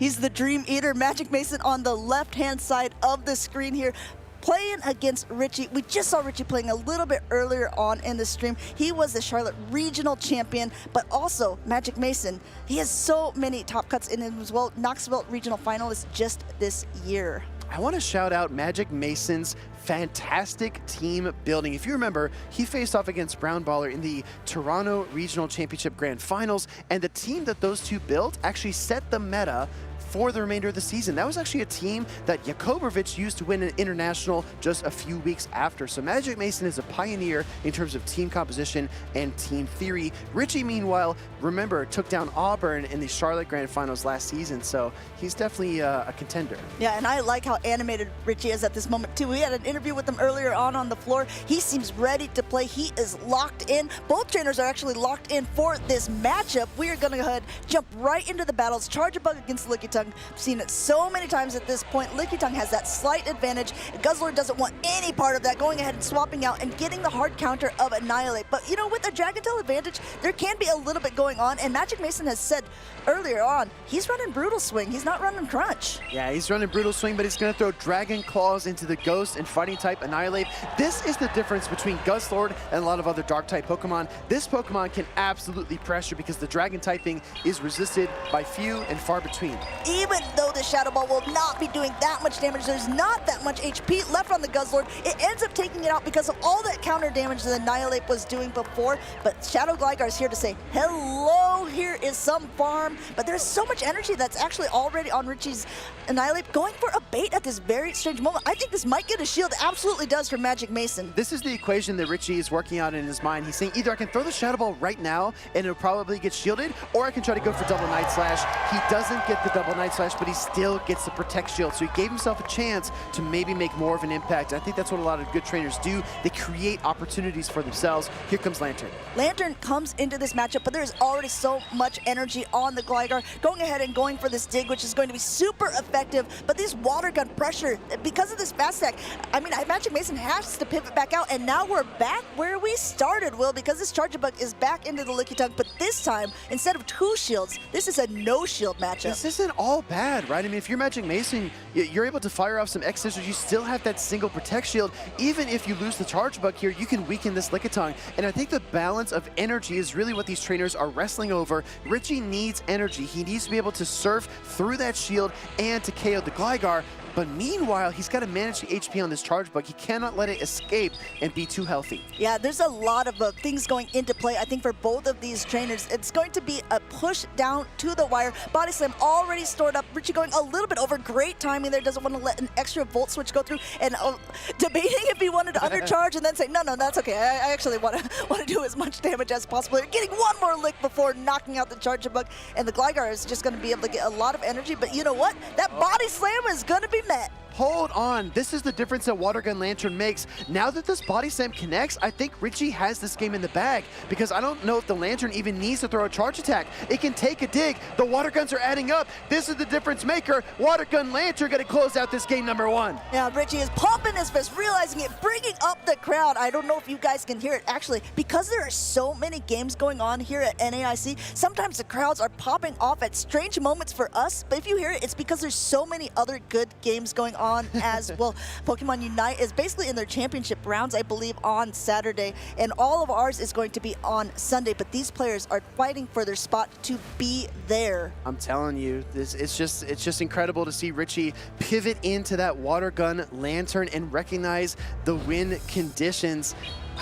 Gosh, impact player, stadium shaker. Richie's got it going on. Magic Mason needs to find an answer quick, because that Guzzlord was just not enough to win him this game 1. Yeah, using Guzzlord as a save swap didn't prove to be that great for him, especially because he was looking to find the Lickitung or the Lantern. Both of those would have been great for the Guzzlord to be up against. However, it only matched up with the one Pokemon that could take it down on Richie's side. And really, even though that did so much damage, I am looking at this Water Gun Lantern just completely pew-pewing down that Gligar there to be able to win. Magic Mason knew that even though the dig would land, it wouldn't be enough to knock out the Lantern. Magic Mason's known for experimenting with a lot of interesting Pokemon, like the Shadow Alolan Marowak, like the Guzzlord and Dugong, but I feel like one of the staples of most of the team compositions is Gligar. And I'm sure Richie has been watching the tape from this season and previous seasons, and he's seen how much Magic Mason relies on that Pokemon. So when you have Water Gun Lantern, Steel Wing Skarmory, and even Pokemon like Talonflame and Cresselia,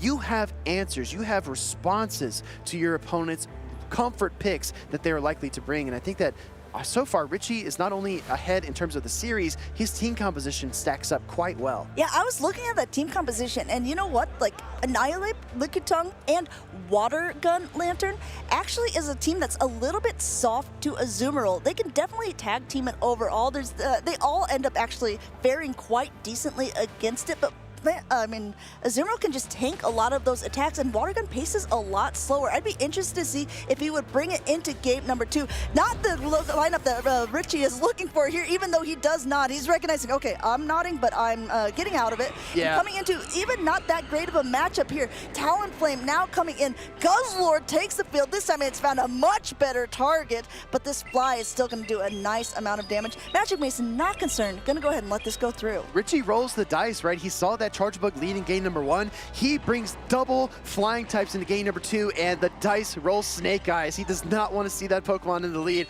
We're going to see a brutal swing. Guzzlord found a much better matchup in this game than game number 1 because the Annihilate put it away. Now Guzzlord is going to make an impact because it might be able to get to another brutal swing against the Skarmory. Yeah, definitely will be able to at this point because it's not the fast attacks of the Skarmory that are doing that much damage to the Guzzlord. Brutal Swing coming through. Most players opt to be running Crunch on Guzzlord because it has a potential to debuff, but Magic Mason decided that that's not the route that he wanted to take. Going ahead, Dragon Tailing one more time. That Skarmory is still in the green, but it's about to be knocked down to the yellow, but Richie has enough energy to be able to throw an attack here, and Magic Mason has to decide if he's going to use that shield. Looks like he is very last second correctly shielding up that Brave Bird. In comes the Lantern. Oh, that's so good for Magic Mason too because he's able to preserve the Charge Bug, which has a more favorable matchup against the Lantern. But I'll tell you what, Amanda, it's honestly not that bad for the Dugong either because it's Water Gun. That's why we see Magic Mason switch in. The pacing is so much slower for this Lantern with the fast attack Water Gun. This gives Dugong a window of opportunity. Richie is taking this window that he has, however, saying, okay, I'm already at the Thunderbolt. If you're not going to shield it up, you haven't debuffed me. You haven't done anything yet. Going ahead and going for this. Magic Mason going for an aggressive play here, going for the Icy Wind and actually gets the shield. This is a bait, but not only is it a bait that wouldn't do much to the Lantern, it gets a shield and it lowers the attack. This puts the ball back in Magic Mason's court. It feels like an obvious play, right? Like an obvious bait scenario because Magic Mason recognizes he can get to the second drill run before the second Thunderbolt is queued up, but Richie's still forced to respect it. Sometimes it's obvious, but you still have to make the safe play. At this juncture, though, I wonder if Surf is actually going to be enough. Magic Mason is throwing his charge attacks. In comes the Skarmory to catch the drill run. Well played by Richie here, recognizing, okay, Lantern is going to have to be my pull here. This drill run is not going to knock it out. Quick pivot back by Magic Mason, but will it be enough? He will be able to farm down. There's a shield left remaining on the side, but there's 2 Surfs loaded on the Charger Bug, but so this X-Scissors going off. Magic Mason's got the magic in him. X-Scissor connecting with the Lantern. You saw Richie's face as soon as that Charger Bug came back out. He saw the HP. He knew it was a road too far to travel. Regardless of the Surfs, he's going to fire for one here just for good measure, but Magic Mason doesn't even need to shield. He's already reviewing his notes for game number 3. Well played by both trainers, and you can see both of them are all smiles even in this tense situation. Losers bracket round 4. They've made it so far in this tournament, but this is go big or go home moments. Only one of them can continue on their run, their possible dream to be the NAIC champion. And as Magic Mason is called, he's been dream eating in the past. Will he be able to keep up this record, or will Richie Beckett knock him out? I'm just so impressed and honestly just surprised that Richie saw the Charge Bug in game number 1 and then decided to lead Skarmory in game 2 and put a Talonflame on his team as well. I mean, Magic Mason basically ran back the same trio, and this time he was able to find more windows. Some trainers are just more willing to accept change. They're more willing to pivot, change their Pokemon, and try to adjust.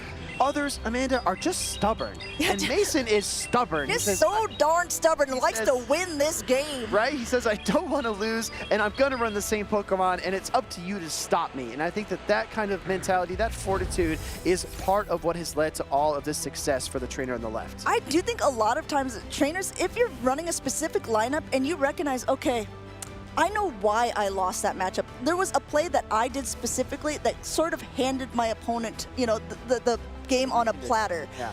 And if I can prevent myself from doing that again, I know that I actually had a strong team composition. I had a strong idea. I just need better execution. And I think that's exactly what Mason ended up doing in that position. Recognizing the team comp is strong. It's gotten me this far before. I just need to, you know, execute it a little bit better. Maybe I don't use Guzzlord and get knocked out by the Annihilate, giving so much of an advantage to my opponent. Exactly right. I mean, you can fill your workhouse with all the tools of the trade. You can have all the equipment you need, but you don't know how anything works until you actually apply yourself. We're going to see game number 3 here between these 2 former regional champions, Magic Mason on the left, Richie on the right. Annihilate takes the field versus Skarmory. This is a more neutral matchup because the fast attack of the Annihilate is doing a nice amount of damage, while Skarmory is going to have to rely on that Sky Attack or Brave Bird, most likely going for the Sky Attack, as one would be enough to do it here against this fighting-type Pokemon. Mason shielding this up, doesn't want to take this attack at all, but getting a ton of energy, and a Shadow Ball is very threatening to Skarmory at this range. Just continuing to power away before going for this heavy attack. Does Richie notice this is real, or is it a bait in his mind? Massive Shadow Ball coming through here from Magic Mason. This will connect. Skarmory just hanging on by a Steel Feather, gets countered down, and now Richie is in a tough position. He took the shield advantage, but he lost his lead Pokemon. Gonna go for the nice size here. Magic Mason tried to chip down the Lickitung, but he might actually make a pivot. Maybe Richie's weak to Annihilate in the back. It's hard to tell. We're gonna find out. I mean, you talked about how Magic Mason really favors that Gligar. Gligar is hanging out, lurking in the back. That is not what Richie Annihilate wants to see. This could be writing on the wall. Another Night Slash goes through the Lickitung. Lickitung still standing, just licking away. This Annihilate is about to go down. A pivot into it to catch this Night Slash. You see Richie not happy about this. Magic Mason gonna go ahead and let this go before his Annihilate goes down. Yeah, that would have been a really clean switch in counter down, but that ghost typing really betrays Richie, and now he's exposed his Annihilate to the Gligar. Like you pointed out, Amanda, this trusty Pokemon in the back is going to pay massive dividends for Magic Mason, but a bait here from Richie first. A bait, but he baited the first game too, but this time it gets the shield from Mason. Will he be able to get up to a Shadow Ball? There's so much energy on the Gligar here. I think he's, even though he reaches it, I'm not sure if this will knock out. Magic Mason seems content to just completely fast attack down the Annihilate. Yeah, Shadow Ball's not enough. Reaching for the Charge Bug, doesn't want the fast attack down because he doesn't want to feed that Annihilate any more energy. In comes the Lickitung. Richie has 2 shields on the board, but he's not even going to get a chance to use them. Yeah, and a lot of body slams, but unfortunately this body slam spam is not going to be enough to take out this fully healthy Charjabug. Second one coming through. Richie doing everything he possibly can to stay in this matchup, but the Volt Switch, after the Volt Switch, is charging up this Charjabug. Lickitung trying to close in on the 3rd body slam, but he can't get there. Richie gonna use his first and final Protect Shield of the battle. We're gonna see if this actually knocks out through the Protect Shield to prove your point, Amanda, and it doesn't. No, it doesn't. Nope. So he must have had more than... See, it's hard to tell on a Lickitung how much HP is actually there. Every time a shield goes up, 1 HP damage does go through. Yeah. Even still, Mason ended up being able to take that game. These two hug it out. Mason continues on in the tournament, eating yet another dream. Richie 1409's name will appear on that losers round 4 bracket slot, and it will go no further. Magic Mason continues to persevere through a very intense loser side bracket here at NAIC, and he's got to make more plays like that just to stay in this tournament. You know, one fun fact about Richie as well is, again, when trainers are coming in from all over the globe to compete, sometimes you get a chance to see people and collect Pokemon that aren't available in your region. I got a really nice Ultra League Halucha from Richie that I still need to build up, but I need to keep walking it because I do not have the XL candies or even just the regular candies to be able to power it up at all. Takes a lot of candies, especially the XL candies, if you want to power it up that high for Ultra League. Let's take a look back at this series. This was game 3, and Richie started off by conserving those Protect Shields, trying to manage the game, but it really did not pay off for him because after that Shadow Ball connected and Skarmory fainted, he ran out of options of charge attacks to shield almost immediately. Yeah, that was a very hard call at the beginning because you don't want to use your Protect Shields too early in the game, but also going down with 2 Protect Shields at the end just feels horrible as a trainer because you always will run back through your mind being like, where should I have used this? Where would this have changed the game for me? Mason recognized every single win condition and just acted upon it there. Nothing really Richie could do at the end, still playing it out, making it very far in this tournament, but unfortunately for him, his tournament run has concluded. You know the classic saying, right? Leave it all on the field. Right? I mean, come on, that's everyone knows. Chat knows that. That's easy, right? That's an easy one. Leave it all in the field, and I feel like you said, like you pointed out, Amanda, when you still have those 2 Protect Shields remaining in that game, you really kind of ask yourself, like, could I have done more? Could I have done something differently? Could I have, used a Protect Shield in that Skarmory versus Annihilate matchup? Would that have changed things? It's really difficult to look back, and these trainers are harder on themselves than anyone. I promise you that. I promise you that Richie's going to watch back that match probably a dozen times or more to try to pinpoint what he could improve, because that's the mindset that you need to have to get better, right? If you make a mistake, you need to reflect and learn from it. Sometimes you win and sometimes you learn. Yeah, and speaking of learning, did you guys, I'm gonna try to teach you something. If you are not already, you need to make sure that your Twitch drops are enabled, because we're going to be trying to redeem some prizes across all of the games. Not only that, you want to be following on the Twitch channels as well, because look at this stacked lineup of scheduling, the things that will be going on this coming week up on the Pokemon Twitch channel.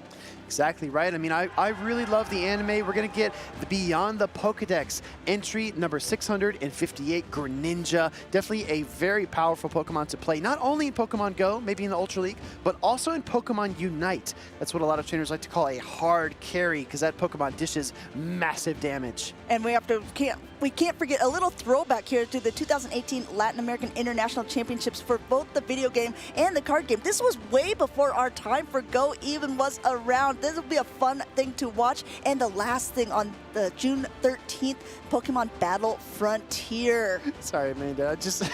I heard what you said, but I heard it like before my time. It was before, well, back in my day.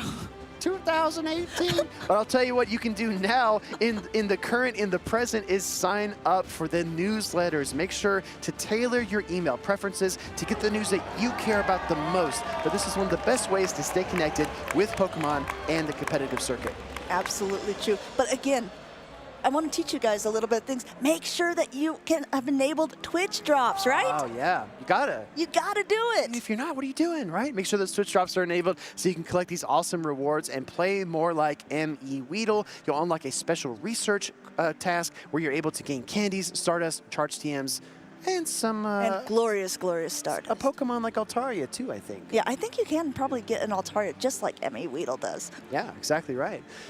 Well, I think our players are ready on stage. We're throwing battles back to back to back. Let's throw the camera down there again one more time. This is Elam versus Mango, two trainers that we've seen several times. I think we talked about this, Amanda. We talked about this earlier. Look at this matchup, right? We have the Carbink Master, Elam on the left, and the Gudra Gamer, Mango on the right. Yeah, this is a pretty divisive matchups. Not only that, these two trainers are very good friends. They are well known within a team together, and I'm sure that they have scrimmaged against each other many times. They knew each other's team compositions before coming into this tournament. Now they are at a point where they have to face off. They have to see who will remain. This is going to be a very big one for both of these battlers.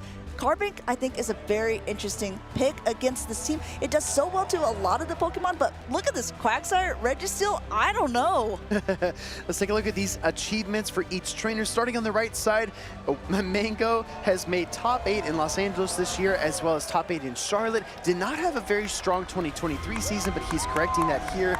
Elam as well, very consistent, right? Lots of top cuts. Look at this, 4 top cuts in 2024, but he typically does it on the loser side bracket. So for him, he's comfortable in these high stakes matchups. He's got tons of experience in this environment. Yes, he came in from the winner side. He did end up getting dropped down to the losers bracket, but coming in from the winner side, it gives you a little bit of extra momentum, a little bit of steam. We'll have to see if this can pull through for him. We'll have to look at this team composition as well, because as we were talking about the most valuable Pokemon, Elam and that Carbink was my pick because I think it has so much good matchups against a lot of Pokemon in this meta. But again, against a Shadow Quagsire, against a Registeel, I think Mango has a good idea of how he wants to play against it, should Elam even try to bring it.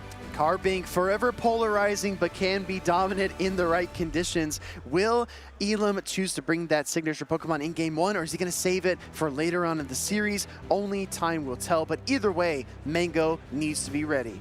Time will tell, but both of the trainers looks like they are locked in. We're going to go ahead and get ready to get into this losers round 4 battle between Elam on the left, Mango on the right. We have a Skarmory against that Shadow Quagsire. Very neutral matchup. The Shadow Quagsire, Aqua Tails can pack a punch over time. In this situation with the shields up, I think most trainers are going to bait. They're going to throw that Aqua Tail when they're way above Aqua Tail energy just to try to pressure their opponent. We actually find the charge attack priority tie at a very peculiar time in this matchup. Yeah, and Mango going ahead throwing the Aqua Tail. It still does a hefty chunk of damage because of that Shadow bonus being able to do 20% more. And you can see Mango kind of actually shaking his head saying, oh, that wasn't actually as good as I was hoping for here. Sky Attack, both of them calling the baits here, but there's still so much energy on this Quagsire going for yet another Aqua Tail. These Steel Wings very much just tickling Quagsire here and forcing Elam to make a decision. Does he want to let this Skarmory go down? Because it's going to be able to reach another one in time too. Catching now this next Aqua Tail on the Mandibuzz. Great play by Elam, but we'll have to see how Mango wants to respond. See plays like this earlier today, because that Shadow Quagsire spams its charge attack so quickly, a lot of trainers look to distribute that damage by making switches like that and sending the Aqua Tails elsewhere. We're going to see a Dark Pulse get fired up here by the Mandibuzz.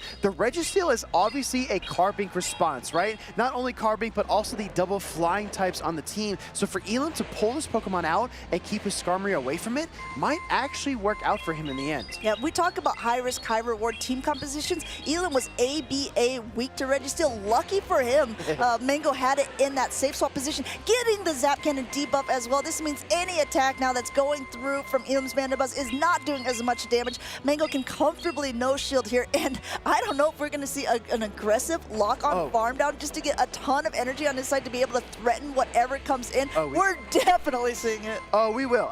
No, okay. Okay, well, Registeel goes for the Focus Blast here to try to cut off another Dark Pulse, surprising both of the talking heads in the casting booth. That's going to get the knockout there, and here comes Annihilate. This is not going to work out very well for Mango because he's trying to pace the Zap Cannon. He can't quite get there. He does at the last second, trying to time his lock-ons perfectly, does pull the trigger on the charge attack, but the Protect Shield for Elam goes up. That is only basically a 2/3 chance of Zap Cannon getting that debuff. Will he get 2 in a row? He does. Buy him a Lotto card. Mango is lucky here with these Zap Cannons, forcing Elam to now throw onto this Goodra. This very healthy Goodra was really piloted well through Mango in Los Angeles. Got him a top cut there, and already another Night/Ready on Elam's Annihilate. Take him to the Team Rocket game corner, right? He's making all the right calls and getting all the good luck. Night/Slash comes through again. No boost, and the swap into Skarmory to try to soak some of this damage and distribute all the pressure this Goodra is applying to the team, but it does draw that shield away from Mango. I have to admit, I don't see Goodra very often. I love to watch Pokemon and their animations when they're doing attacks, and Goodra's is very funny. Looked like he was maybe going to throw the Aqua Tail, but opted to completely farm down with Dragon Breaths on Skarmory because it was so low health. Now having 2 Aqua Tails to throw at Elam's Annihilate. First one is shielded up, but no Protect Shields are remaining. He could even get up to a Power Whip. No, going for the Aqua Tail, doesn't want to get countered down. Mango knows his Goodra. He knew he could take that second counter damage, and like you said, Amanda, maybe trying to reach for the Power Whip and a bit more damage, but the Aqua Tail is what he's going to settle for. Guess what? 1 Aqua Tail won't do it. Let's go for 2. Here comes Shadow Quagsire looking to close out this game, and I think Mango is going to win this battle with all 3 of his Pokemon still remaining on the board. We got a 3-ball flex. Elam, though he was at that Night/Slash, did not throw it. I think he realized the writing on the wall there. Registeel proved very strong in that game, despite the fact throwing that Focus Blast into the low-health Mandibuzz, surprising both of us. Mango pulling out game number 1 win with Goodra, the good boy. Very impressive to win with Goodra, and I just want to point this out, Amanda. It's humid in New Orleans, all right? It's no secret. I think it was 7:30 a.m. yesterday we walked outside and it was already sticky. I think that Gumi is at home here in the bayous of Louisiana because it is known for its sticky, slimy hugs. Taking a look back here at game number 1, tons of Aqua Tails trying to distribute the damage, trying to lessen the pressure here that this Shadow Quagsire was applying. Elam moved the pieces around, but he could not find a solution to win the game. Yeah, the big problem is if you use a safe swap as something like a Mandibuzz, you have to be prepared for the potential that there is a hard counter for it in the back. The only desperately hard counter was at Registeel, but it was in play, and getting that Zap Cannon debuff was great for Mango twice in a row. Exactly. Back-to-back Zap Cannon debuffs does not happen every day. But you could also argue, you know, if you believe in this kind of thing, maybe Mango used all of his luck, and maybe there are going to be no debuffs for the rest of the series. We're going to have to find out. But what's not luck-based is the gameplay and the team composition. I really felt like Goodra was a powerful closer for Mango. He recognizes its flexibility, its bulk. Like we talked about yesterday, Mono Dragon type just like Dragonair, but almost as bulky as Altaria. It's a unique pick. It's unique. It's going to get even more unique in a couple of days. Meanwhile, we're in a Quagsire mirror match here. Again, going to go the first attack to the one that has the highest attack here. Both of them going up to that Stone Edge before throwing the Aqua Tail. And it looks like Mango going to go ahead opting for that extra mud shot while Elam throws this Aqua Tail here. Aqua Tail going to connect into Mango's Quagsire, takes it down into the orange, and I think that a second Aqua Tail will bring it dangerously low to being knocked out by mud shots. Aqua Tail getting fired off by Mango as well. When we have a mirror match that's very neutral like this, the gears are already turning about what's in the back, what these trainers want to do. Like you pointed out, Amanda, in game number 1, Elam safe switched to Mandibuzz and was met by Registeel. Maybe he's going to fight harder for control switch advantage in game number 2. I actually, like, if you're looking at Elam's composition between game 1 and game 2, game 1 he was ABA weak to Registeel, game 2 ABA strong to it because both the Quagsire and the Annihilape are going to do fantastic against it. He's just got to get a little bit of alignment. However, going ahead and using a shield here in this matchup is going to, you know, kind of determine later on because Registeel is one of the Pokemon that are great when shields are down. Speaking of shields down, Mango's both of them out, but 2 Aqua Tails are loaded. First one's going off here. He's getting the double shield from Elam as well. Yeah, the question is, how much do you trust your Pokemon? Quagsires both have Aqua Tails, both going to throw them. Charge attack priority goes to Elam, and his Shadow Quagsire is just a little bit higher in terms of attack, able to edge out the opposing Shadow Quagsire in the mirror. This game, I think, looks great for Elam here. He's going to have to throw a Stone Edge. I mean, Mango will have to throw an Aerial Ace if wants to knock it out first. Not even able to get there. This is going to do so much damage. And if you're Elam, you just stay in this. You let them knock out the Quagsire. You come in comfortably with your own Mandibuzz because you're probably expecting in the back that your Annihilate can really start to carry for you. Oh, and if you look at this matchup as well, the Mandibuzz couldn't even snarl down. It's forced to throw energy into a weakened Quagsire unless it's going to take another charge attack. And just like you pointed out, Amanda, into the Mandibuzz mirror. Here comes the Registeel, answered by the Rage Monkey Pokemon Annihilape. Now, the problem is there is a lock-on advantage. It will be able to get to the Zap Cannon. Zap Cannon's going to do a ton of damage to Annihilate, but I don't think it's enough to knock it out. Even if it gets the attack buff, Elam's almost at a Shadow Ball here. Just being able to completely showcase what this monkey can do. With Shadow Ball going to connect with the Registeel, and Elam saying, even though it's debuffed, watch how much it's done. I'm going to counter you down. We don't talk about it a lot, but Lock-On is a normal type attack, and the Ghost typing for the Annihilate means that these one-turn fast attacks are basically doing nothing in terms of damage. So Annihilate can easily take that charge attack, get to the Shadow Ball, get the knockout, and then dish out even more damage to the Mandibuzz. Once again, just the fact that Snarl is even pretty effective against the Annihilate. Annihilate still is able to get to another Shadow Ball, and is almost going to have to force to throw because the Annihilate is going to counter down the Mandibuzz. Mango realizing it as well, and Elam ties up the series in losers round 4. Yeah, so impressive, so impressive. I think that the trust in the Shadow Quagsire is really what differentiated Elam in this game and what led to his victory because he's in that mirror match in the lead. Both trainers doubled down on the Shadow Quagsire to try and control switch advantage. Elam took that charge attack priority and then ran away with the game. That was the snowball that got pushed down the hill and became an iceberg. That was absolutely incredible to watch. Now, if you're Mango, you have to keep that in mind. You have to realize that you can't go toe-to-toe with Elam's Shadow Quagsire unless you want the same result. And this is actually quite puzzling to me because as I brought up earlier on the stream, these two are friends and teammates. So I'm sure that they have been able to like play against each other before. You would think if they maybe scrimmaged against each other, they'd already take note of who won that charge attack priority. But it seemed like it was a surprise to both of them as they were going for it. Excuse me, Amanda. I said the snowball into the iceberg. I meant snowball into avalanche, right? But that is just the tip of the iceberg of my puns and metaphors. I saw you like looking a little bit upset. I'm like, really? At me? Yeah. At this? No, it's just at your own fault. At you, but this time it was me, right? Going into game number 3, Elam still has not shown his signature pick. No Carbink to be found. Even with all these targets, even with the Goodra, even with the Skeledirge, the Mandibuzz, Carbink has not made an appearance in this series.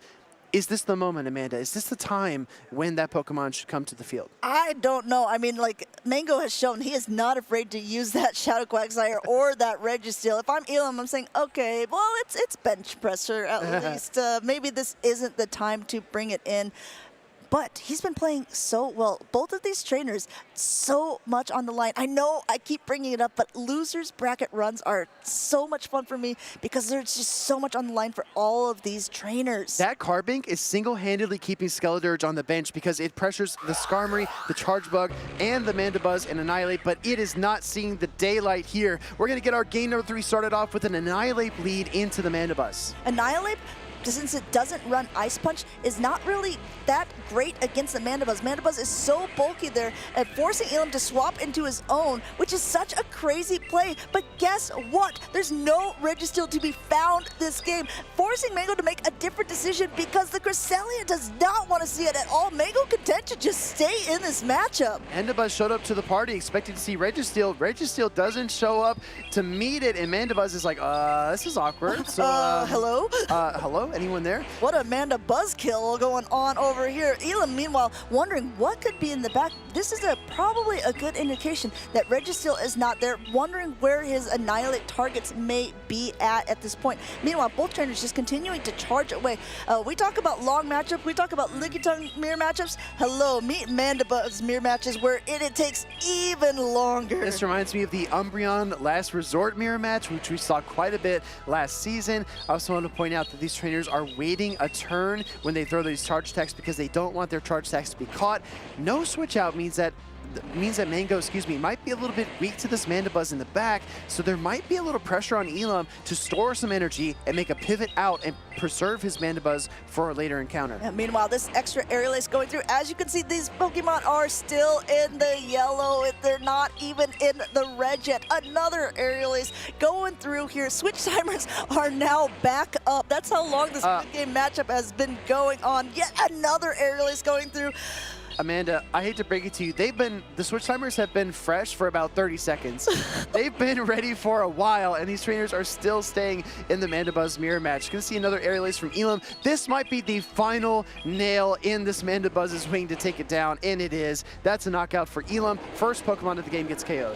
And another aerial ace just to boot here, just saying, well, while I'm at it, I show that this is going to be an attack. Wants to get a little bit off on that Quagsire because recognizing Quagsire paces so quickly. We'll get to an Aquatail, which would be enough to take it out, and that Cresselia stays completely safe against the Mandibuzz, one of its harder counters there. Mango playing great defense, cuts off the second aerial ace with the Aqua Tail here and maintains a bit of energy on his water ground type Pokemon. Elam comes in with his Quagsire. This is very interesting because that Cresselia in the back still has tons of core breaking potential. I mean, Cresselia in the back with 2 shields looks pretty dangerous into both of these Pokemon there. The Grass Knots being able to pretty much one-shot the Shadow Quagsire, and the Moonblast being able to put hurt onto that Annihilate. Annihilate says, but guess what? I've got all of this energy, and now we play a game. Is this a Shadow Ball? Is this a Night Slash? You've got 2 shields. What do you think, Mango? He's letting it go. Mango tries to call it. Shadow Ball comes through, and Cresselia loses most of its HP. That was a definite blow to a Pokemon that was Mango's best chance at winning this game and staying in this tournament. Elam just let out a sigh of relief, recognizing if I just shield this, I can counter down a 2-shielded Quagsire with so much energy and not a lot of health left is going to be a problem here. Mango just deciding when he wants to use these shields. Needs to keep this Pokemon as healthy as possible. It's his last one. He's got so much energy, but where is he going to use it? Going straight for this Aqua Tail. Will it get the last shield, or is it going to be down to the Quags? No, Elam is not going to protect shield up. He knows his Shadow Quagsire wins the charge attack priority. He also knows Aqua Tail is not enough. And the third thing he knows is that he can take that final shield or pick up a knockout here at the Night Slash. This is going to sting. Mango's Shadow Quagsire is weak. Elam gets the boost. Gets the boost as well. The boost to boot, pretty much. Boost to boot, thank you. But one more time, counter damage going through, knocking out the Quagsire. Elam knocking his teammate out of the tournament, but continuing on himself. An incredible run by this trainer. And, I mean, you always love to see a Night Slash boost, even when it proves not to be that impactful in the game. That was pretty late game for Elam there. Yeah, I think late game Night Slash boosts are all for the nostalgia, all for the hype, right? All for the enjoyment of the moment, but sometimes they can really just add an exclamation mark on the end of a very important sentence in these trainers' careers. That was losers round 4. Mango eliminated from the tournament. The first and last Goodra to make top cut in New Orleans has been eliminated, but I do think there's a very bright future ahead for Mango because, again, he had a solid 2022 season, top cut twice in 2024, and then he made it this deep at an international championship. Yep, just getting better and better. And using Gudra even before it has this community day move. So, I mean, playing this well, I can only imagine how much better he's going to be with that Pokemon when it gets that attack. I bet he can't wait for Sunday. This was the pivotal moment in this. 2 shields, suspecting that it's probably a Night/Bait. That Shadow Ball going through, connecting with the Cresselia was the thing that pretty much sealed the deal for Elam in game number 2. Oh, absolutely right. You've got 2 Protect Shields. I think that 99 out of 100 trainers throw the Night/Bait in that situation, right? They play maybe a little timidly, they do what's expected, but Elam went full offense, right? He went full throttle, no brakes, all gas, landed the Shadow Ball, and then countered down the Cresselia, and that was Mango's best chance to win the game, just snuffed out right in front of him. Yeah, we've seen so many big plays like this in just the losers bracket run alone. I mean, we saw Shiny Dialga's big call that it wasn't a wild charge earlier on. That one was called correctly, but I mean, so many times I think players realize I'm in a pinch, right? So it's like, what would a typical player do? Because that is probably what is expected of me. If I don't do that, I may have an advantage. But if that was shielded up, that would have put Elam very far behind in energy, and that would have been a big risk as well, because Cresselia has a lot of bulk to its name, and it was already at a Moonblast as well. It was a massive risk, right? And then you could argue on the other side, let's just, for mental exercise purposes, let's just play that out. The Protect Shield comes up, the Annihilate loses 8 counters worth of energy. Cresselia will probably throw a Grass Knot and try to Psycho Cut down, and in the midst of all of that, I do think the Annihilate at least gets to another Night Slash, but the game gets a lot closer, right? It feels like that one Shadow Ball was like knocking Mango, off of his feet, whereas it would have been more of a stumble instead of a fall if he shields up that charge attack and stays in that match. A lot of players have fallen here at the North American International Championships because as it is, there can only be one winner. We have 2 people that are already qualified for the World Champion or the Championship Sunday. Yes. A lot of them are actually already qualified for the World Championships as well, to be honest. But here, right, 2 trainers locked in for what we call Championship Sunday in New Orleans, Louisiana. But we still have a lot of games to go. There's still a long road ahead to determine the 3rd trainer that will lock in that spot on the biggest day probably of their entire careers. Yes, I love to see these highlights too that production is about to put up, because it showcases really good moments from each of the battles, and you can also kind of hear how the opponents are talking to each other, giving a little bit of a glimpse behind the scenes.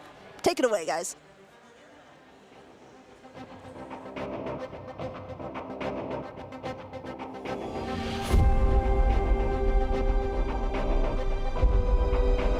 Let's go!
Hello, Pokemon trainers. This is Will Dunphy. The 2024 Latin America International Championships were action-packed, and the atmosphere inside the arena was unmatched. Let's take a look back at the competition in Sao Paulo, Brazil. LAIC saw trainers from far and wide battle for championship points, Worlds invites, and the title of Latin America International Champion. The meta was flexible and skill-intensive, with Pokemon like Medicham, Lantern, and Superior topping the usage charts. Everyone was wondering if Clodsire would make an impact, but picks like Araquanid, Charjabug, and Carbink exceeded all expectations. In the grand finals, the immovable object that was LNDS Rajef met the unstoppable force that was LNDS Trixen. In Game 1, Harjef caught an Aerial Ace on his Lantern, which led to an early series lead. Harjef caught another charge attack on his Gligar, but Trixen adjusted and evened up the series in Game 2. In Game 3, LNDS Harjef reached deep into his skill set and executed a flawless switch-in Ice Punch to knock out Trixen's Swampert and sweep the back line. Trixen found the proper alignment, and he wrestled away Game 4. Both trainers were on a collision course in a decisive Game number 5. Harjef benched his Gligar in favor of Lickitung, and Trixen went back to his Swampert. Harjef maintained shield advantage and piloted his Medicham to a thrilling victory. Game number 5 goes to Harjef, and he is our 2024 one counter. That's it. 2024 Latin America International Champion. As we look forward to the World Championships, more champions are waiting to be crowned. Be sure to tune in and check out Pokemon.com/compete to jump straight into the action.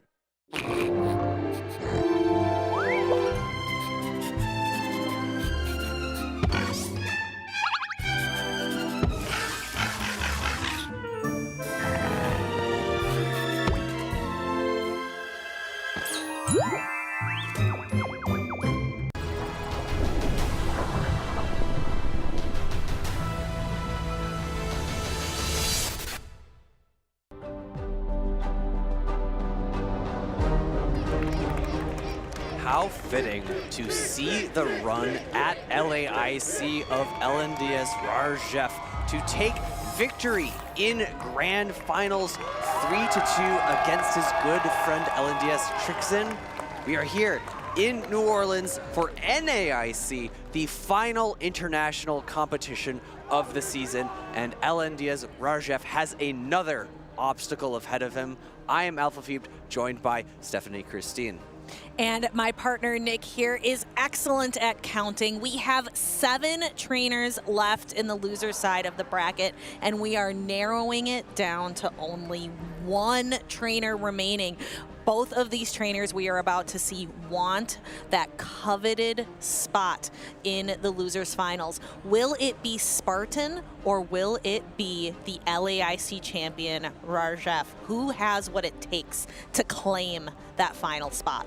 And this isn't the first time we've had a battle of 2 people from the Latin America region, and not even the first time we've had someone from Mexico against someone from Brazil. So it's maybe starting to become a little bit of an inter-regional rivalry here. On the left is Spartan, and on the right is Rajef, and we've seen their team a number of times, and we'll see them again. For Spartan, it is Mandibuzz, that Shadow Quagsire that we've seen be so instrumental, especially in that matchup, that last matchup between Mango and Elam, in which Elam was barely able to squeak ahead at the end. Spartan is the Mexico City SPE finalist from 2022, and of course, Rajef, we mentioned, the LAIC champion in 2024, and in 2023, he was not that far away as well. He made it to top 4.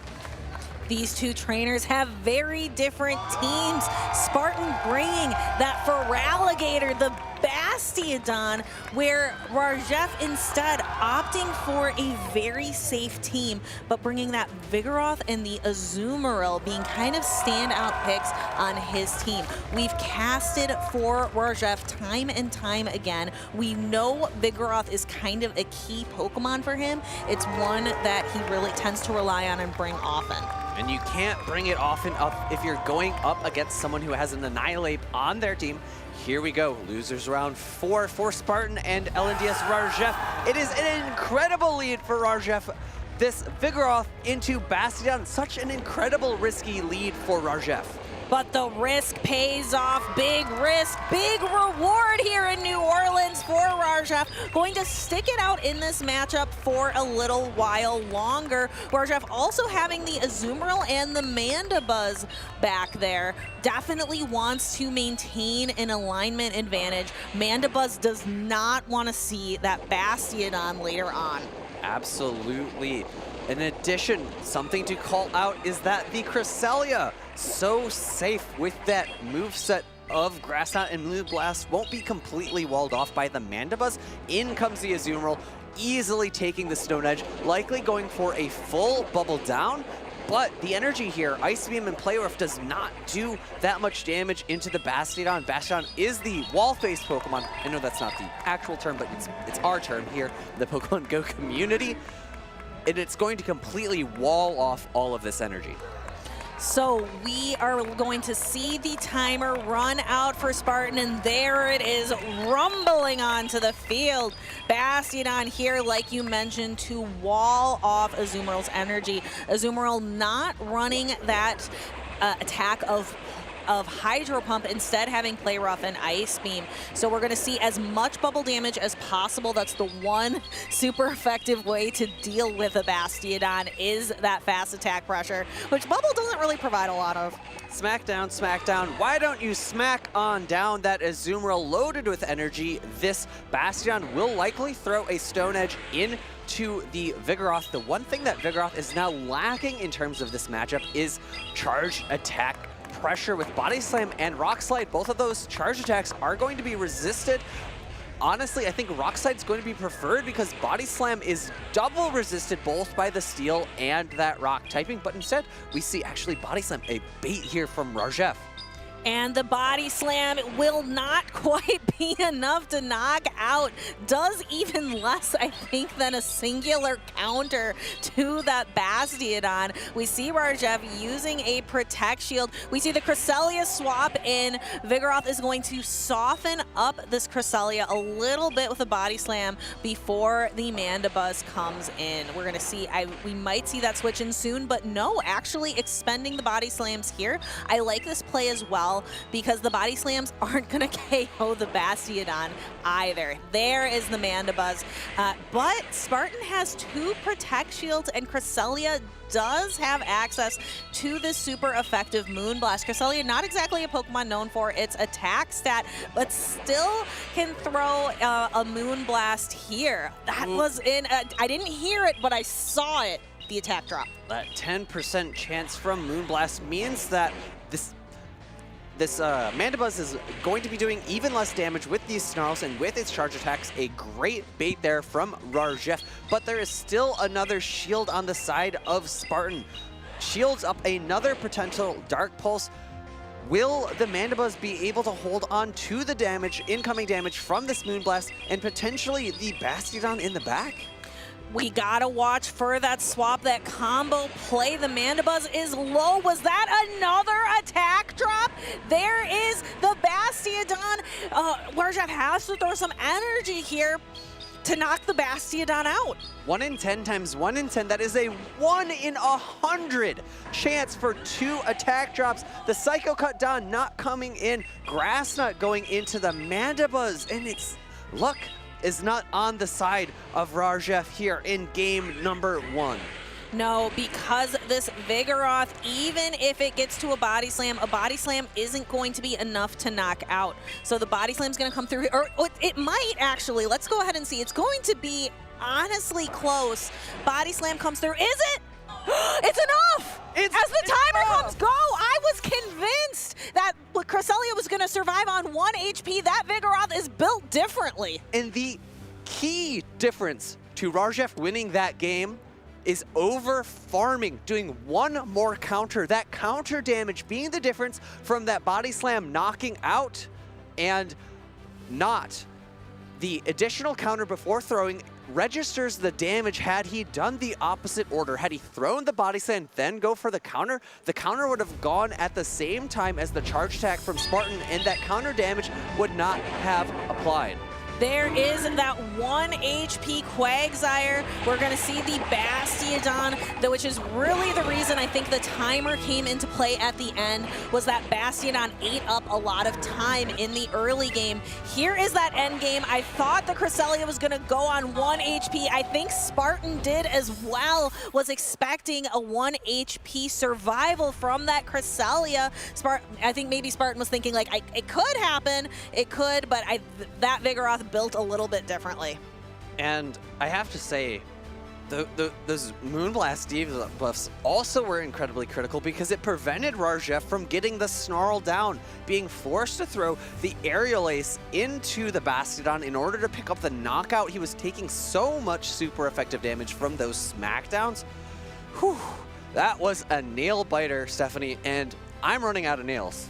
You certainly are, but I have nails to spare. I am certainly not going to bite them, though. We see the Bastiodon into the Vigoroth again. Once more, same as before. Rarjef leading his trusty Vigoroth, but this time we see this same swap out immediately into the Shadow Quagsire. And again, just like game one, Rarjef content to hang out in this matchup for a little while, bringing the Mandibuzz and the Azumarill again. This time, though, look on the side of Spartan. It's the Annihilate in the back, not the Cresselia.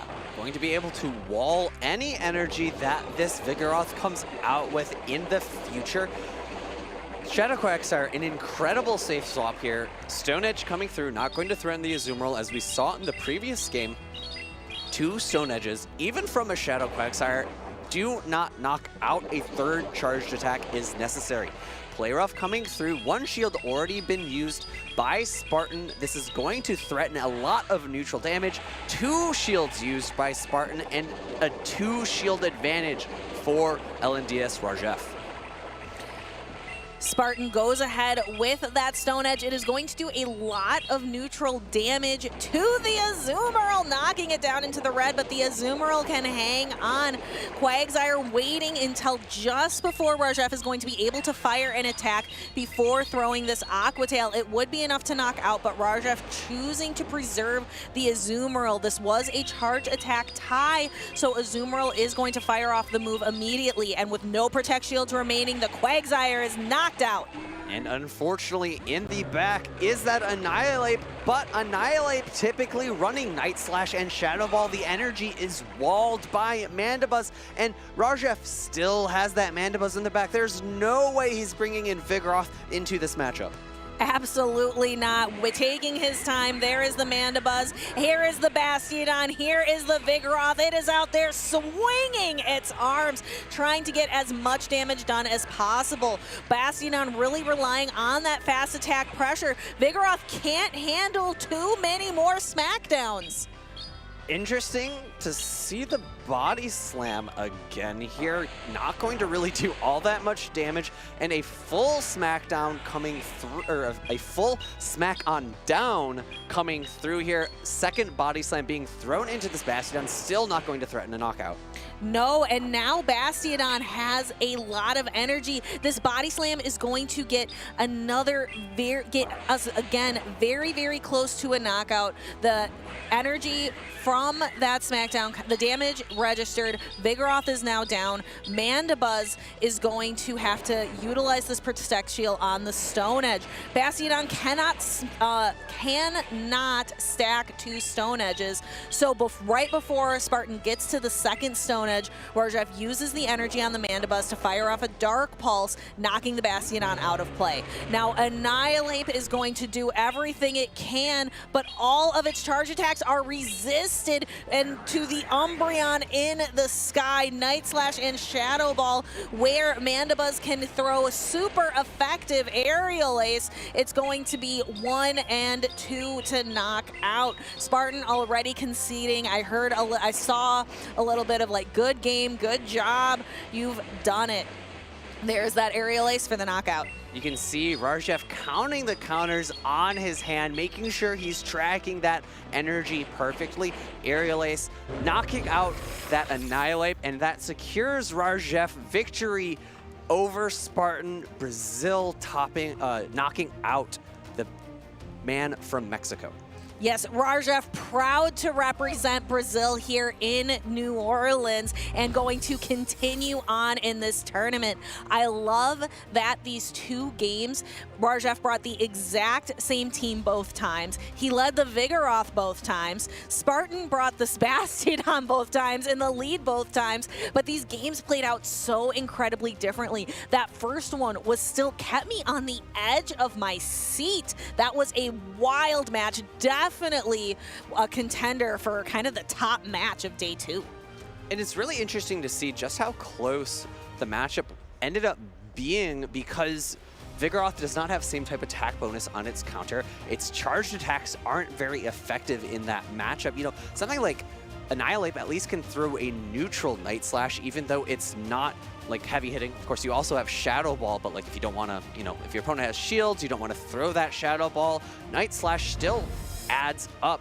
Back into the full replay. This is game number 1. Stone Edge landing into that Azumarill. Play rough, resisted by that Bastion, and Bubbles just not adding up. No, but Rajef, not to be deterred, ends up using the Vigoroth to throw this key body slam. Cresselia almost, but not quite able to hang on. I love that celebration there. And then in game 2, just having great alignment, the Vigoroth able to completely avoid this Annihilate matchup. Annihilate comes in, so he was able to keep that Mandibuzz on the Annihilate, use some energy, knock out that Bastiodon before a key Stone Edge was thrown. And then we have the end game matchup here where Mandibuzz soars through the sky in this season of shared skies that we have in competitive PvP. Mandibuzz says, I share the skies with no one. I am the flyer of choice today. And thinking about the typing of these Pokemon, you know, I was really focused in on why Rajef kept on throwing Body Slam into Bastiodon. I was a little bit confused. We talk about typings in Pokemon Go frequently in terms of whether they are super effective or resisted. We don't often talk about them in terms of whether they are strong offensive types or strong defensive types. Rock type is a very great offensive type. It hits a lot of things for super effective, and it's not resisted by all that many typings. Of course, Fighting and Steel being amongst those typings that resist rock, but you know, the Rock Slide provides such great coverage that the Vigoroth used to be able to run Bulldoze, which would hit that that Bastion for double super effective, and you gave up a little bit of that coverage by switching to a more offensive typing. Let's take a look at the day 2 meta, and we can tie in a little bit of that offensive and defensive typings as we talk about the Pokemon in day 2. Remember, day 1 Pokemon usage, those are the Pokemon that are most popular, but day 2, this is the performance review for all of those Pokemon. These are the ones that were successful. What do you see here, Alpha Phoebe, in terms of Pokemon with strong defensive or strong offensive typing? Lickitung has an amazing typing, normal, only taking super effective damage from fighting types. And there are not that many fighting types or counter users in the meta. Annihilate and Vigoroth, the two that you would expect to see the most often, are here. Annihilate, number 1 day 1, also number 1 day 2. So popular and performing. Shadow Gligar was number 2 for day 1 usage, dropping down to number 5 in day 2. But honestly, if I recall correctly, the exact percentages being pretty similar at about 45% each day. 45%, that sounds like it is just under half for the teams that are bringing those Pokemon. So definitely very popular, something you are almost guaranteed to see. Even if you end up going 0-2 in a tournament, you're probably going to see at least one of them. And those Pokemon do so well against the general meta. Vigoroth so safe. Again, normal typing being a pretty good defensive typing.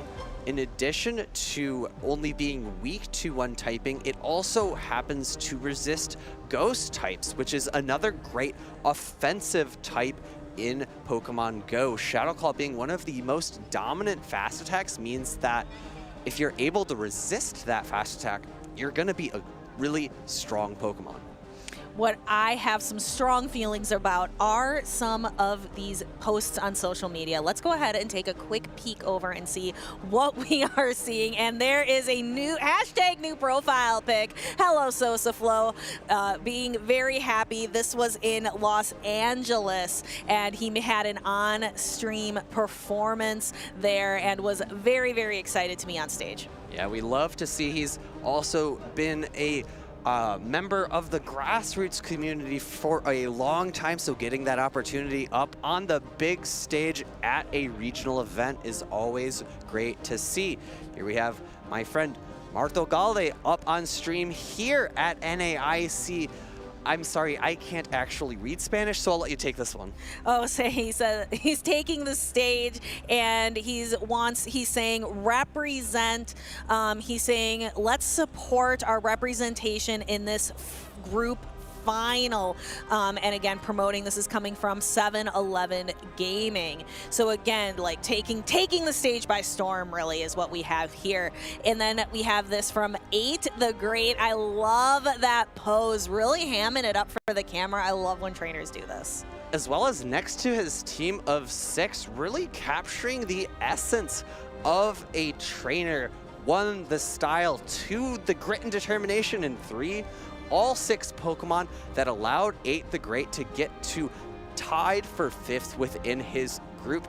Basti was gaming till it wasn't.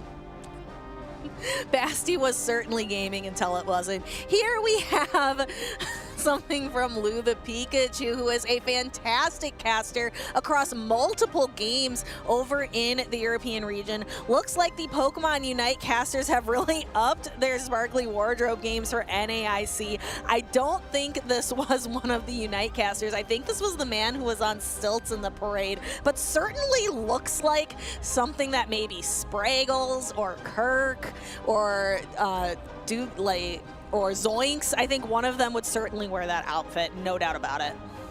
A man with a mustache in a shiny jacket, that's a Unite caster if I've ever seen one.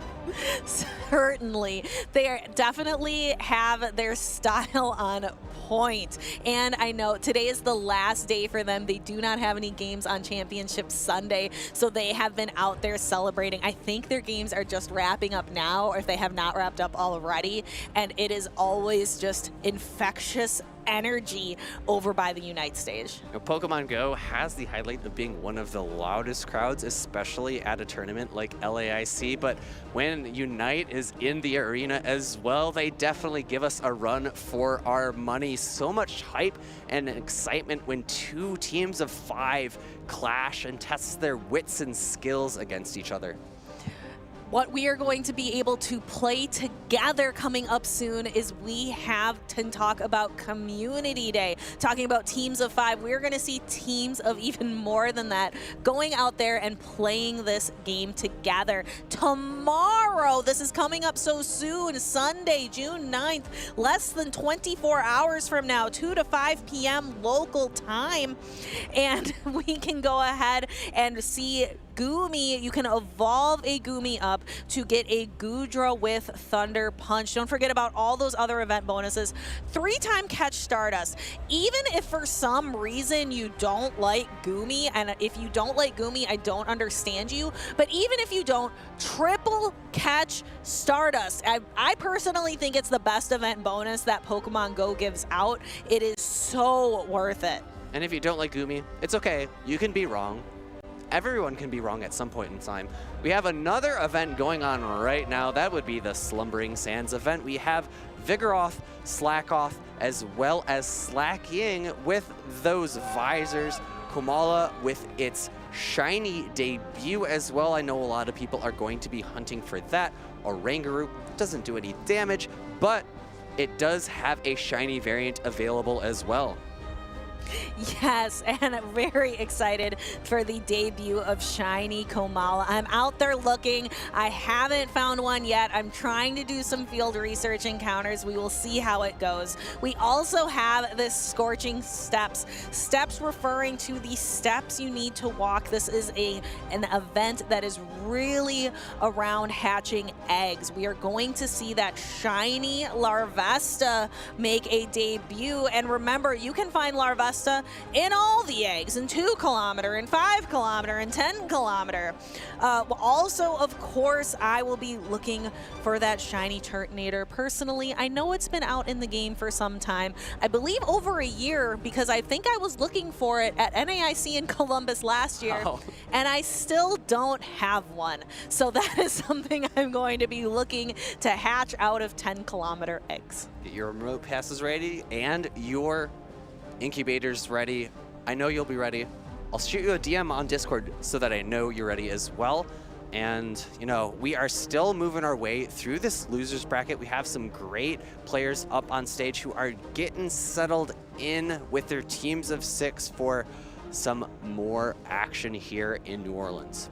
Our trainers are just about ready to take the stage. We are going to be taking a look here. We can take a sneak peek. We have Elam and Shiny Dialga. Elam is often talked about as a trainer who is one of the best out there, but hasn't won himself a title quite yet. He doesn't have a regional title or a special event title under his belt. Shiny Dialga is a trainer whose just growth, his growth and performance to success, it just goes straight up.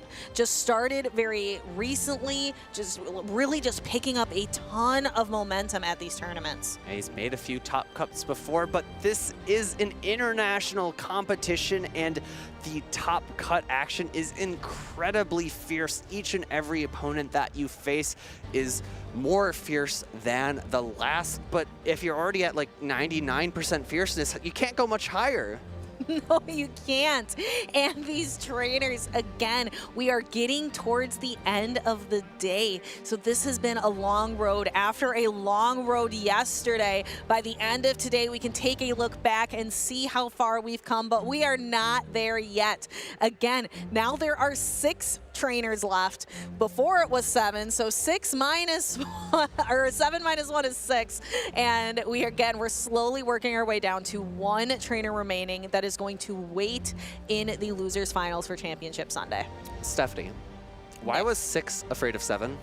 Because 7, 8, 9. Oh, of course, everyone knows that joke. I just had to tell it because I was trying to be funny with numbers, and you were talking about 6 and 7 just recently.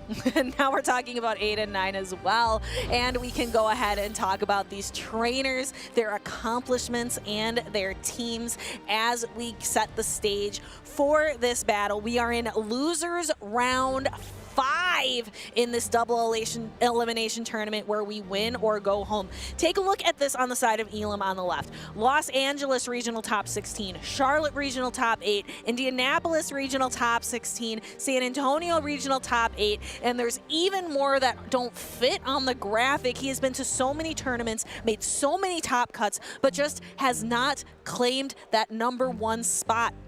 Where Shiny Dialga, we only see those 2 achievements. Again, a trainer who is extremely talented and has had a rate of success that has just been phenomenal this season and is looking to make his mark and have that truly standout performance here today to go on to Championship Sunday. These 2 trainers, we can maybe take another quick peek at their teams, but they are getting they're locked in and ready to go. I also appreciate how Shiny Dialga has the Metacham out there, even though there are no more Metacham in the top 12 usage.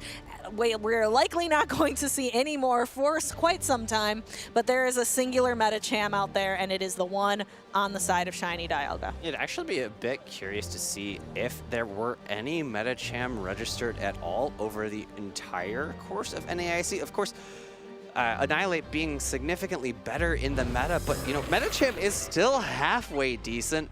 Here we go into game #1, losers round 5, Elam versus Shiny Dialga, and this is a pretty neutral matchup, but I feel significantly more comfortable as the charge bug here. Your options are a little more comfortable going straight for the discharge. It does good neutral damage, and if you end up shielding a Shadow Ball, you're in a great spot. But instead, we are going to see the Shiny Dialga absorb the Night Slash on this Charjabug, and we can take a look as well as what is in the back. Elam bringing that Shadow Quagsire and the Mandibuzz, Shiny Dialga bringing that Shadow Gligar and the Feraligatr. We have to remember that Feraligatr is on Hydro Cannon and Ice Beam, so it is not walled off by that Mandibuzz. Down goes the Annihilate. I have to imagine that the Shadow Quagsire is coming in for a full farm down, but it will be taking an X-Scissor in return, which I think will lower this Quagsire just above 50% health. There's the X-Scissor, it connects, and then we're gonna see one more Volt Switch, and I would say, yeah, that's just about 50% health at this point. Elam going for an Aqua Tail bait, and Shiny Dialga calls it. That is such a brave call. A Stone Edge would have done so much, but that Aqua Tail does nearly nothing to the Feraligatr. It can keep on going. Typically with shields up, we will see Feraligatr use Hydro Cannon, but this one throws an Ice Beam and Elam calls it out. Or Shadow Claws. Good timing into the 3-turn duration move of Snarl. However, a great call from Elam, putting a shield in front of that super effective Ice Beam. Dark Pulse going into this Gligar, and Gligar does not want to take too many more of those, throwing an Aerial Ace right before the Dark Pulse is thrown for Elam. This Aerial Ace does not really threaten the Mandibuzz, so I'd be surprised to see a shield. Yeah, Elam's clicked that shield question away very quickly, and we're going to see that Aerial Ace come through again. Now Elam's got to start thinking about the health on the Mandibuzz, have to start thinking about, I've got a Shadow Quagsire that's under 50% health. I need to think about where is going to be the most effective use of this Protect Shield. The Dark Pulse comes in, knocks the Shadow Gligar down really low. Can it get to another Aerial Ace? Not before Elam decides to throw an attack. Does Shiny Dialga value anything that this Shadow Gligar can do? He says, no, my win condition isn't here. My win condition is with my Feraligatr that is still very healthy and has 2 Protect Shields.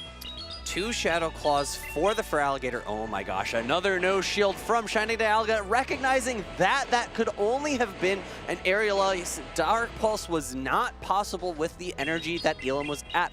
Elam now no shielding this Hydro Cannon, but with the health range that this Feraligatr is now currently at, a singular Aqua Tail will knock out, but there is so much, there's so little health here. Recognizing that there are nearly 2 Hydro Cannons loaded from this Feraligatr, Elam no shielding and conceding game number 1. Elam having to go back to the drawing board, taking a look at his team, taking a look at his opponent's team, and thinking through, how am I going to get through this? Shiny Dialga bringing that Shadow Gligar, Charjabug, and Feraligatr in game number 1. What do you think was so key that helped Shiny Dialga make that victory? It was the 2 bait calls. It had to be Shadow Ball, energy, but throws the Night Slash. Elam, unfortunately, getting that bait called, Shiny Dialga, no shielding, 2 Night Slashes, not quite enough to knock out the Charjabug, so Charjabug goes into that next matchup with energy. We can see it here again. X-Scissor to knock out that Annihilate. One more Volt Switch. X-Scissor is ready against that Shadow Quagsire. And we are going to see Shadow Quagsire start to build up that energy. We're going to see the Mandibuzz knock the Shadow Gligar off the field of play. Here's that Feraligatr coming through. And again, we're just seeing knockout after knockout after knockout, even though there's shields remaining. Hydro Cannon, an incredibly potent attack and extremely cheap on energy. Nearly 2 were loaded in that end game, so Elam recognizing this fact, no shielding, saying, all right, you have this one. I'm coming back in game, or for game number 2. Game number 2 is about to begin. The trainers really thinking through what is the recipe for success. What do I need to pivot? Elam thinking, what do I need to do to change the outcome here? Shiny Dialga only needs 1 more win to knock Elam out of the tournament and continue his tournament run. There are lots of trainers being excited on both sides. Trainers out there in the stands, whether you're in the stands or at home, I want to see you get hyped up for this match. Shiny Dialga 45 versus Elam. We are seeing these trainers lock in right now. I'm curious to see if Elam will choose to bring that Carbink into game number 2. Both trainers have locked in. You mentioned a recipe for success, or could it be a recipe for disaster? It is actually just a recipe for a mirror match. Chargebug into Chargebug, likely going to see how these trainers play this end game out. Shiny Dialga bringing that Shadow Gligar in the back, but if you look at Elam's team, it's going to be that Skarmory and Mandibuzz in the back, which both of them do really well against Shadow Gligar and want to avoid this Chargebug. So Elam very happy to see the opposing Chargebug in the lead because he has that double flyer strategy in the back. We're going to see the X-Scissors start to fly here. We see both trainers on the same up, their equivalent in energy. Elam's Chargebug is going to get to throw the attack first, and Shiny Dialga's Chargebug survives on just a little bit of HP. Elam just letting this go as well. It is completely a mirror. These two Chargebugs are at the exact same pacing. Both of these trainers saying, I just need one small favor from you. I need you to win and survive. 1 HP on Shiny Dialga's Chargebug here. Elam now losing switch advantage for no downturn for Shiny Dialga. And, Shiny Dialga, though, throwing a charged attack before seeing what the Pokemon was. He had the discharge ready to go, but instead threw the neutral X-Scissor. Wing attacks coming in from this Shadow Gligar. Aerial Ace is now reached and thrown at the same time as the Dark Pulse. Neither of these charged attacks are going to be threatening a knockout quite yet, but will start to chip away at the remaining health pool.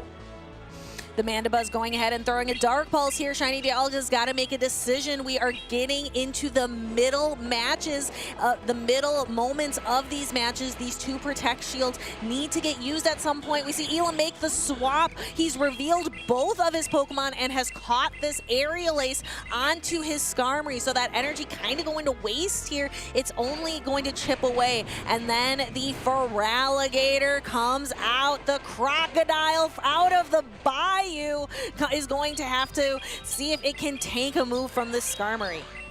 This is a really solid matchup for this Feraligatr, resisting the Steel Wings and going to be doing a lot of neutral damage with these Hydro Cannons.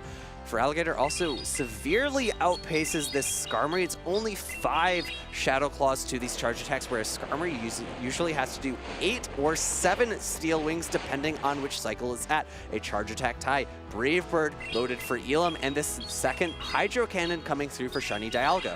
Elam deciding this energy is too precious to waste, so I am going to shield so this Brave Bird can connect, and I can at least get this final Protect Shield from the side of Shiny Dialga.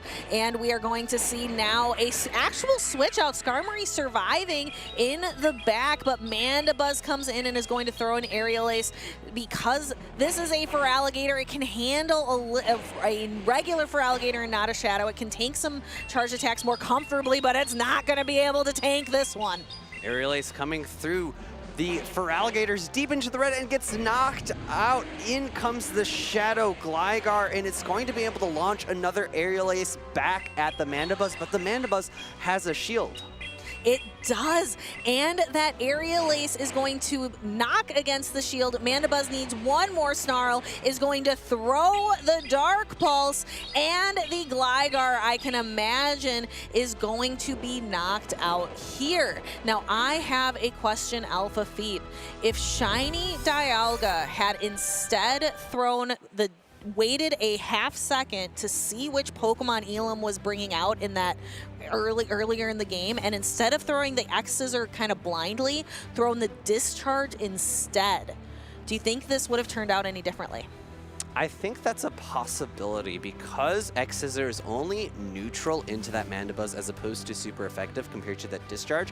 I think that means that there is a significant damage differential between what occurred and what could have happened. If you're looking at the team of Elam, there's actually no one-turn fast attack Pokemon there that could have knocked out that Charjabug before it threw the charged attack.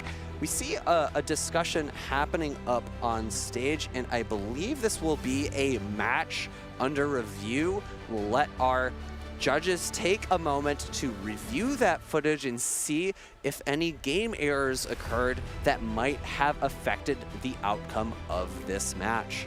In the meantime, I know one thing we could potentially do is take a look at some of the highlights from the match as we take a look to see, as we wait to find out what is going on the stage. Again, we will bring you information as soon as we've got it, and I've actually got a little bit. Being forced to throw a fast move instead of throwing a charge move. So something about an opportunity, a fast move and charge move issue, Alpha Feed.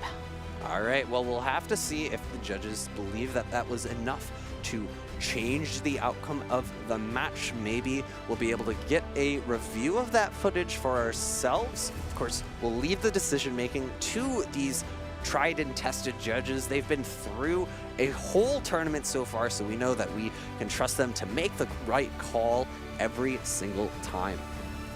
Exactly. We always want to thank our judges. We love being able to do so, and we appreciate them. We always say these tournaments can't run without them. Let's go ahead and take a look at the match under review here. We can see the Mandibuzz gearing up for this aerial ace and it knocking out the Feraligatr. And then we're going to take a look here at some of the timing here. And I think the potential issue might have happened just a couple of seconds before this clip started, right before that aerial ace was locked in by the Mandibuzz. I believe Shiny Dialga did 2 Shadow Claws instead of 1, and the question will become, did he actually initiate that second Shadow Claw himself, or did the game initiate that for him? Here we go, perfectly. A little bit before that first aerial ace landing, we see, man, this is really slow down. I love this. 1 Shadow Claw, and he's clicking on that Hydro Cannon. The question is, did he actually initiate that second Shadow Claw that occurred and allowed Elam to throw this secondary aerial ace? Yep, you can definitely tell from the look on Shiny Dialga's face that kind of helps us pinpoint where exactly the confusion came from. Yeah, it definitely was not his intention to do that, but as we've seen before, it can frequently be tough to tap in the exact correct location. It's happened to, you know, our co-caster from the season as well as regional champion Rise to Occasion. I know he doesn't love when this is brought up, but, you know, throwing a Shadow Ball instead of a Sky Attack because you have forgotten which side your charged attack is on, that happens to even the best of us. And I would certainly count Rise to Occasion among the best trainers from North America. Even though he had an early exit from this tournament, still one of the best trainers we've got to offer. And yeah, exiting this tournament really speaks zilch to your skill. We had Rise, it's Axon, as well as Dunebug, all knocked out relatively early.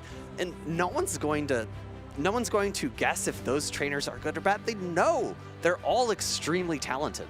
I know, any trainer that's out there saying, oh, is Dune washed now? No, absolutely not. These trainers are going to go get ready. The World's competition is coming up so soon in Honolulu, Hawaii. It is June now. It is going to be August before we know it. And it's really interesting because there is a fairly large gap. It'll pass in the blink of an eye, but there's a fairly large gap between NAIC and World, so players will have a long time to adapt to what is a fairly new meta. You know, the changes just happened a little bit, I think about a week ago, and this is the first big event that this moveset update has affected. All the other regionals and special events before this one were on that last season's movesets. And it will also be the last tournament that uses this meta, because by the time we start the season again, probably come September, we'll have a brand new meta again. Worlds.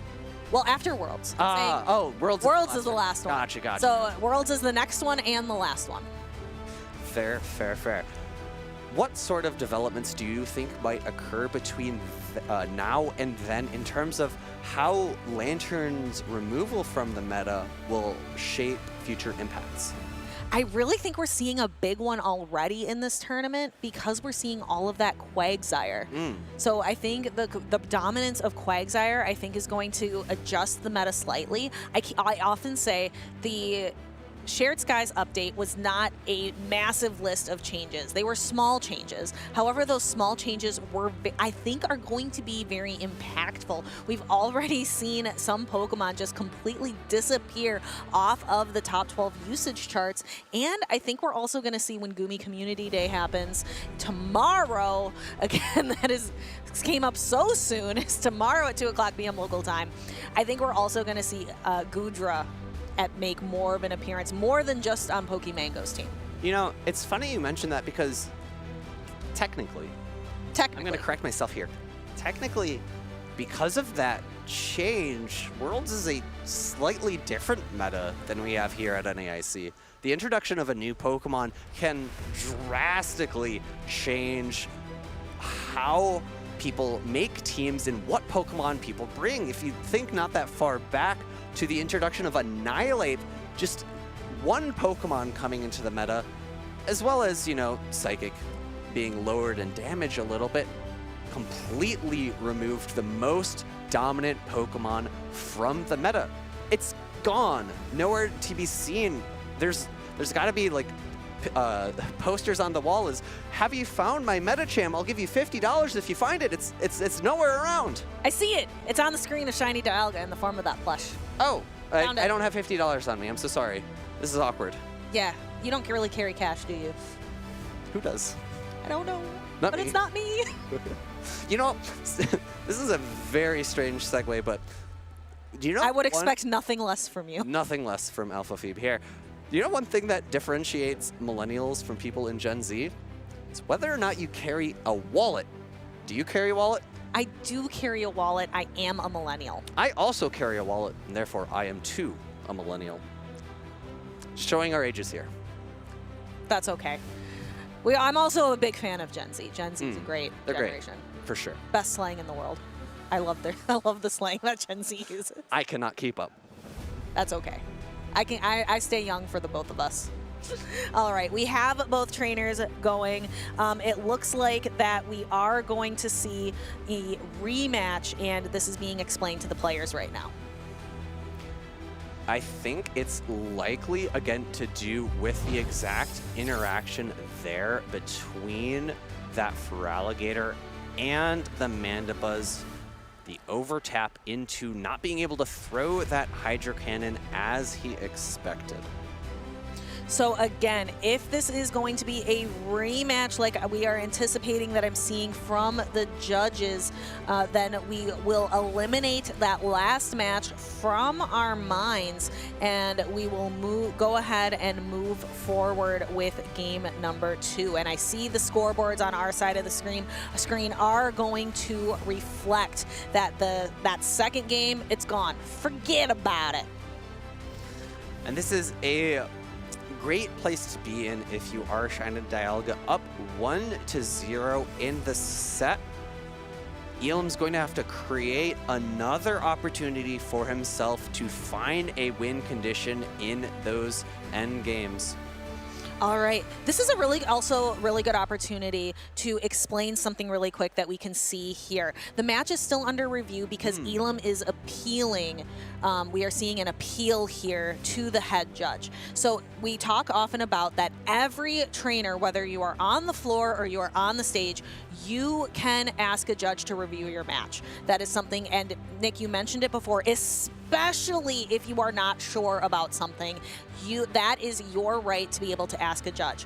If the judge on the floor or if the judge on the stream makes a call that you would like to appeal, you are also able to do that, and the head judge will come down and make a final decision. And that's another right you have as a player. You know, you want to make sure that you're exercising your rights, and especially if you aren't 100% sure. You know, in a judge's review of an outcome, they'll explain something to you. And if you don't quite understand what they're saying, you could always just try to have someone else come along and help explain that for you. And that person would be a head judge who maybe is a little more knowledgeable or has a little more experience. And it's always good to make sure that you understand why the result is what it is. Yes, we always want to make sure the correct call is being made, and we always want to make sure that these trainers know exactly what those steps are if they think something wrong has happened in a match. We always want to emphasize what is happening here. So it looks like our head judge, which is King, who we know he has been in the community for probably some of the longest of any of us in Pokemon Go PvP. So he is the most knowledgeable on the subject. There was a small event, I believe it was 2021 in Washington, D.C., where King was the champion of a small little mini Worlds. That was a long, long time ago. He was also our first winner of the Indianapolis Regional in 2022 as well.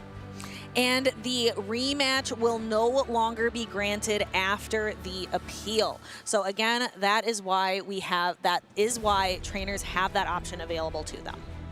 All right, so we went from 1-1 to 1-0, back to 1-1. This is a decisive game number 3 here. Complete reset of the mindset. It's a best of 1 now. Whoever takes this is the winner and will move on into the next round of losers.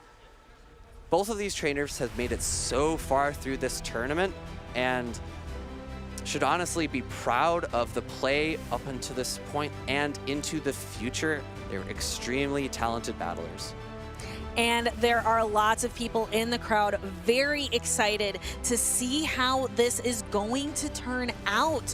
We have, again, best of 1 situation here because we have a best of 1 situation here. I think we got a little bit more information, Nick, if you want to share that as the trainers lock in. So the adjustment after the appeal is that the trainer started clicking outside of the charge move button and therefore caused the game to queue up the fast attack as opposed to the charge attack, as you saw that second Shadow Claw was then initiated. Yes, we saw Shiny Dialga confused, thinking that it was an error, but it really was he did click outside of the button that he needed to click on. It is a very precise, and sometimes you think you're playing in Go Battle League or something, you're like, I swear I clicked on this button, but sometimes maybe you just didn't. It's really hard to tell, and sometimes you really have to slow down that footage and take a very close look at it to see where exactly that touch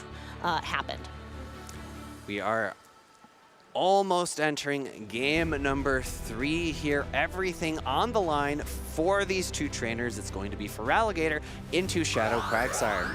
Ooh, Feraligatr again, the Pokemon coming from the Bayou. So topical, I think, for New Orleans. And we're going to see that switch into the Mandibuzz coming through and is going to get to a charge attack right away into this Feraligatr. Dark Pulse, a lot of neutral damage going into Feraligatr, but as you and I have both agreed on this entire weekend, the non-Shadow Feraligatr is better here. Going this time, I believe in game number 1, he threw the Ice Beam that was shielded. This is now a Hydro Cannon, and it's going unshielded. Elam making all the right calls.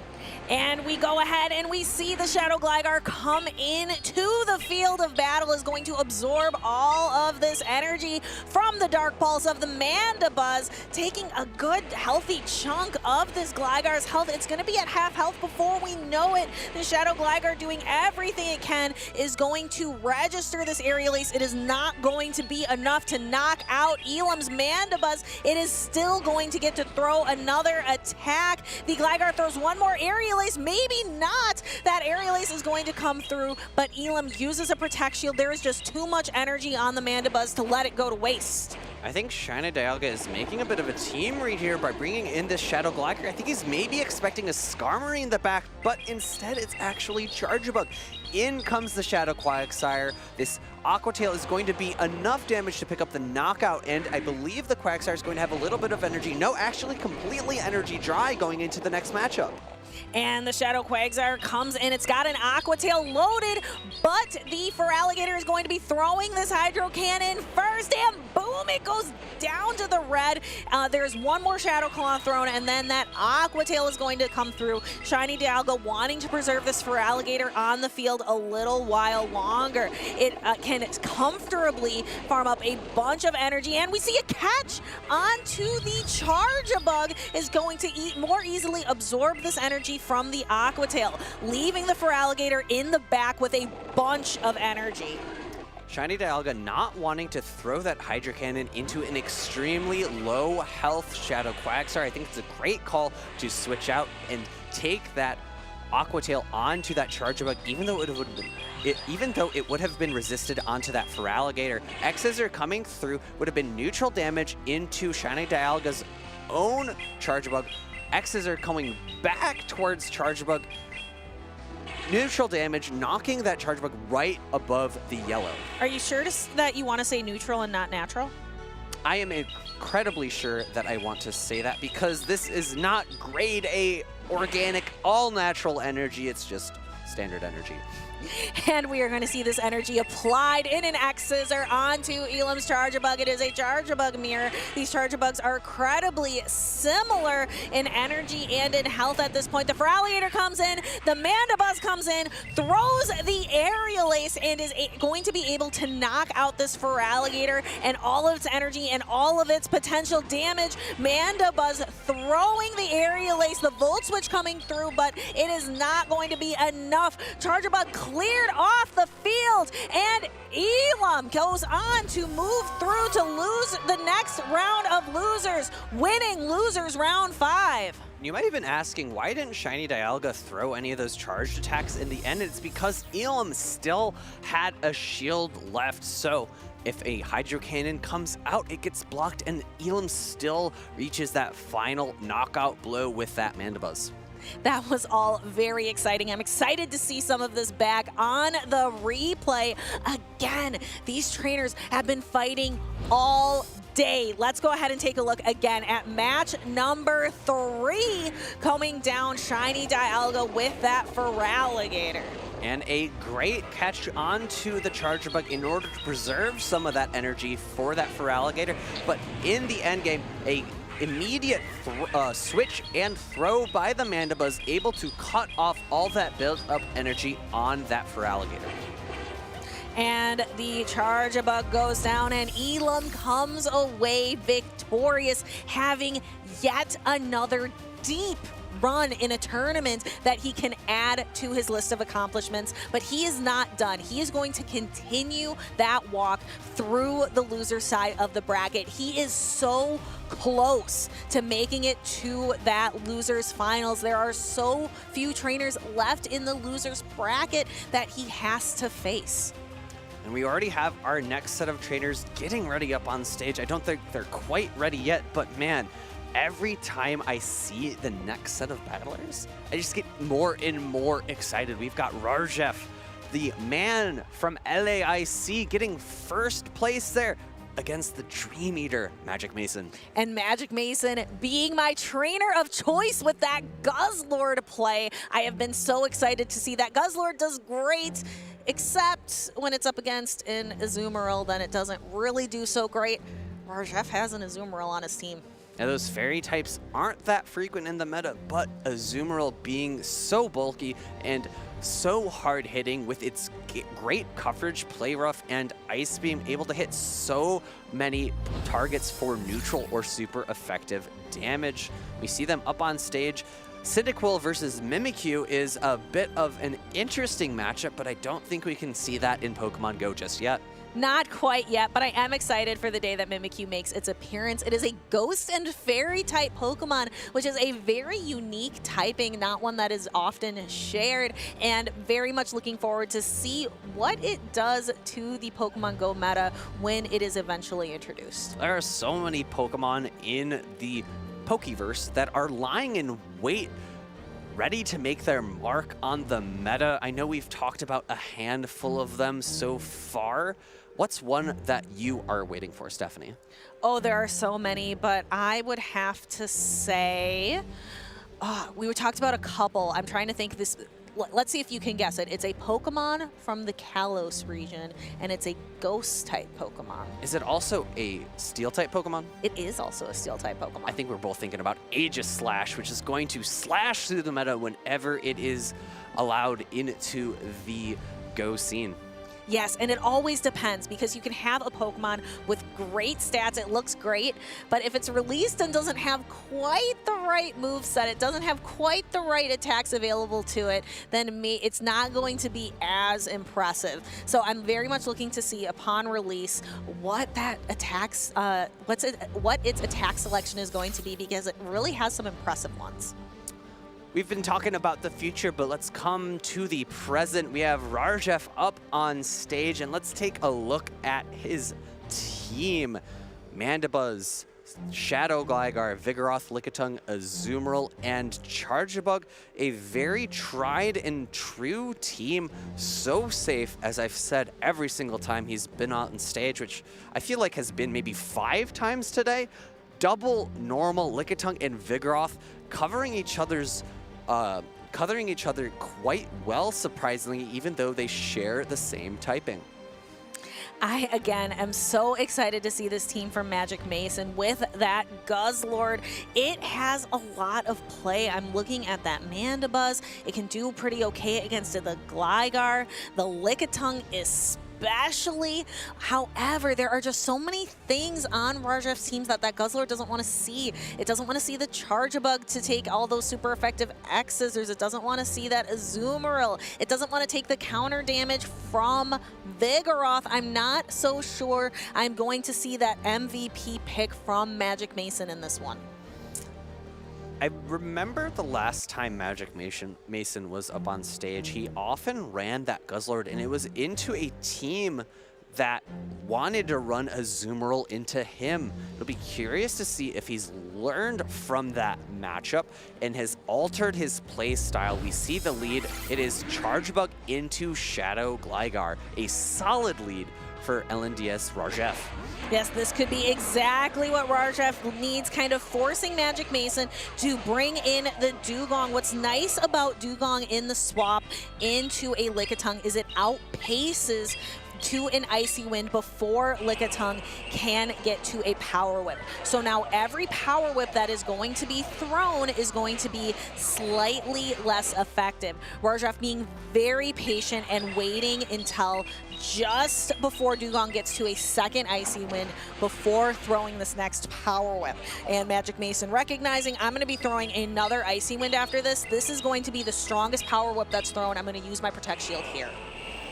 Dugong looking to be a very solid pick for Mason here, working its way through this Lickitung, another Power Whip loaded, and again, thrown right before another Icy Wind. This is now doubly debuffed. It will not do all that much damage, even though it's super effective.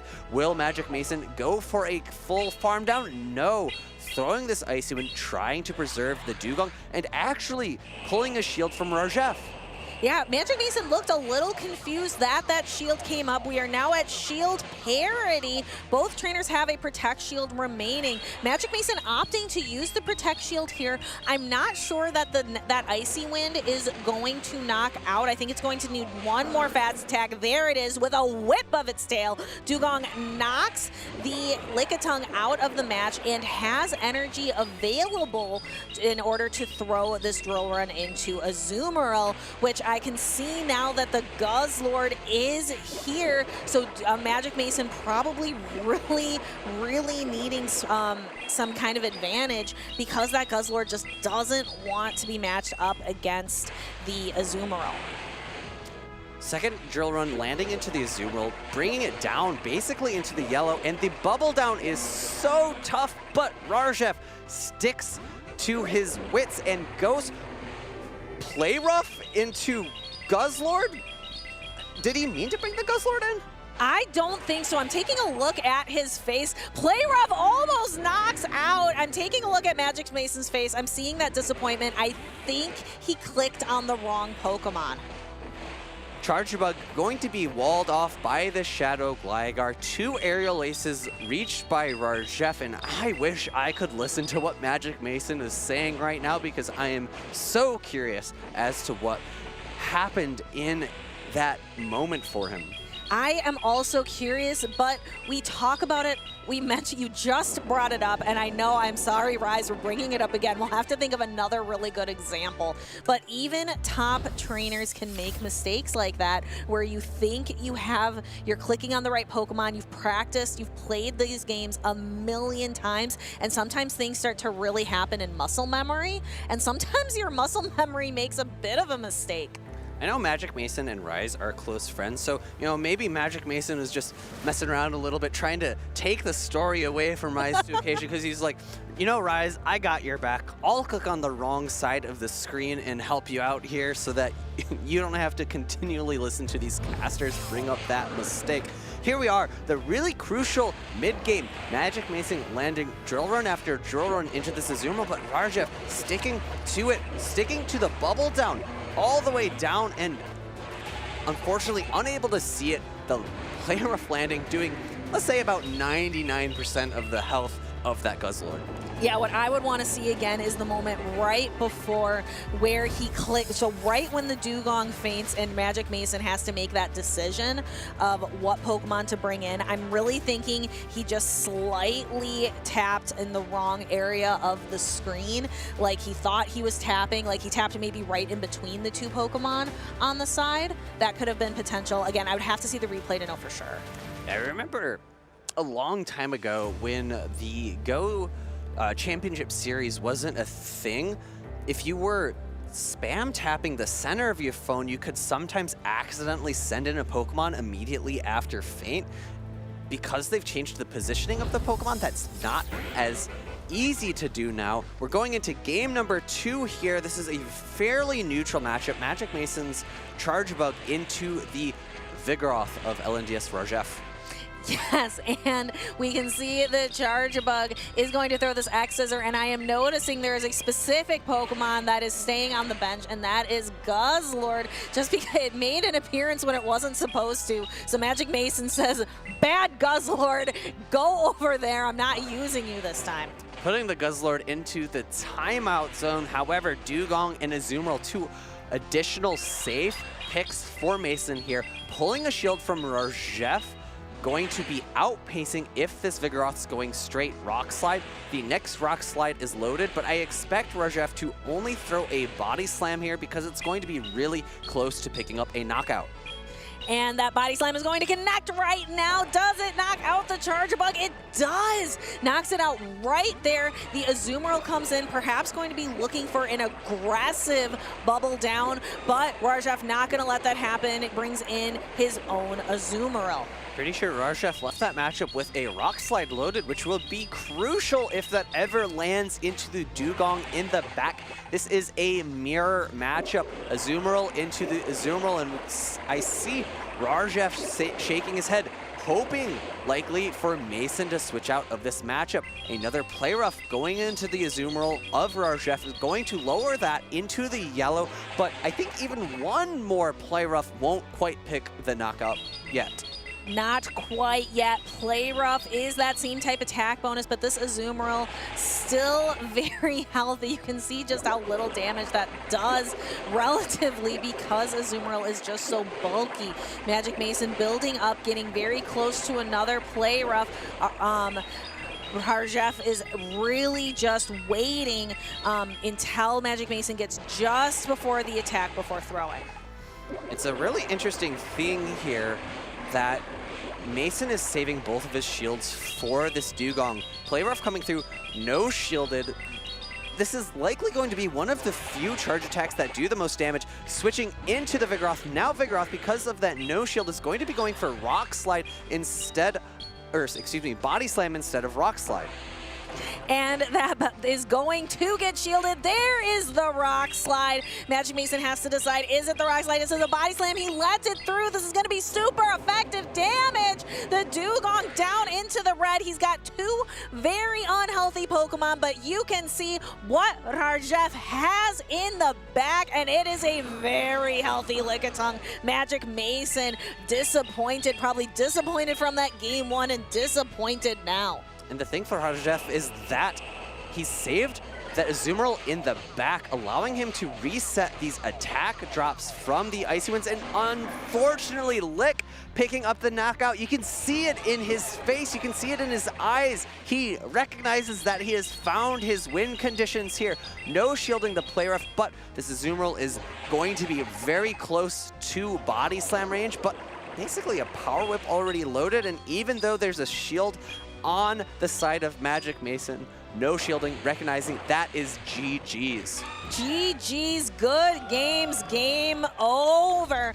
But again, the sportsmanship in this community, we end with a hug. Vamos, says Rarjef, and we go into the next round. We have eliminated trainer after trainer going in the loser's side of the bracket. We are now down to 4 trainers remaining. We are going to be taking a look in the future. We are going to see Auburn versus Elam coming up, and then we are going to see Steinar, who's been sitting, waiting in the wings for his opponent, and his opponent is going to be Rarjef. The two trainers from Brazil facing off in not too long of a time. They faced off as well in LAIC, so an international fight has continued here in New Orleans. And we are so excited to continue to bring you this action. There are only, again, 4 trainers remaining in the loser side of the bracket. The winner's side of the bracket is set. They are waiting just for Championship Sunday tomorrow. They are going to be the first 2 trainers to play. The loser side of the bracket, we need to figure out who's going to be in that losers finals, and then we will have the grand finals. All of these battles are best of 5. We are going to see which are going to be the top 3 trainers moving on to Championship Sunday. It's coming down to the wire here. Only 1 slot available from these 4 trainers. That is going to be 3 more matches, each one eliminating a single person from NAIC. Yes, because they're all in the loser side of the bracket. It is win or go home, and these trainers are getting ready and raring to go. That was some really interesting battles I would love to see again. I'm excited to see it in replays. Just how excited Rarjef was just at the end of that vamos, and getting the crowd all riled up for him to continue to represent his country, to continue to represent the Latin American region here at NAIC. Well, Stephanie, I cannot wait any longer. Let's take a very short break, and we'll be back with the remainder of the loser side of the bracket.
Hey there, Pokemon trainers. Wholesome_ here to give you a breakdown on Shadow Pokemon and Purified Pokemon.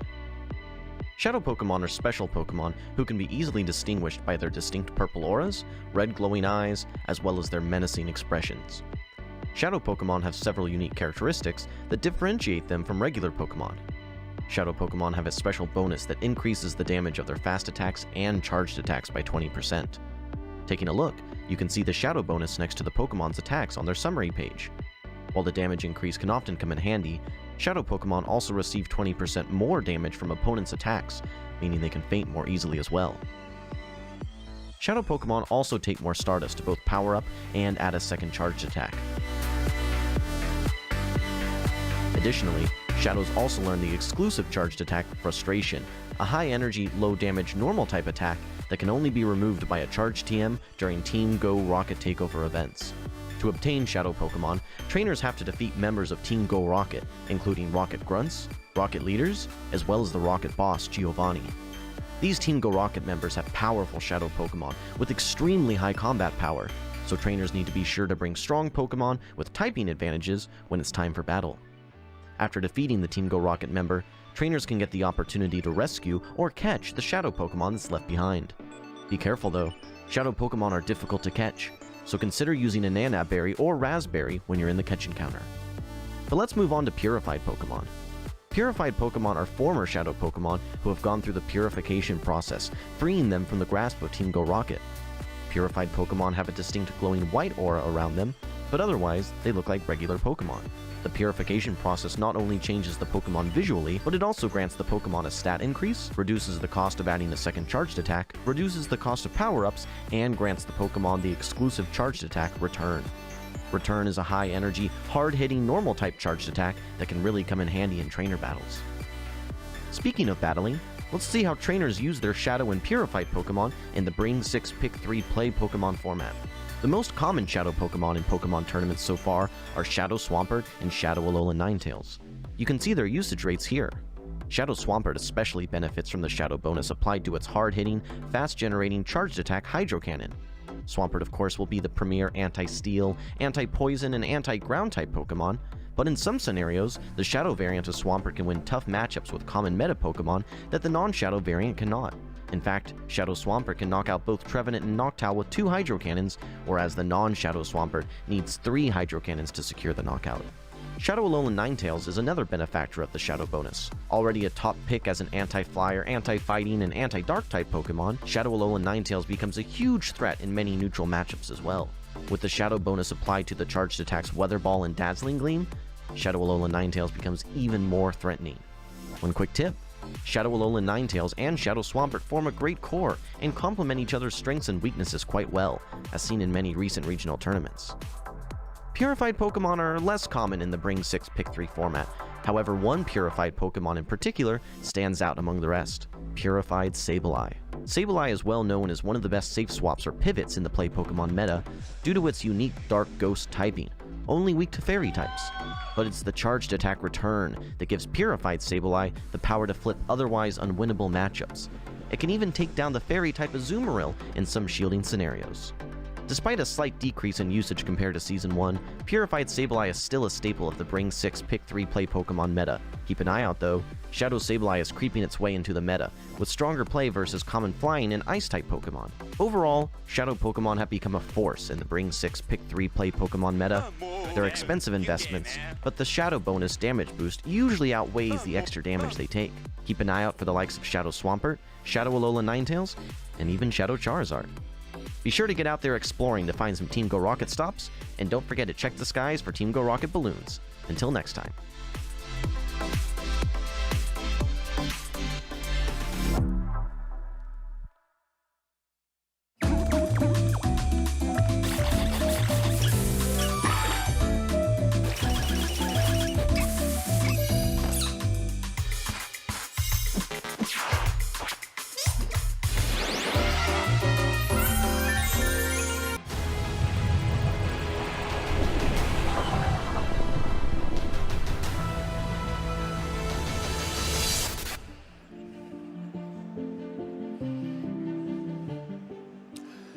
Only a few competitors remain here in New Orleans, Louisiana, as we approach the final hour of day number 2 of the North America International Championships 2024. This is Amanda Lundberg. Hi. I'm Speedy's Chief 2. Yeah, we are really excited about this. We already have our winners final side determined. We have Out of Pocket playing against Ashton Ash tomorrow on Championship Sunday. The rest of the trainers who are playing out today are going to see who will be filling out that 3rd spot in the losers finals. And we have just a few more matches to go. These trainers have been completely, I'm going to say it once again, slogging through the bog this whole day here, and just a very few amount remain left. I need everyone in chat to get a second wind here, right? We've got 3 more sets to go. We're in the final stretch. We're almost out of the swamp. I need everyone to stay hyped in the chat. Make sure to send a lot of messages. Let us know who you're cheering for. I saw some Let's Go Auburns in the chat earlier. Let's see who you think is going to win this next series, because we have a North American showdown here in the Southeast. Well, let's go ahead and go right to the arena floor, because these trainers are ready to rock and roll here. We have Auburn versus Elam. We just saw Elam play earlier on against Shiny Dialga, who went on an absolute tear earlier on in this tournament, knocking out 4 or 5 even, I think, competitors right in a row, and came down to a decisive game 3 where Elam managed to squeak by here, now seeing what he can do against Auburn, who's been sitting patiently waiting for his next competitor. Yeah, able to take down Shiny Dialga, but it took everything that Elam could throw at that trainer. Check out these resumes as well. We've talked a lot about Elam, lots of top cuts this season, 4 to be exact. Auburn, meanwhile, top cut in Knoxville, Tennessee, and top cut in World. So you could argue that Elam is more consistent in terms of his resume, but Auburn has excelled against very high-level competition. As we look at these teams as well, kind of the old Mud Boys, we like to call it, the Whiscash for Auburn, and the new Mud Boy, Quagsire for Elam. But guess what, Amanda? We don't even have time to analyze teams, because these trainers are revving and ready to go. Well, let's go ahead and jump right into the matches, and we're going to go ahead and see that Charjabug versus Lickitung once again on the field for this matchup. I don't think it's new to many trainers there. Elam doesn't even want to play it out, automatically swapping into the Annihilate, drawing out the Azumarill from Auburn's side, and now the fun begins, because the Shadow Ball is already ready before that play rough will go. This will be some nice neutral damage if Auburn chooses not to shield, which he doesn't. It's going to bring the Azumarill down to about half health. I think a lot of trainers are seeing a similar wrinkle in Auburn's team, because I've seen this before. It wasn't Elam, it was an earlier opponent actually safe switch Annihilate into Auburn's team, and this time, just like the last, he was able to answer with the Azumarill counter swap. Now, that does peel away the first protection from the Annihilate, but the counter damage and the Shadow Ball are wreaking havoc on this Azumarill's HP. This might take the second shield, or excuse me, first shield. You know, in a first shield, it does take. Auburn wants to keep the Azumarill around, because Bubble, while it does a nice amount, it is just so slow to pace. Auburn knows that at least going to be 1 off for the Annihilate to get to another attack, throwing yet another play rough, but Elam says, nuh-uh.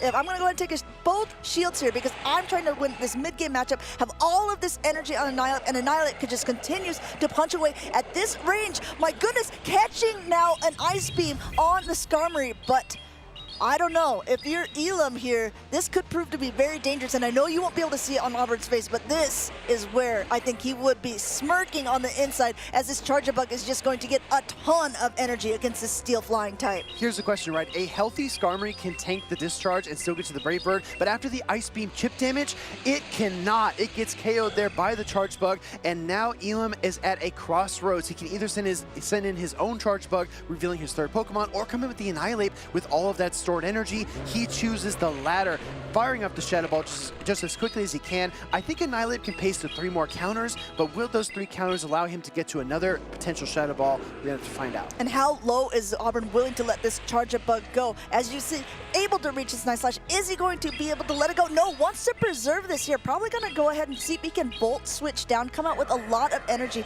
because he knows at the beginning. Oh, but a quick pivot out by Elam, going right back to where this game started. There's a Charjabug in the lead for Elam. There's still a little bit of health left on the Annihilate, but I don't know how impactful it's going to be. This X-Scissor will connect. No Protect Shields left for Elam. He has to try to get at least a little bit off of this Charger Bug on Auburn's side. One more X-Scissor going through. Yeah, Elam, you can tell by his body language, he does not feel very confident in this situation. Does take the second X-Scissor, and now in comes the Lickitung. I'll tell you what, Charge Bug can battery its way through a lot of targets, but a healthy Lickitung is not one of them. Here comes Lickitung, Annihilate fades, and that is a Game 1 win for Auburn. And that is another 3-ball flex. We've seen quite a few of those here at Day 2 at the North American International Championships. Auburn taking game number 1. You know, I said earlier on that he was cool as a cucumber, but I actually think he might just be a cool cat. I think that's a really, really good way to look at it, right? Because he doesn't show too much emotion. Elam on the right side of the screen really kind of struggled in that first game. I feel like he can't really bring Carbink into this matchup due to the Shadow Whiscash, the Lickitung, the Azumarill, even Annihilate and the neutral picks across the board. I mean, Skarmory, right? Double super effective Steel Wings. There's not really a big window for him to bring that Pokemon, so Elam is almost playing with one hand behind his back. And I think if you're Auburn, you recognize that as well, saying, okay, I don't think there's any way that he's going to be bringing this Pokemon. How can I kind of maneuver around of these 5 picks that are left? What is going to be most advantageous for me? And I think he's really proved that in game number 1, taking that rather single-handedly. If they have 3 Pokemon left, you obviously did something right in that game. Exactly. Auburn had a very smooth sailing mission to win that first battle of the series, but he's got to do it again if he wants to eliminate Elam and continue this loser's bracket run. One trainer has already locked in their team of 3 for this game. The other one's taking just a few more moments to think it over because, again, this could be the last game of your tournament in NAIC. Yeah, Auburn just needs one more game to secure his next round to go on. It's an Annihilate mirror for the lead. We've seen this play out time and time again. We have to see how these two trainers want to go about this here. Already getting a few counters in. It's all going to come down to who wins that charge attack priority, who's going to shield up the correct calls here. Going for the heavy hitting attack. Elam not even bothering to go ahead and throw the attack, and also not bothering to shield. Oh goodness, wow. Last second shield there. Good call by Elam. That was very sweaty, but Elam decides to throw the protection at the last moment. He's going to maximize his stored energy and go into the Carbink, the one Pokemon that Auburn did not expect to see, and these rock throws are just going to smash this Charge Bug.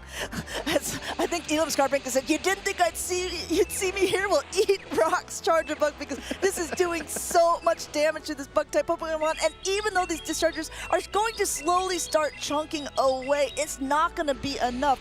I don't know if Elam's even going to bother throwing because it has definitely found its target in this Pokemon. And here's the thing, right? If you're Elam, you can rock throw all the way down, come out with minimal health, so you don't allow your opponent to farm you much, and then you can fire off a Moonblast, which is going to peel away a Protect Shield. Elam knew there were only a couple of opportunities for this Carbink to find success, and he was able to line it up. In comes Azumarill, one rock throw in the Moonblast.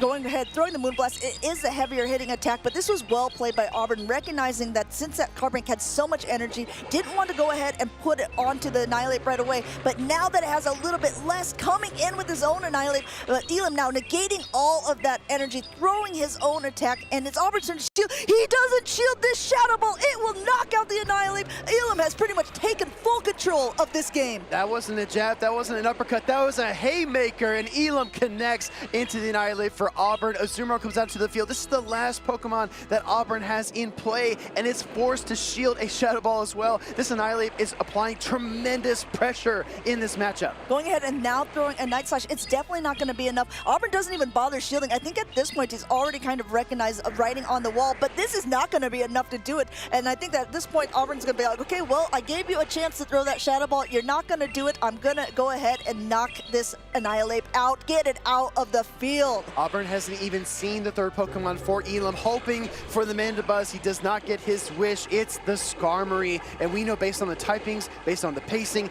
this Skarmory is going to dominate this matchup because Azumarill is just too weak to fight back. And I really like these plays. We're going to have to analyze a little bit of Elam's mindset here after the Sky Attack goes through. Azumarill goes down. He ties up the series in this losers round 6 of NAIC.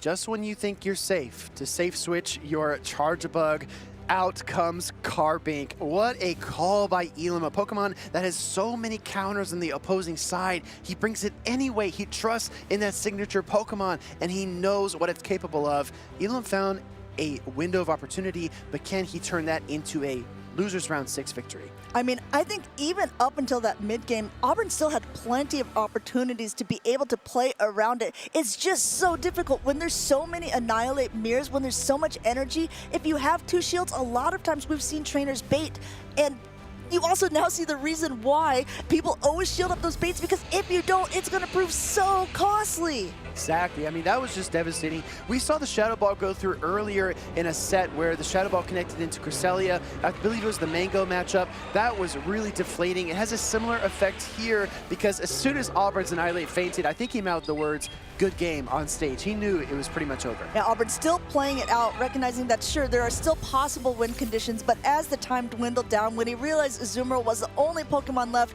no Mandibuzz to be found on Elim's side, saying, okay, I got game 1, you got game 2, that's just going to make it all the more exciting because we're going to go right now into a decisive game number 3. Will Elam conquer his opponent, or will he feel the Auburn? We're going to get a Lickitung lead into Carbink.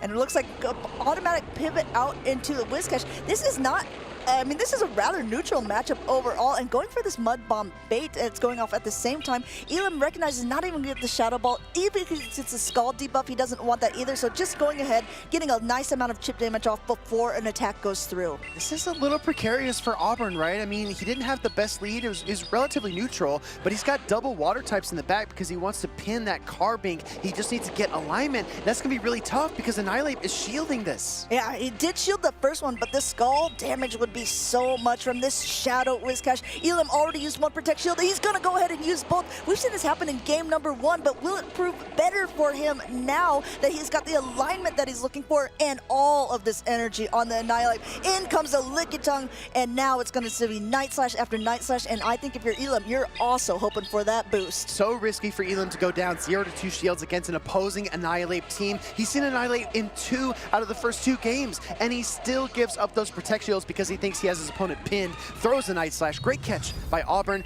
but I'm telling you, Amanda, this is a small shovel. He needs to dig his way out of a really, really massive hole. Yeah, but I mean, really great call by Auburn, recognizing how much energy there was there, saying, okay, I'm going to at least soak the first one here. There is 2 Protect Shields left, and what a call by Elam, saying, okay, I know that he thought he caught the first one, but now he has to shield a Night Slash bait here, and Auburn not happy. But I think that's the most emotion that we've seen from Auburn and the tournament so far. He did not like that bait call. Now this time going for that heavier hitting Shadow Ball, getting that last shield on the Azumarill. Yeah, it makes sense that this is the Shadow Ball, right? Annihilate only going to get to 1 more charge attack.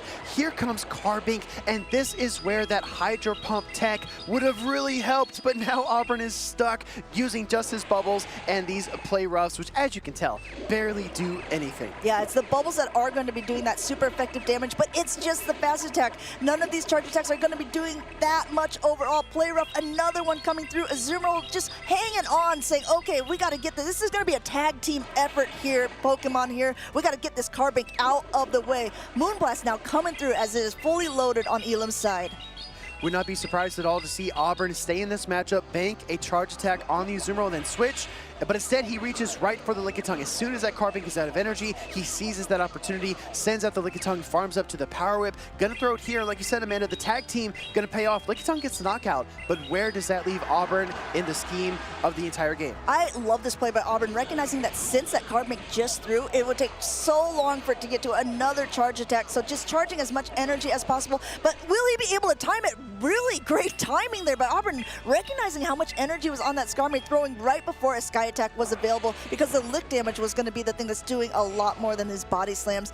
Meanwhile, Lickitung about to go down to a Sky Attack, getting darn close to the end game here. Yeah. You can see these 2 opponents discussing it all, getting ready to go through the winner of the losers round 6. Skarmory gonna wrap things up here for Elam. The Steel Wings are pounding away at the Fairy type Azumarill. He throws the Sky Attack.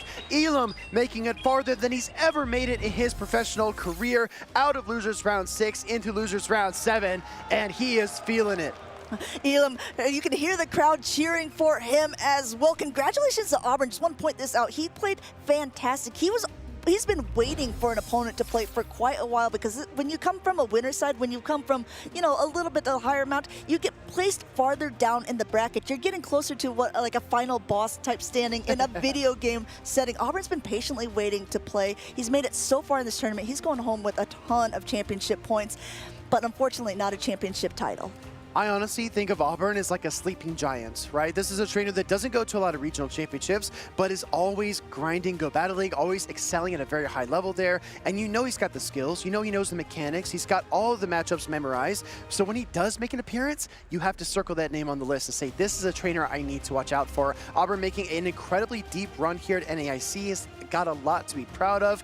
And I'm sure, you know, he's very serious on stage. I hope he at least cracks a couple smiles tonight when he's celebrating with his friends. I think, yeah, it's a celebration well-deserved because he's been playing very well this whole tournament. We've seen him time and time again doing some fantastic counting, some really great catches and plays. Just unfortunately for him, not enough to outwit Elam at this point. Bringing Carbink after we said basically there wasn't any targets for it. And I still think, once again, that was his MVP Pokemon. Elam continuing on in the tournament, going to go ahead and probably face up against whoever we're seeing next, which is going to actually be the Brazilians who are left in the tournament. LNDS Harjeff versus LNDS to Steiner. Wow. Wow. I mean, honestly, man, this is a treat, right? We've had our eyes on the bracket, and we're like, you know, we're not cheering for any individual player, but we're happy to see what pairs we get. Yes. Because every pair is stacked. Absolutely. This is something I think we both were secretly looking forward to. A rematch from LAIC, two rivals and friends from the same region facing off here at the North America Internationals. This is going to be a treat. I mean, two regional champions, they faced off against each other.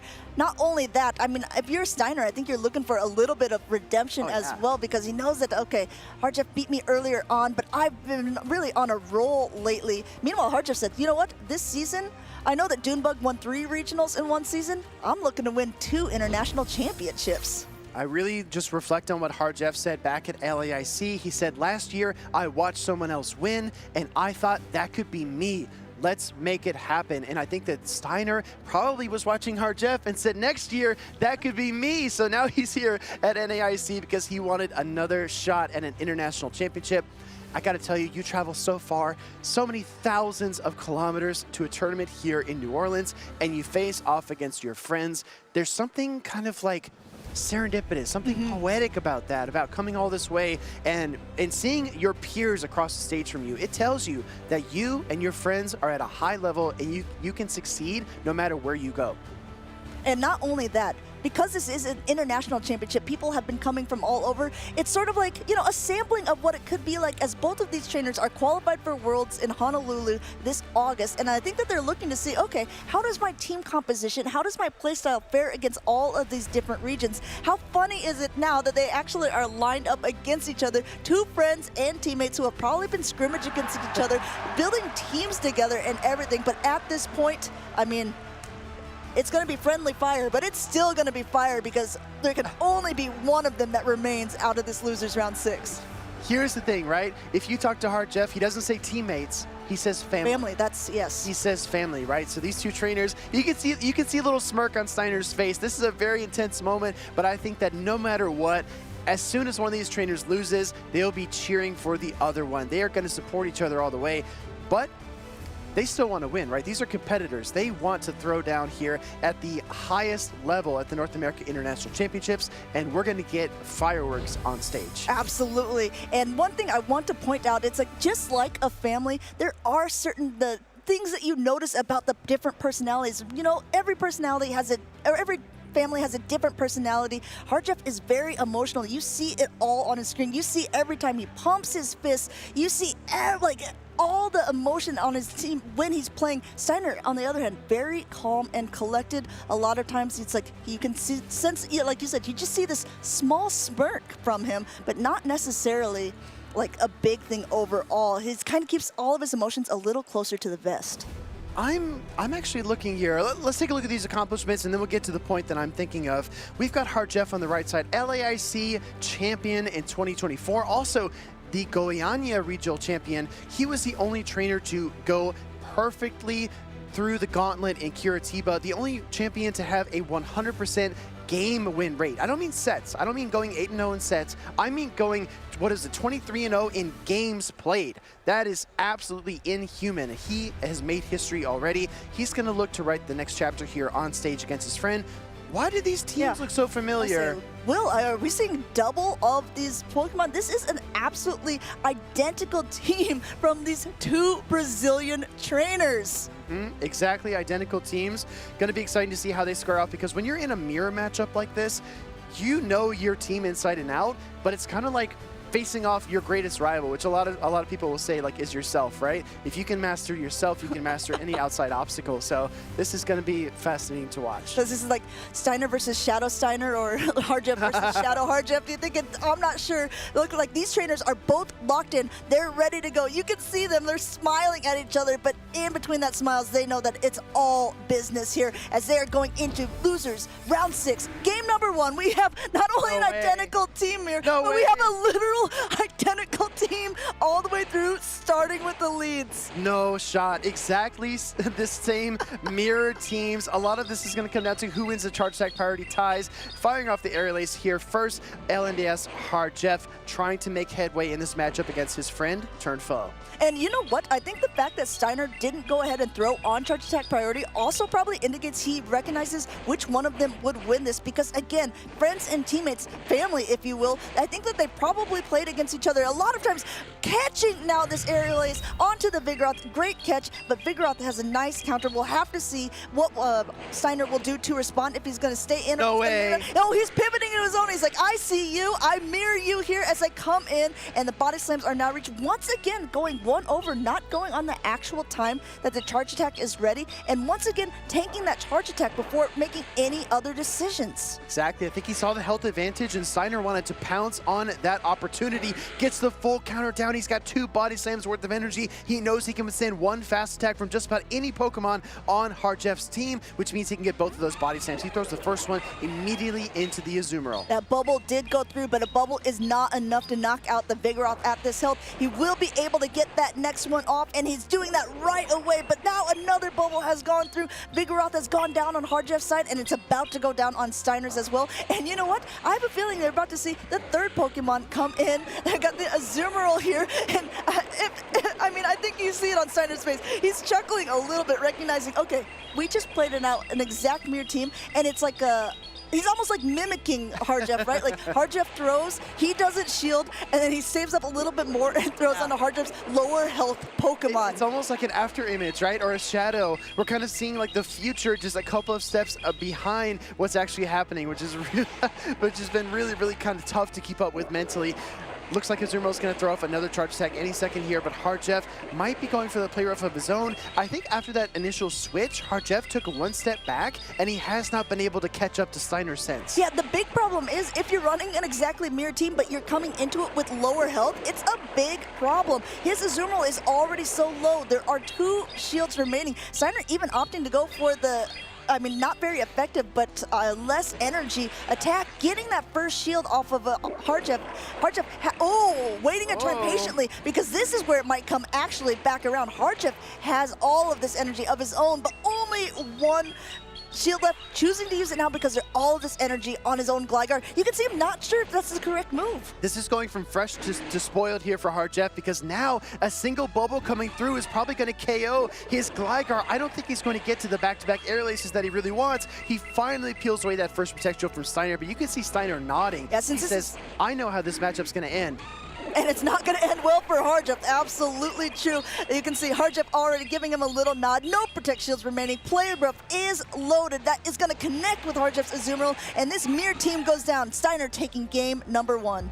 Steiner impressive in an identical mirror matchup against his friend and teammate. That was a really, really tough position for Harjev, because as soon as he made that swap, that initial switch into the Vigoroth, he just went down in terms of HP, and because the Pokemon and the teams are identical, that difference in HP just ballooned into a massive gain for Steiner, and Harjev just could not come back. Yeah, so if you're Harjev, what are you thinking about this? Because I know a lot of times when you're building a team or you're seeing an opponent, you're thinking, okay, what could I have done differently? But literally, everything was the same. You have the Gligar on one end, you have the Azumarill, and you have the Vigoroth on both teams. Not only did they have an identical team of 6, they picked the same 3 Pokemon in the exact same 3 order. How do you beat the other version of yourself? Well, first of all, you think about what you would want to do, and then you do the opposite of that. Okay. And you hope that your opponent also didn't think about what they wanted to do and then chose to do the opposite of that.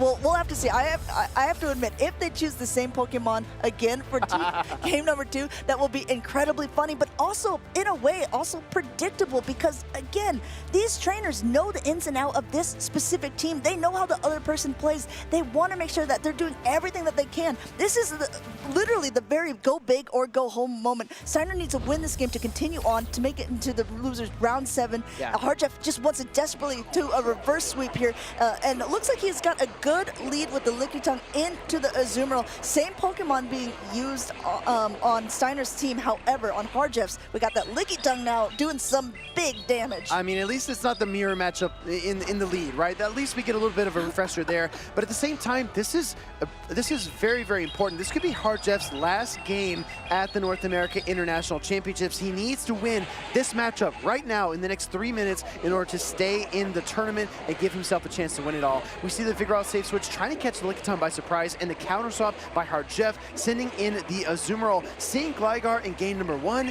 maybe you would suspect that Hardjeff would want to go in with his own Vigoroth and preserve his Azumarill, but he was behind on energy, and he does not want to get behind again, just like he was in game number 1. I actually love this play by Steiner because if you look at this team, a Vigoroth and a Gligar in the back, they're both quote-unquote weak to Azumarill. By Steiner swapping in the Vigoroth, which is the Lickitung's hardest counter, he drew out that Azumarill, but now his Gligar is going to be free to roam around in the back. Meanwhile, the positioning between Vigoroth and Azumarill actually isn't as bad as you think. Look how fast these Body Slam spams are going through. This Azumarill is already going to be knocked down to the red by the end of this matchup. Like you said, Azumarill being a Fairy-type Pokemon resisting counter damage, you would expect Azumarill to just shrug off the Vigoroth, but it is tenacious, landing Body Slam after Body Slam, and if Hardjeff doesn't throw really soon, he's going to take another one, so he's forced to throw the Ice Beam here. At this juncture, though, the Azumarill for Hardjeff is very, very weak, might be a prime farm down candidate for the opposing Azumarill,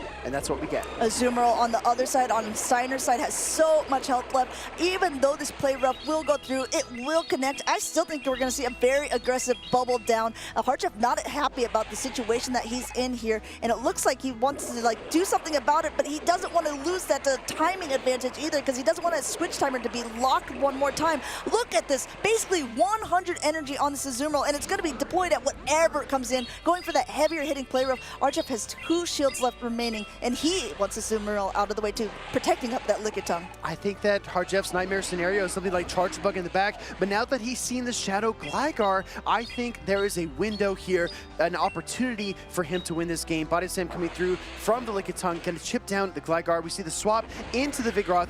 This Body Slam from the Lickitung puts this Shadow Gligar within Body Slam range for the Vigoroth. And Steiner knows it as well, going for that heavier hitting dig, recognizing that maybe he doesn't want to use a Protect Shield right away. That does so much damage to the Vigoroth. Vigoroth, meanwhile, just continuing to chunk away. Hardjeff patient as ever, almost at 2 Body Slams, and going for that heavier hitting Rock Slide here because I think he thinks that Steiner maybe won't shield. I have no idea. This is going to do quite a bit of damage, knocking it out, but now that Vigoroth is basically still trying to get to another Body Slam here. Hardjeff is playing very interestingly, but it seems to be working. Oh, it's working. I think he's found the formula here against Steiner. Once that Shadow Gligar went down, Steiner's Azumarill is now cornered, just like Hardjeff's Azumarill was cornered in game number 1. Another Body Slam throwing on alignment, but it doesn't matter because it gets the energy off, takes the bubble damage, and he's going to rely on the Lickitung to close this matchup out. Azumarill is going to hobble out of this matchup, and it's got to face down this Lickitung next. I mean, even if this play rough connects, which it does, great play by Hardjeff, recognizing, you know what, it's not enough to knock out no matter what. He's going to need to throw something else. His bubble damage isn't going to do as much as the Lixar. Lickitung can hang on a little bit longer. One more shield is still left here, using it up at this moment. Hardjeff tying up this series. In stunning fashion as well, because Lickitung slurps up that Azumarill for the win. Hardjeff ties the series against his friend LNDS Steiner, but only one Brazilian trainer will move on to the next stage. At this point, though, how do you adjust? You're facing a mirror team. Game 1 was literally a mirror down to the exact team composition order. I'm not even talking the same 3 Pokemon. I mean, first slot, second slot, third slot. they were absolutely identical. So how do you pivot in game number 3? If you're Steiner, you want to recapture that momentum from game 1, right? Absolutely, and I think Hardjeff did find that formula that Lickitung was a nice breaker of those Pokemon. If he was able to avoid the Vigoroth, which he basically did, it put him in a really commanding position overall. I have to admit, at some point I was like, Steiner is on a roll here. I think Steiner has this one too. With the opposing Azumarill gone, I thought that Gligar would have a lot more play, but overall I think look how much energy is on his own Azumarill. Still not quite enough to overcome all of the odds on Hardjeff's side. Steiner used a Protect Shield early on in that game, and if you notice, Hardjeff maintaining Protect Shield advantage was the key for his victory because he absorbs the first play rough, but he has to use that Protect Shield on the second charge attack. That patience, that I guess awareness to maintain the Protect Shield advantage is what won him that battle. But this again is the last game of the tournament for one of these two trainers. Yes, they've made it so far, but they are both in the loser's side of this double elimination tournament. Both of them had been knocked down earlier in the day, and though they are friends, though they would even call themselves family, they both want to be the winner. Of course, even families can be competitive with each other, and with the exact same mirror team of 6, everything is going to be down to the wire in the decisive game number 3. There's going to be a lot of thought process. How would I play this if I was my opponent? I mean, how would I play this if I was even myself? Because it's literally the exact same team. I mean, seriously, this is going to be really fun and really heartbreaking for one of them as well. But our trainers are locking in. One of them is already ready to go. Other one taking just a few moments. But there it is, Amanda. We are locked in, ready to go. Game 3, Brazil versus Brazil. Only one trainer will advance. And it is yet another lead, but this time just in the lead position. There are 2 of the 3 similar Pokemon Chargebugs now going in action. We saw earlier on who won the Charge Attack priority of the Glygars, I believe, but we did not see on the Chargebugs. And this time, Hardjeff opts not to throw immediately on alignment, but rather let this first X-Scissor go through and get an extra Volt Switch. Goes in with the Vigoroth, making the first switch of the game. I really think that switching in early in game number 1 is what led to Steiner getting ahead in the matchup. Will it have a similar result here because Hardjeff just gave up switch advantage, sending in his Vigoroth? And it looks very familiar to game 1 as well because he did use Vigoroth in that exact same position. Steiner let the Body Slam go through like last time, and I think we might see him be able to counter down once again like he did before. Will he be able to? Because it's not the same attacks that have gone through. Looks like he won't be able to, throwing on Charge Attack priority and getting that Vigoroth out of the way should Hardjeff choose not to shield. Oh my goodness, Hardjeff allows his Vigoroth to feint. I really think that maintaining shield advantage is what won him game number 2. He's going to try to do the same thing here. But look at Steiner getting the 3 counters and the Rock Slide. This is going to be super effective against the Charge Bug, and Hardjeff probably needs to shield, but he refuses. Not shielding, super effective damage, so much going on to the Charge Bug. He still has a lot of energy. He's going to go ahead and release this, but Speedy, if you're looking at this backline, it's going to be pretty dangerous. Definitely an uphill climb because in comes the Gligar to catch this X-Scissor. He is catching every single attack from the different Pokemon, from on the X-Scissors onto now Vigoroth, onto the Gligar, but now in return, Steiner leans back and leans forward as the Azumarill pops in. Bubble damage already bringing the Gligar down past half health. You can see Steiner locking in real time. I'm going to be honest here. I think that Steiner just needs to double shield and just go straight bubble. That way he can just farm down the Shadow Gligar and win the matchup. He might not even need to double shield at this point because the Shadow Gligar is so weak, but might as well strip down a Protect Shield in the meantime just to clear the path for any kind of potential shenanigans that Hardjeff is planning in the end. Yes, Hardjeff still has that Charger Bug lurking in the back. He's caught all of the energy of Steiner's on different Pokemon. This Gligar is double shielded even though it is so low because it has a nice energy advantage. Hardjeff is hoping for any sort of win condition. He's going to play to the best of his ability. He's at 100 energy here. There are no Protect Shields being used on Steiner's side, and still again calling this Aerial Ace bait. Yeah, great call by Steiner. First Aerial Ace does connect. We see the swap into the Charge Bug. This might be the saving grace. He's going to try to use the Volt Switch damage and charge up his Charge Bug. Trying to get to the Charge Attacks. Does have the X-Scissor ready to go. Fires it off here against the opposing Charge Bug. First shield from Steiner comes up in this battle. The question is, which Charge Bug will come out on top? Still coming down to the wire. Both of these Charge Bugs have such low health, but that Volt Switch knocks out. There's so much energy on the Gligar. 2 Aerial Aces are still left. Only 1 shield on Steiner's side left, but the bubble goes through, and Steiner also goes through to losers finals. Hard Jeff just needed to survive one bubble, but it's super effective, and his Shadow Gligar cannot stay in the game. That is a 2-1 victory for Steiner. He will be the Brazilian to advance on to the next round of NAIC. Heartbreaking for Hard Jeff as he played his heart out this whole day. He made it so far. That was our Latin America International Champion facing off against the Latin America 4th place finisher. Hard Jeff was the one who knocked him down, I believe, into the losers bracket in Brazil, but Steiner got his revenge here in New Orleans and could potentially be on his way to being the North American International Champion. I mean, we said at the top of the day, right? We were having some conversations, Yumi, Pedro, Phoebe, and DeFi. We were talking about trainers that we thought looked really in the zone, really locked in. Steiner was a name that came up a lot, and despite losing early on in day number 2, he has persevered through probably the most daunting bracket in IC history here in North America. Oh, look at these. I absolutely love the camaraderie of these two Brazilian teammates, friends, family members, the long embrace, the recognizing how much of a struggle this is for both of them. Of course you want to win. Of course you're playing your heart out. You want to be that champion, but it hurts, I'm sure, to knock down someone who you're so close with, who you also, if it wasn't you, you'd want that person to be the person who makes it on. And here's the thing, right? Hard Jeff is sending all of his energy to Steiner for the remainder of the tournament. That's the thing, like when you're that close with your fellow players, you're not going to wish them, you know, ill. You're not going to hope that they lose. You're not going to say, oh yeah, you beat me, but then you lost the next round. Yeah, that's awesome. You're actually going to do the opposite. You're going to say, you beat me, now go win it all. That's what you need to do to be true to me. But to be able to do that, he's going to need to be able to beat Elam, who we just saw face off against Auburn. The winner of this next matchup will be the person who makes it onto Championship Sunday. This is the very last matchup of the day. Everything is on the line. There's so much going on. Who are you voting for in the chat, guys? Do you think it's going to be Elam going to take it, keeping it here in North America, or do you think LNDS Steiner is going to be taking it by storm, putting 2 people from the not North America region up into Championship Sunday? I just got word from production, Amanda. We have something actually really special, because typically when a translator comes on stage, maybe they're somebody that works on staff, somebody that the players are not really familiar with.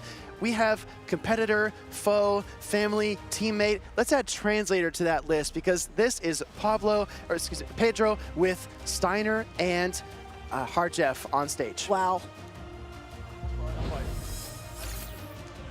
This has to be one of the most special moments in this tournament. We just had an amazing battle against 2 really, really good friends, 2 really, really good training partners. And it was really emotional because it was one of the best of 3 I have ever seen. So these questions are like more emotional, not so like game related. What's the feeling of making it this far and playing one of your best friends? Yeah, it was amazing. Like the result wasn't exactly what I expect, but it's hard to be sad when your friend is winning, when your friend is also achieving what he wants and what he's battling for. So I'm happy. I'm happy with what both of us did in this tournament. And he's doing, and he's going to win. What's your feeling? Eu não sei explicar, tipo, eu só estou aqui hoje porque ele está aqui. E eu não consigo, eu não tenho palavras. He can't explain in words how happy he is, but he said he's only here because of me. I kind of helping him, like planning the trip and everything. He's the first time he went, he has been in the US, so I helped him with everything. So yeah, so I'm glad about that. But you deserve it. Yeah, you totally deserve it. You're already like so close to winning the whole thing. And I want to talk about your team, Javelindos. Do you have anything you want to say to the team that has supported you? Like in every match, every tournament you go, they are there. Javelindos pra mim é o meu apoio, é o meu suporte. Quando as pessoas mandando mensagem, a gente de longe, tipo, tanto nos grupos como no privado, tentando sempre mostrar que está presente mesmo estando longe. Yeah, Javelindos, they are our safe place. They are our friends, our family. I think that's the whole point. And so whenever we are not the best day, they help us like in Discord and texting, and they are always with us like in every tournament. Even if they are not exactly here, we feel they are here, so it's perfect. And before we leave, any last words for Steiner? I really believe in you. I don't remember who asked me, but in the beginning of the tournament, someone asked me, if you are not going to win, who do you think it is? And I said you, and I still think it's you. So you have 3 more games, and I believe that you can win. I think this was a really special moment. I wish you the best, and maybe you'll be the next North American International Champion. So let's go back to our casters, because this was really, really special. Good luck tomorrow. Thank you so much, Pedro, for that. Yes, very emotional interview there. Once again, if you see that LNDS before any of the names, and you'll see that a lot, especially in the Pokemon Go Championship circuit, these are trainers who are basically, they're teammates and friends with each other. Hardjeff has told us many times, they're not just friends, they are a family, they are a tight-knit unit, and I absolutely agree that I think that they are all cheering. Steiner can probably feel all of their energy coming from Brazil, sending them all the love. And I have to point out that Steiner's in the exact same spot that he was at LAIC. He's in that 4th place spot. If he manages to beat Elam, he will surpass that and become at least 3rd place for North American International Championships. I just want to offer this anecdote as well. Amanda, you and I had the honor, the pleasure of going to LAIC in Sao Paulo. That crowd is unlike any other. So if a lot of trainers here in the venue are still watching, or are you watching at home, maybe you've competed in the championship series before, I highly, highly encourage you to make that trip, that visit, that travel down to LAIC to experience one of those in the coming years, because it is one of a kind environment, and the GB Lindos are a big, big part of that. Every single Lindo has its own special song. So every time one of them was up on stage, you would hear a chant for that trainer that was different than the chant for another trainer. The floor was shaking, the walls were like vibrating sound, and it was mostly coming from the Pokemon Go group down there. Like Speedy said, highly encourage you guys to go to any tournament that you have and make some noise at any tournament that you're actually at as well. Yeah. Everyone loves to feel that hype, and players feel incredibly special knowing that there's some people in the crowd watching and cheering for them. Yeah, I'm telling you, the first time you go on stage and you can hear people cheering for you, it's a feeling you never forget. So definitely give that to the competitors on stage here this weekend, or at any tournament that you attend in the future. We're going to get queued up here. Steiner was just on this stage a few moments ago on the left side. Now he's switching over to the right because he's got to take on Elam. Elam, a North American competitor who is looking to punch his ticket into Championship Sunday at an international championship, which will be the first time he's ever achieved that. Yeah, Elam, this is the best he's done in a tournament. He came in from the winner's side of the bracket. He's been playing absolutely incredible this whole tournament. This tournament with a very divisive Pokemon being that Carbink. Oh, yeah. Really piloted him to success just recently against Auburn, but Steiner is someone that he really has to contend with. Steiner already has been in this position one time before. This is going to be a similar placement, and this is for all of the marbles of day 2 of NAIC. The winner of this game right here, this decisive best of 3, will be brought on to Championship Sunday, where they could potentially become the 2024 New Orleans International Champion. It's for all the crawfish, for all the beignets, right? For all the praline cookies. This is the matchup that you really want to win, because making it to Championship Sunday is definitely the vibe. We're going to take a look here at Elam one more time today, because this is our last set of day 2 at NAIC. Interesting fact here, I just want to credit our co-caster and friend Tua Butters. He pointed out that Elam has reverse swept 3 straight series, winning 6 elimination games in a row. He is resilience incarnate.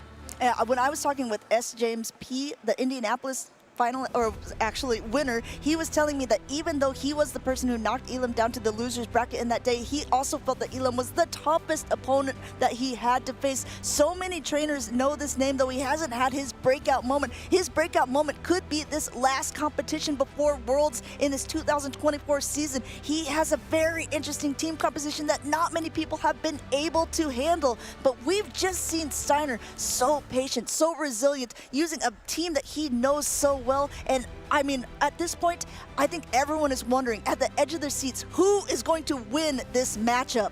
Let's get some hype in the chat. This is our last set of the day, the losers semifinals. The winner of this set right here, one of these two trainers on your screen right now, is going to go on to Championship Sunday, and one will be eliminated. We are locked in, Amanda. We are ready to go. Shields up. Let's flip it over to the battle screen because our trainers are ready. Yep, going into this losers semifinals round. Winner of this will go on to the losers finals. We have a Skarmory versus a Vigoroth, and let's see how these two trainers want to play it out. Carbink and Shadow Quagsire in the back for Elam. Meanwhile, Azumarill and Lickitung in the back for LNDS Steiner. Definitely a unique team composition fit.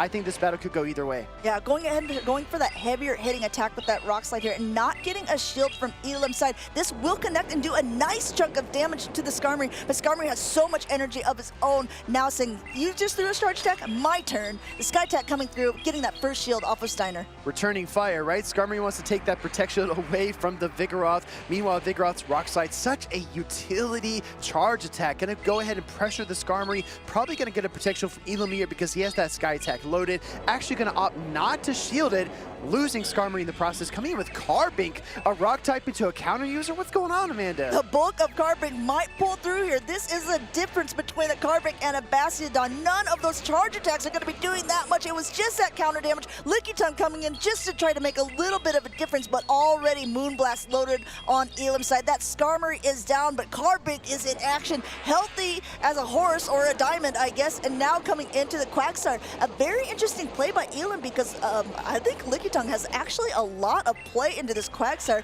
forcing a shield here because a Power Whip would be enough to one-shot. Oh, there's a good reason, right? Because Steiner banked so much energy on the Vigoroth, he recognized that his body slams and rock slides were going to go nowhere against the Carbink. So he said, okay, I'll take all this energy and try to deploy it in the back, and Elam is keeping the Quagsire away from that Vigoroth with all those body slams. He'd much rather resist that charge attack damage later on in the match.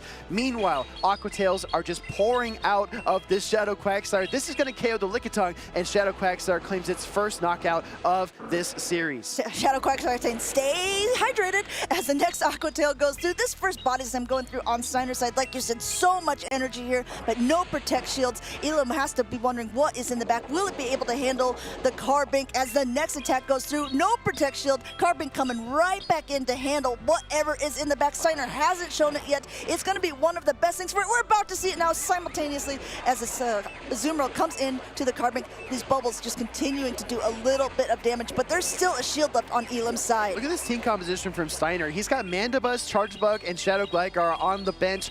Any one of those three Pokemon I think Elam would have preferred to see, but like you pointed out, Amanda, this is one of the best counters that Steiner has available to him, and it's lined up against the Carbink. Elam needs to try to throw this Moonblast sooner rather than later because he needs to fish for a potential attack fall debuff in order to stay in this matchup. The problem for Elam, I think, is that none of these charge attacks actually do that much damage to the Carbink, but he does have a shield, and I think the Azumarill attacks are actually the more impactful ones, and he should have shielded up at the beginning, but I think Elam recognizes at this point there's nothing that he could have done, goes ahead and lets that Carbink go down. Steiner takes game number 1 in this best of 3. Yeah, if you're Elam and you protect shield up the Ice Beam, then all you're opening yourself up to is a Vigoroth switch-in Rock Slide KO. So there's really no way out for Elam that late in the game, and even though he brought his most valuable Pokemon of the tournament, he wasn't able to turn the tides against Steiner. You know what's really fun about Steiner? If you think about his matchups that he's had against previous opponents, you talked about how he played against Canon with the Shadow Magnezone, and he ended up beating House Stark with that team a little bit earlier on. I can't vividly recall if he ended up playing against Trixen, one of his teammates in LAIC, but Trixen also had a Carbink at that time, and if he did, you can bet that Steiner probably went back into that, saw what he could do against his Pokemon, and now he has a solid plan for the next time that he sees one. Well, if Elam is resilience incarnate, maybe Steiner is adaptability incarnate as the Ice Beam connects to recap our game number 1. We're moving on to game number 2, and as a reminder to everyone watching at home, this could be Elam's last battle of his North America International run. But we just saw him play earlier on against Shiny Dialga. Shiny Dialga took game number 1 off of him. He managed to reverse sweep. I can't remember, but I think Auburn did exactly the same. So if anyone is able to do it, it is this guy. He just needs to concentrate, keep his wits about him. I know that we want to see all the games possible for this. This is the last matchup of the day. We're hopping into game number 2. We got that Quagsire against Amanda Buzz, and you can see Steiner kind of shaking his head, recognizing the Aqua Tails aren't going to be doing that much, but the Stone Edge will be doing some heavy hitting damage to this Mandibuzz. But will he use his Protect Shield so early on in the game? Yeah, this is going to be a lot of super effective damage if it does come through, and he uses the Protect Shield at the very last moment. Elam has had a tendency to bait with the Aqua Tails, so that is a wonderful read by Steiner, sends in the Carbink, forcing out the Azumarill safe switch. Now what this does is it allows Elam to chip away at the Azumarill, maybe farm it down with a different Pokemon, and then it allows him to move the pieces around and be comfortable because he's not locked into any hard matchups. Absolutely. This Azumarill doesn't have Hydro Pump either, so the charge attacks, we did see it end up knocking out the Carbink before, but it's not going to be as impactful overall. Elam still has 2 shields, not wanting to use them at all this moment, using that Carbink as a shield, basically, just trying to whittle away the HP of the Azumarill and just continuing to throw rocks. Absolutely, Azumarill trying to pace to another play rough, does throw it right here. I think Steiner is recognizing that if another Moonblast comes through from the Carbink, it will bring it very, very close to being knocked out. So he wants to get all the energy out that he possibly can. Meanwhile, Carbink closing in on that same type attack bonus, fairy type attack. Moonblast is ready to go, but Elam is allowing his Carbink to get very, very weak. He doesn't want to feed Steiner's next Pokemon too much energy. Yeah, but Carbink at that low health is still a pretty healthy Carbink, actually, because it has so much HP. Elam doesn't even want to see it at all. So many quick pivots here, showing his whole lineup. The Skarmory comes in, and though this looks so much in favor of the Skarmory on paper, it actually isn't, because the lick damage from the Lickitung does so much, and those body slams are just going to start chunking away. Steiner more than content to go ahead and take that first Sky Attack, just continuing to lick away till he has basically 100 energy here, going up to here and swapping out to the Mandibuzz, fully loaded with energy. Dark Pulse coming through. I think what Steiner needs to remember is that there's still a Protect Shield advantage on Elam's side, and Elam needs to maintain those Protect Shields to protect his Quagsire against the remaining Pokemon from Steiner. Charge Attack coming through here from Elam. This is going to be Skarmory's Sky Attack, not pulling away that final Protect Shield from Steiner. Meanwhile, Mandibuzz gearing up for a lot of Charge Attack energy, going to fire the Dark Pulse. Love this, throwing it right before, recognizing where the energy was at for Elam, not being able to get to another Sky Attack or Brave Bird, taking out the Skarmory. Now the Quagsire still has a lot to deal with in the back, but already a Dark Pulse is ready to be thrown. It's got to use his shields at some point. Will Elam choose to use it now, or does he know how much energy is on that Lickitung? Yeah, exactly. Lickitung has 2 body slams or a Power Whip and a half, and now Quagsire needs to take down the Mandibuzz and then get to that Pokemon in the back to KO it as well. Steiner lets the Stone Edge through. I'm a bit surprised. This does so much. It basically knocks out that Mandibuzz there. Lickitung coming in here. Body Slam will be able to be thrown, but it's going to be shielded up by Elam here. There's basically a little bit of health left on all of the Pokemon here. It's still anyone's game, as now the shield parity, but almost energy parity as well. This is the challenge, right? Late game, recognizing how many licks this Lickitung has done, how far away it is from that third Body Slam. This is the real test of Elam's skills, and it looks like the Body Slam is already ready to go. Elam throws the Aqua Tail. He's got 2. Steiner doesn't throw the Charge Attack. Was that a misplay? The first one is going through. He's protecting it up. I'm not even sure if the next one will be, but there's still some health on that Carbink. It looks like he did end up throwing it. It is Charge Attack priority. Steiner smiling. He's taking this game. He's not even making sure he's stealing all those bubbles. Quagsire goes down. Carbink comes in. Lickitung as it goes a body to him to end the game. Carbink can't hang against Steiner and his Lickitung. What an incredible play to find the Charge Attack priority tie against the Quagsire, throw the Body Slam, close the door on Elam, and punch his ticket to Championship Sunday. This is the farthest Steiner has also made it into an international championship. Last time he took home 4th place at the Latin America International Championship, going now for 3rd place at minimum at NAIC, and potentially going ahead and try to take it all the way to the top. Incredible, like absolutely incredible. We talked about Elam's resilience. I think that deserves another pass over, because Elam has been so gritty in his matchups, right? He'll lose game 1 more times than he wins it, and he still fights back to get back into that series and eventually beat his opponent. He did that over and over and over again, and he did such a great job staying in this tournament as late as he did. But Steiner was just a little bit better, a little bit more clean, a little bit more precise with his plays, and he was able to conquer Elam and punch his ticket to the third and last day of NAIC. Yeah, Elam is a very scrappy player is what I would call it. Yeah, he fights back hard. He knows what he's doing. And I think out of anything, he should go ahead and take into account that Steiner got 4th place at the last one, and he's doing so well, able to get past this now. Elam has made it farther than he has in previous tournaments, and there's nowhere to go but up for him as well. If he keeps trying, if he keeps going on, he's already qualified for Worlds. Perhaps we're going to see an amazing run from him there, as this is going to be the end of his tournament here. We can see as well, I mean, 2 shields remaining at this point, able to knock out this Mandibuzz, but in the end game, there was just too much health on the Lickitung. Exactly, and this was just so precise to find the charge attack priority tie against the Quagsire. Elam had the double Aqua Tails. He had the ability to win the charge attack priority tie, but Steiner trapped him in a net, just like we see the fisherman catching crawfish out in the bayou. He trapped that Quagsire, body slammed it out of there, and then licked down that Carbink to win the series. Just precise play. I mean, there's just an aura about Steiner at this tournament this weekend. Yeah, and I think a lot of eyes are going to be on him. He, Out of Pocket, and Ashton Ash will be the people who will be competing on Championship Sunday. Ashton Ash and Out of Pocket coming in on the winner's side of the bracket. They will be battling in a best-of-5 matchup.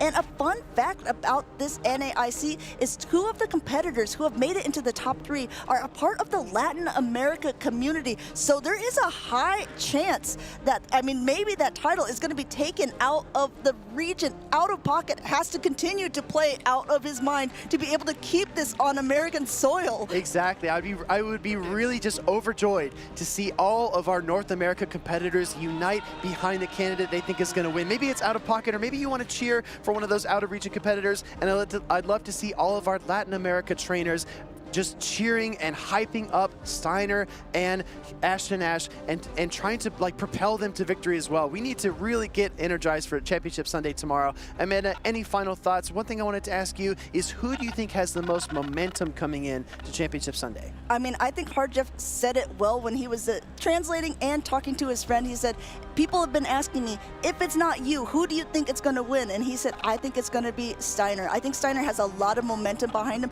He's just been consistently on a roll the whole season there.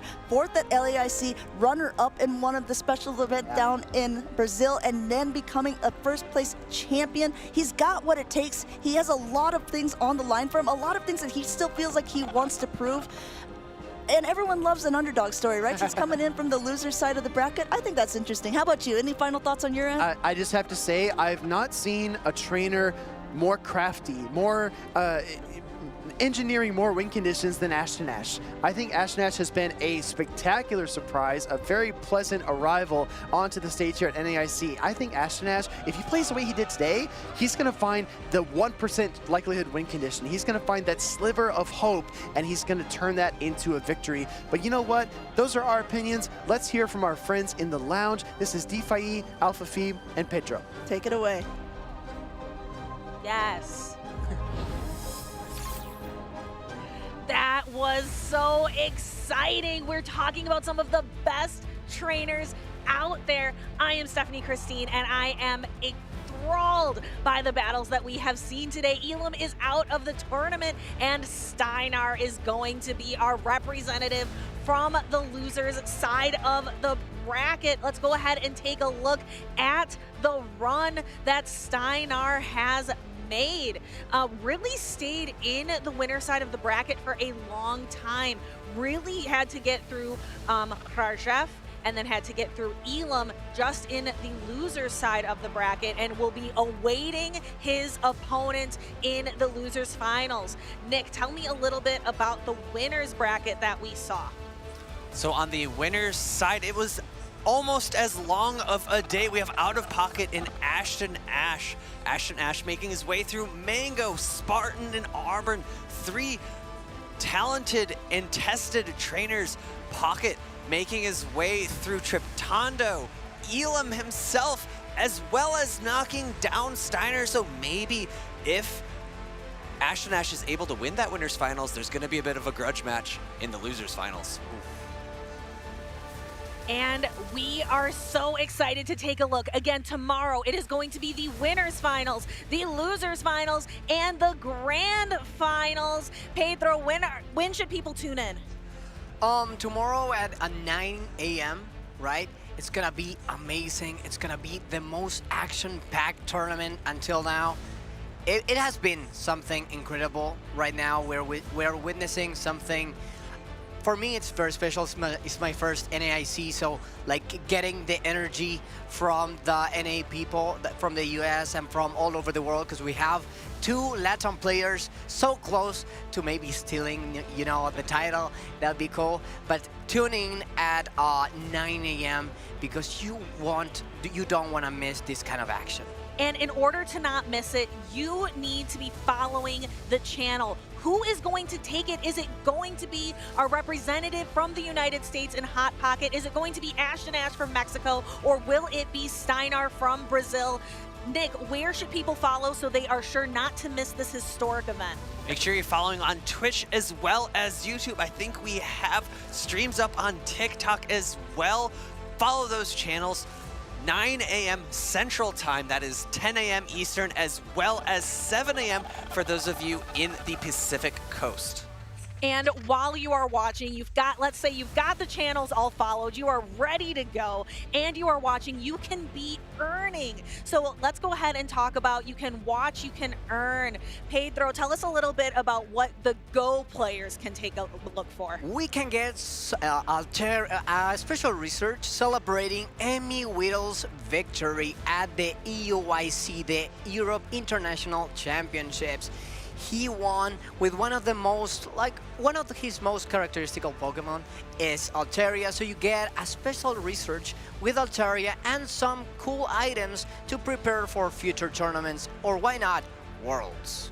Oh my god. Well, let's say you want to earn some things for your Scarlet and Violet games. Nick, tell me a little bit about the VGC. I know you're quite the expert. Porygon 2 is a bit of a supporter Pokemon with moves such as Terra Blast, Ice Beam, Recover, and Trick Room. You could trick your opponents by changing and twisting those dimensions and having your slower Pokemon move before their fast Pokemon. And Nick, you've called me out a little bit for being a TCG lover. I love Charizard, Charizard EX. You know what Charizard EX is weak to? It is weak to grass attacks. And that was a prime example of that I have been defeated many a times in TCG Live. That is Ogerpon. Look at that beautiful rare illustration rare teal mask Ogerpon art that is available in game now with the code teal dance NAIC 24. It is a beautiful card and one that you can use in competition. Is something beautiful and useful. What more could you ask for? And before we sign off, let's go ahead and go around and say some final thoughts. Yeah, I'm starting off. I'm gonna go first. I am just thrilled again. I have to mention it again. We have trainers from 3 different countries, 1 from the United States, 2 from Latin America, and the 2 from Latin America, Mexico and Brazil, Ashton Ash and Steinar, with Out of Pocket being our representative, who is going to be fighting to keep the NAIC title here in the United States in New Orleans. Nick, tell me a little bit about what are your closing thoughts on the day as we gear up for Championship Sunday tomorrow? We'll do something a little bit similar and something a little bit different. Mexico, Brazil, United States. None of those countries are in Europe. Europe, where are you at? We got 2nd place in EUIC. No. You're not even top 3 here in NAIC. Ooh, Nick, talking that smack. I love to see it. With 2 representatives from the Latian community, I cannot think of anyone more appropriate to close out with a final thought than you, Pedro. Tell us a little bit as we gear up for Championship Sunday tomorrow. What we saw today was amazing. We saw Out of Pocket play out of his mind, and we saw 2 Latin players give all that they had. You know, we got Ashton Ash with his Mantine doing incredible things, and he's on the winner's bracket. And we got on the other side what I think it's my favorite story in the whole PvP in the PvP history, you know, because you got Steiner that fought his friend Rorjeff in the losers for semifinals, you know, and it was like passing the baton, you know, because Rorjeff won LAIC, and it was like in that moment it's like, now you go and do it. I already done it, now it's your turn, you know, passing the baton, and it was really special for me. So if we could see Steiner doing well tomorrow, it would be one of the best stories in PvP history in Pokemon Go. Gosh, I'm gonna tear up from that. That was touching, that was beautiful, and we are in for some beautiful matches tomorrow for those winners finals, losers finals, and grand finals. We cannot wait to see you tomorrow morning, bright and early for Championship Sunday. There's only one real way to close it off. Laissez le bon temps rouler. Let the good times roll.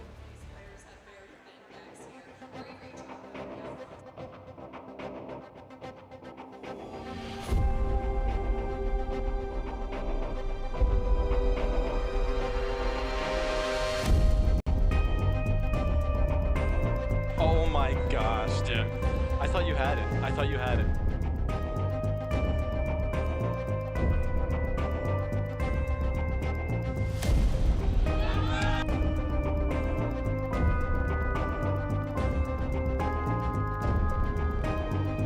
GG's, thanks.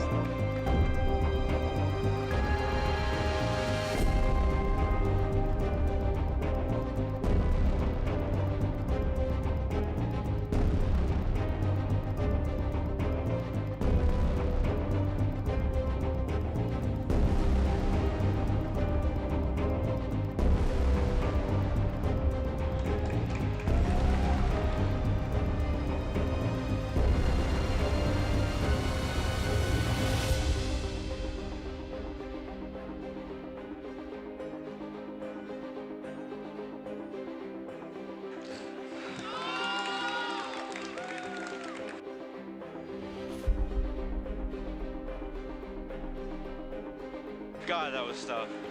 Ooh, wow. Good games.